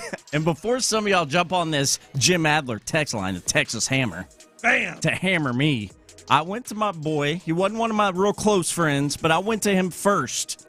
And I talked to him, and I said, hey, man, I'm thinking about asking your ex-girl out. And I talked to him about it. So don't come at me about being some slime ball. How close of friends do you have to be where you feel like you y'all got 60,000 students at A&M, man, and you going to hunt your buddy's girl, man? Hey, it worked out. And I hear they're close friends. I believe you were at his wedding, weren't you? Damn. No. No. Oh, okay. Yeah. He thought about it. What's the level of friend you got to be? Where you got to say, hey, man, I feel like I need to let you know this. So it depends on how serious I am about her. It's fair. I typically am a firm believer. We know you're a romantic, so you. Well, no. I mean, serious. if I legit, which I did not very often ever think that there was a legit, like I fared most of the time. I made my well known what my interests were. Well, your attention. And if they agreed, then we had a good time. If not, took a walk. If there was ever a time like, no, I'd hold this one's hand in public. Probably the mall. Yeah, that's a big step right there. Walking in the mall. Probably need to go have a quick conversation about that one. That'd be slightly around the old San Jacinto. All right, 6-game slide, but they did beat the Raptors.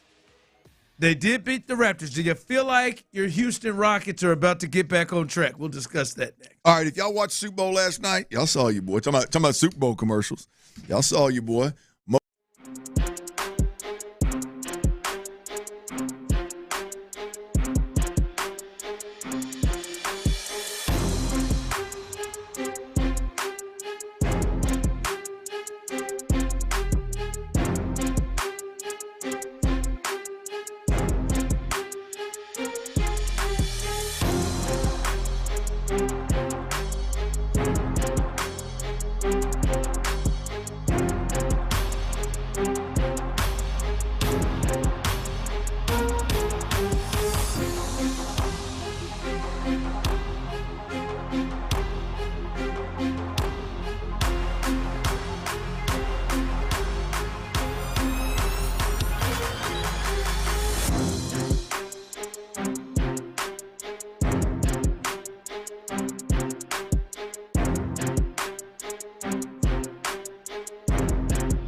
sports leader. Sports Radio 610. Sports Radio 610 presents The Drive with Stoerner and Hughley.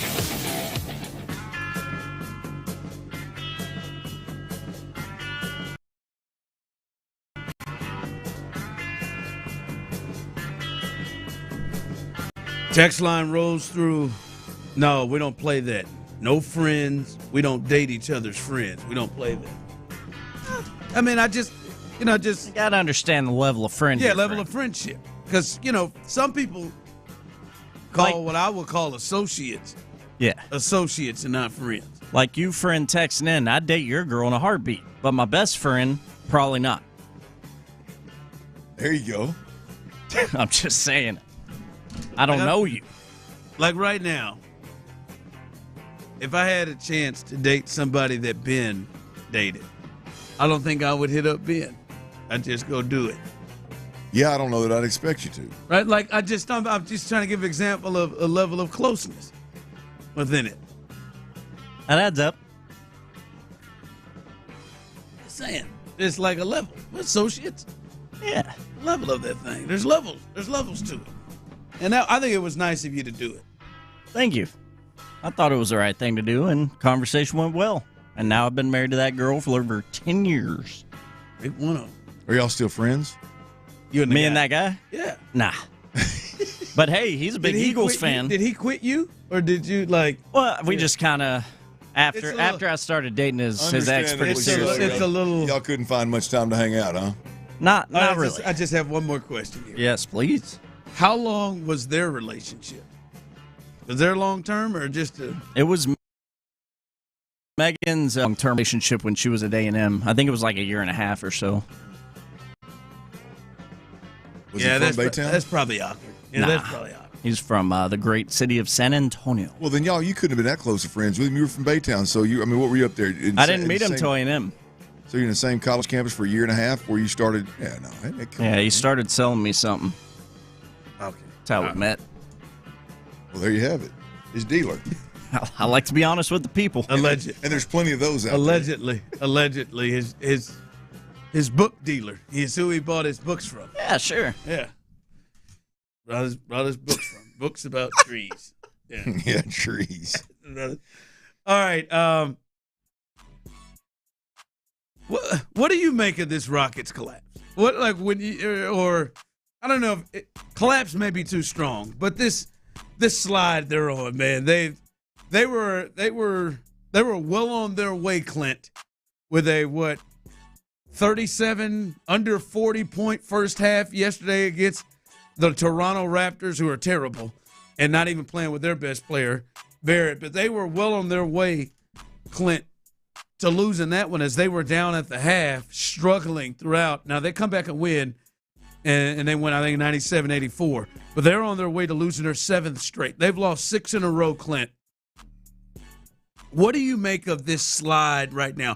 Because you've said last week you're not concerned. You've said that I'm good and not concerned as a young team. What do you make of what you're seeing now? Well, I'll understand the thing. So text line, relax a little bit. I understand that they're missing some key guys. I understand that Şengün got hurt. I get it. They're half cocked right now. When it. It's one of my favorite phrases.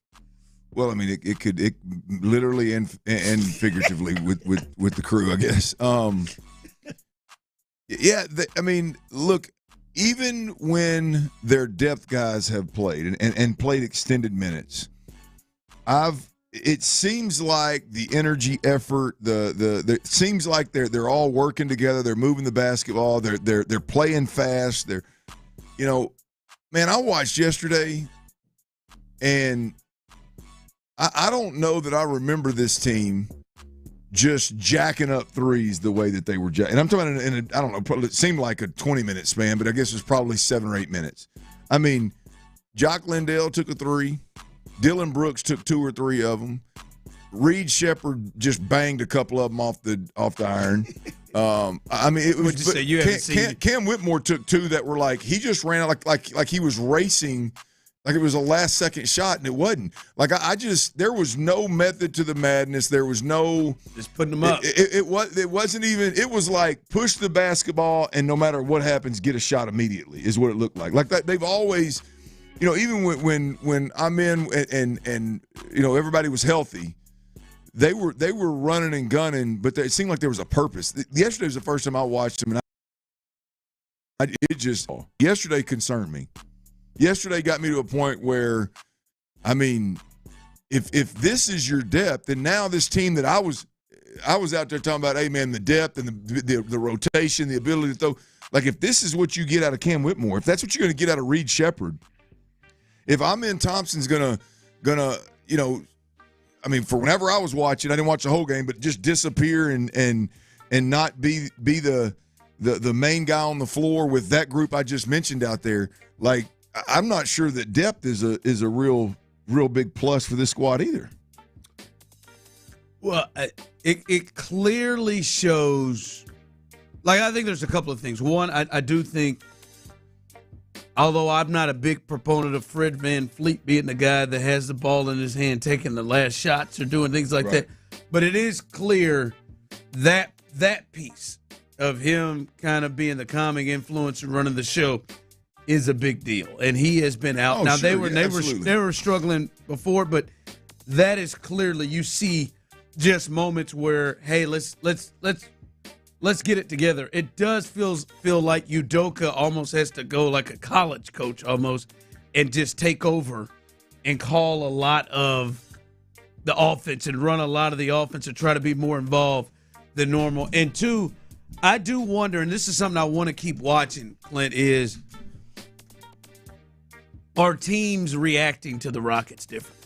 Are teams approaching a little bit, figuring they approaching them like, hey man, this is a tough one. It started Memphis, that game they beat the Rockets. We watched, it was a great game on TNT. They were up and ready for the Rockets.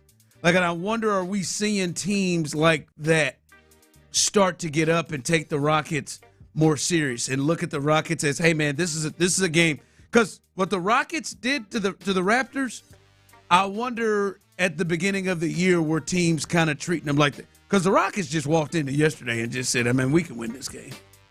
Like we don't even have to play together. We play hard. Well, I know it frustrates you. Damn sure did that. And they did. They won 97-84 and put up 37. I'll be honest with you. When I saw they won that game, I couldn't believe it. I thought, you got to be kidding me. And won it going away with Şengün getting hurt. Like that's the other part. So I do think there's a mixture of, yes, there's going to be youth, right? And that's the other part. You got to kind of slow it down with Amen Thompson. He looked special, but he's a young player, and there's going to be some up and downs. And yesterday, I think he's under double figures, and that, to me, that just can't happen when Şengün plays 3 minutes. You have to get aggressive, and you have to be a big part of it. And they're going to go up and down, but they have got to deal with, teams are looking at us differently, and teams are attacking us differently, and they do need to get Fred VanVleet back. I got that clearly. Well, I was just shocked. Like, yes, the little bit I watched, like, Amen Thompson and Jalen Green not taking more control of what the hell was going on the floor, and just letting and Reed Shepherd and Jock just run rampant. It's like that part of it didn't add up to me. Like, I guess I expected more out of those guys in the moments where all the other guys were down or on the bench. It was a rough watch there for a while. Yeah, text line coming in. The Jim Adler, the Texas Hammer text line coming in with the Rockets look like they're a defensive team with no offensive plays. Defense has been bad to go along with the offense. It's been brutal. Yeah, I think that's the part that's gotten to Udoka. Is he's not recognizing even this group showing what their identity is, and they've been giving up defense like that game against the Timberwolves the other night. That was poor defense in a way we haven't seen from the Rockets here a lot. All right, let's look at the Super Bowl yesterday from a Texans angle. What were you thinking as a Texans fan and you're looking at your football team? What were you thinking watching that Super Bowl? We'll discuss that coming up. All right.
technology platform developed by American. Tremendous results with higher traffic, conversion, engagement, and online revenue. If you have any home repairs you need to take care of, check us out at repairclinic.com. If you need a world-class website or technology project, then I would highly recommend AmericanEagle.com. Call AmericanEagle.com at 773-NETWORK. That's AmericanEagle.com, 773-NETWORK. Orange Theory Fitness. Book your first workout class for free at OrangeTheory.com. Live from the Mokaram Injury Lawyers Studios, Sports Radio 610 presents The Drive with Stoerner and Hughley.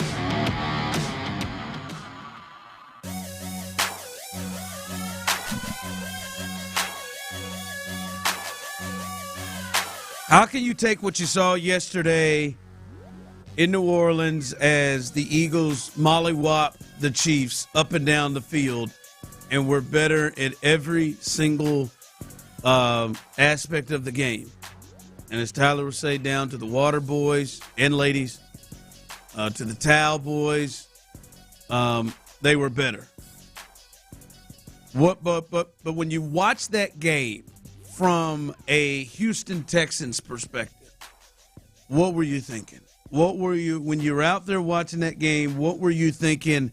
Because I know for many fans, you watch it and you think either, ooh, God, we could play with that team, or ooh, we could do, or we got to do this, or we got to get like that. What did you see out of that game yesterday as the Texans? They have been 2 years, a game away from the AFC Championship game. What were you watching? What did you see that made you think of the Texans? Well, what did I see and what did I hear? I think the biggest topic coming out of the Super Bowl, even during the Super Bowl, was the domination in the trenches by the Eagles. How many times did they throw the graphic up on the screen that the Eagles' offensive line was the biggest, 6'6", 337 or 38-pound average, whatever it was. Like how many times did they throw that up there, talking about how big and physical these guys are? And on the defensive side of the football, all they talked about was this Eagles defense pressured Pat Mahomes 40+% of the dropbacks. 40+% of the dropbacks, they never blitzed. They didn't blitz one time. In fact, there have been 6 teams. I heard a lot of stats come out in postgame, in Super Bowl postgame. 6 times in NFL history, in a Super Bowl, a team did not blitz in the Super Bowl. Those teams are 6-0. Those teams won every single one of those games. 6-0. When you don't have to blitz in the Super Bowl. So the storyline out of the Super Bowl was being dominant in the trenches, how unbelievable to watch the Philly defense dominate the offensive line of the Chiefs and Pat Mahomes. And then on the flip side of it, although they weren't dominating in a sense of Saquon Barkley running all over the place, they were dominating up front and allowing their offense to execute pretty comfortably throughout the game if you're Jalen Hurts. So I think the thought that you have to dominate in the trenches in order to win in the big game, I think if you look at that through the Texans lens, for me, Ron, it's pretty simple. I think the Texans, they're close on defense. I don't think they're there. I still think that you have those guys in the middle for Philly were just really dominant. Defensively, yeah.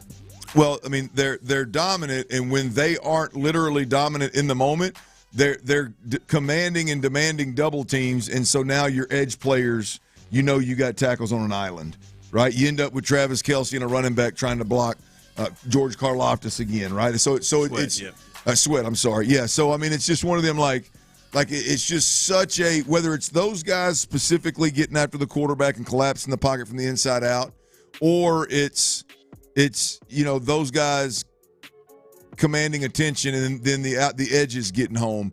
It was clear in that game that Patrick Mahomes tried so many times to push back up in the pocket and escape escape, up the field. Just running right into it. Yeah, he was just running right into a wall right there with those guys. And so as I'm watching that through a Texans lens, look, I think we're close on defense. I think you've got some really, really good complementary depth interior defensive linemen right now. I think you need that one horse. I think you need that one dude that, damn it, if you don't double team this guy on a critical drive or in a critical situation, he will absolutely, just collapse your pocket or destroy your run scheme. I think in order to be on this level, I think they still need that particular guy. You didn't watch that thinking, damn, I'm just surprised the Texans didn't have more success. No. On their offensive line with their D-line against. No, I didn't. No, oh no. Because the Texans have to. The Texans don't have the ability. Like the one statement about Philly's defense that's so dominant is the whole they didn't blitz. They created all of that chaos with a 4-man rush. They think about that. They rushed. They never brought more than their 4 down.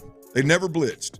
They created all of that chaos, bringing 4 guys. And Kansas City's got 5 offensive linemen and kept a tight end and running back in sometimes, and they still were getting home and keeping Pat Mahomes running for his life. Like that's like, I think the Texans are good. I think you're really good outside, but I think good teams are going to be more than comfortable with the interior of this defensive line in terms of rushing the pass. Now, look, I know there's times that they all did good this year. They all played well above what I expected, but you still don't have that dude that can wreck the game on the inside. To me, that's what the Texans need to be able to pressure the quarterback and stop the run with a down 4. I think they got 2 horses off the edges. Yeah. But as the stories are kind of unfolding now, you're hearing a lot of people talk about it's good to have the edge guys, but without the interior guys, those edge guys they're easier to defend, they're easier to navigate. I think the Texans can take a step forward, a huge step forward, by acquiring or I think it's a long shot, but drafting the right guy inside that's an absolute shop wrecker, if you will. But that's where I think the Texans are close on the defensive side of the football. They need to take a step up and a notch up in that interior defensive tackle position. No, I would agree with you because I think outside they could do those things. And I'll be honest, I was watching, I was like, yeah, I'm surprised they didn't have more success when you looked at, and I'm surprised that the tackles held up as well, or even the inside guys held up as well as they did I'm talking about when the Chiefs played the Texans. I didn't watch that from that. I thought they could have given them hell. It seemed like the Eagles, their game plan up front was, let's just bull rush all of them. But when you got dudes like they got, you can. Yeah. I mean, it's just – and like look, we got – like I said, I think we got really good 2 through 4, 2 through 5. Absolutely wrecked shop, and I think that takes his defense. The defense is really close. You got your 2 lockdown corners. You got a safety that can play. You got linebackers that can run, assuming Christian Harris gets back in either healthy or in good graces with D'Amico. You got your edge defenders that are great against the run and great rushing the passer. You got the pieces defensively. They're missing one, in my opinion. And boy, that changes the game. I feel like the other side's a little bit of a tall task. Well, they're close on defense. They are a country mile away on the offensive side of the football. In fact, I've never been more convinced that the Texans have to make big changes up front. And I'm not talking about just Kenyon Green and figuring out who the left guard's going to be and Shaq Mason. I think across the board. To the point, I'm going to tell you, if I'm Nick Caserio, I would have texted Brett Veach during the game at half. Hey, man, you interested in Laramie Tunsil? Right now. I got a tackle. I can solve that left tackle problem. I got a tackle that can protect Pat's backside. I'd have texted him last night, halftime. I'd have called him this morning. First time at the opening bell, I'd have called him this morning. I think what we talked about. I think this is a really good football team in Houston. I think you've got on both sides of the ball. I think you've got the necessary. I think Joe Mixon could be a Super Bowl back. I think C.J. Stroud can be a Super Bowl quarterback. I think Nico Collins can be a one receiver on a Super Bowl team, right? Dalton Schultz, not so much. But that's to me, that's the only. the offensive line, I believe the offensive line needs to be blown up. I have been saying, I said at least 3 starters. Well, but even like to me, when I say I mean moving somebody that's the highest paid guy on the team type deal. You're talking about on the field. I'm not talking about just replacing the left guard that was a bust first round pick, and what are you going to do with the center you drafted in the second round? Is he a guard? Or Shaq Mason is at the end of his career. He might as well retire. He move on from him. Are you going to play Titus Howard at left guard? To me, you got to blow this whole thing up. I'm not joking. If I'm Nick Caserio, I'm calling Andy Reid right now and seeing what I can get for Laramie. You know how I feel about it. I have said from the jump, I think they need to get out of the Laramie Tunsil business. I've said it from the jump. As I said, I think he can work other places, but I think they need to, because right now we'll see what happens, Clint. But the formula that they have right now of Laramie Tunsil, Titus Howard still being here, Juice Scruggs, whoever else is still going to be here to go along with the gentleman who was the assistant offensive line coach, now taking over to be the new O-line coach without the assistant part of it, is not anything. It may do you. It's not anything that puts me confident that in Patterson too, confident that they'll get this thing swung around to look anything remotely close to what the Philadelphia Eagles look like. Yeah, I don't get the sense of that. So I'm with you on that, man. Make a move, hell. I don't know if I want to send him to the Chiefs if I'm the Texans, but hell, make a move. Get what you can, baby. Right now, I don't think they'll do that. I don't know if they can. But we'll take Trey. You take Laramie. Just a flat switch, right there, flat switch. All right, coming up a little 5 o'clock fire. Mahomes. What do you feel? Do you see or feel different about Patrick Mahomes now that they lost that Super Bowl in the way he played? Another update from Buster Olney, one of the top baseball reporters at ESPN. He speaks up the latest on Alex Bregman, and a big night tonight in L.A. We'll discuss that coming up next. All right, stop spending thousands of dollars and hoping you fit an already made match.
Your children. KILT FM HD2 Houston. Insider access, exclusive content. Sports Radio 610. The Texans play here. An Odyssey sports station. Hey, Show, grab me another silver bullet, Bob. We have a liftoff. Sports Radio 610 presents The Drive with Stoerner and Hughley. It's the 5 o'clock fire.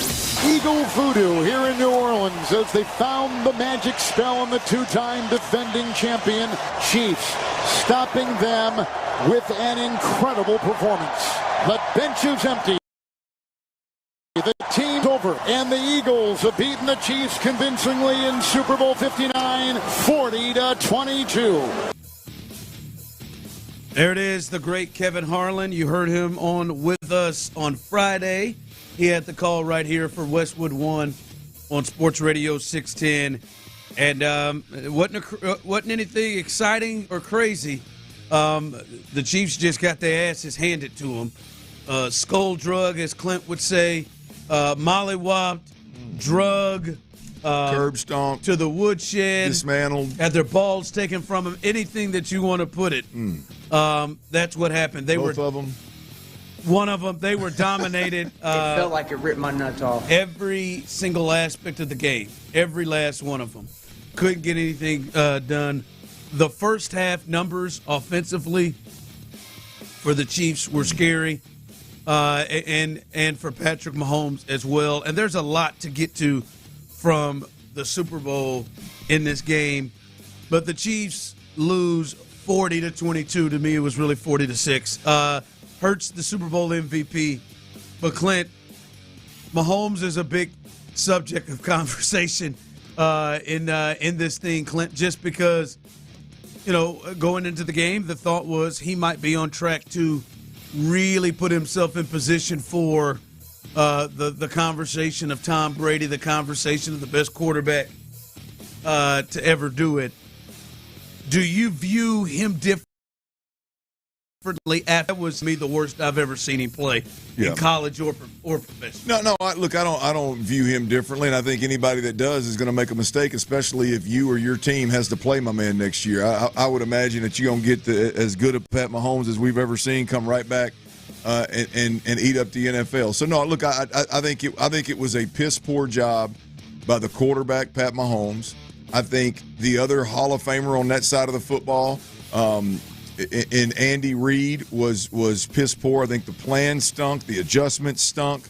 Didn't have a protractor. The immediate adjustments, the halftime adjustments. I thought I could not believe that they continued to drop back, whether it was the play call or Pat, and hold the football in efforts to drive it down the field. I could not believe that they didn't adjust at any point in time. To give their offensive line a chance to breathe, just give them a chance. I couldn't believe they didn't adjust. So I think between Pat and Andy, whichever one is to blame, I would say both. I think it was by far their worst outing, an unexpected outing. It was awful. I think Travis Kelce. I think he does look like he's lost a little bit of a step, which he's getting up there in age, maybe a little bit. So they've got some retooling to do.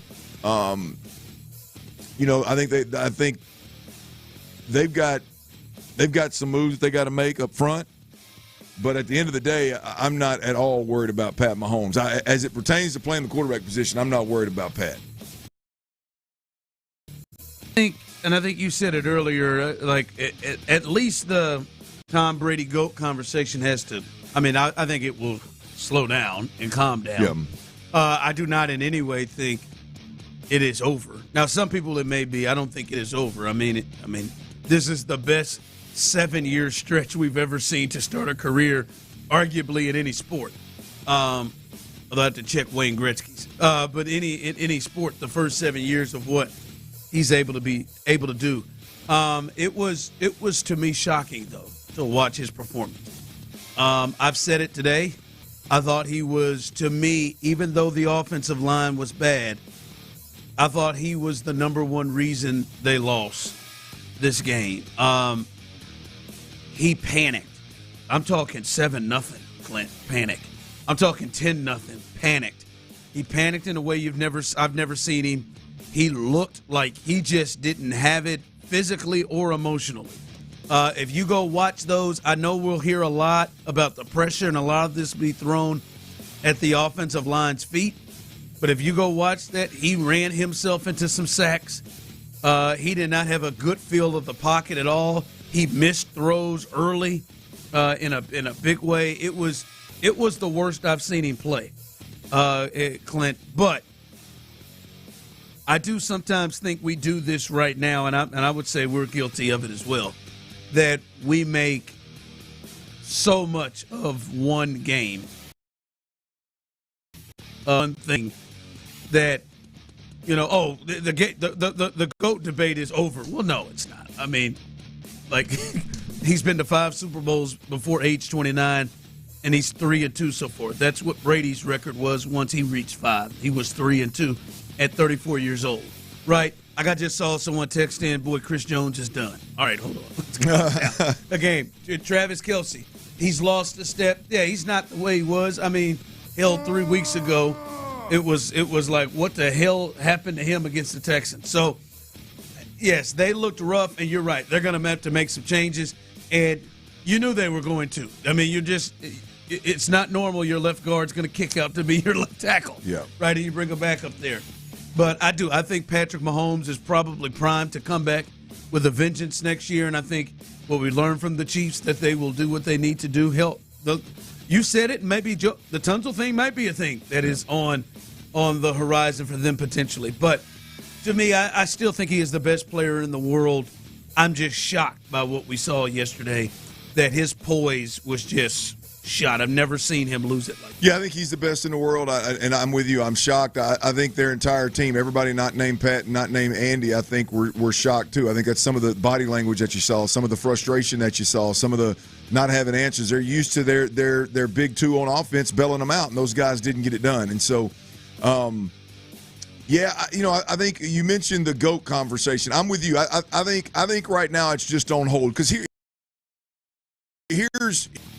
I think we put the cart before the horse a little bit, rightfully so, because Pat had won so much and it happened so quickly, right? Yeah, he's on a pace we've never seen. Right, yeah, right. So you got to ask yourself: how long are they going to continue on this pace? Is there going to be a lull in action like there was with Brady, and they pick up again when they're 39, 40 years old and win a couple more?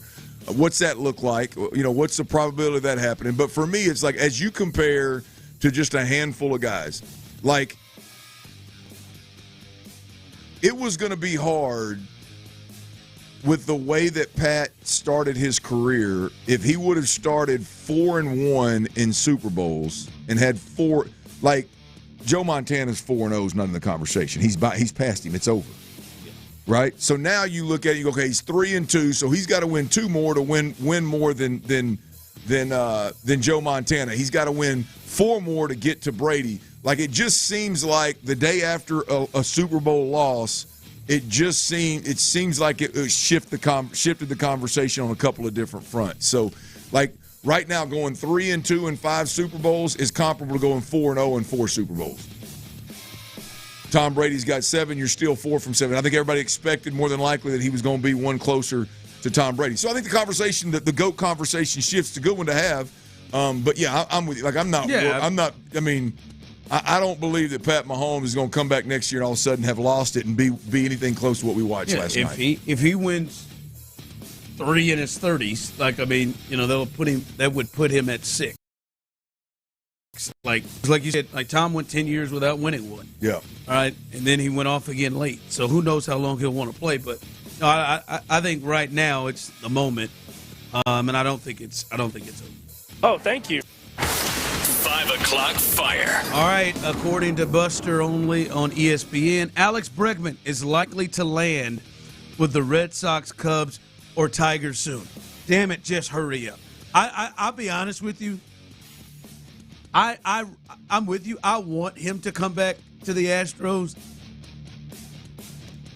One, I do obviously think they're better. The lineup is better. But I legit, Clint, want to see what the game plan would be with Alex Bregman. What it looks like. Like, I legit, it is maybe one of the number one reasons why I want to see it happen so bad is, what will the everyday lineup look like? Like, what will that look like? Are they serious about, like, seeing Altuve in the outfield? Like, what in the hell will that thing look like? I want to see that bad. I want to see that, but it looks like it may not happen, but I am really hopeful because I just want to see Joe Espada. I can't wait to hear what they'd have in their mind. Being my squad, I would rather not see Jose Altuve in left field. For whatever reason, I just can't even wrap my head around it. Still can't do it. We've been talking about it for a month. Still can't wrap my head around it. However, if bringing Alex Bregman back means that has to happen, then I would be game for it. I would be game for it. I just want to see what the hell this sucker. God, dog. I would just rather not see Bregman in a Red Sox uniform. Oh, the Red Sox would get you? I mean, it's just not for any other reason than it's not an Astro uniform. That's not like the Yankees or the Dodgers, no. I was going to say, you could handle it easier than the Cubs or the Tigers? Oh, neither one of those. I don't care. Just those are all just not Astros. Yeah, just as long as they're I got you. All right. We'll see here. This saga continues right now, but yeah, I want to see what the hell that would look like, what they would have to do. 5 o'clock fire. All right, new era in LA begins. Luka Doncic, who was traded to the Lakers, makes his debut tonight. It'll be on ESPN. I believe they have switched that game to get that thing. Smart move. I don't know why the Jazz and the Lakers would be nationally televised, but they, no offense to Markin and the Jazz, but I don't know why that would be televised. But hey, the Lakers have been on a roll without Anthony Davis. And now, side note, folks, I know this comes as a shocker, but Anthony Davis was just diagnosed yesterday, and he is going to miss multiple weeks with God, that sucks. with an abdomen issue that he had over there. So they're talking 3 weeks, and I'm not laughing at him, but he's just like, damn, right? Like the worst part of it is he teased them. Oh, he went off against the Rockets, 20 some odd points, and then ab problem. Rockets so quickly, and that game was ridiculous. But yes, he's hurt. He tried to downplay the damn thing. They said it was a groin, and then next thing you know, street clothes is out for 3 weeks. Sorry, Mavs. But Luka's in, and listen, the Lakers were rolling. The Lakers held Luka and LeBron set out Saturday, and then Austin Reeves, Arkansas's own, he went off. He had 45 himself. Yep. He went off. I think people are crazy who believe this is not going to work. I'm not saying they're going to win a championship, but I like the thought that people are literally serious basketball people think Luka and LeBron and Reeves aren't going to work is insane to me. We're going to see tonight. You going to watch it? Absolutely. Crazy. All I got Let's put some money on it. Hell, That's all I got right now. The Chiefs just absolutely went to the tank. Kansas basketball pees on themselves once a week. Jayhawks going down. Like, hell yes, all I got right now. But no, I mean, this, like, the Luka, I will be shocked. I'll be shocked. Like Jimmy Butler and them. I'll be shocked that if they don't work somehow. I'll be shocked. Luka and LeBron and Reeves, 3 really smart basketball players that can shoot, pass. Yeah, look, I don't want to see him. I mean, and that was before this Rocket skid. I don't want to see him. I truly believe it's going to work. I don't know to what level, but I feel like I feel like they're going to come out tonight, and it might be like, oh Lord. I think it might be, oh Lord. Here we go. Oops, here, there. Yeah, it'll be a fun watch. I am intrigued on that thing. Tyler, you should watch it tonight. Get your little look in there. I probably will. Damn, Utah Is Jazz. he on the best bets? He's not on my best bets. No Luka prop. I saw a prop about 25.5, I think, on point total for Luka. He has not played since Christmas. I do want to say that. So it has been a while. Even more reason. 5 o'clock fire. All right, Derek Stingley Jr. He was on the Pivot podcast. Ryan Clark, Channing Crowder, Fred Taylor, and company. But this is what he had to say about his potential future in the NFL with the Texans. How important is it for you to get a deal done and remain a Houston Texan? Well, I mean, I want to stay in Houston for the rest of my career, really. The deal gonna happen when it happens. We still gotta take care of business. I still gotta work out, still gotta be there. Nico Collins, when he was doing all that last year, every day I'm in there working out. I see him working out, so that's the standard that we got over there with the Texans. So that's what I'm gonna try to keep on doing. You're a Tiger, but now you're a Texan, man. All right. There's no chance in hell this doesn't get done, and I don't think it is ever going to be even an issue. I think he's going to be the highest paid corner in football whenever that happens. Now, he may not remain it, but whenever he signs the deal, I think he is going to be the highest paid corner in football. They should go ahead and get on it now. To me, I just do it before Sauce Gardner goes or McDuffie goes, who are also eligible. Go ahead, knock it out. Well, you think about it, it's actually a beautiful thing because you got Will on a rookie contract, you got Kalen Bullock on a rookie contract, Kamari Lassiter on a rookie contract, you got Christian Harris on a rookie contract. Even when Christian re-ups, it's not going to be anywhere near what he potentially could play at, given the injury. So, it's perfect time. You got the corner opposite him. You got your lockdown corner opposite him that's on a rookie contract. You got one of your edge rushers that's again the best edge rusher you got probably. I don't know. Daniil Hunter may be slightly still. Who you got? Will Anderson or this Daniil past Hunter? Year when healthy, it felt like Will was slightly. But so having those guys on those rookie contracts is big, given what you're going to have to pay Derek Stingley Jr. But by the way, did he have a little? Is it what's old gal's name that got that weird? The way she says Houston, is it Glorilla? Houston? So play it again. Play him again on that right there. He said Houston, like the way. I can't. Computer's frozen. Oh, it's my bad. Frozen. All right, we'll wait. You know we'll what I'm just talking wait, about? guys. Just chill. Isn't it Glorilla? Wait on the computer. Isn't that her name, Glorilla? Yeah, I've never heard her say Houston. Oh, she's not just Houston. It's a bunch of them. It's a bunch of words in her vernacular, I guess, or whatever you want to call it. Where she's got a real weird start to the word. Yeah, several of them. And I had a boss in my last job that Houston did that. happens to be one of them. She almost worse than that. It's worse than that. I think I know what you're talking about. Erston or something. Yeah, it's real country. Yeah, it's a country. I think it's like a Bama accent. I think she's a Memphis gal, so it's got a little bit of a country deal to it, but it's odd now. But it sounded like he had a little bit of that. It sounded like did it? Here, it sounded like he had a little nervousness. He messed around with Glow? No.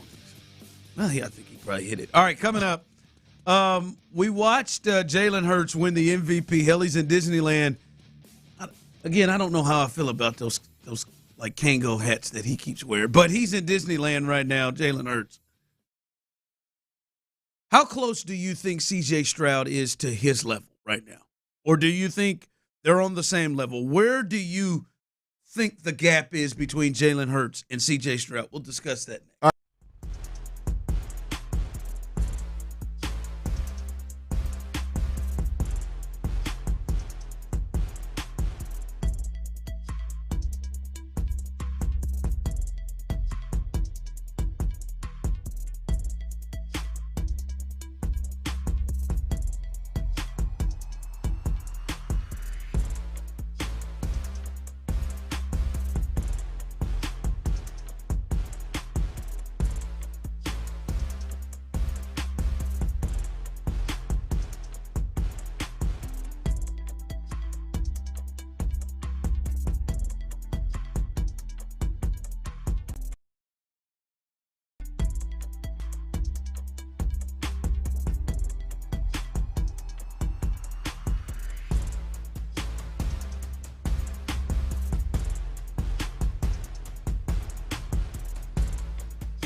is listen. Tomorrow in the 7, 9, 11, 1, 3, and 5 o'clock hours, it's a Rodeo Ticket Tuesday. Just be listening to your favorite sports station in town for your chance to win. Houston's sports leader, Sports Radio 610. Sports Radio 610 presents The Drive with Stoerner and Hughley. All right, listen, I want to get to Jalen Hurts and C.J. Stroud, but Tyler is going to be hunting this. We got to play, Tyler. This is all hands on deck. I feel like Ryan Hollins is maybe taking the high road, but I don't think Ryan Hollins should have to apologize. I'd like to get Ryan on tomorrow, to be honest with you, to have him speak about his words. Ryan, I'll just tell you, Ryan Hollins says, and this is the final of it, above all, if there's anyone I offended, I send my apologies. Love you guys. Check us out next game. What are we doing? I don't think he should have to apologize. The guy, yes, he said somebody got dick in the face. Grady Dick plays for the Toronto Raptors, and he was on the ground. And he got hit in the face. And he got hit in the face. And Tyler is hunting it down. I want to play it for you. He's apologizing. Real quick. Do I need to grab the censor beep for this? No, you don't. It's his name. His name's Grady Dick. He got dick in the face. In that case, I'm ready to go for it. And if you could hear it, I don't believe Ryan playing this out. Now, Tyler Milner, if he planned it, he would have snickered. Yes, if Tyler Milner on the call, clearly Tyler would have been waiting all game long to get that out. Anytime Grady Dick would be on the floor. Yes. Yeah. Grady Dick, son of Carmen, Grady Dick was on the ground. He was laying on the ground. I've got the video of it, right? Right. They're checking his face. And yes, he got hit in the face. You got it? Let's hear it. Yeah, somebody got dick in the face, Craig. See if he's okay. That is fair. You don't have to. I mean, I know. You don't have to apologize for that. Hell no. No, it's what he's. I can't even find the humor in it because it's so ridiculous. Yeah, somebody got dick in the face, Craig. That is funnier than hell, and it is great. But I could see if you you're right. If there was a snicker behind it, even if the two of them kind of cut up and was like, "Oh, did you?" Well, I didn't mean it that way. They didn't even check. Like, they were professional with it. They didn't even check up. I just like don't the thought that he. Why do you think he apologized? Because it probably went on, and people said something about it. Yeah, somebody got dick in the face, Craig. I think it's my favorite part that he says Craig right at the end. Oh, yeah. I mean, he's letting Craig know, man. Somebody got it in the face, man. Somebody got it in the face. Yeah, somebody got dick in the face, Craig. Yeah, I'm going to be honest with you, man. I mean, he's got a full thing of it. Yes. Here's the missing context. Grady drove to the basket, took a contested layup, and missed it. He laid on the floor so long, the play resumed on the other end, and there was no call made. When play stopped, you will go back to the replay. Upon the replay, you could see he was hit in the face, as we explained why he stayed on the floor. Yes. Yeah, somebody got dick in the face, Craig. After saying it, you realize the childish embarrassment. Later in the same game, one of our guys was knocked down for the. Yeah, somebody got dick in the face, Craig. That's right, for the same time, and the exact phrase was said. He got. Yeah, somebody got dick in the face, Craig. In the face, and we talked for 2 hours plus. Yeah, somebody got dick in the face, Craig. Why does he have to do that? And above all, if there's anyone I offended, I send my apologies. Love you guys. Check us out next game. If you're offended by that, you need more laughter in your life. That is hilarious, dude. Yeah, somebody got dick in the face, Craig. I cannot believe the the at Craig part is a real missing. It's key. It's real. That is. I mean, gosh dang, man. Craig, what am I supposed to do with this? What do you think? Craig even realized it? Yes, immediately. And Craig, you think he smirked? Craig had he had one in the chamber. He just elected not to go with it. Because I know Craig was thinking, yeah, and he caught him good. That's not the first time Grady's had that shot before. I'm sure it just, but that sucks, man. You ain't got to apologize for that thing. Good God Almighty. Yeah, somebody got dick in the face, Craig. Okay, back to it now. What's the gap, if you think there's any? Because going into the season, there was an argument C.J. Stroud's top 5 quarterback. Yeah. I think maybe now going to say that about Jalen Hurts. What do you think the gap is between Jalen Hurts and C.J. Stroud, if there is one? Well, I think it's significant, and I'll explain why. Look, I think both guys are great quarterbacks, no doubt about it. One of them, there is a combination of when we're talking about the tangible skill, it's a combination of arm and leg. You saw him go for 70-plus yards last night. He went for 70-plus yards in the last Super Bowl. There's no doubt about it. His legs are elite, right? His legs are special. The control, the way he can impact the game with his legs, the way he counterpunches Saquon Barkley all year long is impressive. I don't need to explain that. Hopefully most listeners understand that, right? So then you look at C.J. Stroud. I think you got C.J. Stroud who has an elite arm. I do think when he was self-proclaimed a ball placement specialist, I really think he is. I think he's that elite of a passer of the football, right? But I think their skill sets, their strengths and weaknesses they're hard. It's hard to compare these guys when you just look at their physical attributes, right? It's hard to even compare them. The one thing that I think every quarterback has in common is there is some level of alpha, there's some level of leadership, there's some level of ability to hold people accountable, there's some level of it factor. And I think Jalen Hurts is the elite of the elitists. Like in that department, I think he's the best we got in the league right now. And in that department, I believe is precisely where C.J. Stroud had better. I don't know who he is or what he is. I just think when you look at C.J. Stroud's game, elite passer, the build is right in terms of being able to navigate the pocket, affect the game with your legs, and stay healthy. He's big, thicker guy. There's a lot of promising physical attributes from both of these guys, but I think they're on two polar opposite ends of how they can impact games. The one common thread is that intangible, that leadership, that it factor, and I think there is a large gap between Jalen Hurts, who, again, I believe is the elite of the elitist in the league right now. I think it's how he excels, really, to be honest with you. I think it's his number one asset, and I think that's precisely where C.J. Stroud has to grow and get better. Text coming through. The only difference between C.J. and Hurts is Jalen knows when to run and use his legs, and C.J. doesn't. Ronnie, C.J. can't. It's Ron or Show. CJ can't even hold Jalen's jockstrap at the moment.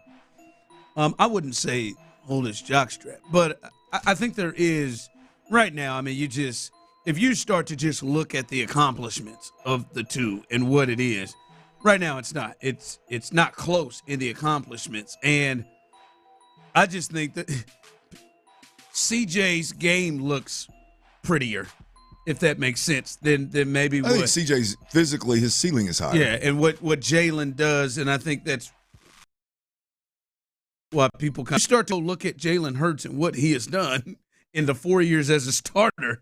Like it's 2 Super Bowls, Super Bowl MVP, a Super Bowl champion, outplayed Patrick Mahomes in the biggest game, 2 great games in the Super Bowl, made the playoffs every single year. Now CJ's on the road to doing that as well. All-Pro, second in the MVP race in 2022. There is a decent gap resume-wise, and then I think that is a good point. That right there, he's got that part, the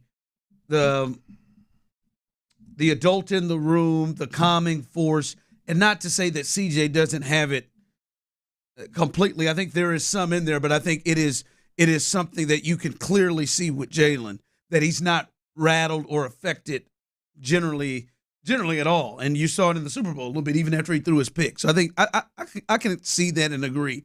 There's a difference between them two when it comes to that part of it. Yeah, and that's just, I mean, I don't think it has anything to do with age. I know a lot of people on the text line earlier when we talked about age. This guy's young, the guy's that. No, I mean, Jalen's been that way since he was young. He's been the adult in the room since he was young. And he's been with Saban and you know, some pretty impressive individuals since then. So it's only grown. Like, it's not an age thing for me. It's you're either wired that way or you're not. And with one guy, we know he's wired that way. And we've ever since we nationally have known Jalen Hurts, he's been blown away with that part of it. And then CJ, on the other hand, I think nobody knows at this point kind of where he lands. He's got to get better. That's if you're asking me personally, to be honest with you, that's the one part of CJ's game that I'm concerned about or that is an unknown for me. I have 100% confidence in his arm, 100% confidence in his ability to process, 100% confident in his ability to put the team on his back and go win games. It's that elite alpha leader it factor. Does he have it or not? All right, T-Mill's best bets and much more coming up next as we continue right here on The Drive. All right, I tell y'all all the time, baby. Start.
for YouTube.com or call 877-WEB-NOW-1. That's 877-WEB-NOW-1.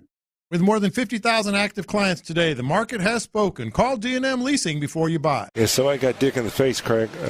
Live from the Mokaram Injury Lawyers Studios, Sports Radio 610 presents The Drive with Stoerner and Hughley.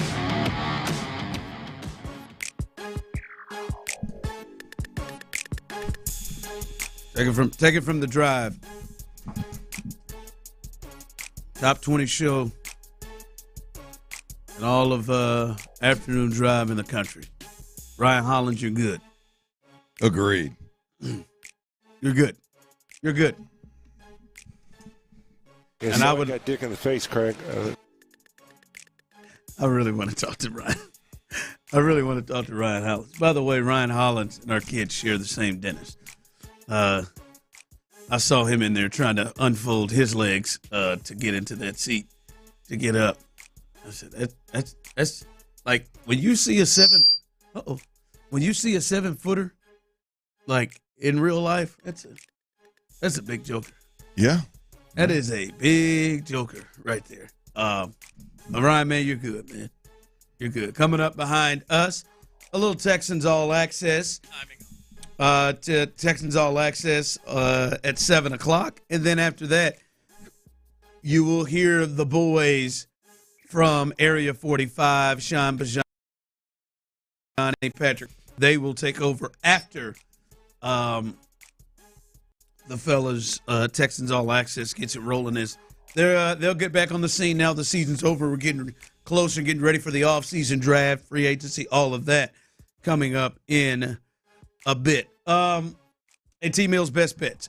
Can I before we get into that, T-Mill's Best Bets, and this is the last thing on the Super Bowl, at least for me today. I'm sure it'll come up some more. I thought the Chiefs would win that game. And there were some things that happened that surprised me or I didn't see coming. There is nothing more surprising to me, Clint, than how much Nick Sirianni,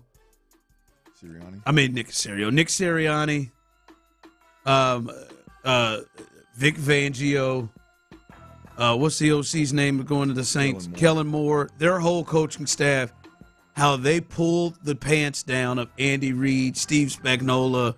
Right on the 50-yard line. Yeah, right there. Nagy, the whole way. They did it in the first quarter, second quarter, third quarter, fourth quarter. Just that part right there. That part shocked me, Clint, that they had such an advantage coaching. We knew overall, I don't think there was a huge gap in talent, but I think overall, top to bottom, the Eagles had more talent. But I thought the coaching staffs were probably bigger than maybe the overall talent that the Eagles had over the Chiefs. No.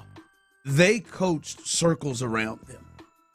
The Chiefs never forced the Eagles to adjust, and the Eagles could just do what they wanted to do and never had to adjust and played the game, and Saquon Barkley wasn't even huge from the run game, which is usually a sign for them winning games. To me, Clint, the fault that, all right, we're getting our ass kicked up front, and the first 12 plays are 11 passes and 1 run from Andy Reid is astonishing to me. They didn't move the pocket until the middle of the second quarter. Yeah. They ran 1 screen. They did nothing, quick game in it, to try to slow down the pass rush.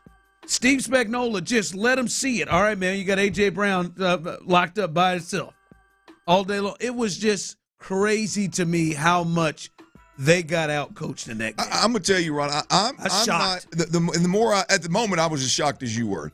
But then I stepped back and I'm like, let me think about this for a minute, right? I mean, how many teams? And I'm not saying there's not any, but how many teams have the ability with A.J. Brown out wide, right? Saquon Barkley in the backfield, Jalen Hurts' ability to pull it and get out the gate, Jalen Hurts' ability to throw it, and then Devontae Smith is on the other side. have the ability to pose that many different threats to your defense, right? Not many, right? So, I'm not surprised that Philadelphia came out and had success, on that first drive. That didn't surprise me. You get ballsy and you throw a fade down the sideline versus man coverage. I'm not shocked that A.J. Brown's big-bodied self went and won that matchup, right? You look at it and you go, that doesn't surprise me. Where I'm shocked, and you may have mentioned this in your spiel, is they never adjusted. Whether it's hey, just back up and see if you can handle Saquon Barkley and Jalen Hurts. Keep them in front of you. Make them go the distance. Make them work a little bit harder. See if you can get Jalen Hurts to make a mistake. See if you can get Chris Jones to knife into the backfield and hit an exchange and put a ball on the turf. See if you can get a strip sack. They just kept on doing the same thing. Showed them everything. The same thing. Yeah, now, again. And offensively, they did it too. Same thing. Same thing. No adjustment. Just keep dropping back and holding the football. I couldn't believe it. The first 12 shocked. plays, they threw it 11 times, Clint. Yeah, and they were clear. I'm shocked that Andy Reid, really all of them, but Andy Reid did not adjust on the offensive side of the football. I'm shocked at how effortless Philly did what they did. Now, it was, one may say, well, they were gifted 14 points with a pick six and then an interception inside the 20-yard line. Yeah, right. But they scored 40 taking field goals and being conservative in the second half. They could have hung half 100 easily if they'd have stayed aggressive like they were in the first half. So yeah, I'm blown away that there was never adjustments made. They couldn't figure out a way to adjust to four-man rush without. They didn't move the pocket. They didn't do quick stuff. And that's what they did they were doing that the whole second half. What was the stat, Ron? I heard earlier one of the stats. The Eagles had more sacks than the Chiefs had first downs through a good chunk of the game. Oh, hell yeah. The Chiefs had one at the half. First down. The Chiefs didn't cross. The Eagles had more penalty yards than the Chiefs had yards in the first half. They didn't cross midfield until the fourth quarter. The Chiefs. Was it late in the third? It was third, yeah, because they had 6 in the third quarter. They got their first touchdown. The long to Worthy was that the first Worthy touchdown, the one where he ran to the right to the sideline and threw it. That in the third quarter, but that's just I've never seen this is the best way I could put it for Texans fans to understand. I never saw Bobby Slowick have that bad of a game this season than what Andy Reid did. I never, we've complained about Bobby Slowick. I've never seen Bobby Slowick. Andy came in with a crap game plan. Hey, it happens. All right. Hey, they pick up something. Yeah. But then he just never adjusted. Something. That's 0-0. First possession. Got to stop. 0-0 first possession. Then it was 7-0. Then it was 10-0. Then it was pass. You get the ball, they get a pick. Yep. The Chiefs get a pick at their own 2. No runs. All throws. Mm-hmm. Nothing to slow. They did nothing to slow. Jet sweeps is a big part of their offense. They never ran it once. They never ran any misdirection. Nothing to slow down the pass rush. I was blown away from that. I actually ended up winning a bet. Actually, I take that back. Winning this portion. I didn't win the bet. I won this portion of it. I thought the one thing that I knew would happen in this game for Kansas City, 2 things, both related. I thought Pat Mahomes would have over 23 completions. I thought this was going to be. That is awesome. Yeah, quick game. That's what they've been doing in the second half of the year. I thought this was going to be point guard city. I thought it was just going to be boom, boom. And then the other thing, I thought I'd have bet $1,000 that Andy Reid would scheme up Xavier Worthy easy touches in the first half to the tune of 5 or 6 catches. My man I think he had 1 at half. He exploded late, obviously, but it was a tough start. They were running Hollywood Brown and him down the field like they had not been doing all season. All right, again, coming up